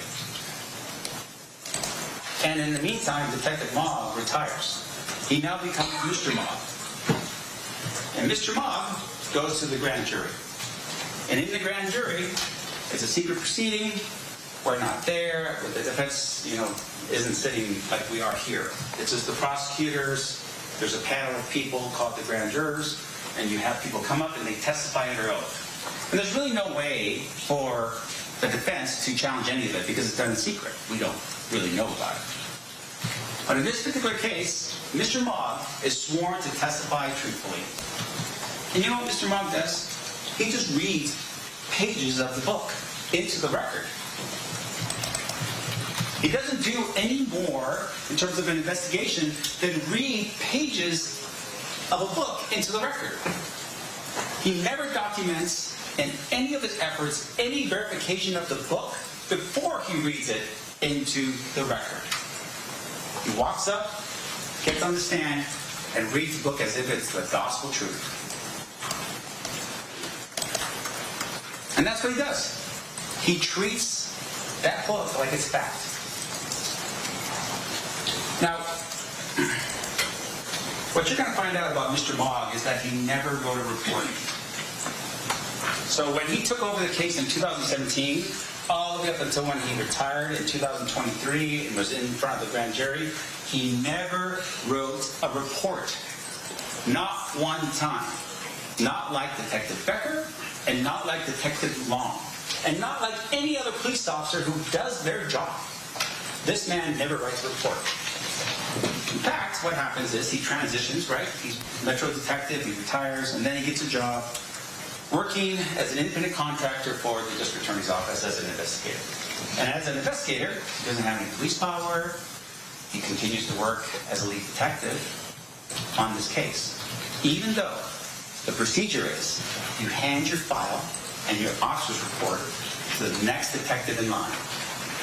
That's how this works. But he keeps the file for himself and he starts billing against the file after he retires as a detective in Metro. Because now he's an independent contractor. That's important to know. Why is that important? Because what the evidence is going to show you is that he backloaded his work. And when he finally writes a report, not an officer's report, it's an investigative report that spans from 2018 to current, and we just received it about 5 weeks ago. The importance of capturing everything you do, the accuracy that you would need to be able to be in court on a murder case, not some type of college paper that you forgot to do and then the last second just put something together and, get it out the door. Mr. Mogg does not do any of that. That's going to be important later for you to consider. Because according to that report that he submitted 5 weeks ago or so, he never verified the book. According to that report, he never investigated any of the alternate theories that were out there, and you're going to hear about those alternate theories. There are people who have developed over time answers to the question, who did this and why? He never looked into any of it. Which I think, at the end of the day, don't you want to see what's out there to help you with your investigation? And according to his work, his report, he did more on the case after he became an investigator than he did before when he was a detective.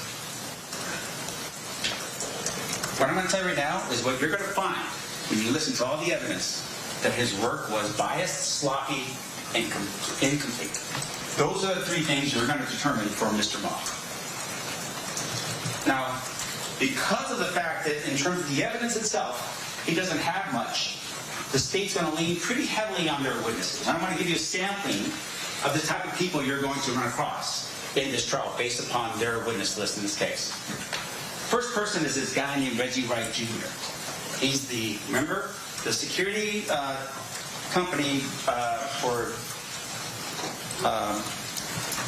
Death Row Records. And what he is a felon. Second of all, you're also going to find that he's a former Compton police officer. He worked for Compton PD for about 5 years, and apparently he got disabled. At some point, he becomes a felon. You're going to learn about that. And his father, like I said before earlier, Reggie Wright Sr. was the head of the Compton PD gang unit. What you're also going to learn about Reggie is that, once again, he was supposed to be protecting Suge Knight. Where was he the night of the shooting? In addition to that, he orders his security team to not carry firearms the night of the shooting, before the shooting took place. What you're also going to learn is he wasn't even around when the shooting occurred. So the principal, meaning the person he should have been protecting the most, would have been Suge Knight, the head of Death Row Records. This man was nowhere to be found. He was sitting at a club called 662 down the street, waiting for Suge to show up, while he left his people that were working for him unarmed in the vehicles behind Suge Knight. And when push comes to shove, he orders his people to lie to police during their investigation. That's going to be called by them. That guy's going to be called by them. In addition to that, when everything was said and done, Suge Knight went to prison because he was not supposed to be in a fight in Las Vegas. He violates his release. Guess who takes over Death Row Records? Reggie Wright Jr.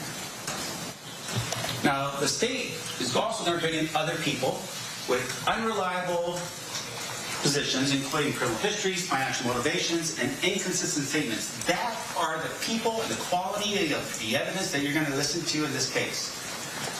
Just to give you another example, there's going to be an individual by the name of Devonta Dirt Rockley. Who is he? He's been a paid informant for years. You're going to hear that they have paid him to be an informant. He will, of course, say whatever he needs to say to avoid his own criminal actions, but his testimony will be inconsistent. And that's what you have to really rely on, is what exactly is he going to say, and can you even believe it? In addition to that, you're also going to learn about a disgraced LAPD detective by the name of Greg Cady. The state told you about him. He wrote a book. He benefited off of what was happening with regards to Keefe. Now, Greg Cady, he stole the file. What you're going to learn is he actually stole the file. He took the Tupac and the Biggie case files and walked out the door. This is an LAPD detective that they are using, or one of the people that they're going to be focusing on to establish their case. He writes the book, and then he holds himself out as the person who solves the murder. That's Greg Cady. That's the LAPD detective. Now, what you're also going to learn is Greg Cady, when he was a detective with LAPD, was basically caught manipulating witnesses. And because he was caught manipulating witnesses, it led to cases being overturned as a result. There was a court finding on this issue. A judge determined that. And there we go. That's Greg Cady. That's a witness in this case from that. Now, your challenges, right? I mean, gosh, we're sitting here, there's cameras in the room. I mean, there's things going on. But it's really time. Like, how do you, as jurors, try to figure out time on this case? There's been so much time. Delays. By who, though?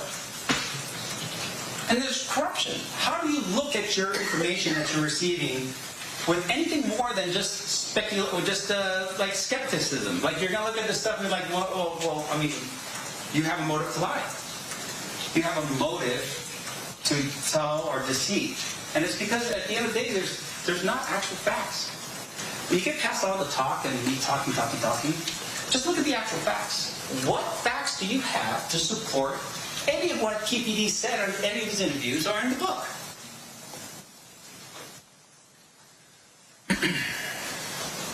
When you look at this relevant timeline again, and you see the length of time, ask yourself, what facts do they have to even put KPD in a car in Las Vegas on September 7th, 1996? What facts? When you look at the video that happened at the MGM, look for them. Try to find them in there. Try to find any of the other individuals. Remember, he said there's 3 individuals in the car with him and Orlando Anderson. Orlando's in the video because he's getting beat up. Find any of the other individuals on the videos of the MGM. Look for evidence that shows that KPD was even in Las Vegas on the night of the fight. receipts, credit cards, a picture of him standing next to somebody else, maybe watching the fight from another casino. Something. Give me something. In the book, you're going to learn that Keefe says that he was at the fight. He was sitting on the second row. He was sitting with all the celebrities, and he was dressed in his finest gear. There's not one iota of proof that he was ever at that fight. But you know who does show an iota of proof that he was at the fight? Suge Knight. Suge Knight was raided, and at some point, there is a ticket stub to that fight, the Tyson versus Selden fight with Suge Knight's possession. Because he went to the fight. And you would think, a fight like this, you want to show everyone that you were at the fight. There's no evidence at all that man was even at the fight. When we take fact versus fiction, really at the end of the day, what you're going to hear from witnesses that will testify to this is that KPD was known to do this. That's the testimony you're going to hear in this case. That's what you're going to hear about that man right there. And so you have to ask yourself the question. If I just say things, is that going to end up being one of those things where I'm going to be hemmed up for a murder if I just keep repeating the fiction? If I keep repeating that? The answer is no. You have to corroborate everything I say in order for it to be true. Otherwise, it's just that. Or fiction. And at the end of all the time we spend together, what you're going to find is that the state cannot prove to you beyond a reasonable doubt the claim that Keefe had anything to do with a first-degree murder with use of deadly weapon. There's no facts to that matter. Thank you. Thank you, Mr. Sandford. State, at this time, are you prepared to proceed with your case in chief, or did you need a brief break? Just need a break to bring the evidence in, so maybe give the jury a few minutes. Sure, we can do that. All right, ladies and gentlemen, at this time, we are going to take a 15-minute break. During this recess, you are admonished not to talk or converse amongst yourselves or with anyone else on any subject connected to the trial, or read, watch, or listen to any report or commentary on a trial of any person connected with this case by any medium of information, including without limitation, newspaper, television, the internet, and radio, or form or express any opinion on any subject connected with the trial until the case is finally submitted to you. We'll have you guys back here at 11 a.m. Please rise for the jury. All right, so they are taking a brief break as we were listening to opening statements there in the Tupac murder trial. We're going to transition now to a live event. President Trump meeting with a California teen lifeguard who heroically saved the life of a young boy. There are unguarded areas within the state and around the nation, and people getting in without the knowledge or ability to recreate in those waters can be extremely dangerous. And you have a lot of that. Is this one of the more dangerous areas to swirl? I would say it's, during the summer months, it's one of our more dangerous summer beaches, yes. Yeah, it looked amazing, and it didn't stop. You know, the water came in and just keep coming. It was, and it looked like you were almost on shore, but you weren't really on shore. It's deceptive. It was a fantastic thing. Do you have any questions? Mr. President, thank you so much, Mr. President, and congratulations on being honored here, Mr. Let's Williams. give the questions for them just for this, and then we can ask a couple later. Go ahead, please. Thank you, Mr. President. So thank you for doing this, first Good, of all. Sure. What do you hope young Americans in our country take away from this incredible young man's That's story? a great question. I mean, look, they're going to look up to Ryder. They're going to look up to Nathaniel, the way Nathaniel handled it. He was cool, considering the problems I was watching. You were very cool, and they're going to gain respect. I think, very importantly, they're going to gain respect for what these people do, having to do with lifeguards and having to do with safety. This was an unbelievable experience. Anybody watching, it's not my world, but I respect that world. I always had, but never maybe so much as I do now. So I thought you bring, to your profession, to what you do and what you do so well, you brought tremendous grace and experience, and really tremendous grace, tremendous a feeling that it's so amazing to see this happen, to see it before your eyes. And I don't think any other, I've seen surfs, I've seen rescues before, I've never seen anything quite like this.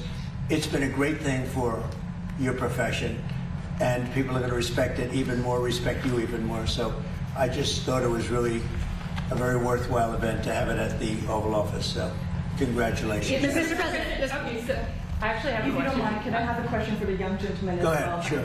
So first of all, a lot of people were very inspired by what you did. Can you tell us what was going through your mind at those dangerous moments, and what would you like to do in the future? How has this experience as a lifeguard shaped you? In those dangerous moments that we have, we always try to fall back on our training. We are trained so well by many to handle that situation as best we can. So I really was thinking about how to get the boy out of the water as fast as I can. And for shaping my future, I want to be a firefighter in the future. Hopefully go through paramedic school.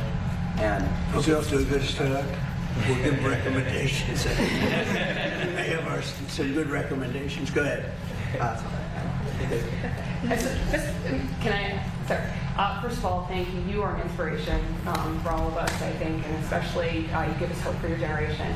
And along those lines, do you have a message for your generation about service and what you're doing?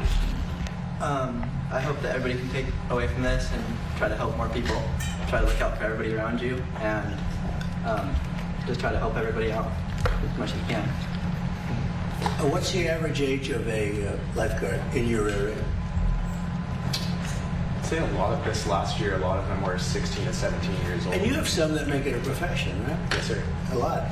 So do you have 35, 40, 45-year-old? Yes, That's sir. great. And they lead a beautiful life on the surf, right? Yes, sir. And they would rather do nothing else, right? That's very good. I think it's great. Mr. President, on a different topic. Yesterday, Well, John. let's finish on this topic. This is very exciting to me. So, you know, it's so exciting to see something like this happen. He's a real hero. You know, when you see that, I don't know if I'd do it. I wouldn't probably. You're lucky I wasn't. You're lucky I wasn't on service that day. I don't know. But no, he's a real hero. It's an amazing thing. And he's a real lucky guy, too. God was watching you, right? Yeah. Great. Go ahead, please. Mr. President, I do have a question about Iran, but I would like to ask you something about the rescue as well. Following this, there's been a push in Congress to officially affirm that open water lifeguards should be recognized as first responders. That would apparently really open up access to benefits, more federal programs. Would you support that? Well, I think they have gone a long way to get that done. You know, something most people don't talk about. We have a lot of other things we talk about. And first time I've ever heard the question, but this is something that's been going on, I guess. Is that right? I'd like to put my weight behind it. So let's take a look at it. Very important. Yeah, and Yeah. on our- I like the idea. Why do you ask that question? I mean, is this something that's been discussed for? Members of Congress have been talking about it in the wake of the Well, I think in the wake of what happened here, there's a possibility something like that would happen. And Mr. President, your memorandum of understanding with Iran expires today. Are you any closer to reaching a final deal on ending Iran's nuclear Let's program finish today up. than you were 60 days ago? Let's finish up with Ryder, and then when we're done, we'll answer a couple of those questions. Yeah? Thank you, Mr. President, again. So for the young man, for those who trained in here, so as a parent, I'm very concerned when I see moments like those. What's your message to parents across the country who want to really improve their children's safety, especially when they're younger like this? Well, I think you have to be going to the right beach, number one, and I think you have to have lifeguards around, right? Because you could go to that water. That looked so beautiful the day. It was such a beautiful day, everything nice. The water didn't look that bad, and then all of a sudden you see these violent waves come in. That's what amazed me so much. I studied it. I said, this is incredible. I've never seen that kind of roughness in water. I've seen tragic things happen, but I've never seen water that looks so calm, and then every 15 seconds, the violence comes back in. I think really you probably have areas, I'll bet you have areas that you think should have, as you call them, guards, that don't have. Can you imagine having more guards along the coast, parts of the coast, that aren't guarded where people die? Yeah, certainly. The National Water Safety Action Plan and the California State Action Plan both call for more supervision, and by supervision, Do we lose a lot of people due to lack of, covering an area? It can be challenging in some of those spots because of the economy to live there. It's expensive. It's a coastal beach community, and there's $1 million homes on the beach, and our lifeguards are making a little more than minimum wage, but it can be challenging to live in those spaces, so it's hard to retain employees in those areas. As the lifeguards grow older and they want to make that a profession, which is a noble profession, they make much higher salaries, right? Yeah, Yes, if they become I mean, they make a good living. if they become a full-time lifeguard, which in our department requires you to become a peace officer. I see, okay. Well, that helps for that other question. It does. That's a livable wage, and they can become members of the community and live where they're working and give back. So will you be doing it? You helped so much with Ryder. Will you be doing it as a profession, or will you be doing other things later? So I'm actually a full-time firefighter paramedic with a fire department in California, and I've stayed on the books with state parks because I owe this program a lot, and it's done a lot for me. Oh, that's And great. I love being here helping train people like Ryder, so I plan on staying around for a long time. That's great. Good job. That's fantastic. Yeah, please. Are you Policy okay? question, Mr. President? Go ahead. There's a lot of debate right now about these license plate scanners that are going up across the country. They're called flop cameras. People are worried that the police might misuse them. Have you heard of them? Yep. What's your stance? Well, it's being studied right now. You have pros and cons, right? It's being studied right now. We'll have an answer sort of as to our views on it over the next couple of weeks. Mr. President, yesterday John Ossoff said you'd rather travel with your aide, Natalie Harp, and build the ballroom than do your job as president. What is your Who said response, that? John Ossoff? You mean Pee Wee Herman? Pee Wee Herman lookalike? No, I would much rather do other things. We're building a great facility here. We're fixing a White House that hasn't been taken care of. You can look at this. This room was a disgraceful situation, the Oval Office, and it was let go. The whole building, the White House, was let go. The exteriors were falling apart. The columns were falling apart. The whole place was a mess. In addition, they've been trying to get a ballroom for the last 150 years. And when I said I was going to build a ballroom, the military yesterday could see me. And they say, sir, we have an opportunity to go down deep into the ground and build a military facility to go with the White House and to go with all of Washington, D.C., which would be so valuable. And then they came up with the drone port on top, which would be a major drone port to protect the White House and all of D.C. And all of those things added up, and it became much more than just a ballroom. And I said to myself, wow, what an opportunity. I mean, if I was just going to build a ballroom, I could have had it built very quickly, because I build very well and very quickly. We went 5 stories down into the ground. We did a lot of tremendous things for the military, things that they could never get. They said, this is an opportunity that we have because you're building the ballroom, that if you would be willing to spend more time, we would love to be able. We've been trying to do this at the White House for many, many years, and they've been trying to have a ballroom at the White House for many, many years. Now, what happened is we used to use tents, and the tents are usually made of either a plastic material, or canvas. And they wouldn't stop a .22 caliber. They wouldn't stop anything in terms of safety. It'd be very dangerous. And they haven't used a tent for years. They haven't had any big, like we have President Xi coming on September 24th or so. I think it's September 24th. And we'd love to have 2,000 people coming to dinner and celebrating a nice evening, et cetera, but we only have a room that's going to hold 89 people, and 89 people is not appropriate. So maybe more importantly, it's totally secure with bulletproof windows, bulletproof sides. It's drone-proof, it's missile, every at the top of the line. And we need it, and especially with what's happened, unfortunately, to the world, you could say. Yeah. So do you believe the ballroom was a big part of your presidency? This morning you said you would bomb the S out of Oman if they got in the way of reopening the Strait of Hormuz.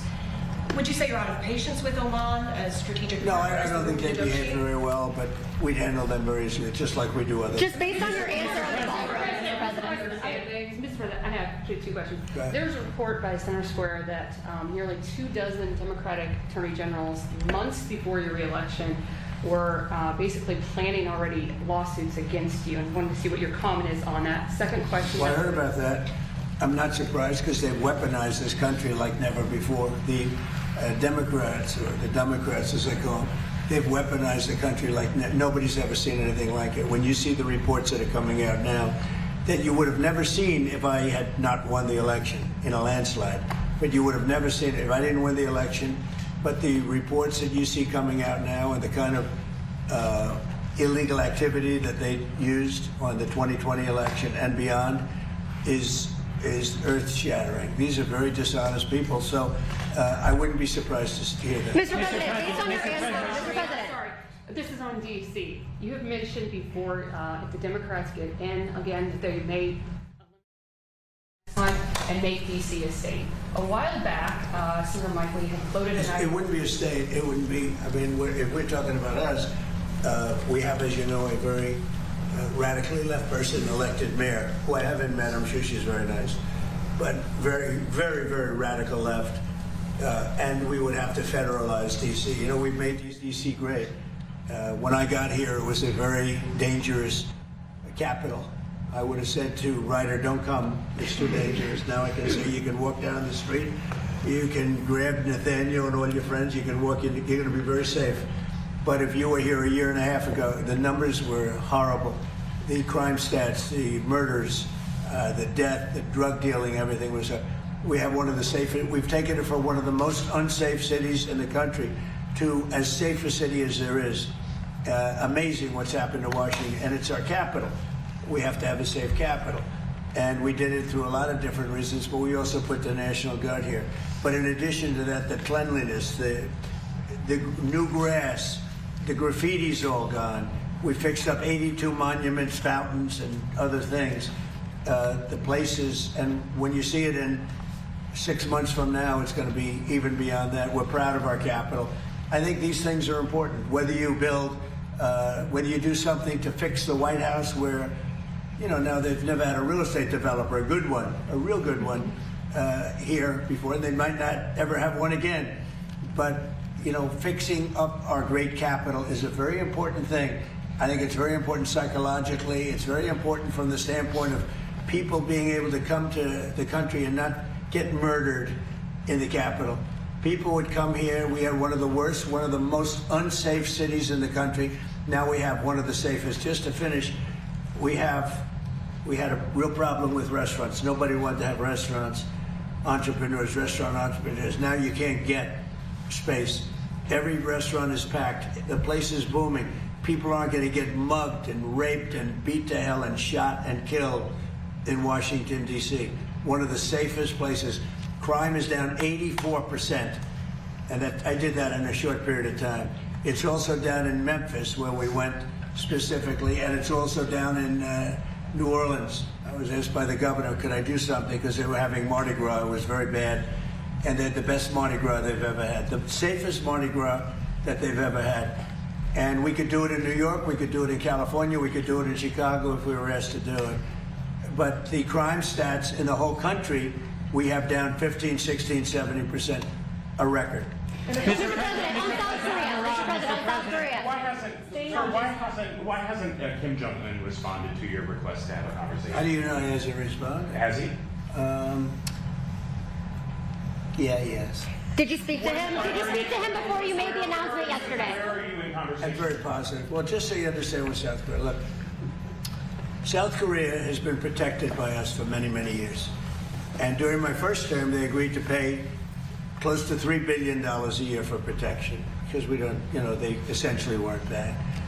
And I asked them to do that at my request. I said, not right. They weren't happy about it, but they agreed. I asked for $10 billion, and they were very unhappy. But we agreed for a short term that it would be $3 billion, and next year it would go up, and the next year it would go up, so they start paying for their protection. When the election was rigged and I ended up watching for 4 years and then coming back, I watched Biden rescind that $3 billion a year for whatever reason. When I called recently the president of South Korea, who I like, I think he's very nice actually, but I called him, I said, would you like to give us a little hand? We don't need help with Iran, but if you'd like, give us a hand with Iran. He said, no thanks. And I said, wait a minute, we have 39,000 soldiers over there guarding you from Kim Jong Un, your next door neighbor, and you're not going to help us on a very easy military operation in Iran? That's strange. No, we'd rather not get involved. I say, well, why are we involved in helping you? So, and I want to help them, but, you know, when you ask somebody, would you like to give us a hand, and they say, no thanks, and then we're guarding them from a country and paying ourselves billions of dollars. It's costing us billions and billions of dollars to protect not only them, but other countries. Look at NATO. We spend hundreds of billions of dollars protecting Europe from Russia. Hundreds of billions, mostly from Russia, but from other things too.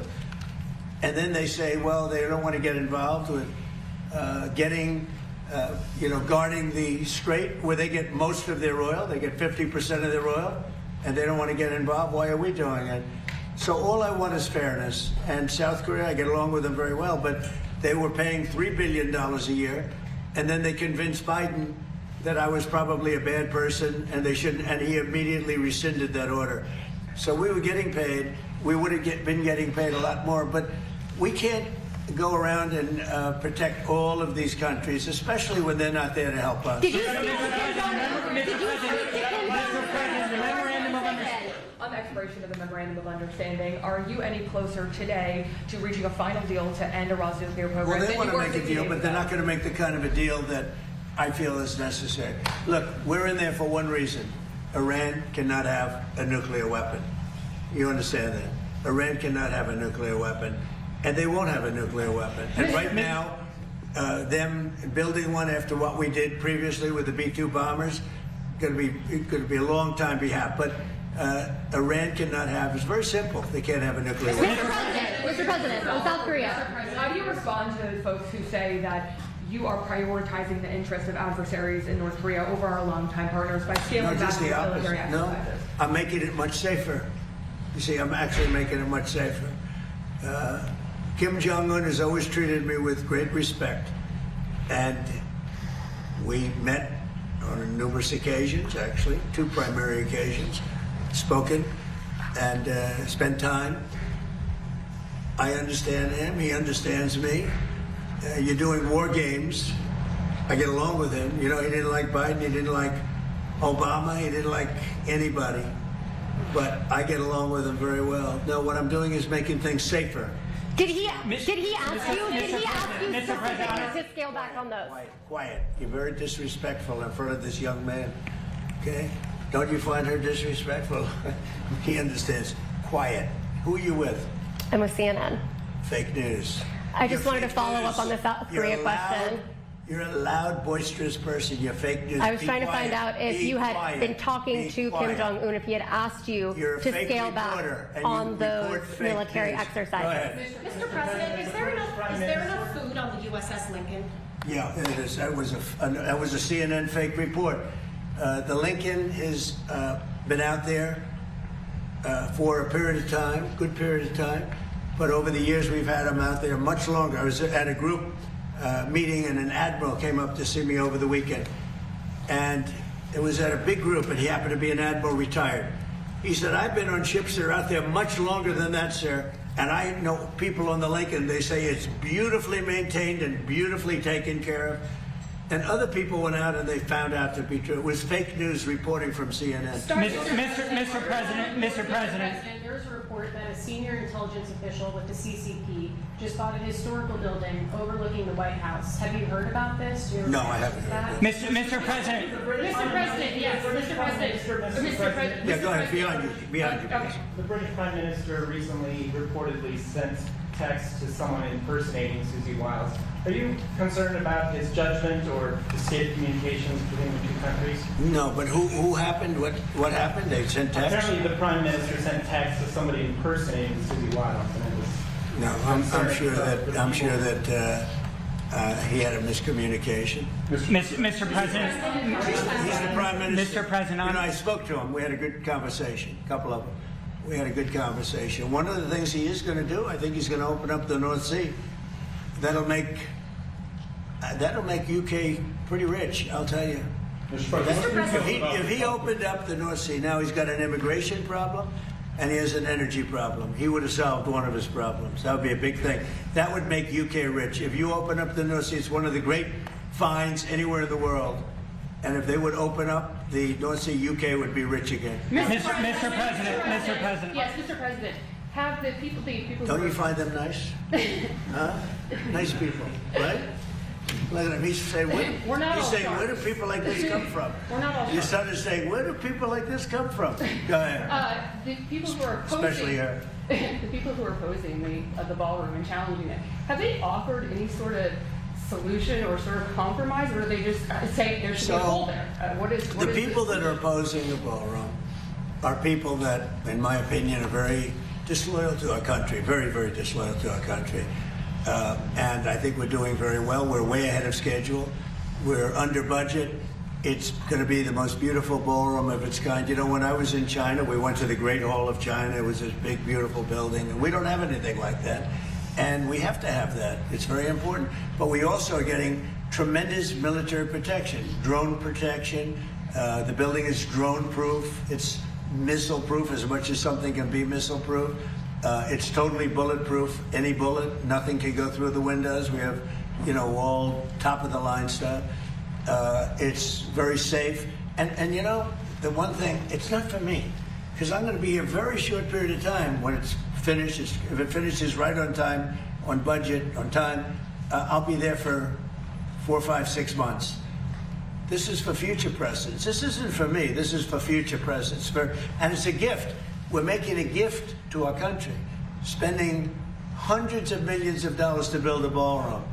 And it's a gift from great patriots of this country. From, as an example, I mean, I'll give you names. I released some of the names. In fact, I wanted to put them out today, but we got a little busy. And this was, frankly, being with this group of people was very important to me.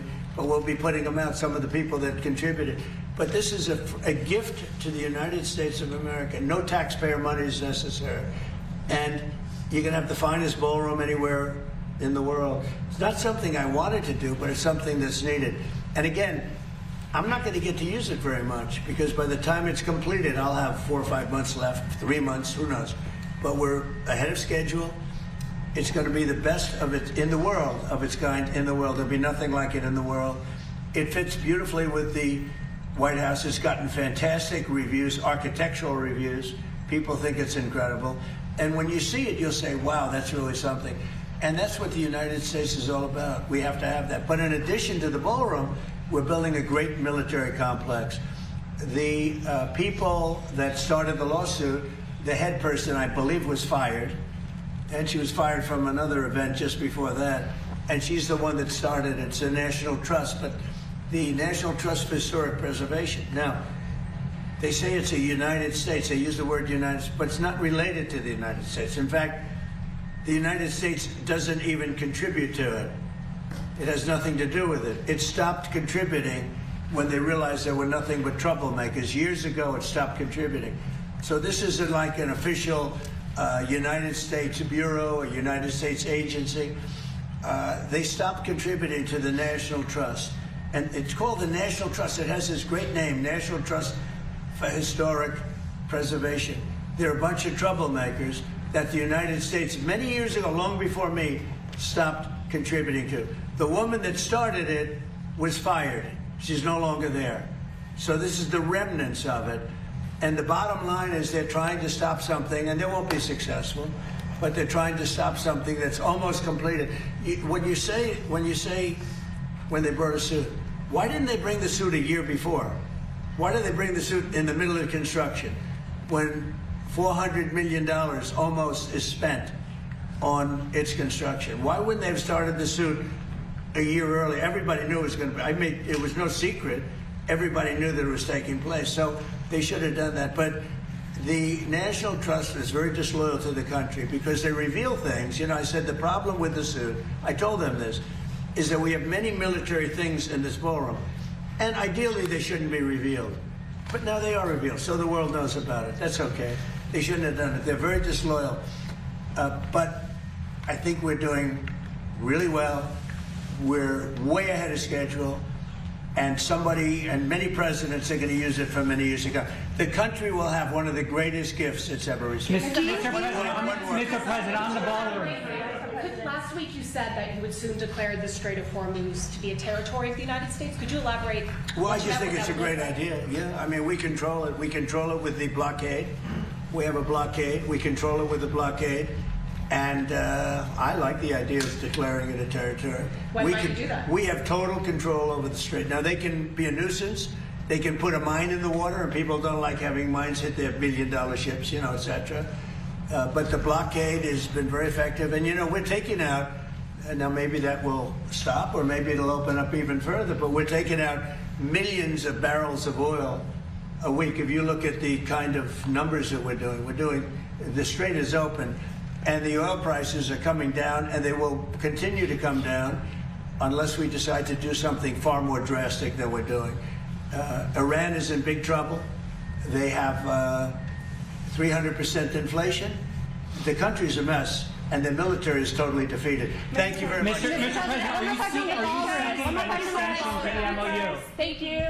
Mr. President, are you seeking an extension on the MOU? Okay, on your press secretary. Thank you so much, guys. All right, yeah, President Trump in the Oval Office. We're going to hang with this for just a little bit longer until they officially get ushered out. TV says anything else, and it looks like that is not going to be the case, as the press is now being led outside of the Oval Office. I'm Ryan Schmelz. You're watching live now from Fox. I'll be with you for the next couple of hours here. Looks like President Trump was asked about this idea that he floated of the United States controlling the Strait of Hormuz. He said it would be a good idea. They're going to control it through the certain means that they've already been doing that with. He's also asked a couple of questions on the White House ballroom construction, and he was pretty adamant in saying that the ballroom construction is still on schedule. It looks like we are currently at what time? Okay, all right, let's go ahead and get our first commercial break in of the hour. More news, especially the coverage, continued coverage of the Tupac trial when we come back. Stay with us.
Welcome back into Live Now from Fox. I'm Ryan Schmelz. We're going to continue our coverage right now of the murder trial for rap legend Tupac Shakur, which is currently happening as we speak. It looks like they're starting to bring witnesses up to the stands. Let's go ahead and listen live. Will look like? Yes.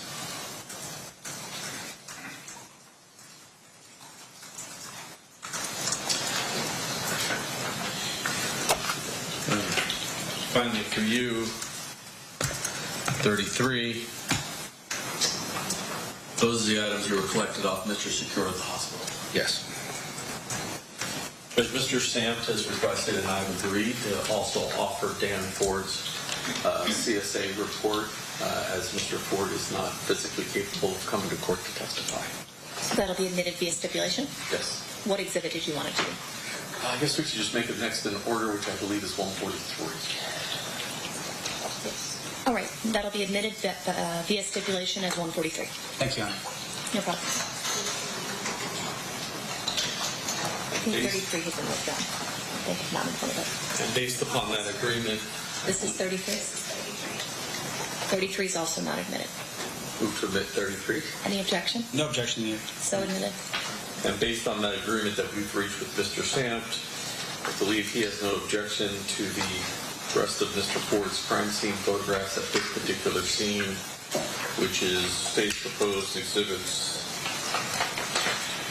9 through 32. That is correct, Your Honor. All right, 9 through 32 will be admitted via stipulation. You may publish. I'll pass the witness, Judge. Okay.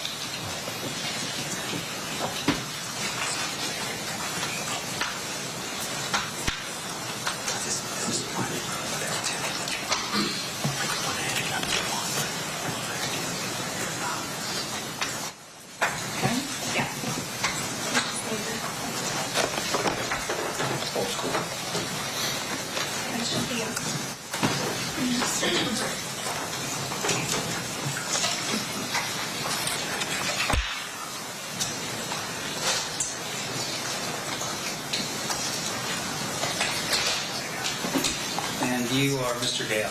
Yes. Well, welcome back to the courtroom. Thanks. So let me ask you this. So how long had you been working for Metro until you retired, basically? Like 13 years. I see.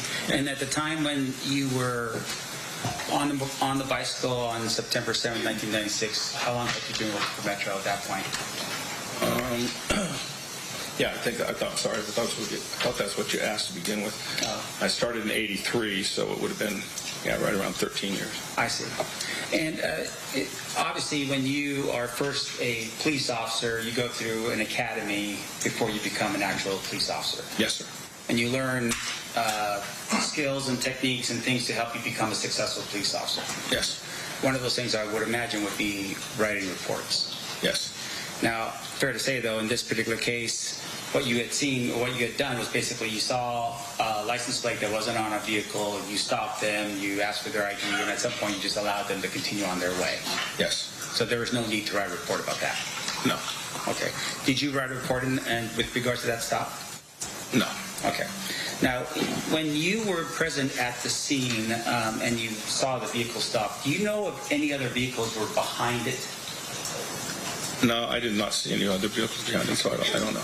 So there wasn't like a caravan or a line of vehicles behind the black BMW when you stopped the BMW? No. Can you describe for us a little bit about what the area was like on the night of September 7th, 1996? It was a pretty average night for the Strip as far as the amount of traffic flowing and things like that. Not particularly crowded or packed or anything like that. The area we stopped them in had some lighting, but it wasn't like right in front of a hotel or something that cast a lot of lighting on the area or anything like that. But, I see. You know, nothing out of the ordinary. So there was nothing out of the ordinary as to that particular date and time in terms of any special events going on in Las Vegas at that particular time? I'm sorry, there was always something going on the Strip, so I heard that things were going on that night, but I wasn't really aware of them. Were you ever aware that on that particular night there was a championship boxing match between Mike Tyson and Bruce Seldon that was being held at the MGM? Yes. All right. And I would venture to say that that would be something that would have been briefed to all the police officers prior to you going on your shift for that night. No, we didn't really talk about it. All right. And then with regards to the amount of traffic, you're saying that even though this championship fight had taken place, in your opinion, there wasn't a lot of traffic on the Strip? Not more than ordinary. Okay. And when you say not more than ordinary, can you describe for us what that means exactly? So the Strip is always pretty crowded, or was at that time. So, that's why they had us out there on bicycles. It's because we could get in between in and out of cars. So I guess when we conducted the car stop, there was enough traffic that we felt comfortable that he was going to have to stop and pull over, that he wouldn't be able to just take off on us.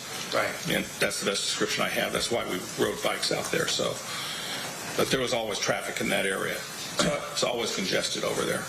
Okay, and that's probably the best way to put it, right? It's still congested for Las Vegas. Yes. But it's normal for Las Vegas to be congested. Yes, sir. Okay.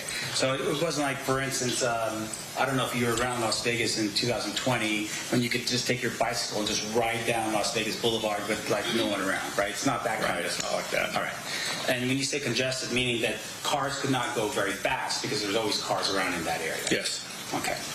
Now, in addition to that, your testimony was that you had arrived on scene, and then at some point you're actually in the ambulance with Mr. Shakur. Yes. Being transported to the hospital. Yes. And the hospital you were going to was UMC? It was UMC. Okay. Now, when a police officer first arrives on scene, is that police officer considered to be the primary officer until such time as they are relieved of that duty? Ordinarily, yes. Were you the primary officer at that particular scene? Were you the first officer on arrival? I don't really remember. There were so many of us that showed up like at right around the same time. There's just a lot of officers showed up there pretty quickly. Right. Now, I mean, you have a pretty clear memory of this. Did you review any records or have any meetings with the district attorney's office prior to your testimony here today? Yes, I did. I reviewed the records. Okay. And once again, you do that so it'll help you refresh your recollection as to what occurred 30 years ago. Yes. Okay. Even though this might be something that's unusual, right? You have a celebrity who's shot on the strip. You still have to refresh your recollection in order for you to remember things. Some of it, yes. Yeah. And once again, you're doing that so you make sure that for this jury that you're accurate about what you recall 30 years ago. Yes. Okay. Now, in addition to that, you were shown a map, and I'm going to show you again here. This is State's Exhibit number 1. See this? Yes. Okay, can you tell me, this map, do you know if this map was the actual map in 1996 of the Las Vegas area? No. You're smiling. It's just a long time ago. It changes so much down there. Yeah. So we know that this is a map of Las Vegas. Yes. But you cannot tell us, for instance, if this is 1996. No, I cannot tell you Okay. that. So, for instance, on the top over here, this doesn't look like the Sphere, does it? No. Does it? No. Okay. I'm sorry. And then down over here, does this look like T-Mobile or anything like that, as far as you can tell? No. Okay. Now, and once again, I just want to make sure I'm clear for the jury. This particular map, as it sits here right now, as it's here, for instance, we have what looks like down here at the bottom. I'm pointing where the MGM label is right here. Do these look like bridges or walk bridges over the streets? I can't really tell. Let me just scroll here real quick. Does that help you? Yeah, they do look like walkways. And fair to say that those walk bridges in 1996, people were still walking on the streets, crossing like pedestrian crosswalks, right?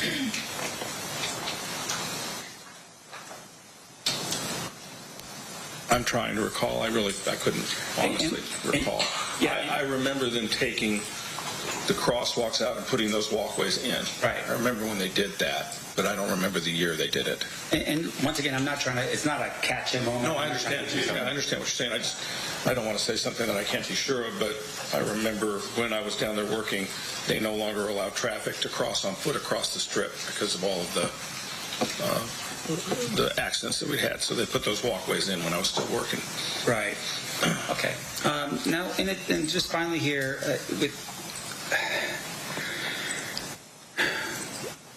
with regards to the when you're riding on the strip and you're riding with your with the other person that's with you, you said at some point you were made aware that there was a shooting that had occurred, and the radio traffic indicated that the vehicle you had stopped was potentially the vehicle that was being involved. Remember that line of questioning? Yes. Okay. Can you tell us just really quickly here, based upon State's Exhibit number 1, and once again, we're not looking at it in terms of an accurate 1996 view, but just in terms of the streets. Can you tell us where you were at when you took off to wherever the vehicle was? And I'll just pull that here real quick so you can. Thank you. Sure. I couldn't really tell you where we were because my memory serves me, it was called out right around the same time as we were rolling up on that vehicle. Okay. There was shots fired call and vehicles involved, and then we rolled up and saw that vehicle in the middle of Harmon. And when you rolled up and you saw the vehicle, can you tell us other vehicles that were behind that vehicle? Were there any other, vehicles in an entourage behind the black vehicle? There were several vehicles stopped all over the strip. It was cluttered with cars, so I couldn't tell you if they were with them or not. Sure. Did other police officers aid in terms of securing the scene and making sure that anything of evidentiary value was going to be kept in that area? Yes. Because I would imagine it wasn't just you by yourself. Your partner, other officers arriving on scene would have started to help as a team. Yes, sir. Okay. I have no further questions. Thank you. Any redirect examination, Mr. DiGiacomo? No. All right, well, they got a little bit of a break there as they transition into another line of questioning. We're going to go ahead and try to get our next commercial break in. Again, this is day one of the Tupac Shakur murder trial, which is currently underway. We just had opening statements a couple hours ago. We're now getting into the witness questioning. So let's go ahead and get that next commercial break in. We're back in just 2 minutes. Stay with us.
Welcome back into Live Now from Fox. I'm Ryan Schmelz. We're going to head back out to the Tupac Shakur murder trial, which is currently underway. We are in the witness questioning portion. So let's go ahead and turn up the audio and listen in live.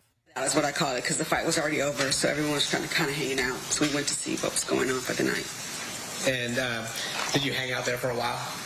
I don't remember, but it would have been enough time to run into a few friends and say hello and hang out, and maybe drink or two, maybe. So what did you do after hanging out at the MGM Grand?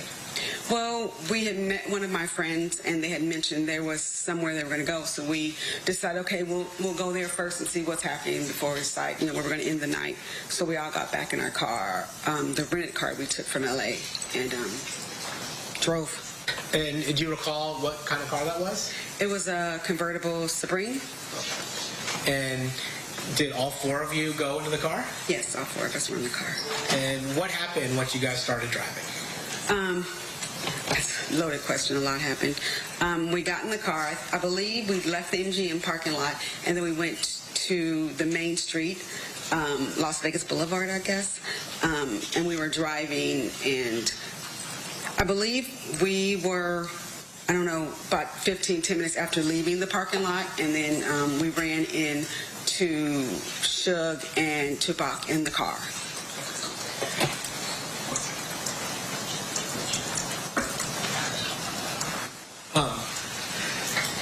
And when you say you ran into them, what'd that look like? Well, we were driving, hanging out in a convertible, and my girlfriend Lauren at the time, she knew Suge, and she told us, "Hey, there's Suge. Pull up next to him. I'm gonna ask them what they're doing."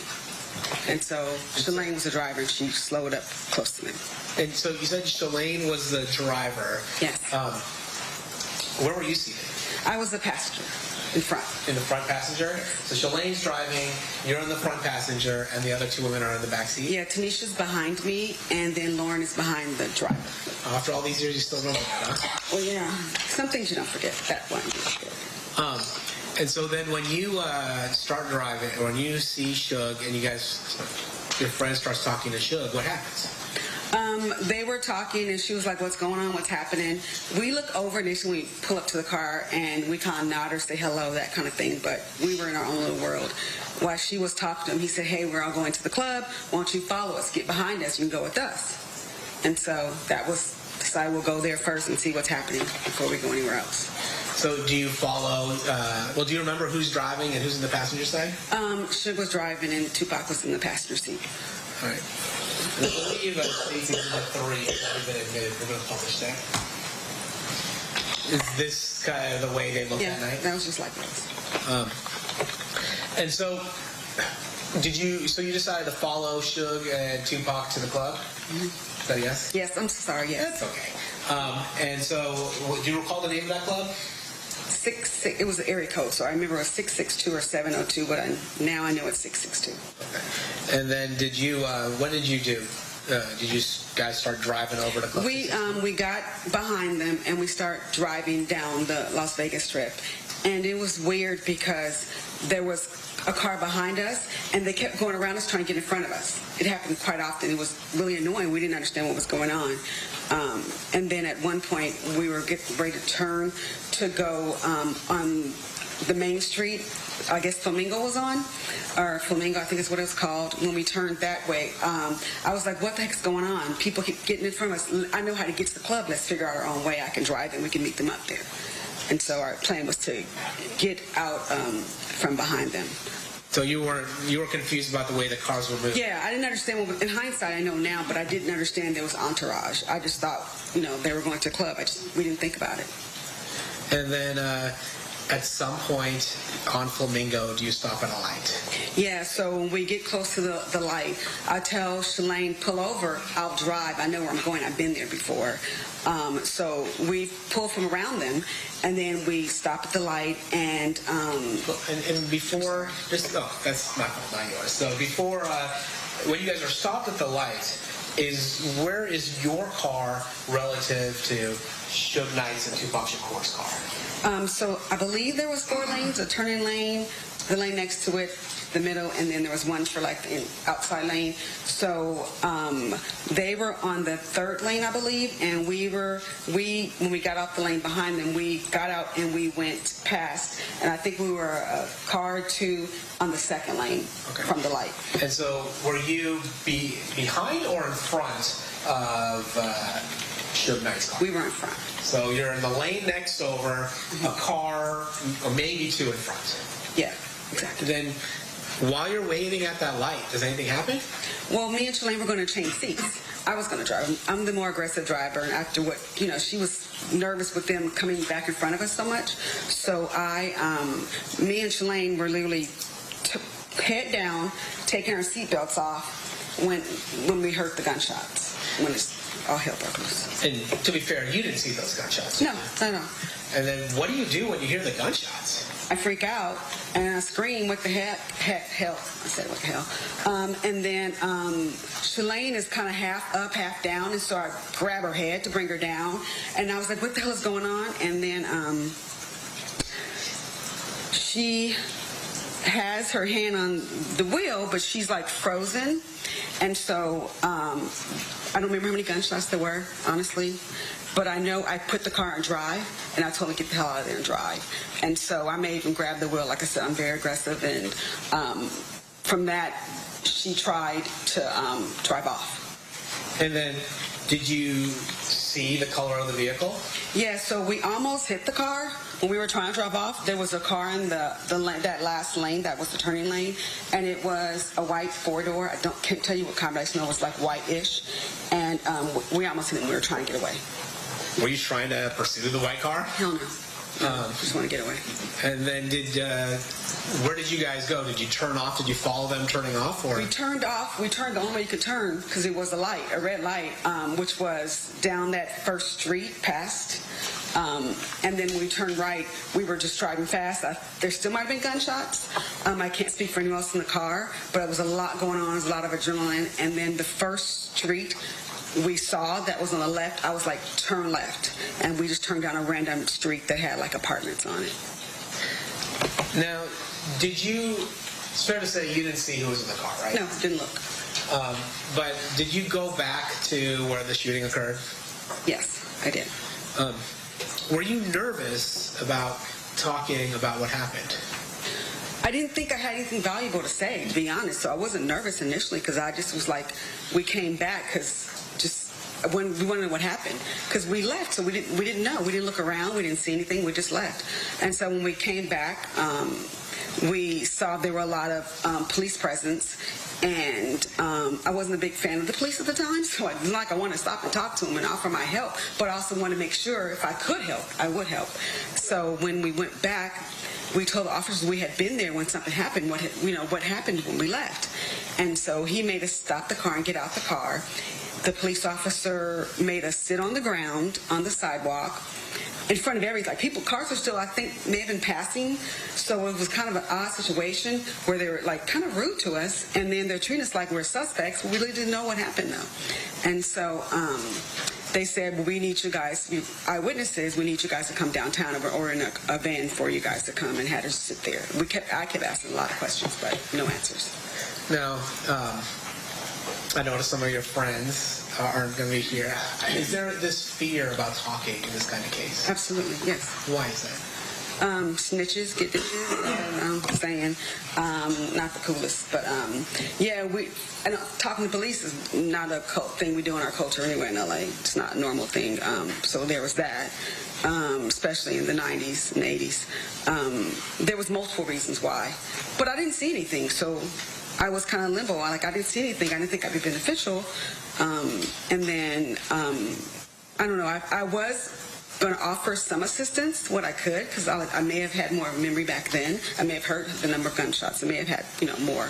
But the police treated us so bad that I just we start shutting down, because we're like, if someone did it, they could come by and see us sitting on the ground. They can see we're sitting here telling people, even though we're not saying anything. So it just was a really bad situation. And is it fair to say that that was something that also would scare you, is that if somebody was seeing you talk? Absolutely. Objection, Honor, for leading. What's your response, Mr. Paul? I'm just following up on your question that she's going to lay the foundation to. I'll sustain if you could rephrase. Okay. Is it fair or unfair to say that you are concerned about people seeing you talking to police? Yes. All right. No further questions, Ms. Baker. Cross-examination, Mr. Sam. Thank you, Honor. Hi, Mr.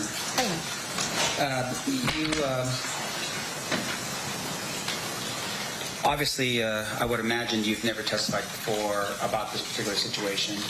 No, I was in the grand jury. Okay, so you were at the grand jury. And with regards to your testimony, when you were in front of the grand jury, did you meet with the district attorney's office prior to giving that testimony to the grand jury? Not except outside the door when I got to the courthouse. Okay. I mean, the door of the grand jury. I see. And with regards to that testimony, did you review any documents, records, anything like that in preparation for your testimony in front of the grand jury? No. All right. Now, asking you again for today, did you review any documents in preparation for your testimony here in front of this jury?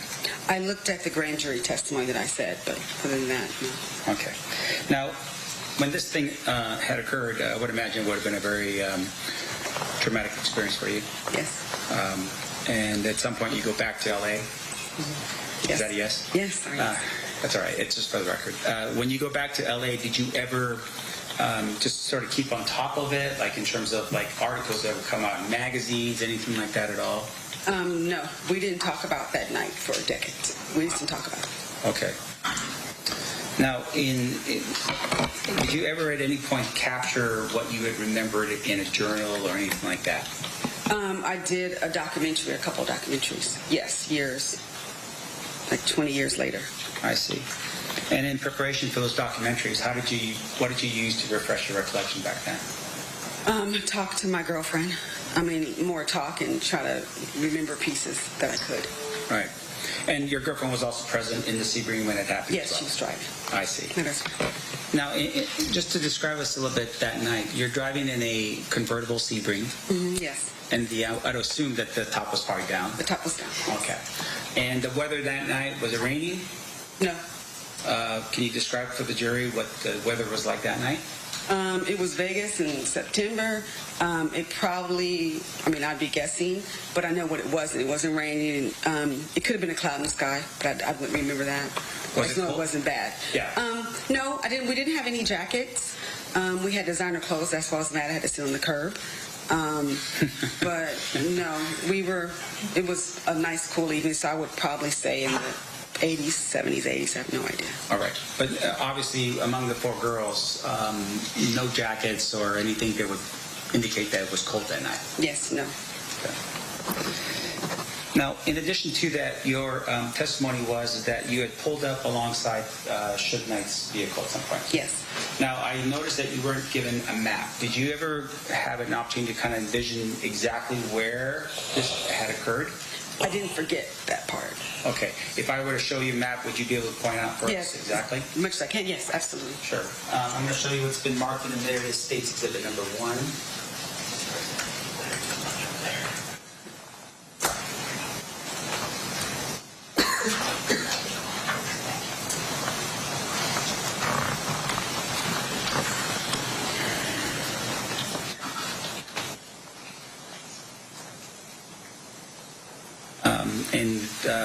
Just for the record, I'm showing you State's Exhibit number 1. It's just an overview of Las Vegas. Does that help you at all? No, not really, but I see the streets. It's what I thought. I'm assuming the red dot is Vegas Boulevard. And when you say red dot, there's a mouse that's right there in front of you. You can use that to sort of move that mouse over to where... No, that doesn't do that. I can point it, but... Now, let me do this. When you're on our computer, can you do that? This doesn't here. You can point it now. All right, so would it just be... Yes, I'm using my Sharpie. That's yes. dot. Yes. Okay, so yes, that would be Las Vegas Boulevard. Now I'm going to point over here. Do you recognize this particular area? Yeah, that's where it happened. Okay, and this, I'm pointing now, once again for the record, Flamingo, and it looks like this would be Koval? Koval, that sounds about right. Now, you were describing for us a little bit about where the cars were. If I were to give you a piece of paper, can you draw for us just a little bit better so we can have a better view? I can try. Okay. You want me to approach? Yes, you may.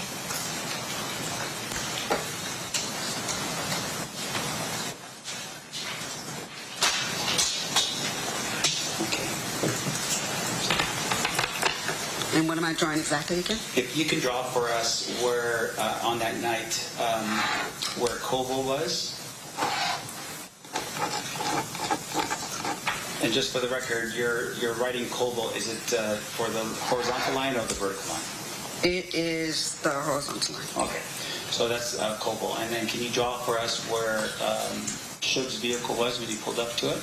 Well, we were behind it. Okay. So it would have been, I'm just going to make lanes and, don't quote me. I could be off by one, of course. So I'll say this was Suge and we were behind. So this was, I'm going to put I for me. Okay. And then we moved and went right here. So this is where we end up parking. I'm not parking, but stopping at the red light. That's fine.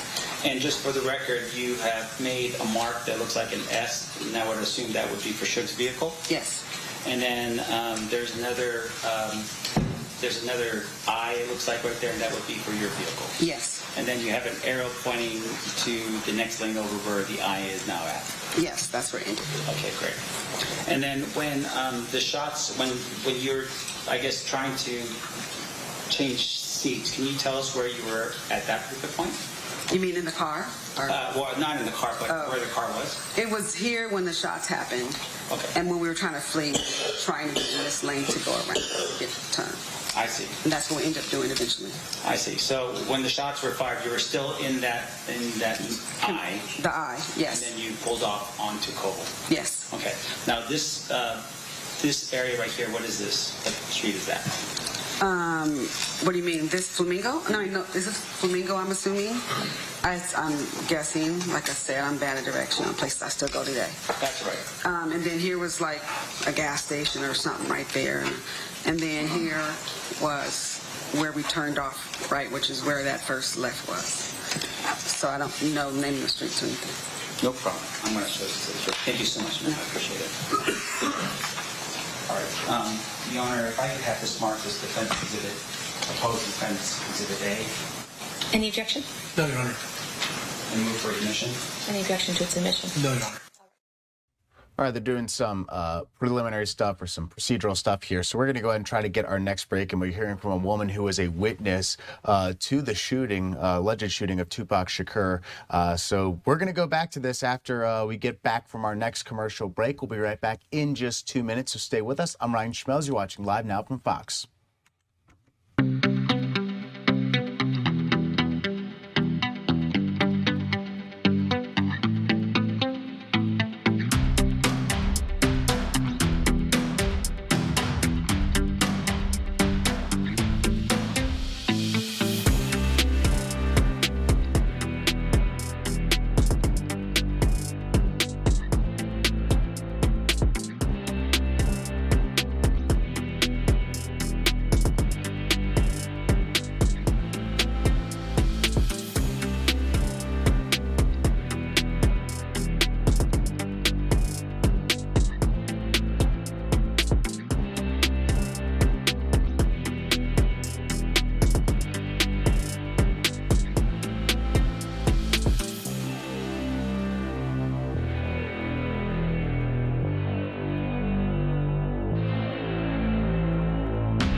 Welcome back into Live Now from Fox. I'm Ryan Schmelz. We're heading back out to the Tupac Shakur murder trial, where we're hearing from a woman right now who says she was one of the witnesses to the shooting of Tupac. So let's go ahead and listen in live. There was a conversation about going over to Suge's place, but it seemed like everyone was sort of talking. Like it was like the girls in the back seat maybe were having a conversation or something like that. No. Lauren was the only one talking to Suge because she's the only one who knew him. I see. So we were just like, oh, okay, looking like, because it wasn't our conversation. Right. And when that was happening, did any of your people in your vehicle yell out, Tupac, anything like that? Absolutely not. Oh my gosh, it's Tupac. No. Okay. Now, during that time period, as you're over here behind Suge's vehicle or next to it, did you ever see, can you describe for me what Tupac was doing in the vehicle? When we pulled up on the side of him and she was talking to Suge, he was relaxed, like sitting in the sitting in the passenger seat, and Suge was relaxed talking to Lauren. Nothing, like there was no engagement. Okay, so as you're sitting there and you pull up, Tupac was not hanging out the window and doing something out of the window? Absolutely not, no. Okay. His torso was not sitting on top of the window yelling to his fans, Tupac, Tupac. No, there was no fans around. They were just driving in the car listening to music like we were. All right. And during that time period, when you were here during this time period, there's a red light. Yes. Preventing you from moving forward. And once again, going back to Defense Exhibit A, there's no green light allowing traffic to move in the direction of Coble. No. Okay. So everyone was stopped at that particular point. Everyone was stopped.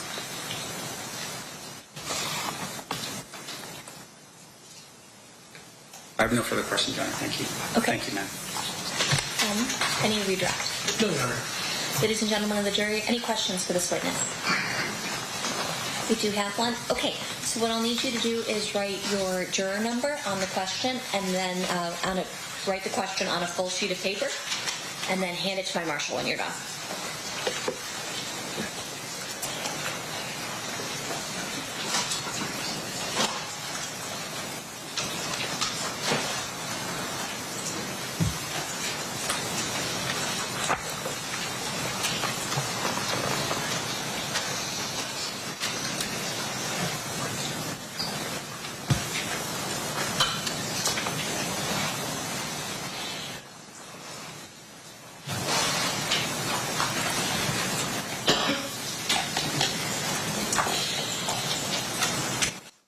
All right, we're in a little bit of a lull here. It looks like they're trying to get some questions together from the jury for one of these witnesses in the Tupac murder trial. So let's pull away from this while they're figuring this all out, and we'll kind of do some other political recaps going on right now before we do our last commercial break of the hour. Obviously, tomorrow we have one of the big races in Florida where you have Lieutenant Governor Jay Collins going up against Byron Donalds, the favorite in the gubernatorial primary in Florida. Governor Ron DeSantis is term limited and cannot run again. President Trump has endorsed Byron Donalds as he is the heavy favorite right now, but you also have James Fishbach, the political commentator, and Paul Renner, the former Speaker of the House in the state of Florida. So we will see if Byron Donalds is able to hold on and officially become the Republican nominee to be the next governor of Florida. And we've got a couple other races that we're watching for here too.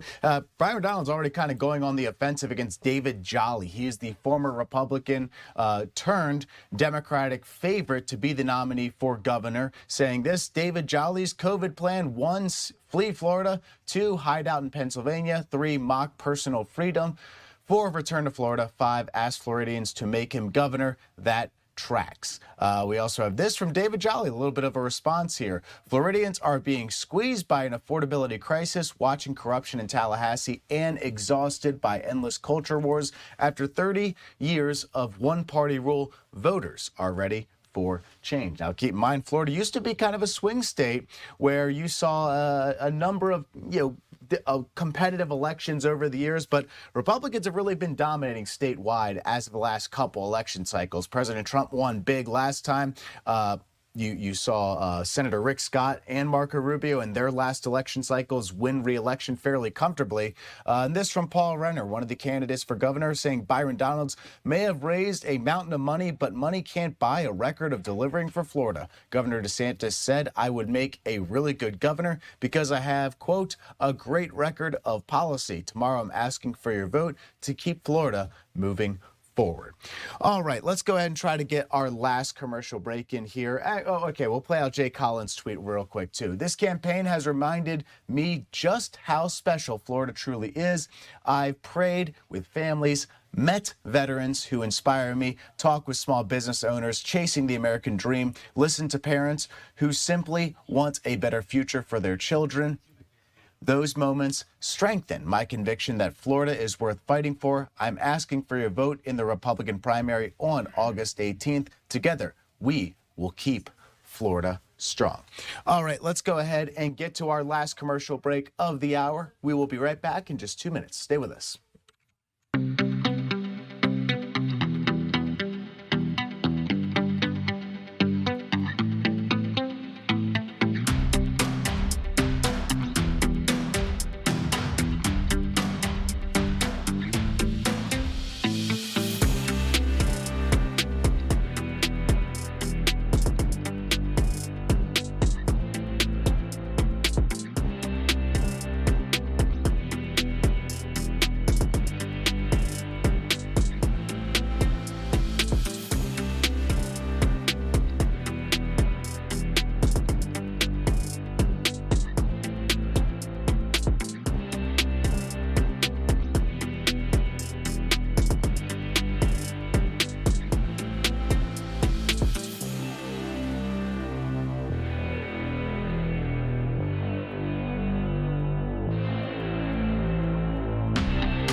Welcome back into Live Now from Fox. I'm Ryan Schmelz. It looks like the Tupac trial for the day has wrapped. If they come back, we'll go to that, but it looks like they were starting to wrap up for the day. So let's go ahead and head out to this event we have going on right now. We're expecting to hear from Governor J.B. Pritzker in Illinois. He is going to be likely taking the endorsement of the largest teachers union in the state of Illinois, as he is currently gunning for re-election and could be a presidential candidate in 2028. So let's go ahead and listen in, and we'll take Governor Pritzker's remarks in just a little bit. And then those high-quality educators, they changed my life. But let me state the obvious. Parents shouldn't have to fight to get their kids a good education. That's why, as a state representative, I was proud to be a leader in the fight to reform our broken education funding formula, to pass evidence-based funding and direct billions of new dollars to the schools that need them the most.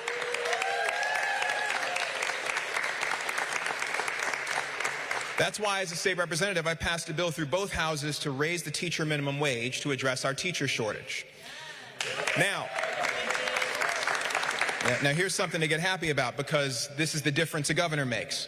When Bruce Rauner vetoed that bill, I went out and worked to get us a new governor who would sign it. And when that bill hit JB's desk, it became law. Because we know firsthand what happens when a student gets the education they deserve and when every classroom gets the teacher that all kids deserve. And I know that every kid in Illinois deserves that same chance no matter their zip code.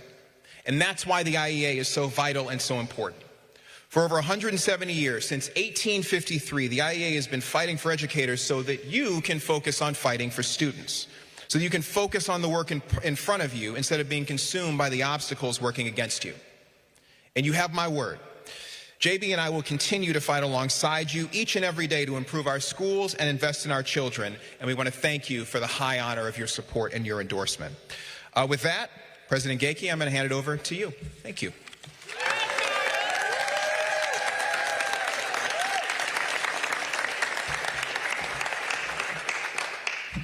Good afternoon. My name is Carl Gakey, and I'm the president of the Illinois Education Association, the largest union in the state of Illinois.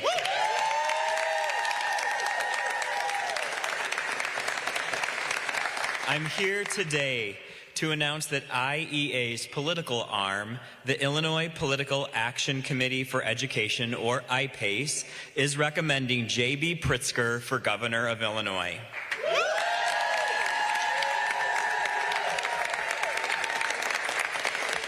The future of public education is facing a critical moment.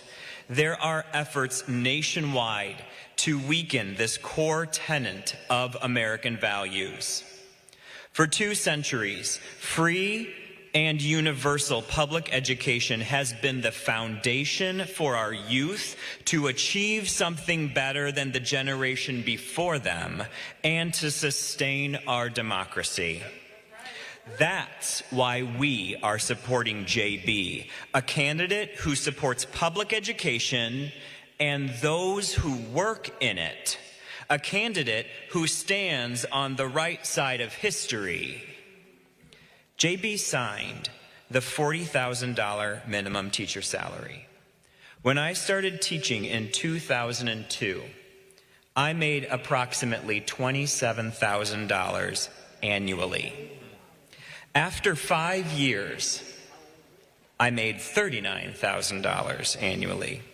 It took 5 years of experience and 2 years earning a master's degree for me to break that $40,000 threshold.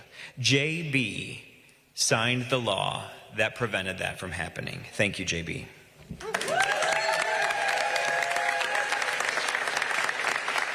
JB also banned book bans in our state. Free speech, the ability to speak and read freely, to open our minds to other countries, other galaxies, other customs, diverse ideas, the history of our world is protected by the United States Constitution. And no book banners have ever been on the right side of history. This governor trusts parents and teachers to guide students' reading, and we're grateful for that. This summer, JB signed a bill removing cell phones from classrooms in schools. Study after study, experience after experience has shown us that cell phones can be distracting and destructive to young minds. In my classroom, my back pocket served as a cell phone jail for my students. If I found them on their phones in class, they would hand their phone over. I would collect them, drop them in my back pocket, and return them at the end of the period. It's one of the few times I have had thousands of dollars in my pockets in my life. That will no longer be a concern for educators, allowing them to concentrate on teaching and allowing students to concentrate on learning. But that's not all we have realized with JB. JB has increased the minimum wage. He's improved the state's bond rating. He's pushed for better funding for the state's pension systems. He's ushered more money into the evidence-based funding formula every budget year, and he's supported a measure to study adjunct pay. Thank you. And that's not all. That's not all. He's made the largest investment ever in early childhood education in Illinois.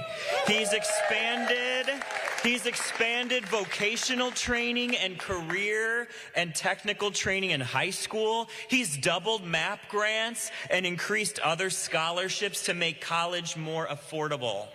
He's funded new construction at Illinois community colleges and universities. He's helped increase the number of Illinois students eligible for federal tuition aid. And he ended Illinois voucher programs. This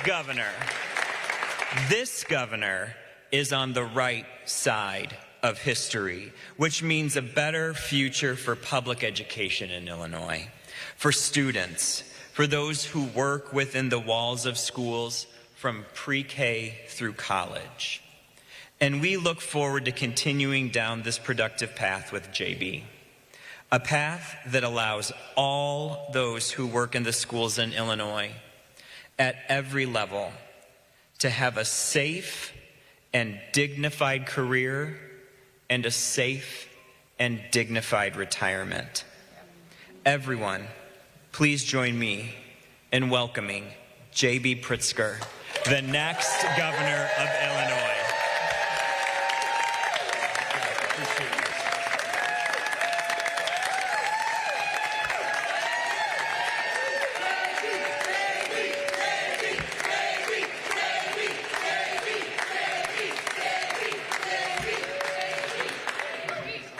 Thank you. Oh, I love teachers and paraprofessionals. You guys are awesome. Thank you. Thank you very much, Carl. Thank you for that very kind introduction, and of course for your outstanding leadership. I really am so honored to accept the endorsement of the Illinois Education Association.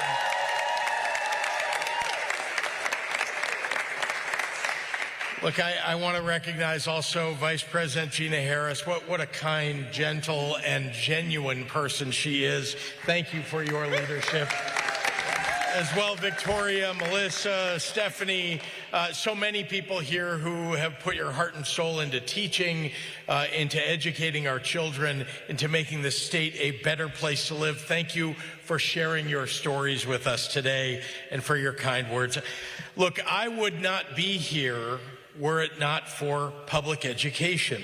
My family arrived here in this country when a 9-year-old Ukrainian boy named Nicholas Pritzker escaped the pogroms of the Russian Empire. My family would have been killed if not allowed to come to the United States. He arrived in Chicago, penniless, and he spoke no English. A social service agency gave him a place to live. A public school gave him a free public education.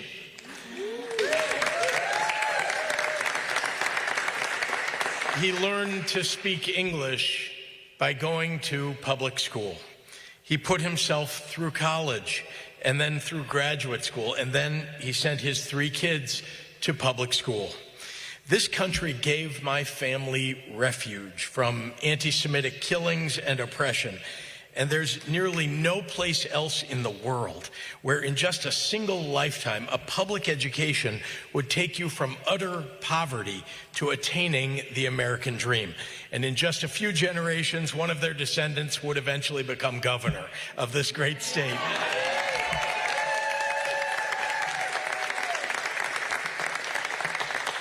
Today, there are about 50 million public school students in the United States. The bedrock of our democracy is an educated citizenry.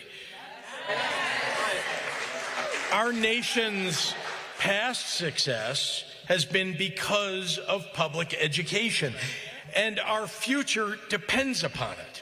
As teachers, you hold that outcome in your hands, and it's time that our nation's leaders acted like it. Now, this is why, in the face of Donald Trump and the MAGA movement's attack on public education, I have not bent. Donald Trump is trying to destroy public education. He laid off nearly half of the staff of the Department of Education at the federal level. He got rid of people responsible for providing resources to Title I schools, rural schools, special education. And then he put a pro wrestling executive in charge of the department. Someone who honestly doesn't even know what AI is. She called it A1. Now Trump's got Head Start in his crosshairs. Head Start. It's the program that levels the playing field for low-income students and improves the quality of the K-12 educational experience for kids, for teachers, and for parents. Cuts to SNAP and Medicaid affect your work too.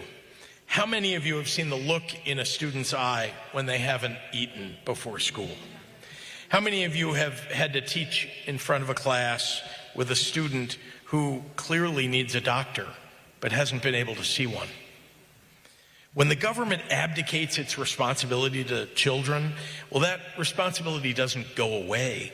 It just shifts, and more often than not, it falls on our teachers. Then there's the problem of, well, organized conservative extremists trying to take seats on the school board so that they get to decide who can teach based on their religious beliefs, or so they can ban books about history they don't like, or they can whitewash curriculums. And unfortunately, that brings me to my opponent. Darren Bailey is an existential threat to public education in Illinois.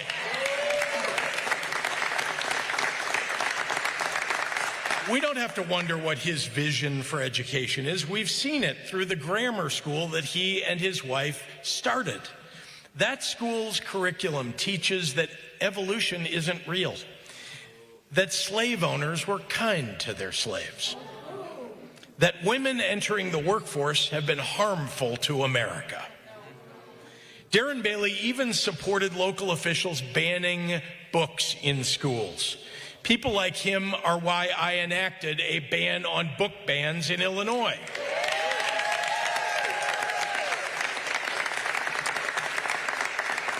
The world that Darren Bailey and his allies in the MAGA movement offer is something out of the 1920s. It would be a disaster for public education, a disaster for pluralism, frankly, a disaster for our democracy.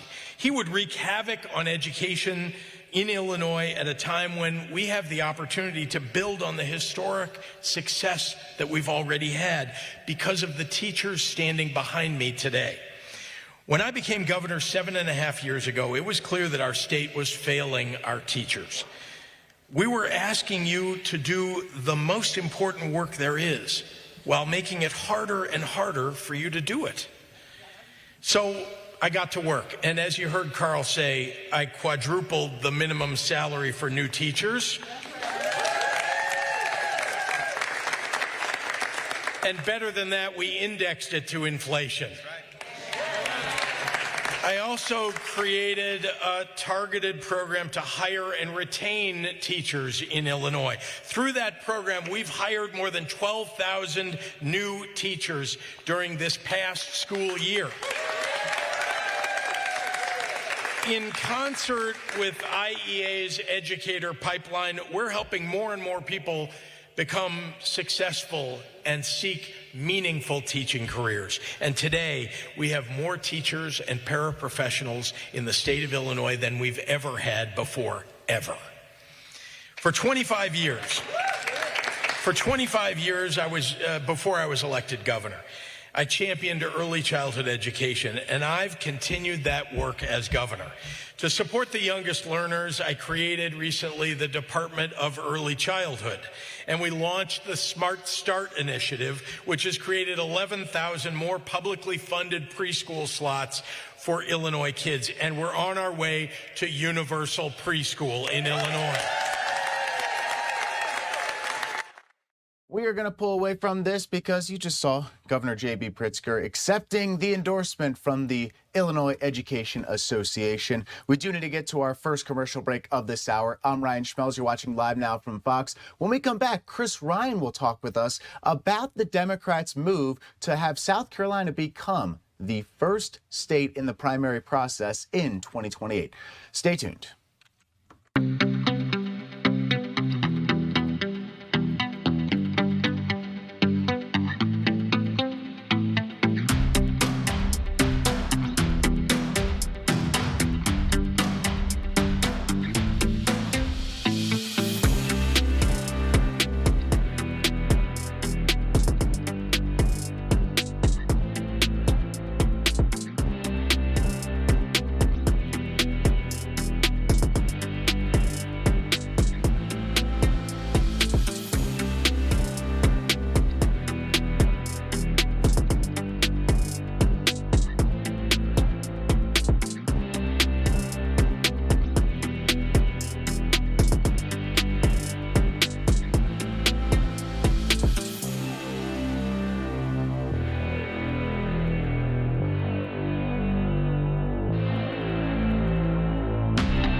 Welcome back into Live Now from Fox. I'm Ryan Schmelz. We're looking at the White House right now, where Democrats' journey to take back the White House will look a lot different than it did in previous election cycles. We are going to be, Chris, I'm going to fix your thing real quick. All right, there we go.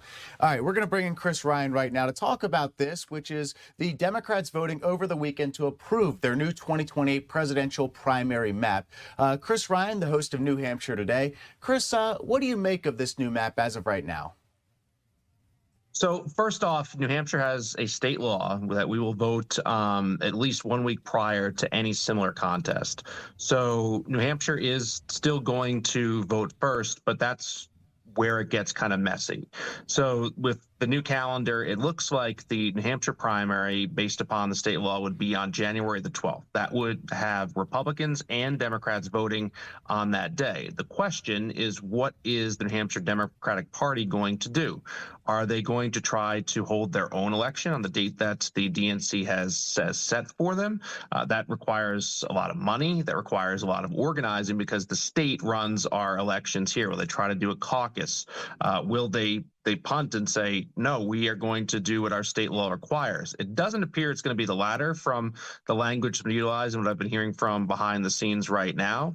But yes, the Democratic National Committee has said that South Carolina is going to go first on their calendar. But with that January 12th primary taking place in our state, more than likely, with Republicans voting in that and Democrats also being on the ballot, the question is, what are the candidates going to do? And if you are a candidate that is likely to have success in New Hampshire, do you go along with the DNC threats and say, no, we're not going to participate in New Hampshire? Or do you go to a state where you're likely to have success? And things get even more complicated when you consider the fact that they did sanction a primary for New Hampshire that is third. So how do you handle, if you're the DNC, candidates that are coming to New Hampshire? And to me, it's not going to change things that much from what we have seen in the past, because there's still going to be a First Nation primary. It's going to be on more than likely January the 12th, 2028. So now the question is, what is the media going to do and what are candidates going to do? Because Republicans are going to play here. There's no question about that. They're even talking about what it's going to look like in 2032. So 2028, no question, Republican candidates will be here. And in my view, there will be a large amount of Democratic candidates that will come here and say, hey, you know what, we probably weren't going to have a chance to win anyway. Let's roll the dice, see how we do in New Hampshire, see if we get some momentum, and then put the ball in the Democratic National Committee's hands as to how they handle candidates coming here and having success. And what's interesting to me, and I remember when this first was talked about, and there was moves being made to have South Carolina jump New Hampshire as the first primary for the Democrats in their presidential calendar. There were lawsuits that were filed. There was a push from New Hampshire Democrats to make sure this didn't happen. It appears that fight has kind of calmed down a little bit, but like you said, we're going to be interested to see what they do about this heading into 2028 and really over the next couple of years. So, and kind of moving on to that, how do you think this truly impacts how candidates are going to strategize? And you said New Hampshire's still going to have a lot of sway here, and it's going to be still important, but it seems like they've definitely moved South Carolina up in terms of its importance here. Yeah, so for many years now, they've had a strategy of having, 4 early carve-out states that represent different areas of the country and different demographics.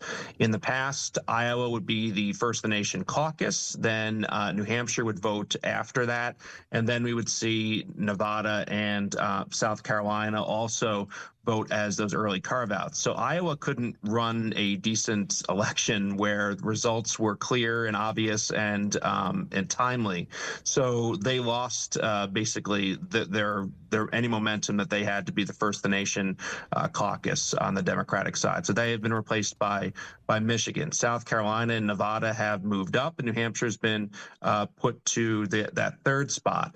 And really the history behind this, for years there had been efforts by the DNC to try to change things, but really it was Joe Biden when he was running for re-election that sought to really impact the New Hampshire primary in a negative sense, because he had been defeated here in 2020, finished 5th, and he then decided he wanted South Carolina to be that early state. So South Carolina was the first state the last time around, but they realized, as going to be the case this time as well, that New Hampshire is still going to vote first.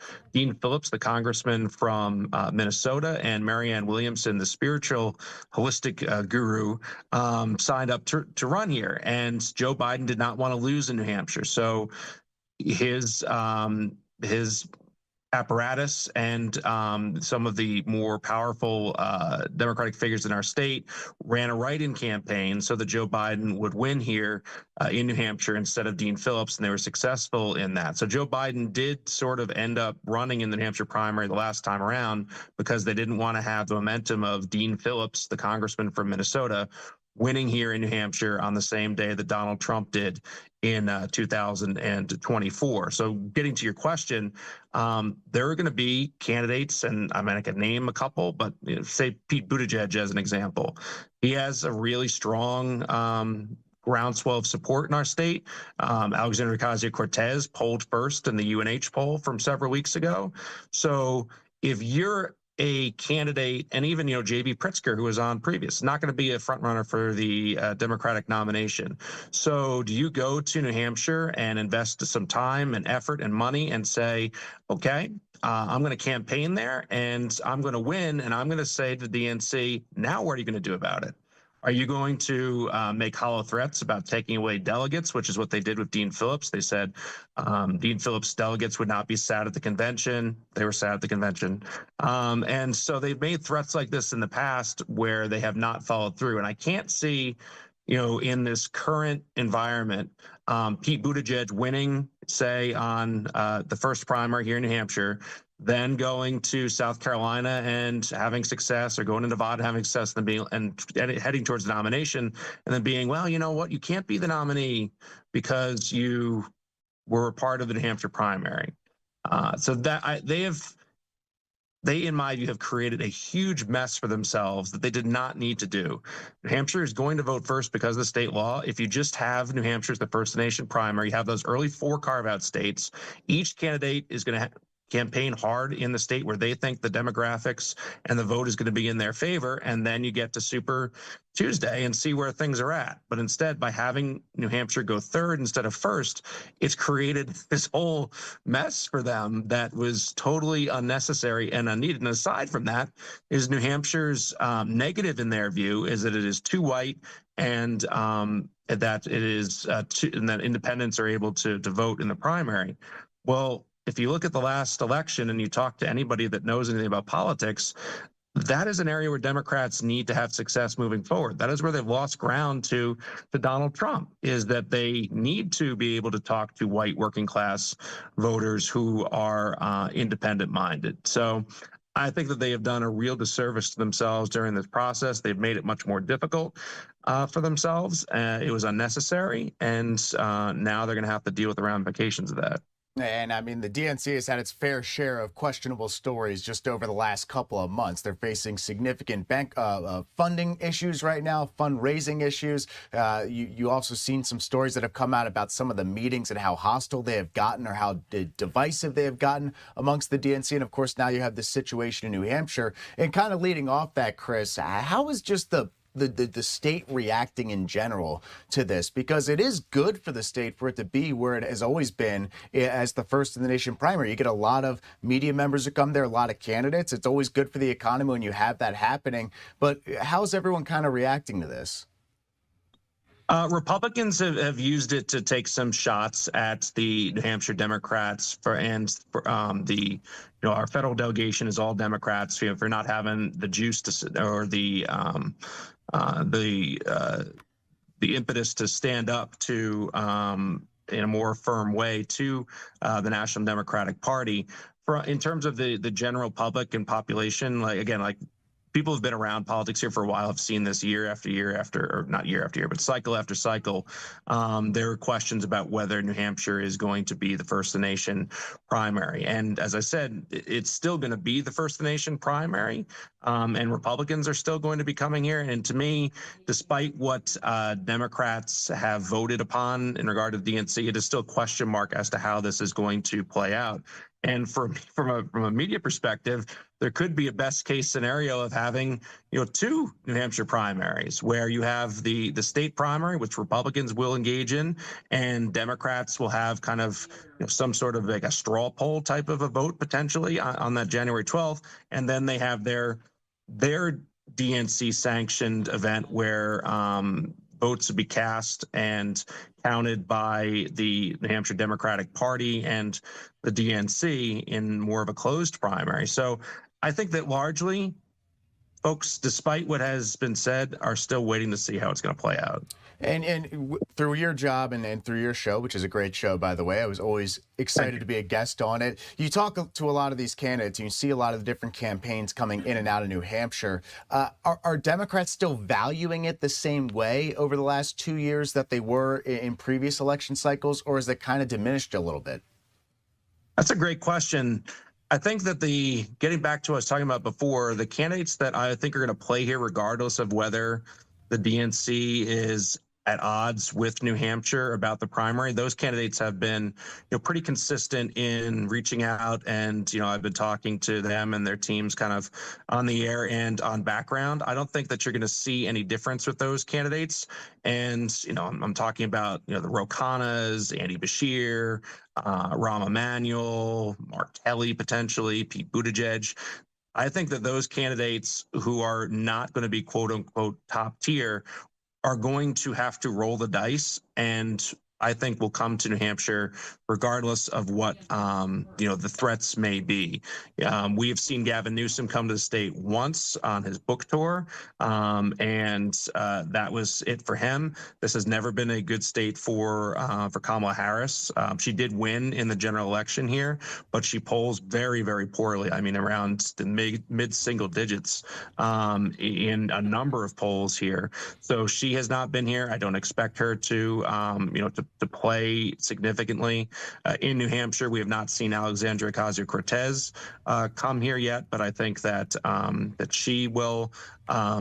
She may play here as well. She polled, as I mentioned, very well. And you have governors who are running for re-election like J.B. Pritzker and also Josh Shapiro, and they're not going to come to New Hampshire or show any signs of wanting to run for president right now anyway, because they're focused on their re-elect, and they don't want their voters to think and constituents to think that they have one foot out the door and are running for president. And person I'm really interested, as an aside, in seeing right now what they do moving forward is Jon Ossoff, and I've heard a lot from voters who and from folks within the Democratic Party that are very interested to see how he pivots moving forward, because he seems to have a vibe that a lot of people are interested in. Yeah, and that's interesting you say that, because, yes, it would be interesting to see what Jon Ossoff does. And also Andy Beshear, who you mentioned, the governor of Kentucky. But considering that geographics will probably play into this as well, it might be wise for them not to be campaigning in New Hampshire, and instead both of them being Southerners to focus on South Carolina. So I think that's going to play into that too, Chris, as well. So final word before we let you go. Anything you want to add? Yeah, I think it's just going to be interesting to see how it plays out. And I think that this is also going to be right around the corner. Once we get through the midterm elections here, we will start to see, and even leading up to it, we'll have candidates coming here. I'm interested to see what happens with Democratic candidates over the next several months. How many come here? Pete Buttigieg is already coming back to New Hampshire for an event in September, and I expect to see others as well, though there's no announced visits to my knowledge. There are a couple of Democratic governors that have shown interest in the congressional race, both Mikey Sherrill and Abigail Spanberger, but we have not seen. We have not seen a lot of real rumors and speculation about them potentially running for president. So it's going to be fun, and we'll see how it plays out. Usually ends up working out for New Hampshire in New Hampshire's favor. That's been my experience, and so I think that that'll likely be the case again. The candidates like it here. We do it well. The media likes it here as well. For whatever reason, DNC doesn't like us too much, but hopefully they figure out that this is a relationship that works for them as well, and that they will continue it. Definitely a lot to follow. Chris Ryan, the host of New Hampshire Today in the great state of New Hampshire. Chris, we appreciate you so much. Thank you. Thank you, Ryan. All right, let's go ahead and try to get our next commercial break in. More primary coverage when we come back. Stay with us.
Welcome back into Live Now from Fox. I'm Ryan Schmelz. We're taking a live look of Capitol Hill right now, but we are going to send things back down to the sunny state of Florida, where Jay Collins, one of the candidates to be the next governor of Florida, is currently speaking right now. You can see the clock there, 15 hours until polls officially open in Florida. So let's go ahead and listen in to Lieutenant Governor Jay Collins.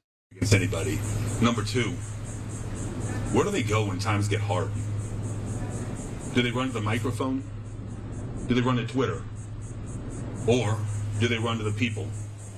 There is a misrepresentation today that leadership is sending out a tweet on X, on a post on Facebook or on Instagram, or that it's running to a microphone and doing an interview on Fox 13 or Tampa Bay 10.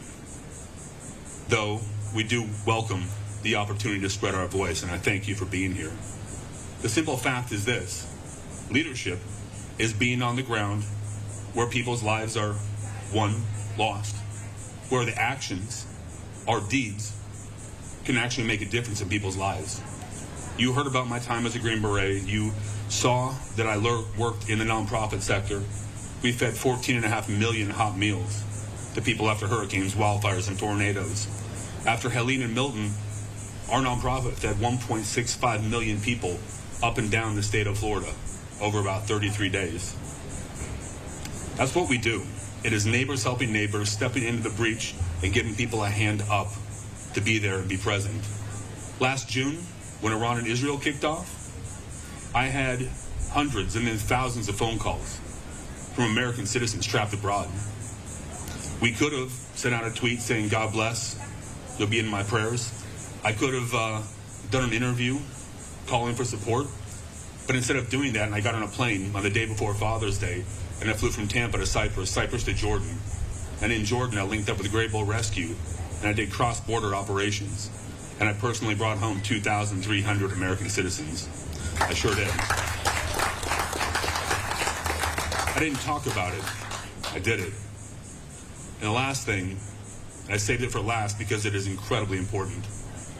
Recently, there was a statement made by what many will call the front runner, Byron, that you got to learn the difference between unethical and illegal.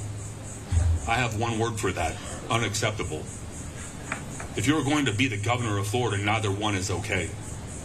If we cannot trust you when the lights are off, when the cameras aren't running, then we can't trust you to be the governor of Florida. Friends, you better choose someone to be the governor who is the same person when people are watching and when they're not. Let me tell you how my moral compass was put together and where it was trued and blued.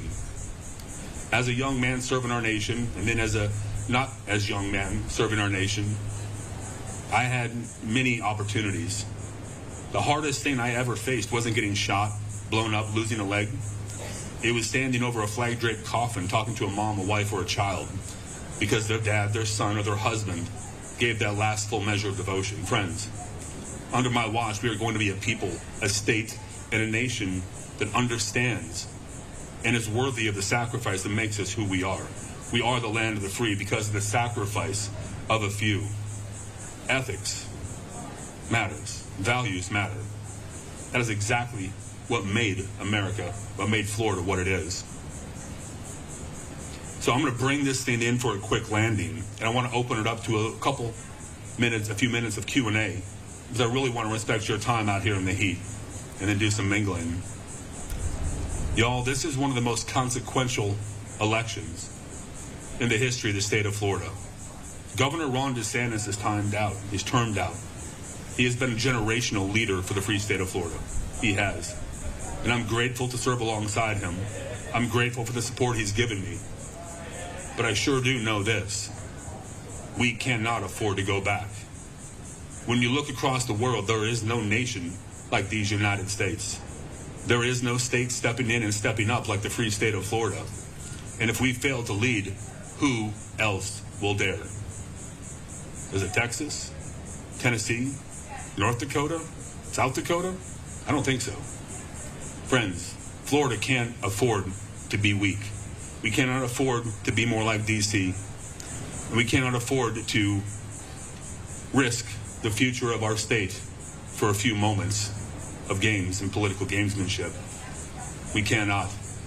So I ask you today, as the Lieutenant Governor, as a candidate to be the next governor, I am Jay Collins, and I'm running to be the next governor of Florida.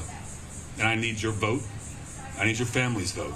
I need you to come out and support us at the polls. Show up and vote. Freedom matters. The right to vote matters. We have protected that generation by generation. Guys, we have to show up and vote. It is the most important thing we can do. Now, thank you. God bless you. And God bless the free state of Florida.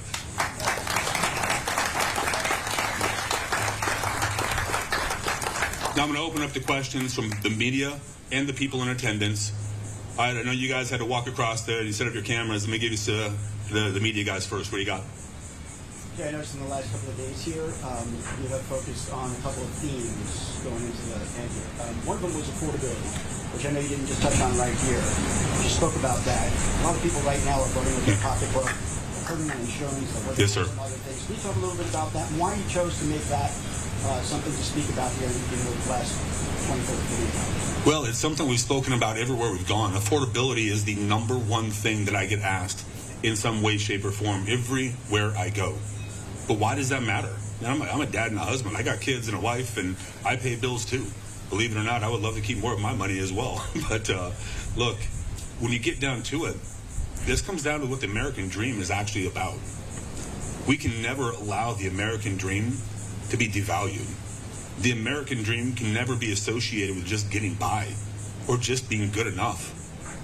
The American dream, in my mind, is summarized very succinctly by how Marco Rubio put it.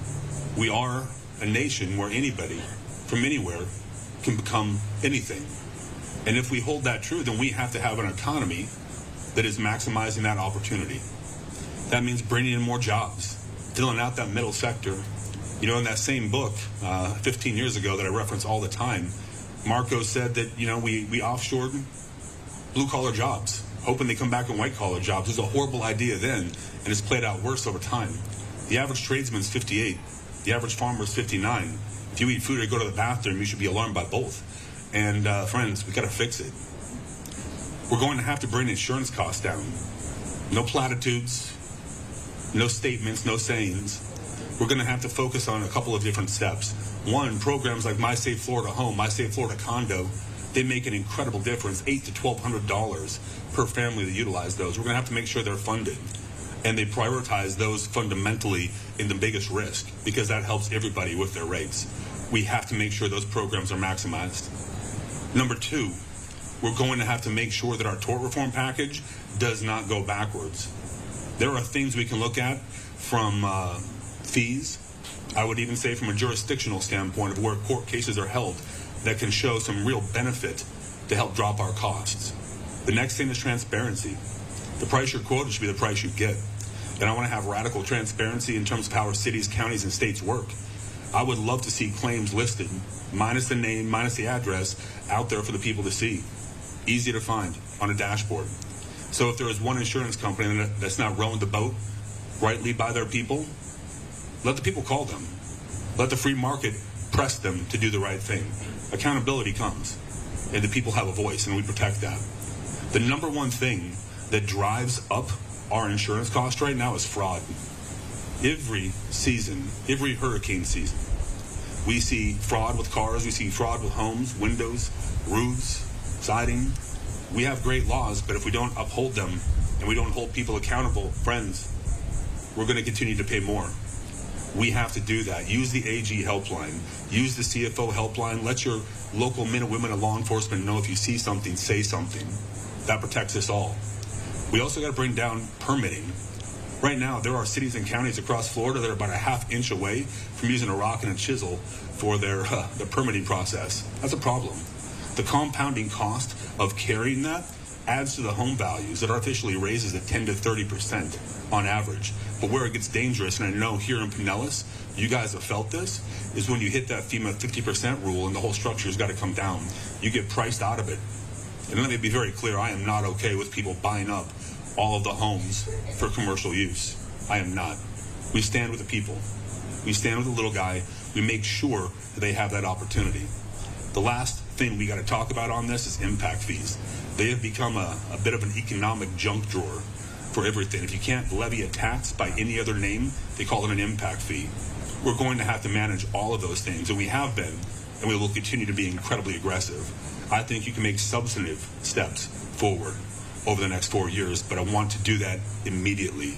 That's not a day one issue. That's a right now issue we're working on. The other thing I just want to ask you, and I know candidates hate polls, but I'm obligated to ask. Considering where you are right now and the amount of time left before tomorrow's big vote, what can you say and what can you do to close that gap?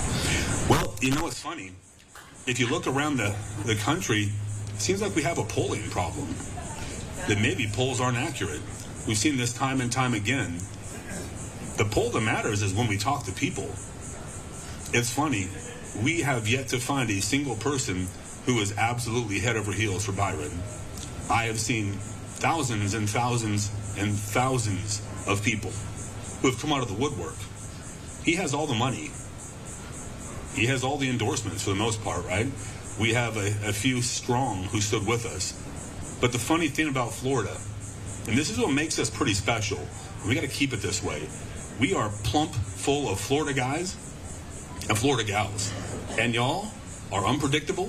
You vote your mind, you stand for what you believe in, and there is nobody who's going to tell you to do anything you don't want to do.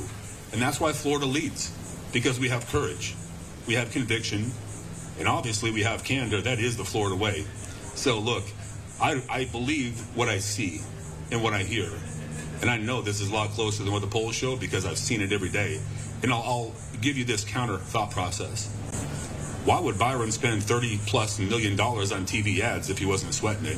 Why would the president endorse a fifth time and bring in, Stephen A. Smith and what's her name, Nicki Minaj or whoever it was?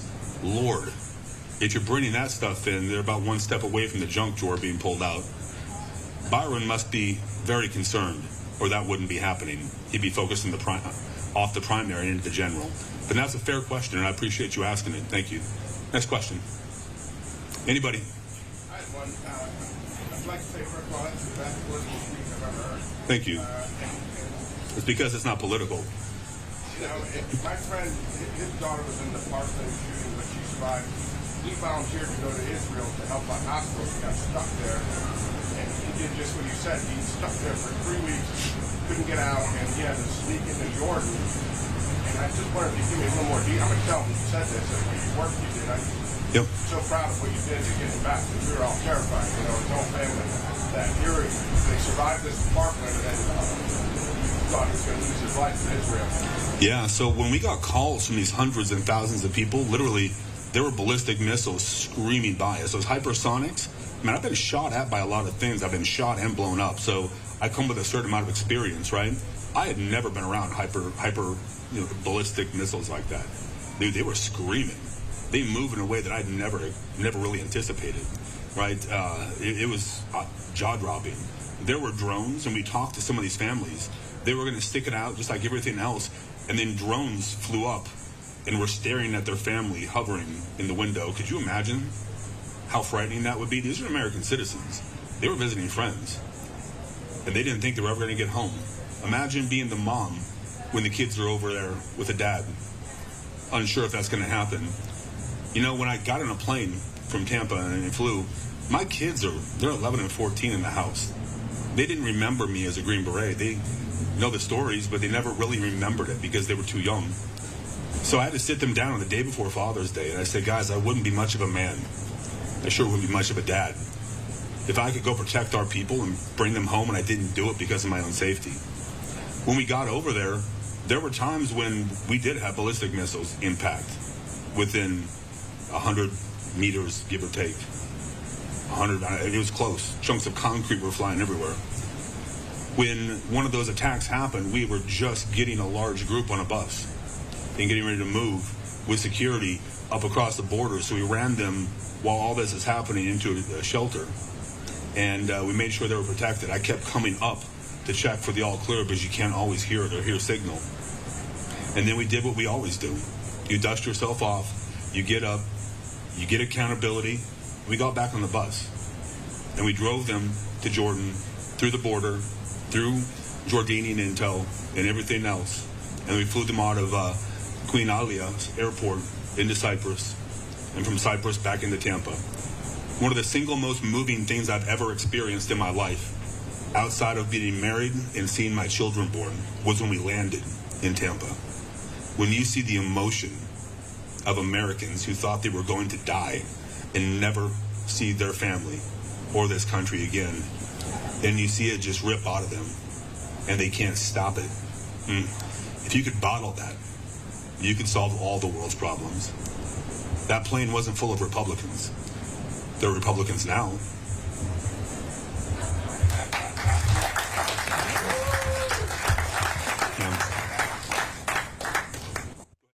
All right, folks, we are running up behind on our break schedule right now, so let's go ahead and take our next commercial break. We'll head back out to the Jay Collins Q&A when we get back. But in the meantime, I'm Ryan Schmelz. You're watching live now from Fox. We're back in 2 minutes.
Welcome back into Live Now from Fox. I'm Ryan Schmelz. We're heading back out to the Sunshine State, where Jay Collins, Lieutenant Governor of Florida, is speaking at a campaign event as the Florida primary to be the next governor is going down to the wire. Let's go ahead and listen in live.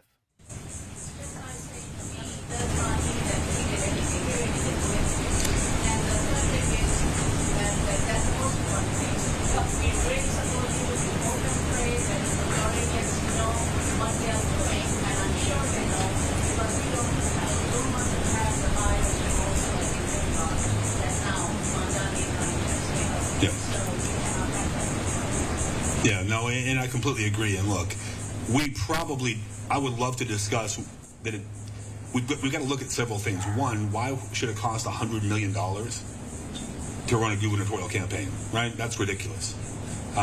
This does not cater to the will of the people. It caters to the will of a few donors. That's odd. It's wrong. Something's got to be fixed. When it comes to Fox News, look, you don't see me on Fox News a whole lot these days. That's politics, right? But the reality is this. It's about the people. And we have to make sure that the message is right and there is accountability. And there's a lot of discussion that will happen over the next 4 years on how we do this best. But we got to make sure that our elections have integrity, that your vote matters, your vote counts, and that you hear the facts out there. There's a lot of weird misrepresentation today with AI. That's something we're going to have to talk about. I fully support an AI Bill of Rights. I fully support protecting our people. And I think it's something that we have to get right now to protect our folks and our way of life. Last question. governor is pushing for this ballot initiative about homestead exemption. Maybe some things I kind of picked up on you. Talk a little bit about maybe some guardrails. My guardrail is, I'll still, even with this exemption, have a house value well above that. What is going to protect the county from knocking up my millage rate, number one, and then coming up with another guardrail is kind of controlling these new impact fees. Yeah. Well, the bill that we pushed forward, that the governor wanted, that I wanted, that many of us were hoping for, is not the one that passed, right? And that's just how the process works. If all men were angels, we wouldn't need government, right? Unfortunately, they're not, and politics happens. So what you have is $150K in 27, $250 in 28. That's still the most meaningful property tax relief in the history of our state in terms of homestead property tax. It's meaningful, but it's not perfect. One, since 2019, you've seen property tax go from 31 to 61 billion. As a state, from a macroeconomic profile, we know that less than 30% of our state's property tax comes from homesteads. So at the top level, we don't have an income problem, we have a spending problem, right? So how do we deal with this? I wish we had better guardrails in this bill. Thank you. When it comes to protecting our men and women in law enforcement, that's really important to me. Don't play games with their budgets. Thank you. Two, we were supposed to have a trust fund at the back of the bill. And that was for those 29 fiscally constrained counties, to make sure that rather than having a long-term subsidy, it was a short-term tax reset. I think of counties like Liberty County who have 8,000 to 9,000 people in them. I mean, there are subdivisions around here that have that many people in them, right? It's crazy. We have to do that just to give them a hand up. Now, economically, we're working overtime to get more industry, more jobs, more opportunity. But we're not going to pick winners and losers. And if everybody gets to eat, then everybody gets to eat, right? That property tax relief has to be there. We made sure that in that bill, we put caps on non-residential tax. So you're not going to see this jacked onto the businesses, because then it's going to get passed to the consumer another way. I do think we're going to have to tackle things like impact fees, right? We're going to have to implement this. If it passes at 60% of the vote, then we're going to have to implement it. You got to protect law enforcement and first responders. You got to put that trust fund in. And I think you got to start worrying about some of the other sequential issues. If it does not pass, I will tell you I am not done fighting on this issue. I believe in property tax relief, and how I would do it is to hit all 67 counties, cities and counties.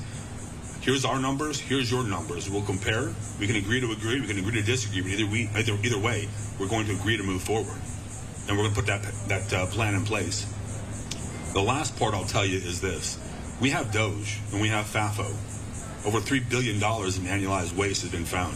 But if we don't take the money back, we don't turn it off and hold people accountable, it's just talking about things. We're going to have to take that next step. It's what we did with JLAC when I was the chair. If you're going to audit, you're going to hold people accountable, let's follow through and hold them accountable. And then we find ways to make sure that we remember one big thing. It's not the government's money, it's the people's money. We want government to shrink. That's on purpose. We want less government in our lives. I want to free up the free market and put the onus on individuals. That's the whole purpose. So I think that answers your question across the board. I appreciate you guys. I know it's hot. One last question, sir. You got it. When and where are you going to announce your running mate for Lieutenant Governor? Well, we are going to do that this evening at about 5:50. I think it's a hard time. Yes, sir. Over at Krabby Bill's, right? Krabby Bill's. Yep. Yeah, Krabby Bill's, 5:50, right here in Pinellas. It seems like the appropriate time to do that. I would encourage you all to come by. It's going to be a difference maker. Yes, sir. For the state of Florida. Thank you. God bless everybody. Go out and vote tomorrow.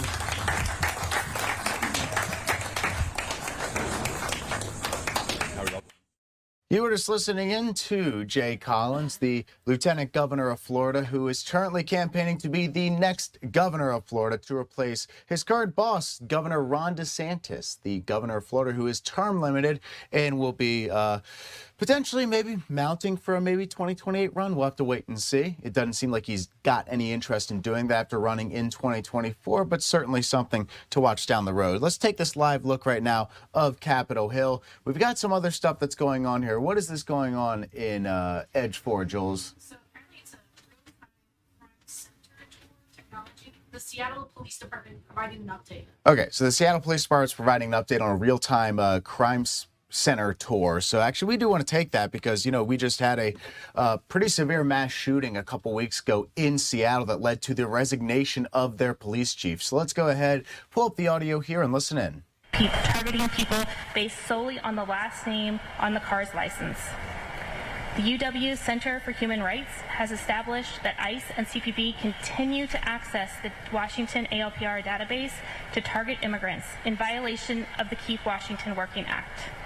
They are tracking people and violently ripping them out of cars based on imperfect ALPR data that they should not have access to. The SPD ALPR cameras are currently turned off, and they need to remain that way.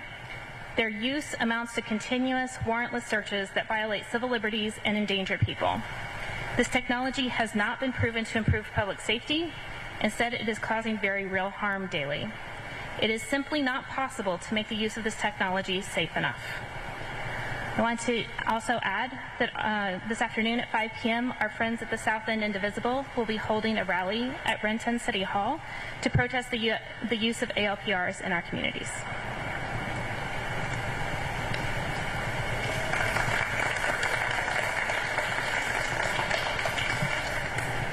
Thank you. Thank you, Kathleen, for starting us off. Hi, everyone.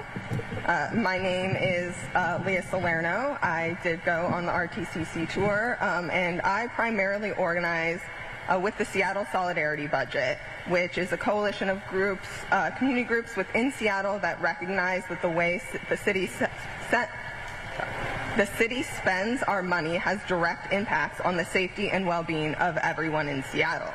We became involved in the push against increased surveillance for those same reasons. We are incredibly concerned with public safety, and mass surveillance is a threat to public safety. You often hear this public debate around surveillance framed as people concerned with the numerous civil liberties violations versus those who are pro-surveillance because they falsely assert without evidence that it will meaningfully increase some property crime clearance rates. But this is disingenuous framing.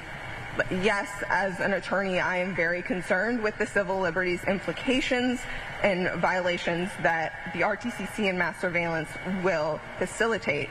And this tour of the RTCC, unfortunately, only confirmed and strengthened that my concerns are warranted. However, as a community member and a resident of Seattle, I am even more concerned with how mass surveillance will lead to a deterioration of public safety and public trust. We're not just in danger of misuse and exploitation of the data, as my fellow speakers will highlight. The surveillance state itself is a threat, and everyone intuitively knows this. We know that people act differently when filmed and watched. Lots of awkward first attempts at acting, I'm sure everyone experienced in elementary school, but there's also plenty of psychological research that backs this up that show being constantly watched has negative psychological impacts, which leads to lower social trust, more stress, and will result in more violent crime that these cameras have been shown they don't help increase clearance rates or solving of those crimes. So the only thing mass surveillance is good for is control and making certain business interests and shareholders a lot of money off of us, the people and taxpayers. And we are made less safe by this technology. And that's before we even get to the civil liberties implications and lack of oversight of the surveillance data. So I will mention that, we just toured the RTCC, and the employees themselves talked about their lack of policies and their concerns with things that, they have had to try to ask for support in implementing to do even the minimum amount of oversight. So there was not proper due diligence by the former administration and the former city council to make sure that there were things in the contract that prevent Axon from pushing new AI surveillance tools. You know, we learned that they have a verbal agreement that Axon won't do that, or they might give an on-off switch, even though that is not something that is supposed to be capable with these CCTV cameras or the RTCC.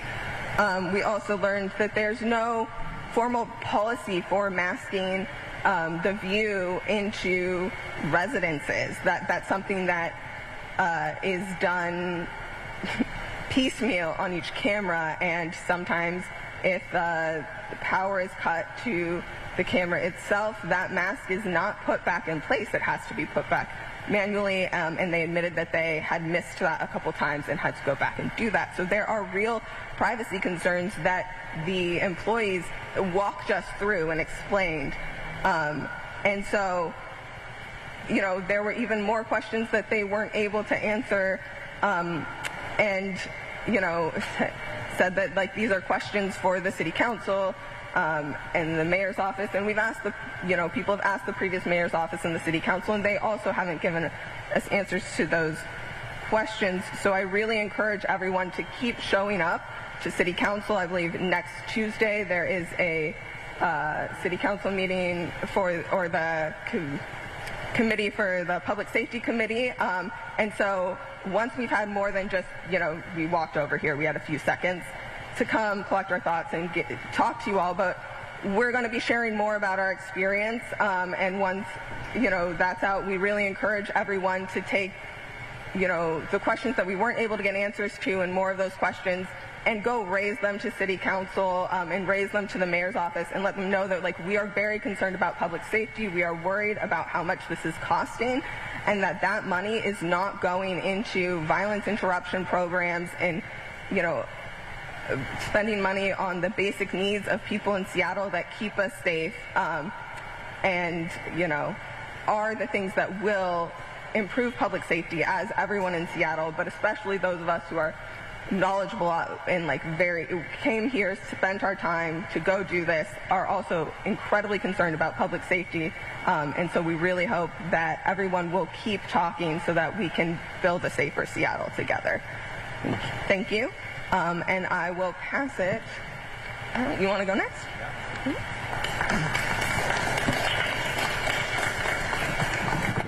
All right, let's go ahead and try to get our next commercial break. So this organization, Community Not Cameras, is supposed to take a tour of the facility where Seattle does its surveillance network, its camera network. They've raised a lot of concerns about the Seattle Police Department's surveillance program. That is a debate that is happening in many cities across the country. We've seen some cities face lawsuit over their different surveillance programs. We've seen this debate happening on Capitol Hill as well. So this and this day in Seattle that they're having, and this event that they're having, is not unique to just the Seattle Police Department. I'm Ryan Schmoes, been watching live now from Fox. It is time for us to get our first commercial break in of this hour. We'll be right back in just 2 minutes. Stay with us.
Welcome back into Live Now from Fox. I'm Ryan Schmelz. We do have some breaking news to get to here. The trial for Luigi Mangione has been pushed back. This from our colleagues over at Fox 5 in New York, saying proceedings in the state murder prosecution of Luigi Mangione have been pushed back after defense attorneys made a move to toss the local charges against him, according to court documents. And we do have some footage here of Luigi Mangione. I'll read this from our colleagues at Fox 5, saying the Luigi Mangione state murder trial pushed back following federal guilty plea. Proceedings in the state murder prosecution of Luigi Mangione have been pushed back for the time being. Manhattan District Attorney Alvin Bragg's office now has until October 9th to submit its filings, forcing the postponement of the state trial that was previously scheduled to launch September 8th. The legal push follows Mangione's admission of guilt in federal court late last week. Luigi Mangione is accused of killing a former United Healthcare CEO. We'll continue following this when we get some more updates here, but as of right now, that is what we have to report, that Luigi Mangione's state murder trial has officially been pushed back, according to court documents and from reporting from our colleagues over at Fox 5. All right, let's go ahead and see what else we got going on here. We did have that surveillance press conference just a few minutes ago, but we also do have some other updates that we're seeing as well. It appears that, as the debate surrounding voting across the country is happening everywhere, and as Republicans are continuing to push the Save America Act and getting significant pushback from Democrats on Capitol Hill, some states have either moved to increase voter protections like voter ID, sometimes proof of citizenship, and then others are trying to scale back some of those provisions. It appears that is something that is happening right now in North Carolina, where what is the bill called, Jules? All right, they're signing the Protect Our Vote House bill right now. So let's go ahead and take this live and then regroup. I think it says a lot that when the Voting Rights Act was gutted by the Supreme Court, that all the southern states moved with lightning speed, but North Carolina, because they had already moved with lightning speed. So they didn't need to bother themselves with anything like that. And that's what we've seen over the past 15 years.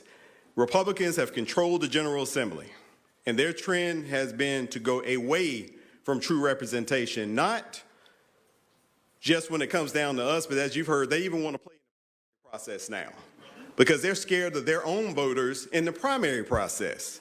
And so they do that. And so all they want to do is make sure that you have less power as voters and that they have more power for themselves. And that's why I'm glad that Governor Stein is choosing to veto House Bill 958 today. This bill was passed, yes. This bill was passed along party lines because it only benefits one party. You hear the bill's proponents talk about how these changes are needed to ensure voters have confidence in elections, which I appreciate because they used to tell the fiction that it was all about voter fraud, and so they don't pretend anymore. Now they're saying, well, you don't have confidence in elections, even though the only reason you don't have any confidence in your elections is because of the people who keep changing the rules on you day by day, month by month, no matter what time of year it is. And no neutral observer of North Carolina politics can honestly say that the changes made to our elections over the past decade and a half of Republican control are about securing elections or about protecting the integrity of the elections. One party here controls how districts are drawn for the legislative races and congressional races. One party controls the rules by which these elections are run. And now one party controls the State Board of Elections and its partisan operatives, which seem to multiply by the day. Because it's funny, you see hundreds of pages of text messages from one, they say, well, we got rid of that guy, but then it feels like the pressure didn't go away. So I guess the names might change, but the directive still stays the same. Fix these elections by any means necessary. And my point here today is that enough is enough. Some years we see monster election bills, other years we see smaller tweaks around the edges, but the sum of these efforts is what we have to concentrate on. And the sum of these efforts is going all towards the same goal, making it easier for Republican leadership, present leadership, to hold on to their power. Not even looking up for other Republicans in there, they're making sure they stay in power, no matter what you feel. And it may feel a bit like Groundhog Day hearing me talk about voting rights and hearing a lot of us talk about voting rights. I get it. But you got to keep hearing it. You've got to keep paying attention, and you've got to keep listening, because you will look up one day and you just won't have the right, and you won't know where it went. Because I am here to tell you that your vote does matter, whether they want it to or not. The right to vote was fought for over decades by all groups. There was only a select few that had the right to vote for a very long time. Unfortunately, there are those of us old enough in this room to remember when there were groups that still didn't have the right to vote, groups that still couldn't go in and sign to get a house, women going in the 70s still not being able to do this. These rights have been fought for, struggled for, cared for, and now without any impunity, they're just stripping them away. So what I'm asking you to do is to stand with Governor Stein, stand here with my colleagues that are here, and we appreciate all of you being here, and show that we as a people, as North Carolinians, will stand for voting rights for all of us. Because it's not about who you're voting for, it's the fact that you ought to have the right to vote. And it should not matter who you are, where your zip code is, what your economic income is, what voter roll they want to put you on, and it shouldn't matter who's in charge of the Board of Elections if you're doing your job.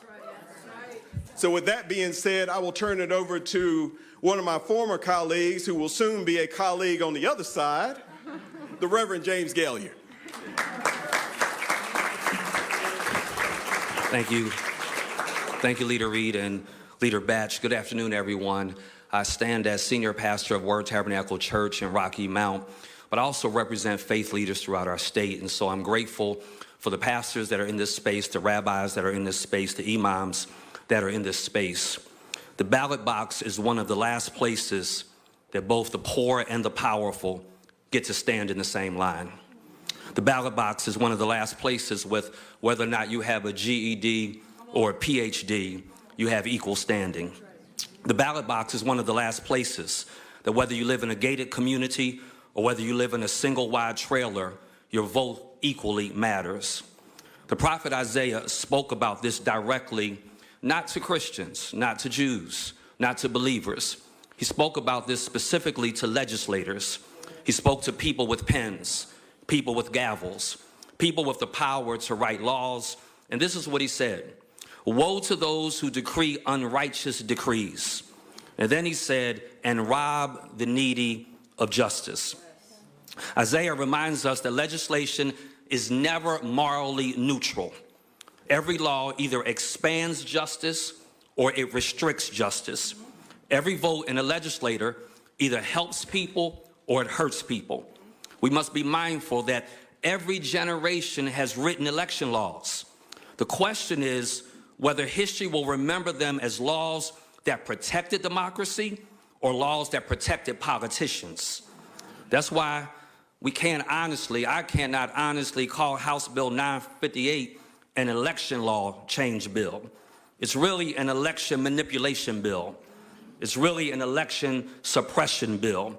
Because when legislation makes it harder to vote, creates uncertainty after Election Day, and expands opportunities to challenge lawful ballots, it does not strengthen democracy. It actually weakens public trust. And so, okay, we do need to pull away from this because it looks like the murder trial for Tupac Shakur is getting ready to get back underway here. We are going to be taking this live when it does. So again, Dwayne Keefe D. Davis is accused of orchestrating the shooting that killed rapper and rap legend, to be quite frank, Tupac Shakur. So when this does get back underway, we are going to take this live as we've been doing all day. But in the meantime, let's go ahead and try to get our next commercial break in right now so that we can be as commercial free as possible when in fact the trial does get back to being started. So I'm Ryan Shimaz. You're watching live now from Fox. We're back in just 2 minutes. Stay with us.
Welcome back into Live Now from Fox. I'm Ryan Schmelz. We're heading back to the courtroom for day one of the Tupac Shakur murder trial. So let's go ahead and listen in live as proceedings are back underway.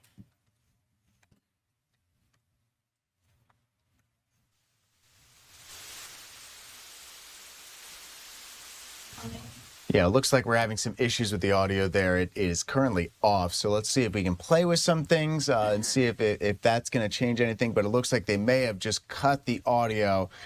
Usually they do this when they're talking about certain sensitive information and whatnot, so we're going to play around for this. Just give us a quick second and hang with us here as we try to figure out what's going on with the audio situation during the murder trial.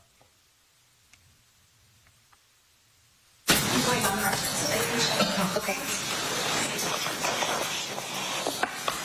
Okay, I'm talking normally now, and now I'm trying to mute, and now I'm trying to talk, and now I'm trying to mute. Any difference? It's in the background. Was there a difference? I thought I did. Okay, I'm talking, and now I'm muting. I'm keeping on mute. Can you hear me? I can still hear you. I don't know if they can. I'm on mute. I'm pressing the mute button. So you're still hearing me? Keep talking. The mute's not working. The mutes are not.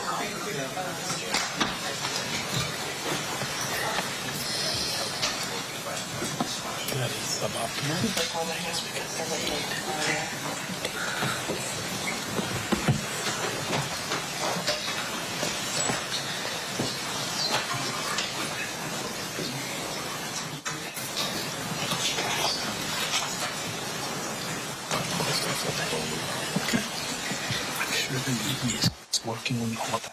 Okay, so they're still setting up here, and it might take a second before they officially get underway. But we did just get notified that Speaker Johnson is talking in Maine right now, campaigning for former Governor Paul LePage, who's trying to flip one of the more competitive House districts in the entire country. This is going to be a key race to watch for, definitely one we want to keep an eye on. So let's go ahead and pull things up. Let's get the feed running here, where we have Speaker Johnson talking right now.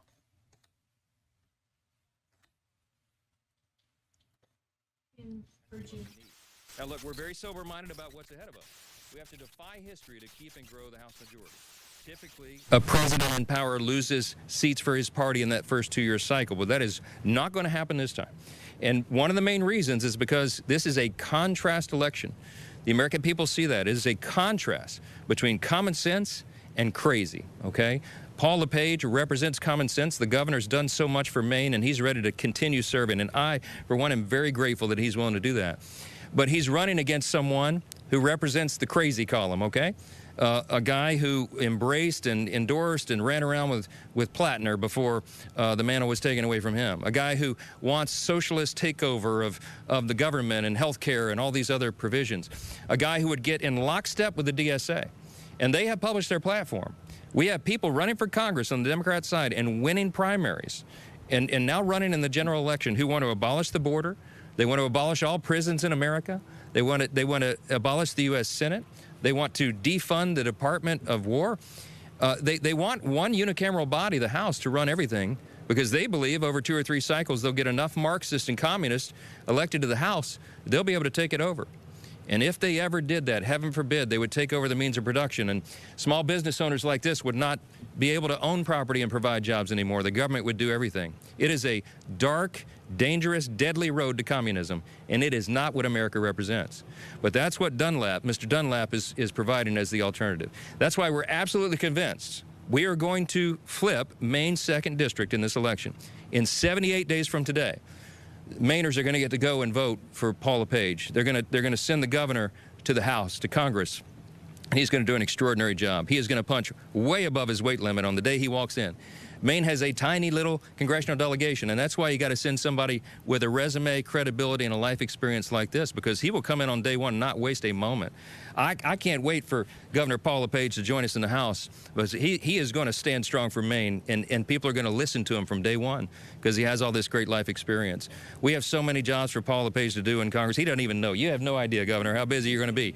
And he's going to represent hardworking people like this, and he's going to continue on this path that we've done to reduce government, reduce regulations, and provide jobs and opportunity for more Americans. As was mentioned, I'll repeat it, it bears repeating. Just because of the Working Families Tax Cut, the big, beautiful bill that we passed this Congress, for 2025, the employees of this great company got $227,000 in savings. That's money in their pocket, an average, as the governor noted, $4,300 per employee for Auburn Concrete. They have that money in their pocket. They didn't have to send it to Washington for bureaucrats to waste. Why? Because common sense Republicans are in charge.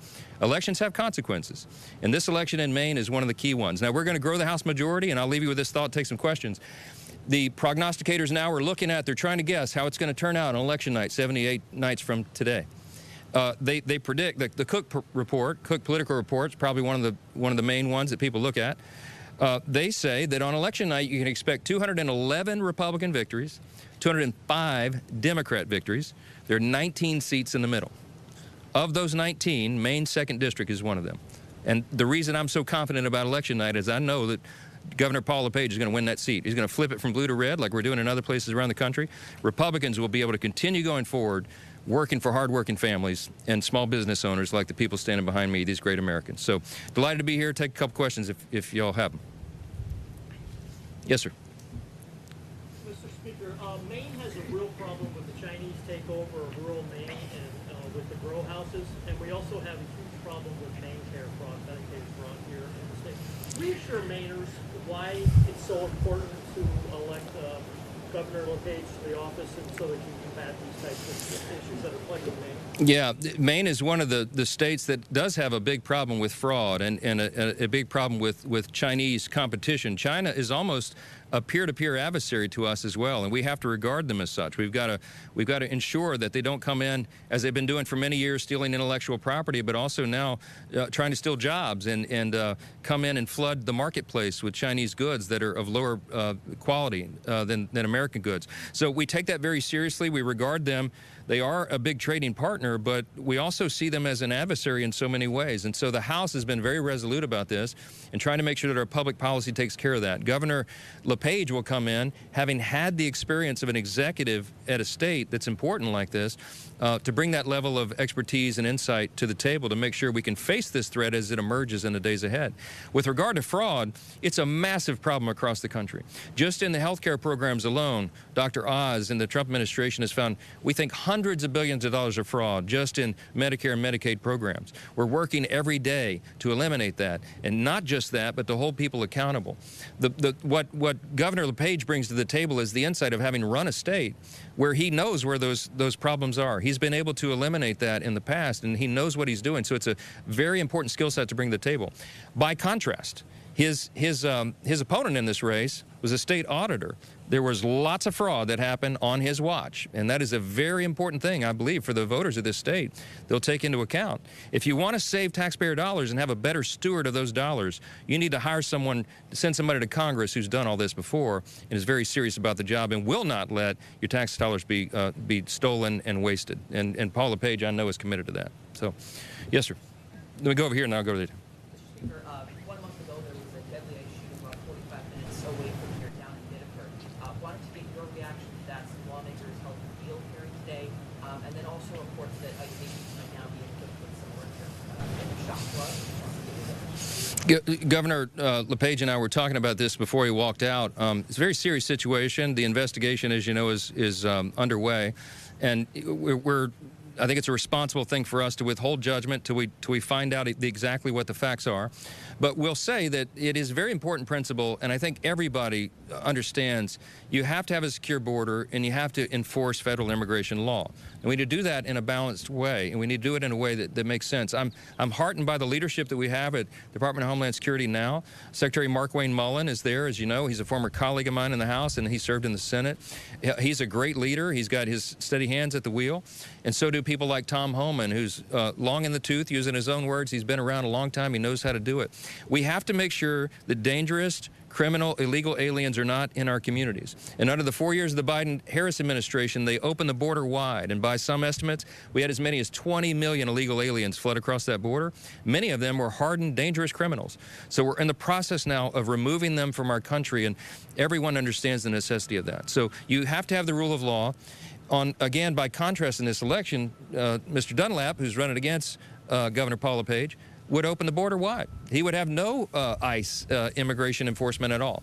And that would be a dangerous thing for the country. So again, contrast between common sense and crazy. We need common sense application of federal immigration law, and we need to avoid the crazy idea that we don't need immigration law at all, and that's what the other gentleman represents. Yes, ma'am. Sorry.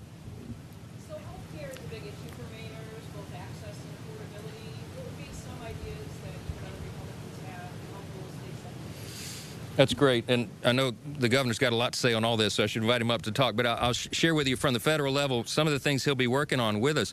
We want to continually increase the quality of health care, access to quality health care, and bring down the cost. And there's a lot of factors of why health care is too high. There's a lot of analysis and legislative ideas that are pending on that. One of the things we've done so far in this Congress, and we have much more work to do, is go after PBM reform. The pharmacy benefit managers in so many ways and so many places have drawn up costs. We're working on transparency legislation where consumers can look, and if you need an MRI, for example, you can look on an app on your phone and find out the cheapest place to do it in your vicinity. There are a lot of innovative thoughts and ideas on the table that we can continue to draw down the cost and make sure insurance is affordable for everyone. It's a big challenge. The Republicans have pages and pages of ideas. We have a doctor's caucus that works in the House Republican Conference, and they're constantly churning out ideas on how to do this. We have to get the votes to do it. And the challenge we've had right now is that our major pieces of legislation, we've had to use a reconciliation bill to do it because the Democrats don't want to do anything. I told the President Trump the other day, I said, they have such Trump derangement syndrome that, sir, no kidding, if you came out tonight and had a press conference and announced a cure to cancer and said, that's the great news, America, we just need Congress to codify one little section of law, I think every Democrat in Congress would vote against the cure to cancer. They don't want to give the president a win. And so you need thoughtful, common sense leaders like this to come and join to help us build the coalitions, and some of this must be bipartisan by nature, to be able to work with people across the aisle and get it done. And Governor Paul LePage is the kind of guy that will continue to work every single day to bring down cost of health care, bring down the cost of living, make housing more affordable. We have the ideas to do that. We need willing partners in the Congress to make it happen. So, Governor, you want to add anything? I'm stealing all the questions. Go ahead. Not a problem. I would just bring back, very simply, look back to 2012 when we had PL 90.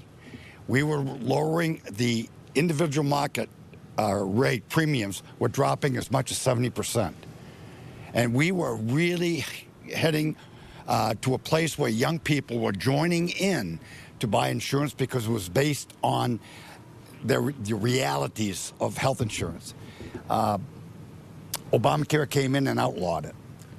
And I'm telling you, when I get to Washington, we are going to dig in. And Taryn Bragdon, who's moved to Florida, has been working on that for like 15 years, and he's going to be invited in to work with the House.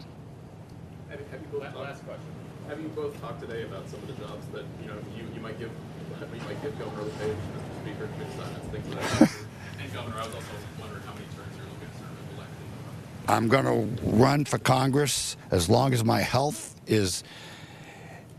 and sanity holds up, because they tell me that Washington, the sanity might go first.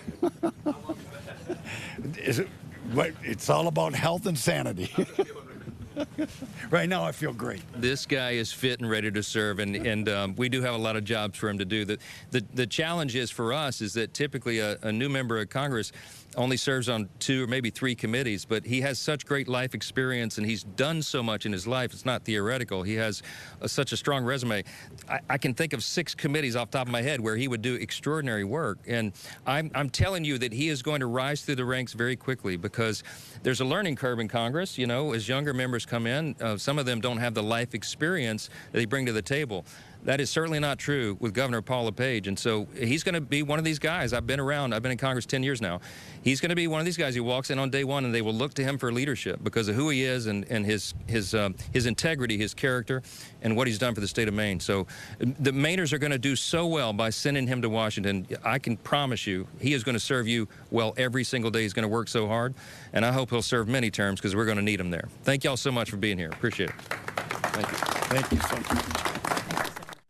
All right, we just heard from House Speaker Mike Johnson campaigning with former Governor Paul LePage, who is looking to flip one of the key seats there in Maine. Probably one of the more key races we're watching for was held by Jared Golden for a number of years, who was retiring from Congress.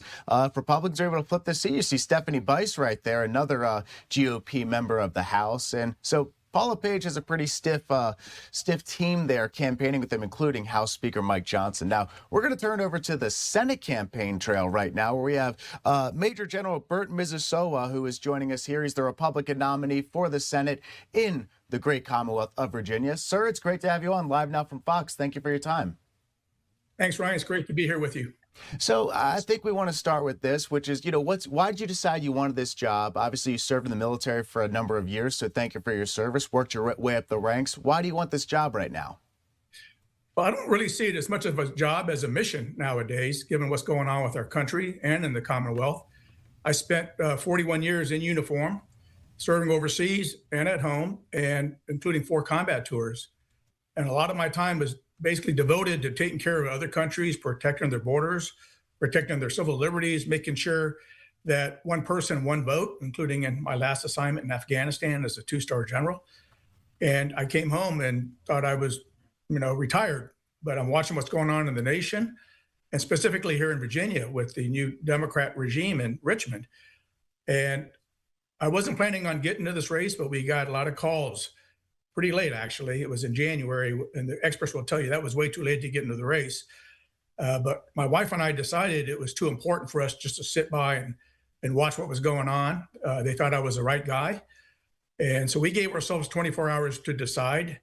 We had to make a quick decision. We knew it was the right one, but we knew it was going to be tough. Ever since we made that decision in the middle of January, we started emerging as a front runner. I was amazed by the amount of support we got. And we ended up getting over 19,000 petition signatures to get on the ballot. And for those of the people who know how hard it is to get signatures, that was a pretty impressive accomplishment. And since then, we were the favorite. And we ended up winning the primary earlier this month. It was the longest primary in Virginia history. So we had to get off to a quick sprint, and we ended up running a marathon. So now we're facing Mark Warren in the general. And I think a lot of Americans are seeing what the Democrats are doing. They have an agenda which is not really consistent with the things that made America such a great country and continues to attract people from all over the world. Now, when we talk about the great Commonwealth of Virginia, it's a unique state because it does have an off-election cycle, which came after the presidential election in 2024. So you had 2024 where President Trump comes closer to winning Virginia than a Republican has in some time. Certainly a lot of progress for Republicans. But then we flash forward to 2025. Republicans had a horrible election at the statewide level where losing House seats, losing state Senate seats, and then losing the gubernatorial race by a pretty stiff margin. So based off the recent history in Virginia for Republicans, why do you think your campaign is going to be different? Well, first of all, you mentioned Virginia is a special state, and I do want to let people know that Virginia was the incubator of this great concept called America, with the founding fathers, George Washington, Thomas Jefferson, James Madison, all from Virginia. And it's a shame that the leadership in Virginia nowadays seems to be trying to deconstruct what made Virginia great. So on your specific question, I don't really want to go into details. I can give you some answers, but I prefer to look forward. I know we've had it's been a rough road in the past few years. I was with the president as a candidate in 2016. We made some strategic decisions back then in order to secure electoral victory. And what we ended up doing is moving some resources from Virginia to Pennsylvania, North Carolina, which turned out to be the right decision if you wanted to win the presidency. But I think because we ended up taking some resources out of Virginia, Virginia did not do as well as we thought it might, partly because, we had a Democrat on the ballot with Secretary Clinton. But I've always thought it was much redder than the pundits think it is. I would not get into this race if I did not think it was winnable. I do know how to fight, but I also think Virginia is much more of a purple state. And I think people are now basically looking at common sense solutions, and they see what the Democrats are doing. You know, what they're doing sounds good on paper. It appeals to a younger audience. But for those of the people who are aware of history and how socialist systems have turned out, and that came to an end in the 90s with the fall of the Berlin Wall and the implosion of the Warsaw Pact and the Soviet sphere of influence. And I was part of that effort. Unfortunately, a lot of the younger generations do not remember what the alternative to our free enterprise system is and our capitalist approach to an economy. In general, obviously, you have a significant amount of military experience. If you were to be elected to the Senate, we don't know what the state of the war in Iran is going to be when that happens. But how would you advise Republicans right now on the next steps with the conflict with Iran? And how would you advise the president if you're in that situation as well? Well, first of all, as the senator for Virginia, I would be the highest ranking military officer in the U.S. Senate and also the most highly decorated combat veteran. So I think I would have an outsized amount of influence on matters relating to national security. I have advised the president in the past. He did listen to me. I can guarantee you he's not listening to my opponent, Mark Warner. Mark Warner's been sniping from, through social media. Virginia has got a lot of veterans, has got a lot of active duty military. It gets the highest per capita defense spending of any state in the nation. My wife, Amy, and I were honored to be invited down to Norfolk, where the USS Kanawha just got back from Operation Epic Fury. It was recognized with a presidential unit citation, the first time a ship from the Military Sea Lift Command ever got that honor. And it was an honor for me to be there as an Army guy. I was the only Army guy there. So we know that Virginia has got great military people from all services throughout the state. I was raised as an Air Force brat. I was an Army guy and a lot of friends in the Navy and the Marine Corps and the Coast Guard as well. And so I think Virginia deserves a veteran, but also somebody who's been tried and tested in combat. And I will tell you that I think the president will listen to my advice. I had been read into our plans in Iran when I was on the Joint Chiefs of Staff. And I've spent time in the Middle East. I had 2 tours in Afghanistan and 1 in Iraq. And once again, I think Virginia deserves somebody with my background to represent not only the state of Virginia with all of its military, but also somebody who the president will listen to on national security. Well, General, we really appreciate your time. We are up against the clock here, but best of luck on the campaign trail. We look forward to having you back here on Live Now from Fox in the near future. So thank you so much for your time. Thank you, Ryan. I appreciate it. All right. We do need to get to our next commercial break here. We appreciate the Major General joining us here on Live Now from Fox. We're back in just 2 minutes. Stay with us.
Welcome back into Live Now from Fox. I'm Ryan Schmelz. We did just have the Republican nominee for the Senate in Virginia on, and we just want to let you know that we are reaching out to Mark Warner's campaign as well, the Democrat nominee, current senator and incumbent, and he is, of course, welcome to join us anytime here on Live Now from Fox. Now let's head back out to the courtroom for the latest with the Tupac Shakur murder trial. Let's go ahead and turn up the audio and listen in live. Contacted, well, I think there was probably some contact with other people within the homicide section. You got to realize there are people higher up than us, but eventually Tim Brennan from Compton PD, I think a Mike Collette, and I don't, Fontenot, something like that from Los Angeles County Sheriff's came down to exchange information, and that's when we showed them the videotape from the MGM. And once you showed them the videotape from the MGM, were they able to identify for you, first of all, who Orlando was?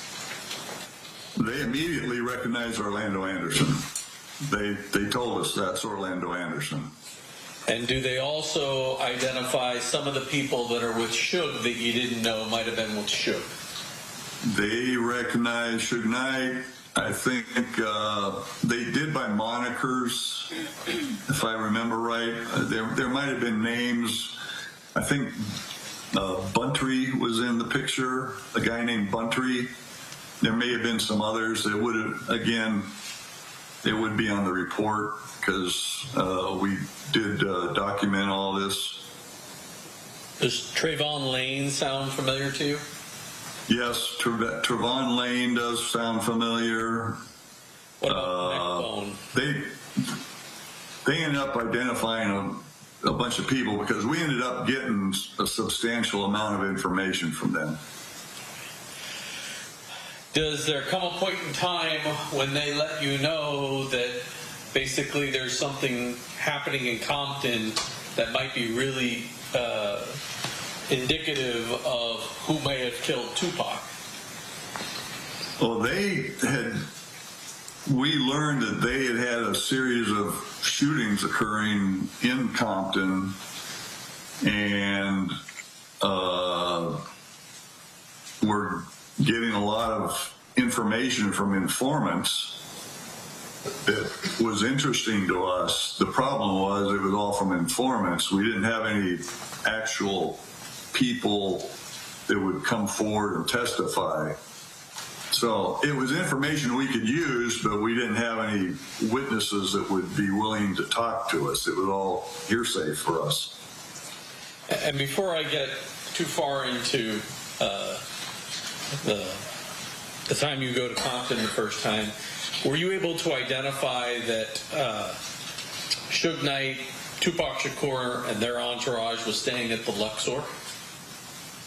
Well, yeah, we knew that after the beatdown at the MGM, they had all gone because the MGM security had videotaped or filmed the group going through the casino and exiting, and we got information that they went over to the Luxor where they had rooms because we observed or saw some videotape down in the valet area after they had changed clothes and were meeting down there for some vehicles where they had left to go to Suge Knight's house there in Las Vegas. Judge, I have in my hand a certified record from Luxor of the reservations. As 124, I'd offer it. No objection, Your Honor. So admitted.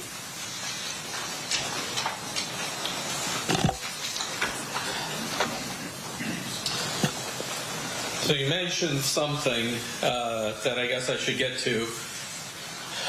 Suge and Tupac's group leave the MGM, go to the Luxor, and then did you have law enforcement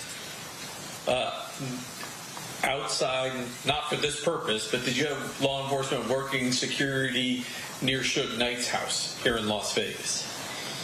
We did not. Homicide did not. Apparently, there was an off-duty assignment at Suge Knight's community. I guess it's a gated community is where his house was at. and they were working off duty because of whatever the event was. And so, did you learn that after the Luxor, they went over to Shook's house? Yes, we learned that they went over there. There was, I think, a gate log or something, and we learned that several people had gone over there, gone inside, and we eventually acquired that gate log. And then sometime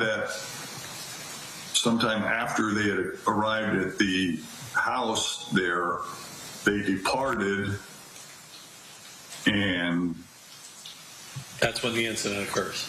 That's not long after that is when the incident occurred. All right, let me get back to Compton. At some point, you get told that the Compton Police Department is going to execute search warrants on all of the Mob Piru and Southside Crip residences that they could identify as part of their investigation into the ongoing war now that's happening between Mob Piru and the Southside Crips. It was kind of twofold. We were told that they were serving search warrants on all these locations for these different groups or gangs, but that there was also at least one murder warrant for Orlando Anderson that they had there in Compton. So it was our understanding that they were going to be arresting him on an outstanding murder warrant there in Compton. Were you present in Compton when those warrants were executed? Mike Franks and I did travel down and were present to witness the search warrants being served by Compton and I believe the Los Angeles, I don't know if the Los Angeles County Sheriffs participated, the actual deputies. I know that their jail facility people were there. And you talked about this before. That warrant, had you seen a copy of the affidavit for that warrant? All right, we are up against the clock here. It is time to send things over to our colleagues over in on the West Coast. I'm Ryan Schmelz. You've been watching Live Now from Fox. It has been a pleasure to join you on this Monday. And our colleagues in Arizona will take over in just a little bit and have more coverage of the Tupac Shakur murder trial. We'll see you next time on Live Now from Fox. I'm Ryan Schmelz. We'll see you later.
And we are back here for you on Live Now from Fox. Thanks to all our viewers for continuing to be with us. Live look right now at the White House. I'm your host, Mike Page. I'll be with you for the next several hours, bringing you the day's biggest top stories, as well as live feeds from all over the country as well. Well, we want to go back out to the In Demand trial out in Las Vegas, nearly 30 years since the shooting death of rapper Tupac Shakur. The murder trial has begun. Let's listen in right now on Live Now from Fox.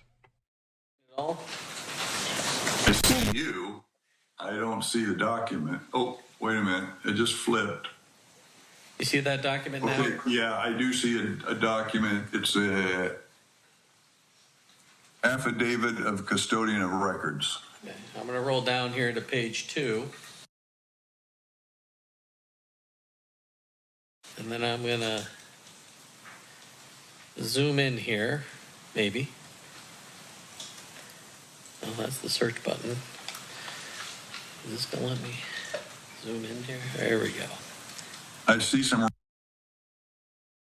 zoomed. Yeah, I'm just going to get to that writing now that I've zoomed.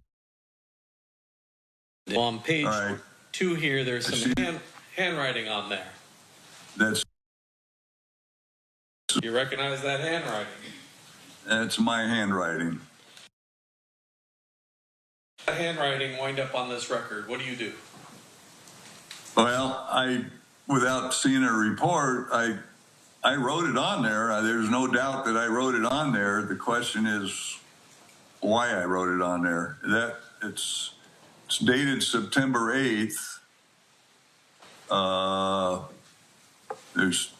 Says they're local calls. And I put Stardust for one phone number, and then the Monte Carlo for the other phone number. Does that suggest to you were looking to see if he was calling? I'm wanting to see what the phone calls are, and the Stardust call is at 9:41. It should be 9 if it's correct. 0941 is 9:41 a.m. and then Monte Carlo is at 0946, and then right after that is the Stardust again at 0947 again. Now, there's been some discussions, and I guess we'll get to that when we get a little bit farther, but why don't we address some of that now? Was there a problem at the Las Vegas Metropolitan Police Department of information related to your investigation being leaked publicly?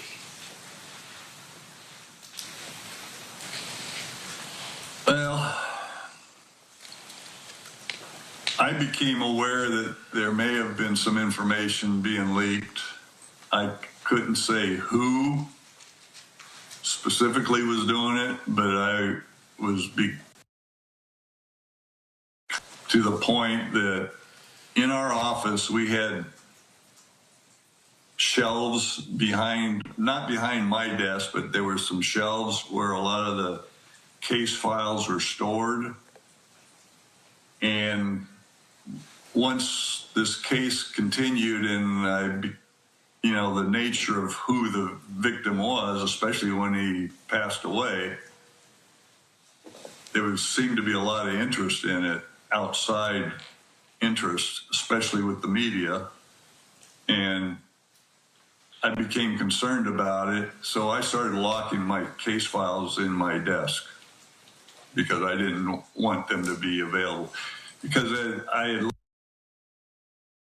times I had found things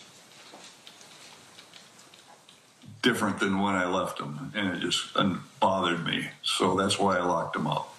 Did there come a point in time when you started saving your reports to a different type of medium than just the computer? Well, yes, there were some reports that I ended up not sending off to records because I was putting them on what we had then was called a floppy disk. I guess today they've got a lot different technology, but back then we had a thing. Because we actually did some reports early on that I still early on that I guess nobody can find. We went looking for a vehicle on another guy that nobody can find. There's just a lot of things that disappeared. And some of them are reports that were before I even put them on floppy disk. So yes, I had some concerns. Were you aware that some Metro employees sold a Polaroid of Tupac?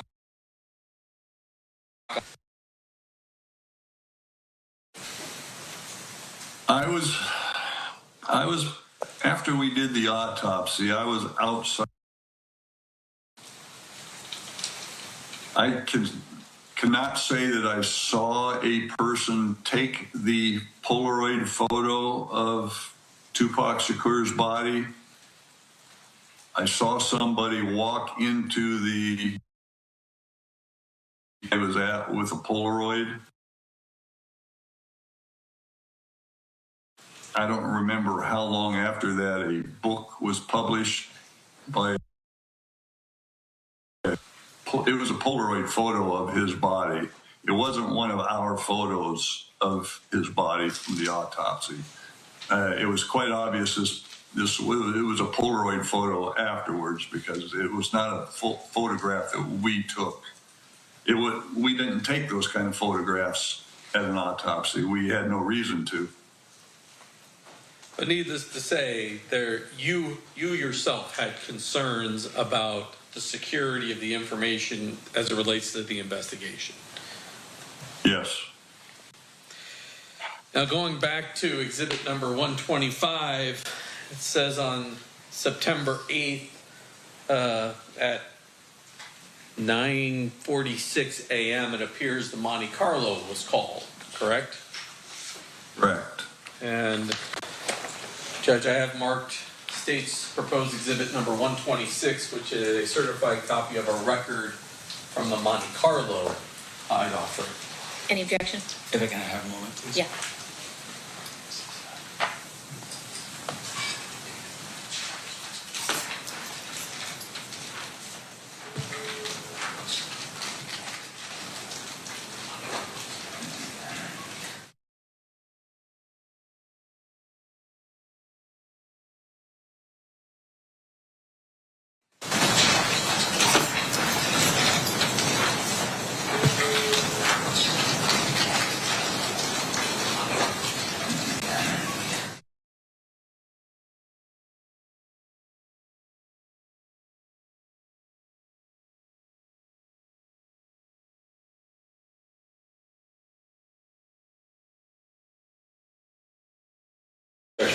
Okay, they'll be admitted. All right, Detective, I'm going to try and do this. Change the screen for you and now put 126 up on the screen. Ooh. Apparently screen sharing has stopped. We put it up first and then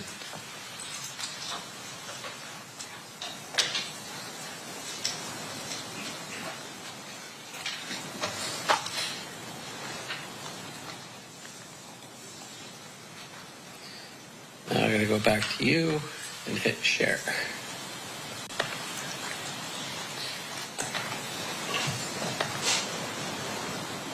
Can you see that now? Now I do. There's a little delay, but it's a affidavit of custodian of records again. Now this is the Monte Carlo, and I'm going to jump down to the first page. There's a name, Corey Edwards. Corey Edwards. 1301 East Sloan. Okay.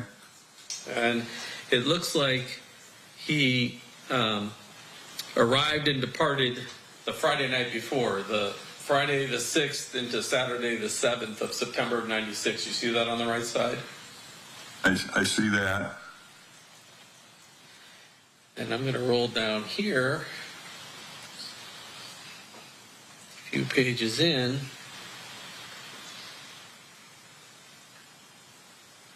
Do you see? I could zoom in a little bit here for you. No, I can see the writing. The Excalibur. Well, go back. Yeah, I gotta go back. It zoomed too much. There you go. Okay, Excalibur, Sahara, and Luxor. That's my handwriting. And so does that suggest to you that you took this record and checked to see where those phone numbers, the local phone numbers that are being called on it? And I'm going to roll down. Yes. So the Excalibur was September 7th at 10:01 a.m. Sahara, September 7th at 10:26, and Luxor was at September 7th at 10:32 a.m.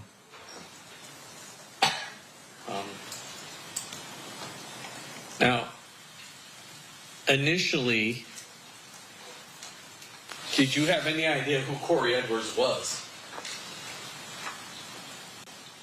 I did not have Corey Edwards' name until Compton gave us that name.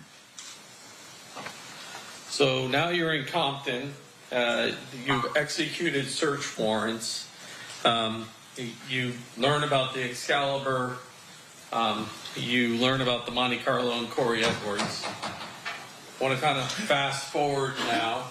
Well, you mentioned something about a pen register. Does there come a point in time when you guys learn about an individual by the name of David Keith that might have worked at the MGM? Yes, we learned about him. Well, it would have been related to the pen register because it goes back to, I want to say, Yafu Fula's description when I took his statement. He gave a description that I recall. He described the driver of the cab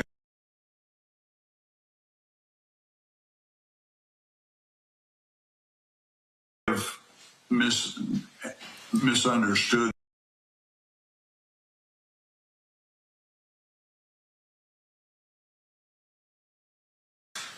because there were some names coming up, and we had developed a name of Davion Brooks, who apparently was a Southside Compton Crip, and he was a fair-skinned black.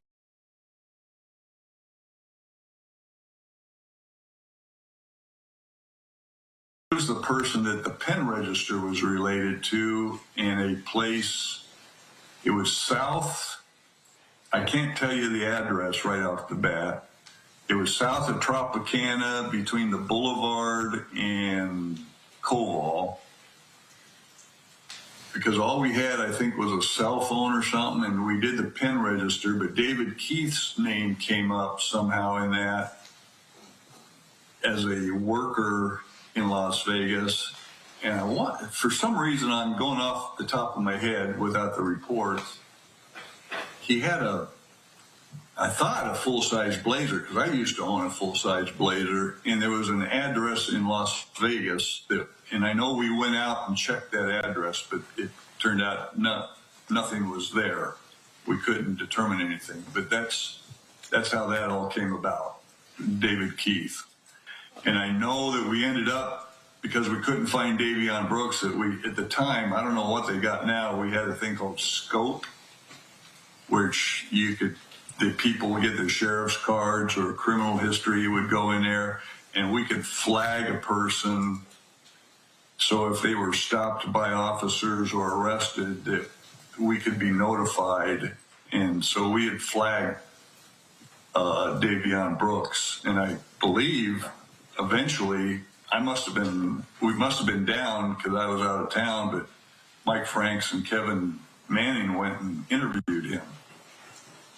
So at this point, we have the names of Orlando Anderson, you have the name of Corey Edwards, you have the name of Davion Brooks, you have the name of Davion Keith. Kind of fast forward, but in November of '96, well, let me ask you this. Of all the people you interviewed in that car behind, was there anybody who said he thought he could make an identification? Yafu Fula, from what I remember, thought he could ID someone possibly. I thought it was the driver, but I'd have to look at the report. He he's the only person that thought they could possibly identify someone. I don't recall anybody saying they could ID the shooter. Frank Alexander, Malcolm Greenidge, and Katari Cox were more or less more of the dark arm kind of thing. When in November of '96 in New Jersey, does something happen to Yafula? Unfortunately, Yafufula was murdered. We were notified, I want to say it was Orange, New Jersey, somewhere in that area. We learned that Yafufula had been murdered. This was after we had made several attempts, because Death Row Records, David Kenner, who was the attorney, they had told us that if we needed to talk to anybody from the Outlaws or anybody, that we needed to contact them to make arrangements. And somewhere in the reports that there's several attempts were made to try to get a hold of Yafufula, and we got the runaround on that. I want to fast forward to March 9th of 1997. Did you become aware that another famous rapper by the name of Christopher Wallace, also known as Biggie Smalls, also known as Notorious B.I.G., was killed outside the Peterson Automotive Museum in Los Angeles? Yes. And LAPD was responsible for that investigation. Correct. At some point, do you have contact with Fred Miller, one of the lead detectives from LAPD? Yes. And then shortly thereafter, March 17th or so, did you attempt to contact, well, let me ask this, did you contact Frank Alexander to do photo lineups? Yes. Mike Franks and I went down and we met Frank Alexander.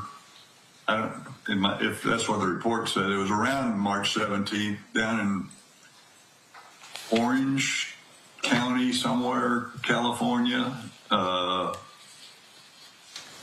And I had taken probably, I think it was 10 photo lineups that we had prepared, because I had since the shooting and all, Frank had kind of turned around. I think he had gone cross with Death Row Records, and things turned around, and he was willing to meet with us, and that's when I showed him the photo lineups. Judge, and I've talked to Mr. Stamp about not having to lay the foundation with each one of these with Mr. Stamp, but I have in my hand those 10 photo lineups, which are marked 76 through 85. No objection, Your Honor. No objection to admission? Yes. All right, they'll be admitted then. And I'm going to start with number 10, which is 85. Oops. I have to go in and out here a few times.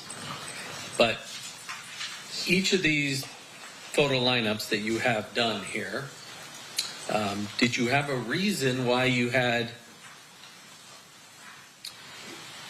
these particular people in photo lineups?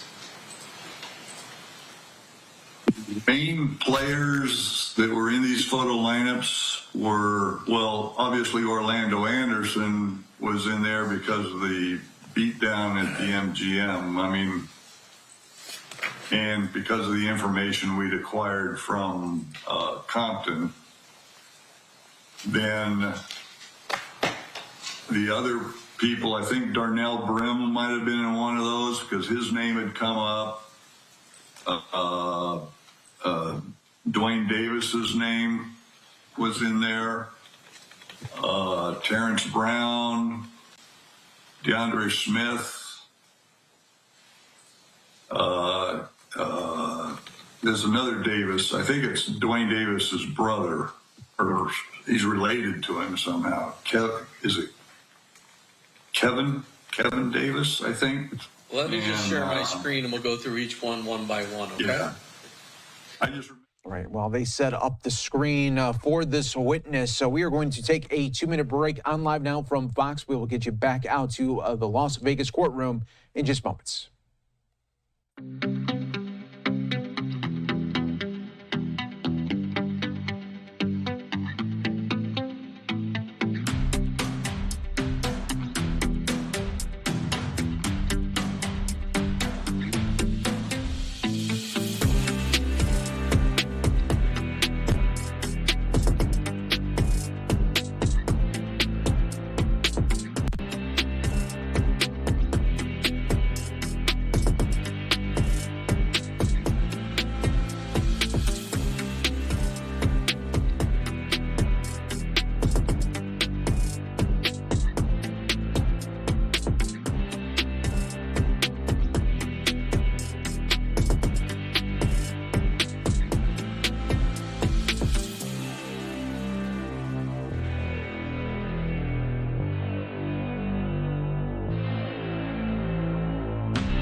And welcome back, everyone, here worldwide for you on Live Now from Fox. I'm your host, Mike Page. Let's take you back now inside the courtroom in Las Vegas. The Tupac Shakur murder trial beginning nearly 30 years since the death of the rapper. Let's listen in on Live Now. Right? Correct. And then there's another 6 photo lineups that you have where there's just a handwritten log that goes with them, right? Yeah, and after looking at those, I'm wondering if those are photo lineups that I did later, because the 4 girls that I think Mike interviewed that night at the shooting scene, I had attempted to get in touch with them, and I think I talked to a couple of them, and 1 or 2 of them lived in the LA area. And either, I think it was LAPD, we had sent some lineups to them to look at. Those might have been the lineups we sent to them, actually, because it was, 97 or 98? And I think technology might have got a little better by then. So let me click out here. Judge, I have in my hand the log of 86, and then State proposed exhibits 87 through 91, which are the other 6 lineups. 5 lineups, excuse me. No objection. I'm sorry, no objection. They'll be made. Thank you. So let me start with the log for you, and then we're going to go back to the other ones for just a minute, but let me pull up the log first. Oops.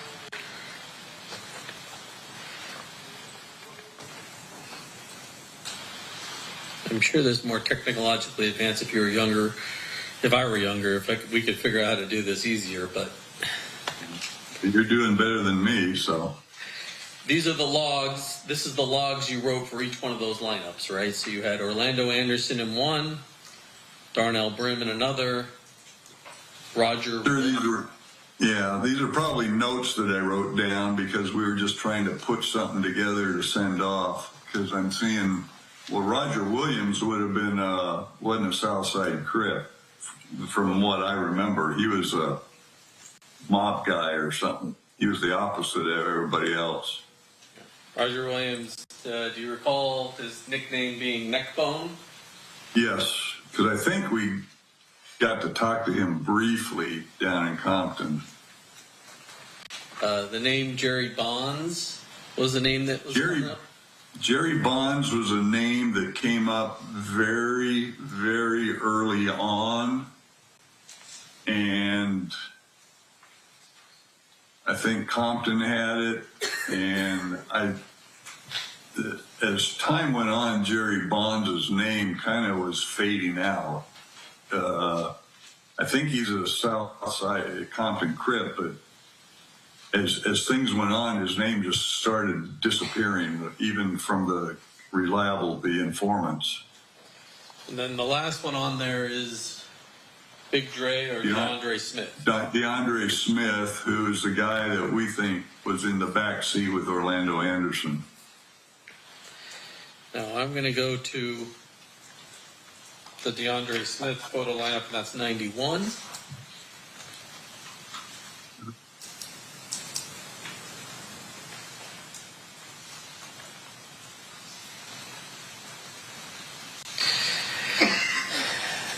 And he'd be in position number 3, correct?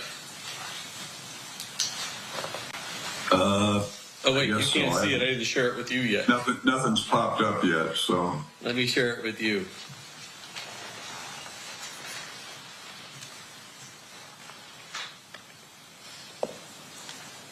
But if your log has him in position number 3, that'd be him in number 3, correct? Looking at it, yeah, that face kind of looks familiar. And that number 15 would be my writing. So this is one of the later photos. Yes. And this is definitely one of the later photos. This is one we had early on. So now I want to go to photo lineup that you wrote as number 1, which is State's Exhibit number 76. Can't believe I have to stop the share every time, but.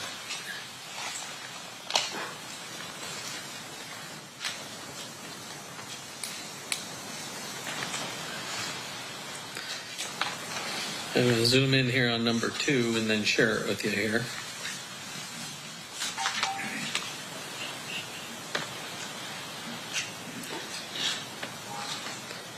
Maybe.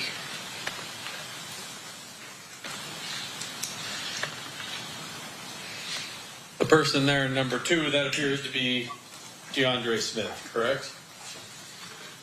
Yes. That's probably an early photo, because what I'm looking at, I think, is probably, I don't know if those were California DMV photos or what, because from what I recall, we had to cut the pictures out because the backgrounds were all different colors, and we were trying not to make different colors on the photo lineup so we didn't come into conflict down the road with anybody. I think Mr. Samp would agree.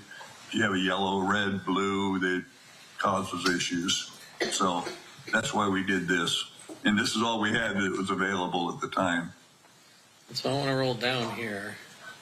The weird thing about this record is number 6 didn't have a name.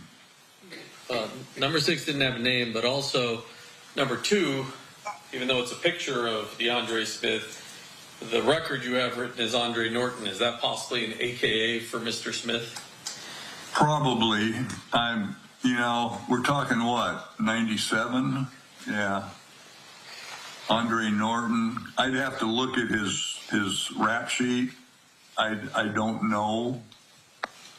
But because there's no ID number over there, that's probably what it is. Because usually if there's an ID number, that's a Metro thing. And DeAndre Smith, whatever, wouldn't have had anything, because I don't think he had a history with Las Vegas. Oops. Now, as I go through each of these photo lineups that you have,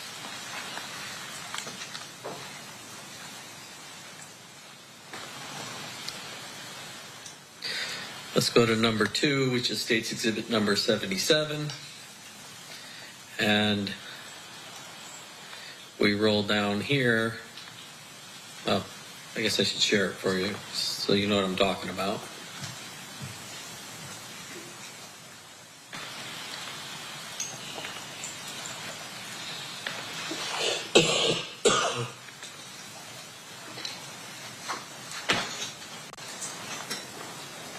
please.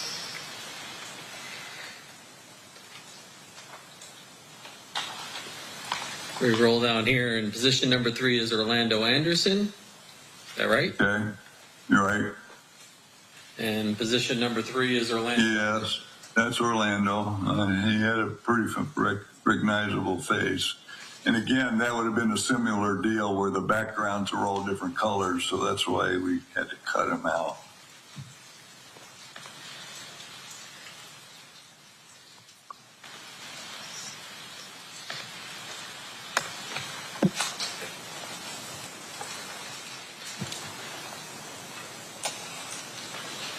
I'm going to share with you 78.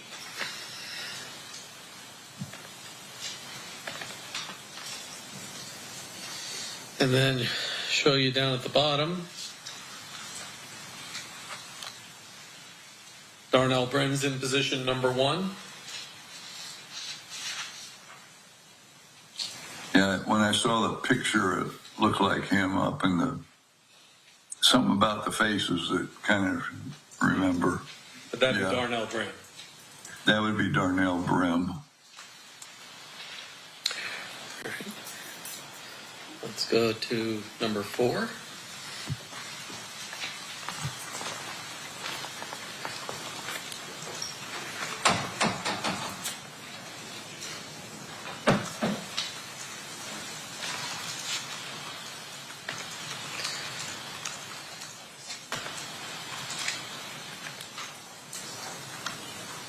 And if we roll down here, position number 5 would be Jerry Bonds.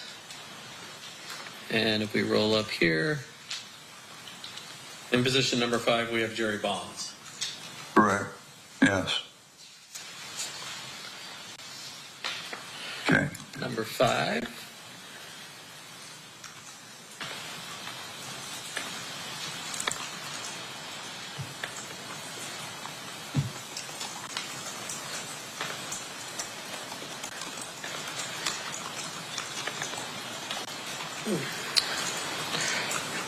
Number 5, we roll down to the bottom, which is State's Exhibit number 80. That's Davion Brooks. Yeah. Davion Brooks in position number 5, and if we roll up here, that's Davion Brooks in position number 5. Yeah.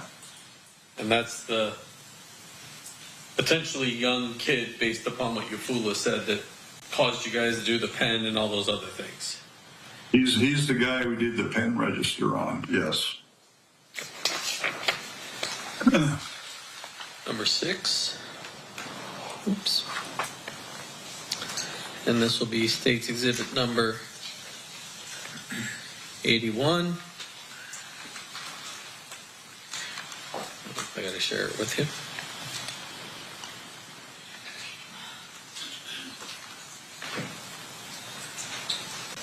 We roll down here.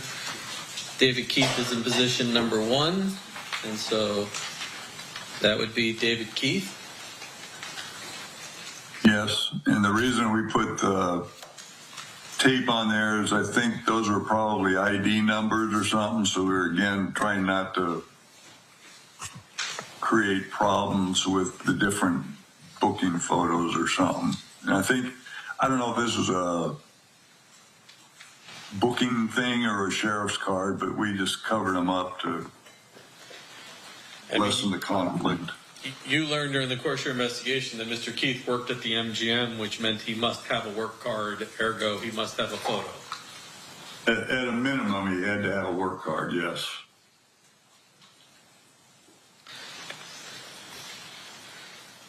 Hold the next one. Oops. While they carry on with the witness, we are going to take another 2-minute break on Live Now from Fox. We will get you back inside the courtroom in just moments on Live Now.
Welcome back, everyone. To Live Now from Fox. I'm your host, Mike Page. It was great to be with you as we continue to roll on. I want to take you now back out to day one of the Tupac Shakur murder trial beginning out in Las Vegas. Let's continue to listen in on Live Now from Fox.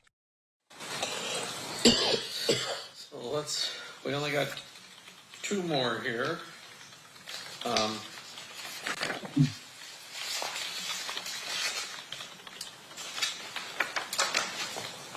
Do your number 8, which is going to be my 83.